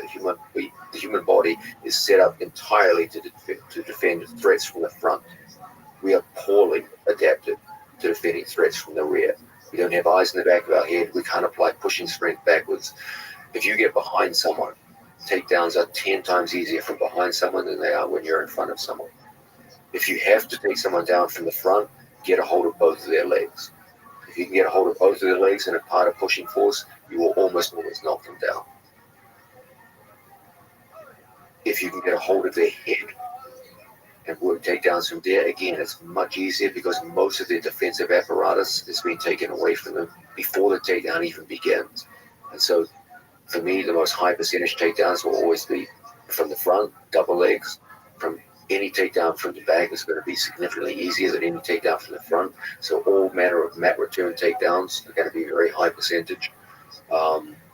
And takedowns done out of situations where the opponent is broken down in front of you and you have either front headlock or front chest wrap position are going to be significantly easier than takedowns from the open. Of course, you have to consider the full spectrum of mechanics involved here. It's possible that an outside low single leading to a double leg is much higher percentage. It's like there's a lot of chain wrestling that needs to be considered as a possibility. Maybe a straight on double. And part of this cultural too. Are people afraid of this kind of thing that they came to be the case with leg locks? Are people aware of this? Are they worried about this? Are they training for this to defend this? And then there's opponent specific, of course, that with Jordan Barros, people are preparing for the double, which is why he had to develop a whole other kinds of different stuff. And then the head to all the different controls, all the different ties within the rule set. And that's where it's so fascinating to see the effect of rule set on all of this. Judo, over the past, I think, 20 years, went through this every Olympics, different changes to the rule set, like fundamentally different in terms of what's allowed to grip, whether you're allowed to touch the legs at all. That was a big one in 2012, I think. And that changes the sport completely. It's so interesting. It's so interesting to watch how a tiny change in the rule can change the sport at the highest, when you're talking about people competing at the highest level. And the cool thing there is the rule change happens on a scale of every 4 years. So you get to see people that are at the top of their game have to recompute. So it's not like you have a new generation of people coming up with the rules. They have to figure, oh shit, you're not allowed to. It's the equivalent of saying you're not allowed to kick anymore in MMA because we're not allowed to grab legs anymore. Interestingly, if you look at the case of judo, if you look at the world rankings of athletes, when they went through one of the most significant rule changes in judo history, where they banned any form of grabbing the legs, the ranking of athletes didn't change much. Yeah, that tells you that there's a reason why those guys are at the top. Yeah, and it doesn't have to do with that they're specific to a rule set. Yeah. Think about that in terms of, imagine, for example, in mixed martial arts, if they just said, hey, starting next week, instead of having 3 5-minute rounds, it's going to be 15 minutes straight. That would massively change the preparation of the athletes. It's a different game at that point. And judo literally was a different game before 2010 and after 2010. And yet, the international ranking didn't really change that much. The countries that were dominant before remained dominant.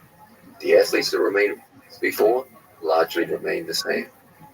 You would think with such a massive change, all the rankings would have been thrown upside down, but they weren't. And again, it goes back to this idea that there's a reason why the guys at the top are at the top. And now for something completely different, we're talking about aliens earlier. So George brought up Bob Lazar. I will likely probably talk to Bob Lazar on this podcast, and then John had this a skeptical look on his face about aliens. So let me ask John and Gordon: do you think there's intelligent alien civilizations out there in the universe outside of our own? The universe is unimaginably large. The idea that we are the only life forms in a cosmos as large as this is, I think, naive and foolish. There's a very high likelihood that if life could evolve on this planet, that it could have done so on many, many other planets around the cosmos. I think anyone who puts even a moment's thought into this would realize that there's almost certainly other forms of life out there. The real question with regards to the alien community is, have they got here and are they circling our planet in little silver sources and making observations and periodically stealing people for experimentation purposes? Doesn't have to be silver saucers. It could be different other color saucers. And that question, I'm not real convinced. No, I didn't. Recently, Navy footage has come out showing some very interesting phenomena. If you talk to almost any experienced pilot, they will tell you they've seen things in the upper atmosphere that are very difficult to explain. I'll be the first one to agree with you on this. There are some things out there that are extremely difficult to explain. Literally UFOs, unidentified. Yeah, I mean, we just don't know what they are. But to go from the idea that there's things out there that we don't understand to there's like little creatures running around and that these somehow exist, I just reserve judgment. I just say I'm agnostic about these things. I think it's possible, but all the evidence that I've been shown so far was insufficient to come to any kind of definite conclusions. Until aliens land in Central Park on Tuesday afternoon at 3 p.m. and get out with little alien ray guns and start shooting people, I don't believe in many of the stories that get told. Well, what about if it's not little aliens with ray guns, but something very different, very, very difficult to detect for us humans? That's very human. At that point, it's a fascinating idea, and it's certainly possible. But show me the evidence. All right. What about you, Gordon? Do you look at the cosmos and ponder the stars often? I think it's fair points John raised. Something really interesting I saw the other day was someone posted, like, if an alien or civilization 65 million light years away somehow managed to look at Earth, they would theoretically see the dinosaurs because they're 65 million light years away. So, like, imagine us looking at galaxies that are 100 million light years away. That's 100 million years ago. You have no idea what it looks like now. So that's what's super interesting to me about it. Yeah, the expanse is huge, and so much cool stuff would be going out there. Yeah. The scary thing, of course, is if they haven't visited us yet, there has to be a good reason for it. And the set of scary reasons of all the fact that they maybe once you get sufficiently advanced in your development, you destroy yourself naturally, as humans seem to be approaching now. We more and more have the tools to destroy ourselves completely in terms of our weapon systems. And we're developing them more and more, and they're becoming better and better. And then we're starting to get angrier and angrier on Twitter and Instagram at each other. Those are good points you're raising. History has taught us that everything that lives one day will die, so we will perish. One day, yeah. There's also just the sheer difficulty of travel through space. Like, space is an unimaginably inhospitable environment, and to the best of our knowledge, even the theoretical speeds that we can attain in space, even if we could travel at the speed of light, we're not even remotely close to that. Still, the distances that need to be traveled to get to even relatively close solar systems are very, very long. If you look at astronauts who have spent significant amounts of time in space just orbiting the Earth, it has severe health effects on them. We're just not built for space. We're supposed to be in a gravitational environment. But you're referring to your biological meat bag that's containing the essence of the mind that is John Danaher. Maybe we can transfer the mind alone. So the bag, the meat bag is not designed for space, but maybe But again, this is all contents of the mind is. that's possible. But What do you think of concrete evidence for it? you folks who like difficult things? What do you think about Elon Musk wanting to colonize Mars? Is this something you find interesting or a aimless pursuit?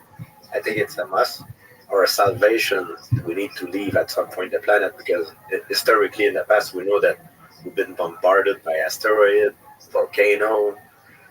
Crazy things happen here. It's very unstable. You know, if you look at it through a lifetime of a human being, it's nothing. But just look 12,000 years ago, what happened? You know, so there's cataclysm that happen all the time. It's very unstable. So if we want to survive as a species, I think we need to get out to be able to get out and spread our seed. So these are the early steps on a really long journey. But is there something about like, you know, we don't get that exploration from most of modern society. You know, the kind of exploring that people did throughout the centuries of, you know, coming to the North America, just throughout, we were shrouded in physical uncertainty of what's out there. And now we get to do the same kind of exploration with Mars.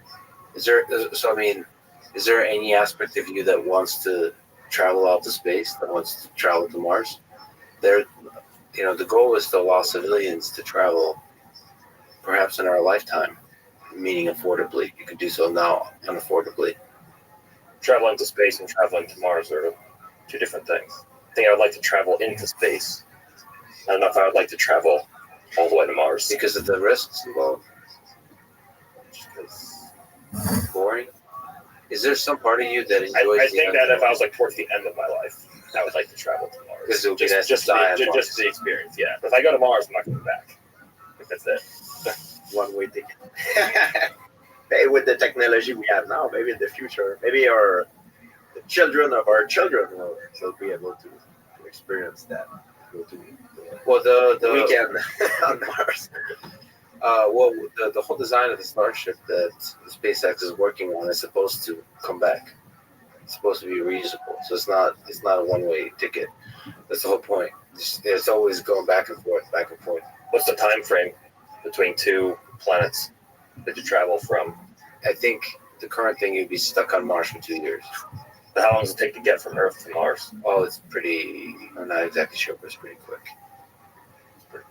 Like I don't know, on the scale of months, not scale of years. You might not be healthy when you come back. You know, all the astronauts, they experience health issues. You know, they lose a lot of muscle mass, bone density. So Yeah. I don't think the technology is good right now. I mean, Let's say that if it is, I would love to be doing it for a weekend.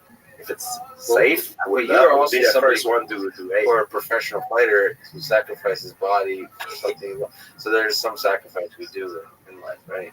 I don't want to be the first. I wouldn't want to. I leave the other one, but when I know it's safe, okay, count me in. One of the things that people say, and this is something I wonder about, is it's like having children or something. Once you're out in space and you look out and you see Earth, you look back at Earth, that's an experience. It's not like anything else. Like you can't replicate it here. It's to look back at that like blue dot. That nerve-wracking. Oh Like shit, you see like Earth disappear into the distance. yeah, disappear into the distance, and then you get to actually stand on Mars and see, and just to look. You're standing on the ground and you're looking out, and you see the planet from which you came and where you might not be coming back. But there's a challenge to the whole thing, where the risk is tremendous, and I don't know. I find that risk really compelling for some reason, but that could be just the exploration. Like, I guess that's a genetic thing too. How much do you want to explore?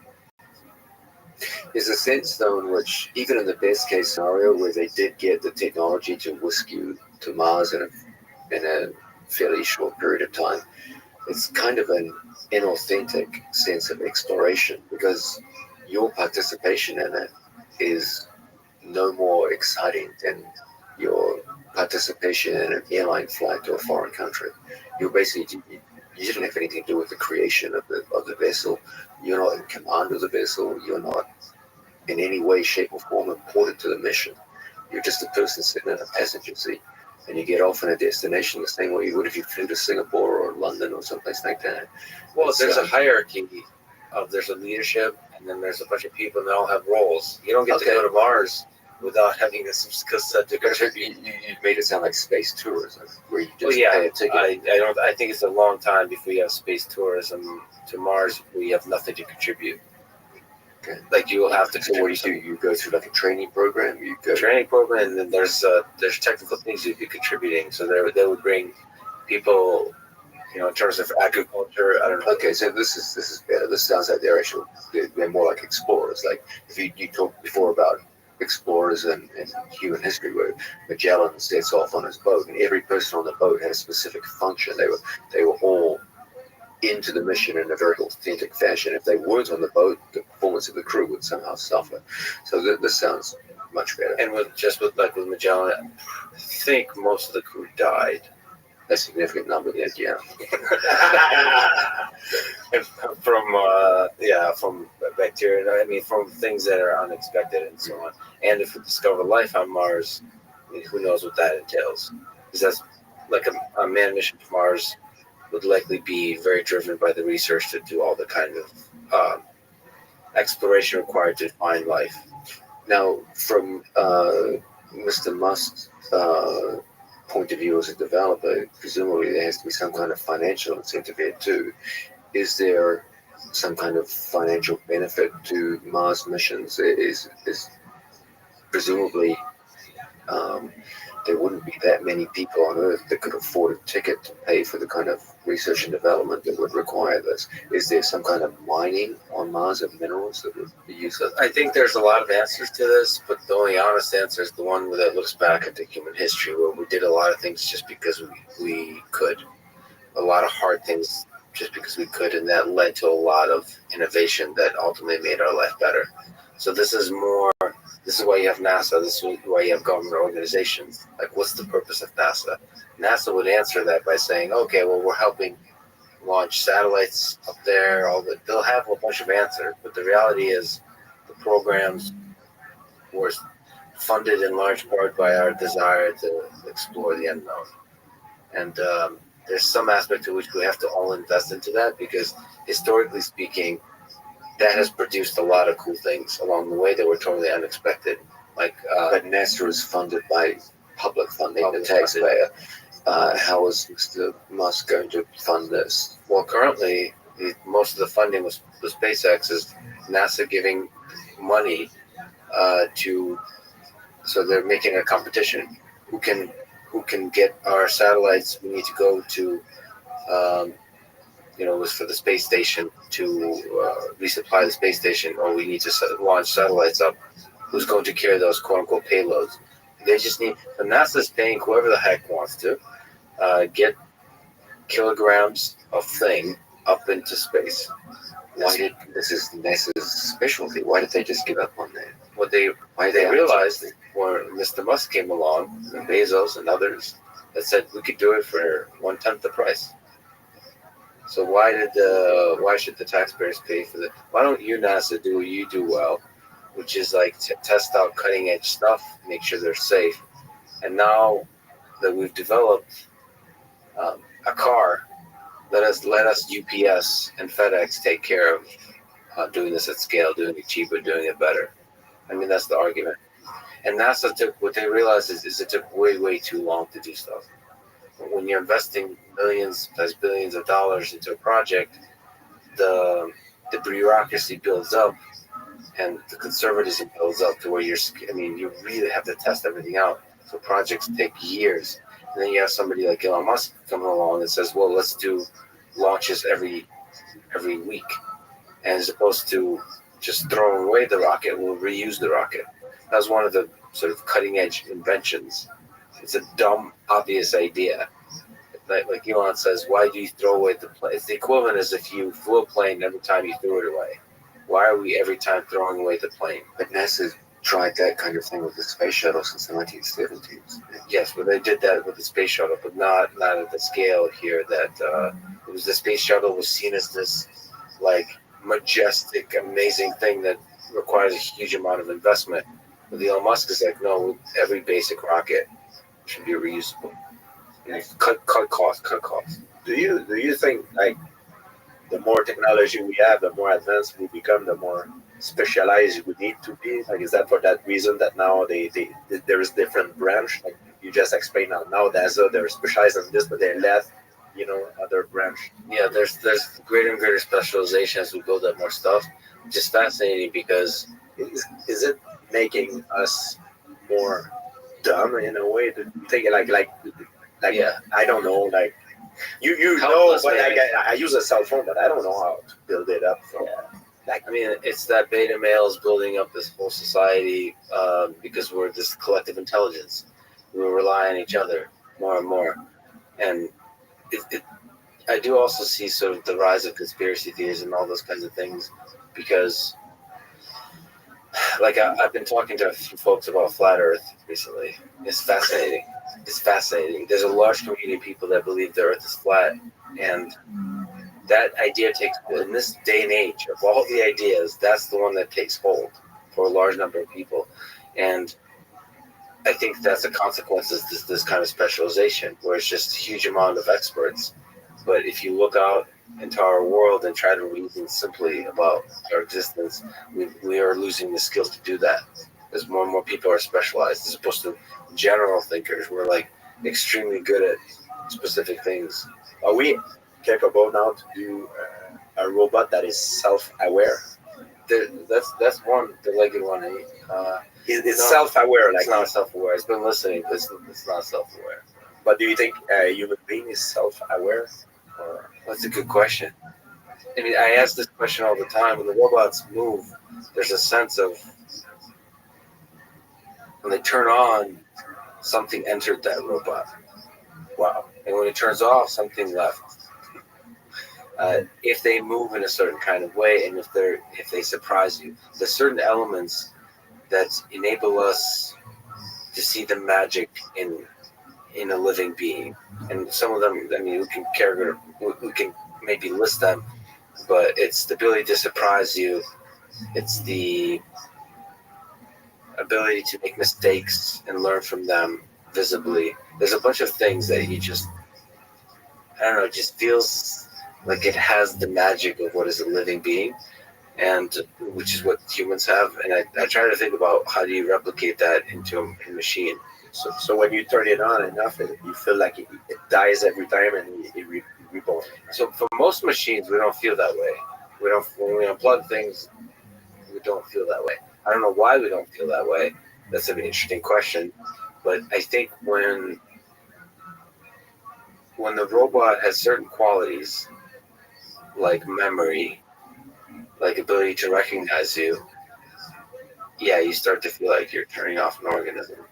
So whenever I have like the robots that recognize me and remember, this is important, that all the things we've experienced together, then it's like, holy shit, that's a living thing. But does he remember? It feels like a living thing. Does he remember your robot? Does he remember things that happened before you unplugged it?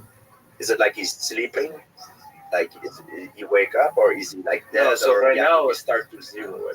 No, it doesn't start at zero. It remembers everything. That's the key. Every time you unplug. Wow. It's storing memories, but the memories are basic. They're like, okay, we walked around the kitchen, and then you looked at me. I mean, the memories, it's like data.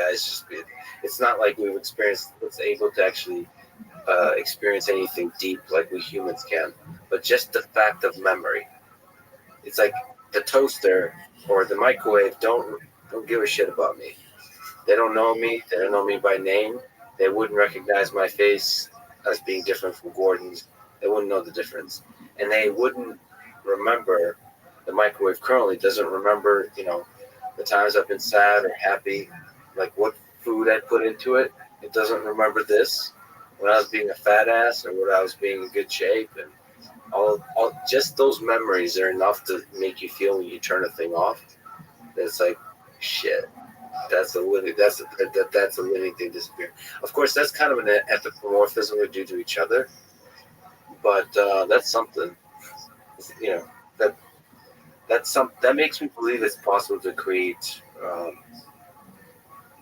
systems which we can have a connection that are non-human, like similar to dogs, cats, and so on. It just makes me, and that's what's interesting to me, because ultimately I feel like that will help us understand ourselves and maybe practice grappling.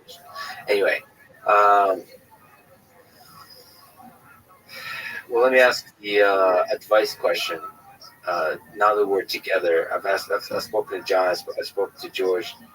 What advice would you give to young folks, whether we're talking about sport, like excelling, becoming great at grappling, becoming great at fighting, becoming great at whatever sport they take on, or life in general, whether they're maybe in high school or in college?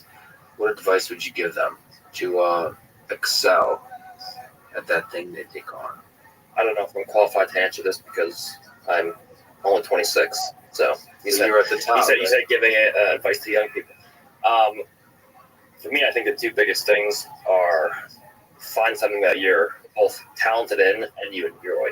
I think that if you enjoy something but you're terrible at it, it's going to be hard for you to be successful in life in that given area. And it's going to be hard to do something for long amounts of time if you're talented at it but you don't enjoy doing it. It's easy to come in and train hard for a month or for 2 months or for a year. You can be very talented at it, but if you come in, it's a different story to come in every day for 5 years in a row, for 10 years in a row, for 15 years in a row. So I think finding something that you're both talented in and something you enjoy are probably the two biggest things for me. How do you find the joy in it? So you've been training the same amount, a lot. You've been doing it for a long time. Is there ways to rediscover the joy in it? Yeah, for me initially, it was just learning new stuff. You come in as a white belt, and every day you see a different move, and you're like, oh man, that's awesome. And then when I started to compete more seriously towards my professional career, it was the joy of doing camps and seeing the result of those camps and beating high-level athletes.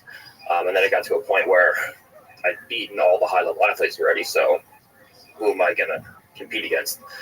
So now for me, the joy is just being the best athlete I can possibly be until I reach my prime, which I'm hoping is somewhere between 35 and 40. So instead of competing against the other athletes, that would be bored already because I already beat all the rest of the guys.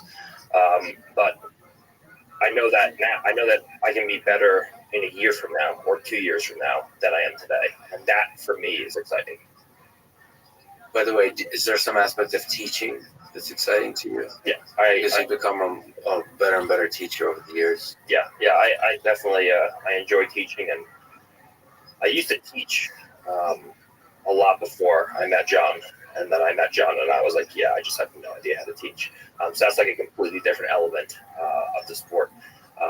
Doing things and being good at doing things or being good at winning, and actually being able to communicate those skills and knowledge to a vast amount of people is two completely different things.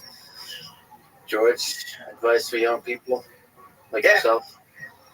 Well, first I would tell them, find what you want to become, what you want to do, and long term, use certain things maybe sometimes you don't love, but where you want to propel yourself in the future. Not what your parent, your friend wants you to become, what you want to become. So once you find it, you cannot doing it by yourself. Everything that is big achievement in life, you cannot doing it by yourself. So what I would say is, second thing is, try to build up your team. Try to build up your team to be able to achieve your goal of people that are competent and people that you trust. You need both competency and trust. I see a lot of people sometimes in business, for example, they hire people that they trust, but they turns out to be incompetent. So now you have to fire a friend, or otherwise your business goes down. The same problem if you do the opposite. You hire someone that is competent, but you cannot trust is gonna screw you. So it's very important to stay away from the negative. Build up your team, people you trust and that are competent. And I would say the third one is work. work hard, to sacrifice yourself. You have to go through hell sometimes, but you have to see the light at the end of it. To keep your dream in mind is going to give you the motivation to go through the tough times. It's nothing easy to go work is nothing you can accomplish without hard work. The fourth one, I would say, to invest on yourself constantly. If you do not invest on yourself on whatever you are in which business and sport, the game will catch up to you. For example, if you become champion at something, and you stop improving, the other guys that are trying to be champion are going to catch up to you. So you need to invest on yourself. And most athletes, they make the mistake when they start to having money, they buy luxury stuff. And that's one thing I didn't do. When I started making money, I was investing of traveling to New York, training with John Gordon and the guys to learn what is new in the game of Jiu-Jitsu. I used to go in Thailand, train Muay Thai,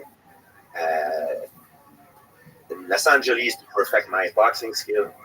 So instead of taking that money to buy me jewelry, cars, and to do what a lot of guys do, because it's a mistake, I invested on myself because I know there were people coming, they want my place, so I didn't want them to catch me.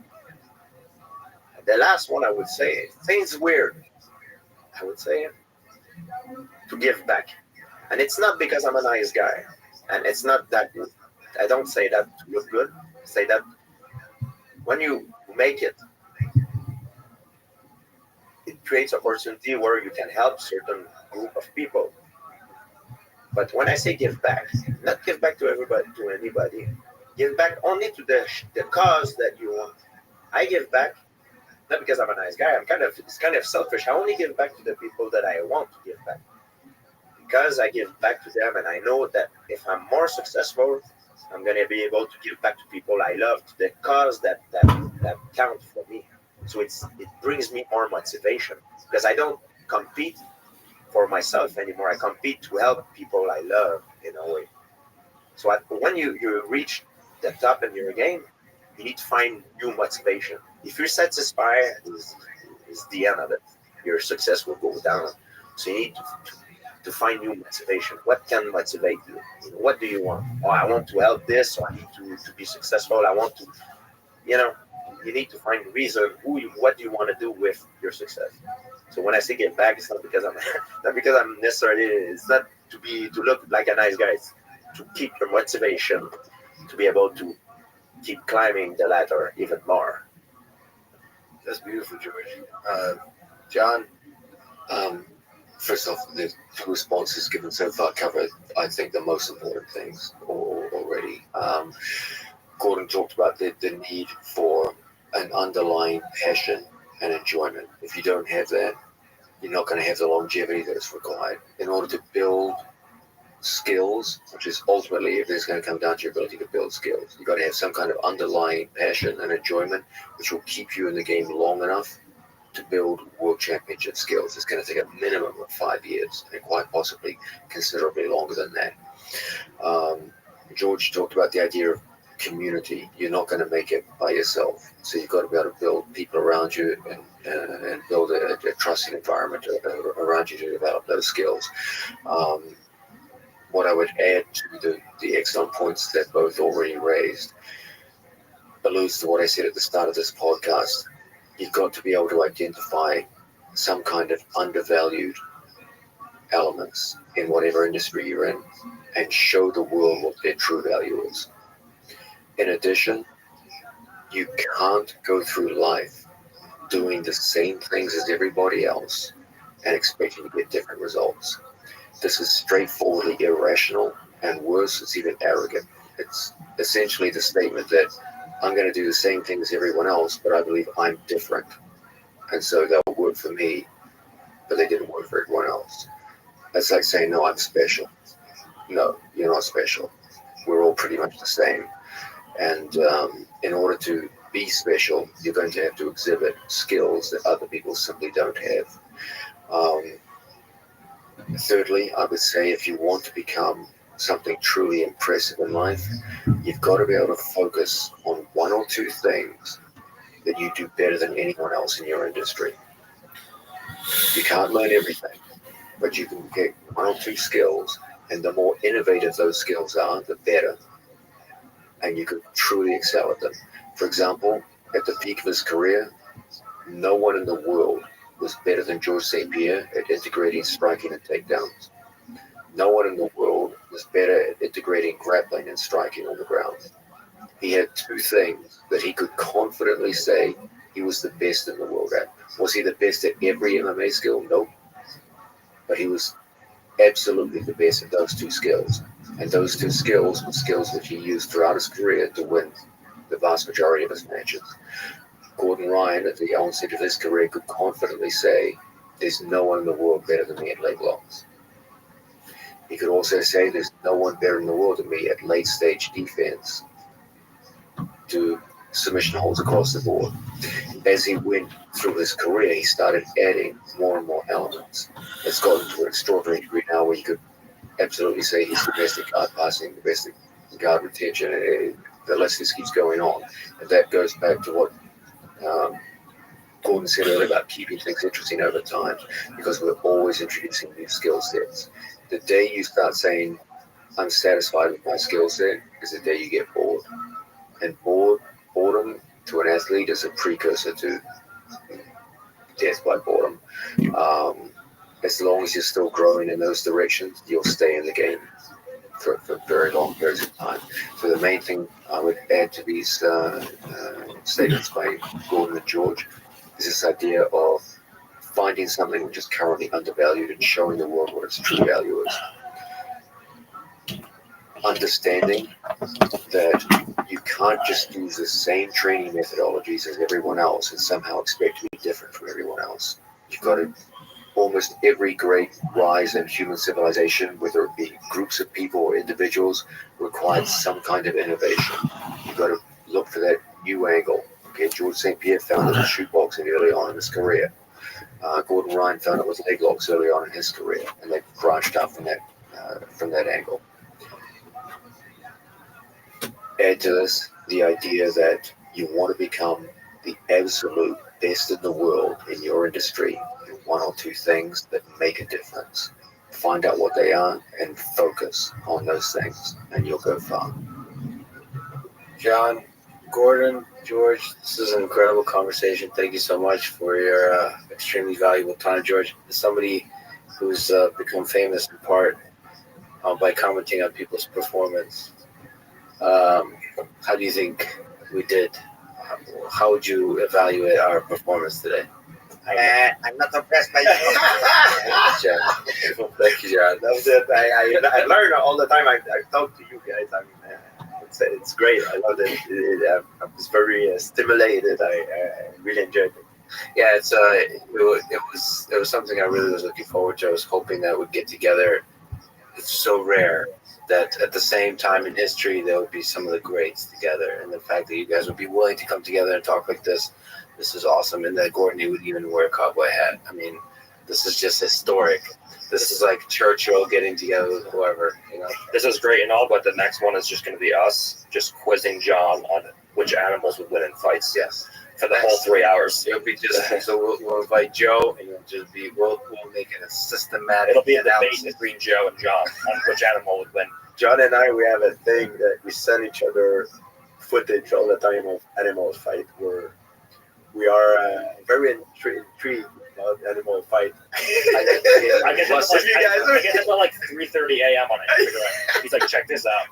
Like a rhino taking a big like there, like it's not always fair. No, it's not ever. But it's interesting stuff. If people would see what we send, the stuff that we they would judge you harshly. Yeah. All right. Thanks so much, guys. This was awesome. Thanks for listening to this conversation with George St. Pierre, John Donahar, and Gordon Ryan. To support this podcast, please check out our sponsors in the description. And now, let me leave you with some words from Miyamoto Musashi. There's nothing outside yourself that can ever enable you to get better, stronger, richer, quicker, or smarter. Everything is within. Everything exists. Seek nothing outside of yourself. Thank you for listening, and hope to see you next time.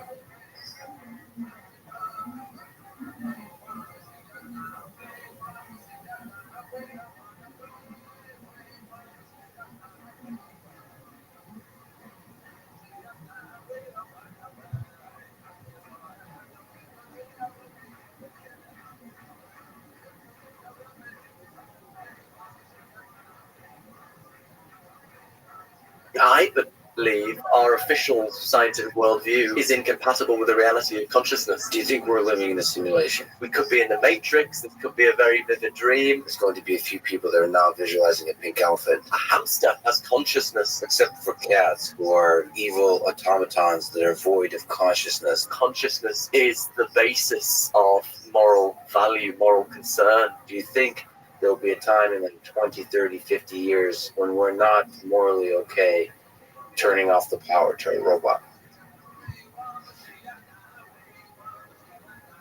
The following is a conversation with Philip Goff, philosopher specializing in the philosophy of mind and consciousness. He is a panpsychist, which means he believes that consciousness is a fundamental and ubiquitous feature of physical reality, of all matter in the universe. He is the author of Galileo's Error, Foundations for a New Science of Consciousness, and is the host of an excellent podcast called Mind Chat. This is the Lex Friedman podcast. If you support it, please check out our sponsors in the description. And now, here's my conversation with Philip Goff. I opened my second podcast conversation with Elon Musk with a question about consciousness and panpsychism. The question was, quote, does consciousness permeate all matter? I don't know why I opened the conversation this way. He looked at me like, what the hell is this guy talking about? So he said no, because we wouldn't be able to tell if it did or not. So it's outside the realm of the scientific method. Do you agree or disagree with Elon Musk's answer? I disagree. I guess I do think consciousness pervades matter. In fact, I think consciousness is the ultimate nature of matter. So, as for whether it's outside of the scientific method, I think there's a fundamental challenge at the heart of the science of consciousness that we need to face up to, which is that consciousness is not publicly observable. Right? I can't look inside your head and see your feelings and experiences. We know about consciousness not from doing experiments or public observation. We just know about it from our immediate awareness of our feelings and experiences.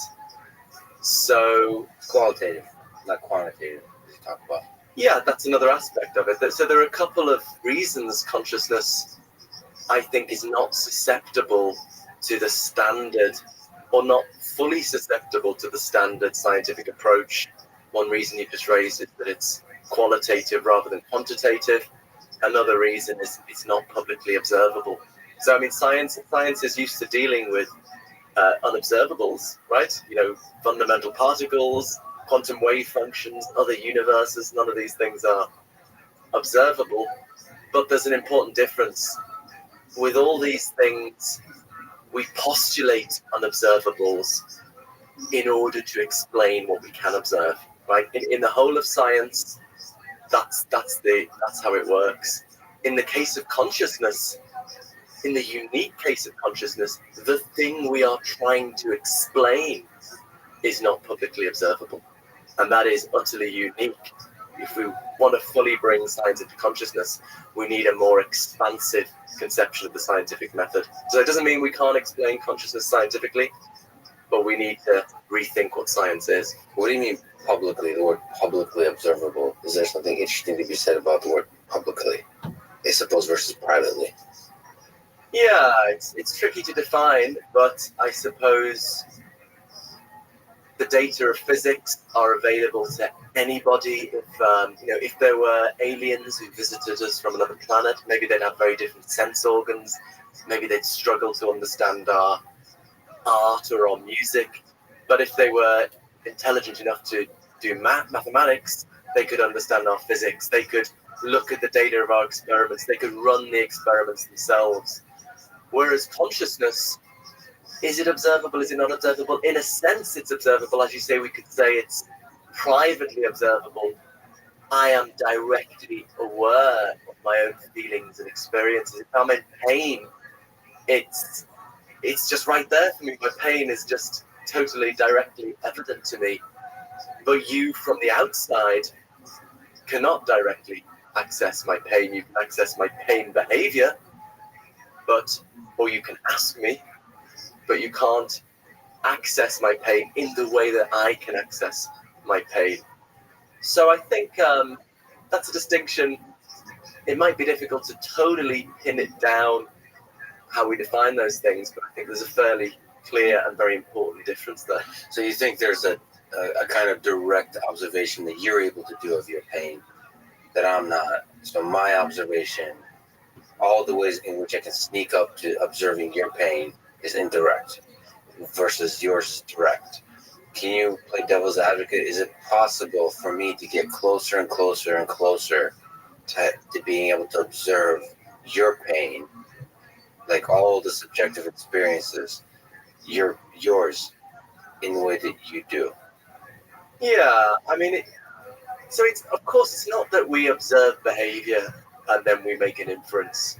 We are hardwired to instinctively interpret smiles as happiness, crying as sadness, and as we get to know someone, we find it very easy to adopt their perspective, get into their shoes. But strictly speaking, all we have perceptual access to is someone's behavior. And if you were just, strictly speaking, if you were trying to explain someone's behavior, that those aspects that are publicly observable, I don't think you'd ever have recourse to attribute consciousness. You could just postulate some kind of mechanism if you were just trying to explain the behavior. So someone like Daniel Dennett is very consistent on this. So I think for most people, what science is in the business of is explaining the data of public observation experiments. If you religiously followed that, you would not postulate consciousness, because it's not a datum that's known about in that way. And Daniel Dennett is really consistent on this. He thinks my consciousness cannot be empirically verified, and therefore it doesn't exist. Dennett is consistent on this. I think I'm consistent on this, but I think a lot of people have a slightly confused middle way position on this. On the one hand, they think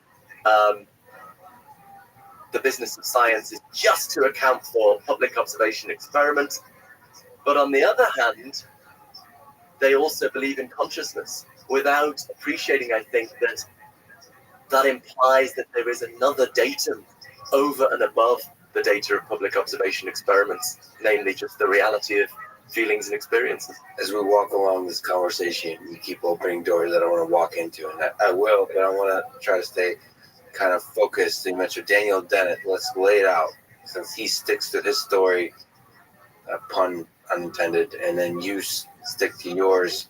What is your story? What is your theory of consciousness versus his? Can you clarify his position? So, my view, I defend the view known as panpsychism, which is the view that consciousness is a fundamental and ubiquitous feature of the physical world. So it doesn't literally mean that everything is conscious, despite the meaning of the word pan, everything, psyche, mind. So literally, that means everything has mind. But the typical commitment of the panpsychist is that the fundamental building blocks of reality, maybe fundamental particles like electrons and quarks, have incredibly simple forms of experience, and that the very complex experience of the human or animal brain is somehow rooted in or derived from this much more simple consciousness at the level of fundamental physics. So, I mean, that's a theory that I would justify on the grounds that it can account for this datum of consciousness that we are immediately aware of in our experience in a way that I don't think other theories can. If you ask me to contrast that to Daniel Dennett, I think he would just say there is no such datum. Dennett says the data for science of consciousness is what he calls heterophenomenology, which is specifically defined as what we can access from the third person perspective, including what people say, but crucially, we're not treating what they say, we're not relying on their testimony as evidence for some unobservable realm of feelings and experiences. We're just treating what they say as a datum of public observation experiments that we can account for in terms of underlying mechanisms. But I feel like there's a deeper view of what consciousness is. So you have a very clear, and we'll talk quite a bit about panpsychism, but you have a clear view of what, almost like a physics view of consciousness.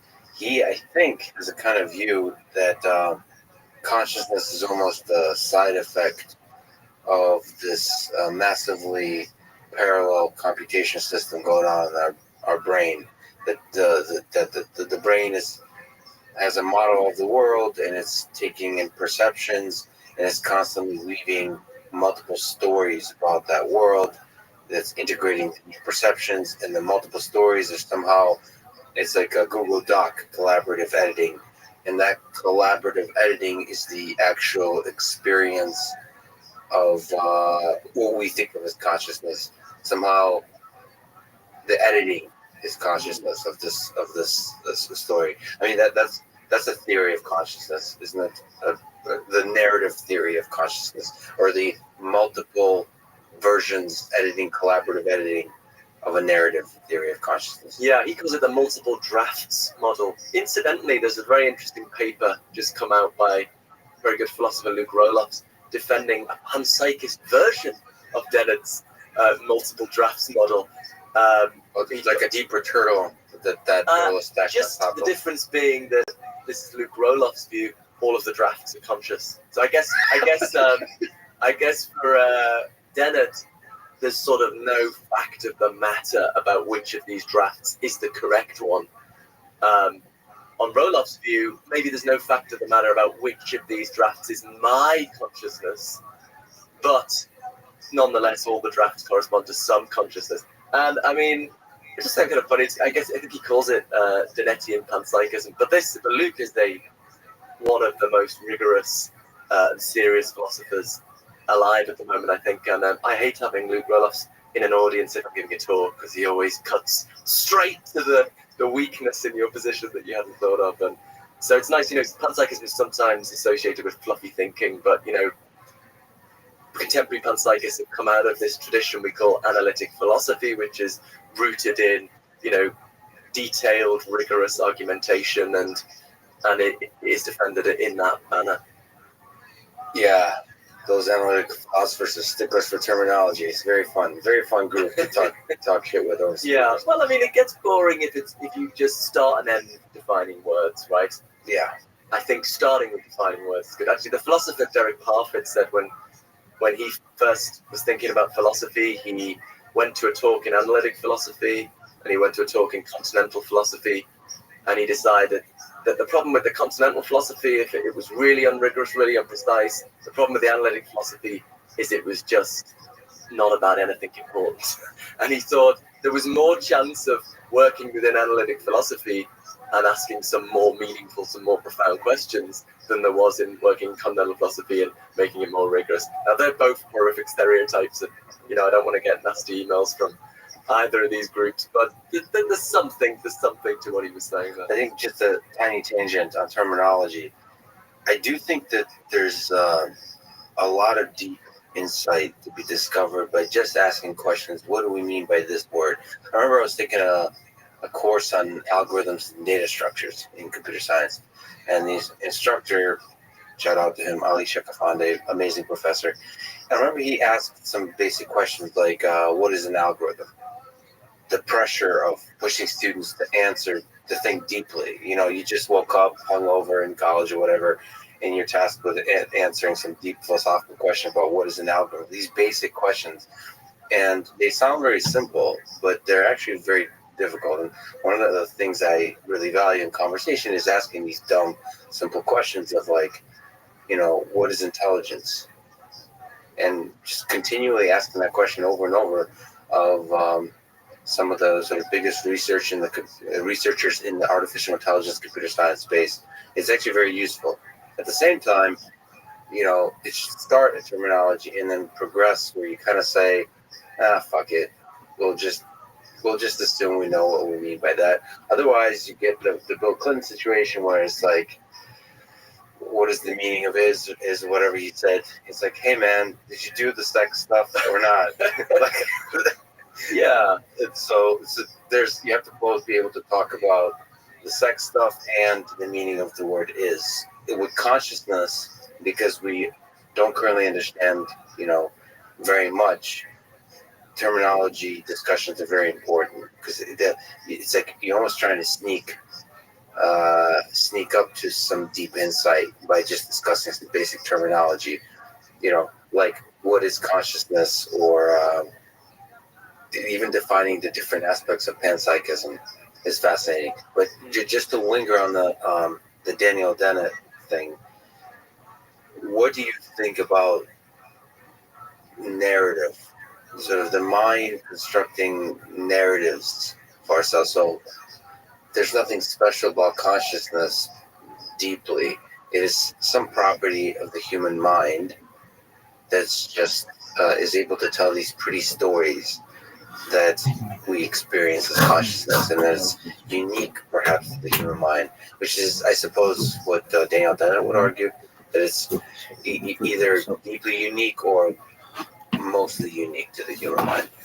It's just on the question of terminology before yes, I think it used to be the fashion among philosophers that we had to come up with utterly precise, necessary and sufficient conditions for each word. And then I think this has gone out of fashion a bit, partly because it's just been, such a failure. The word knowledge in particular, people used to define knowledge as true justified belief. And then this guy, Gettier, had this very short paper where he just produced some pretty conclusive counterexamples to that. I think, he wrote very few papers, but this is just, you have to teach this on an undergraduate philosophy course. And then after that, you had a huge literature of people trying to address this and propose a new definition, but then someone else would come out with counterexamples, and then you get a new definition of knowledge and counterexamples, and it just went on and never seemed to get anywhere. So I think the thought now is, let's work out how precise we need to be for what we're trying to do. And I think that's a healthier attitude. So precision is important, but you just need to work out how precise do we need to be for these purposes. Coming to Dennett and narrative theories, I think narrative theories are a plausible contender for a theory of the self, theory of my identity over time, what makes me the same person in some sense today as I was 20 years ago, given that I've changed so much physically and psychologically.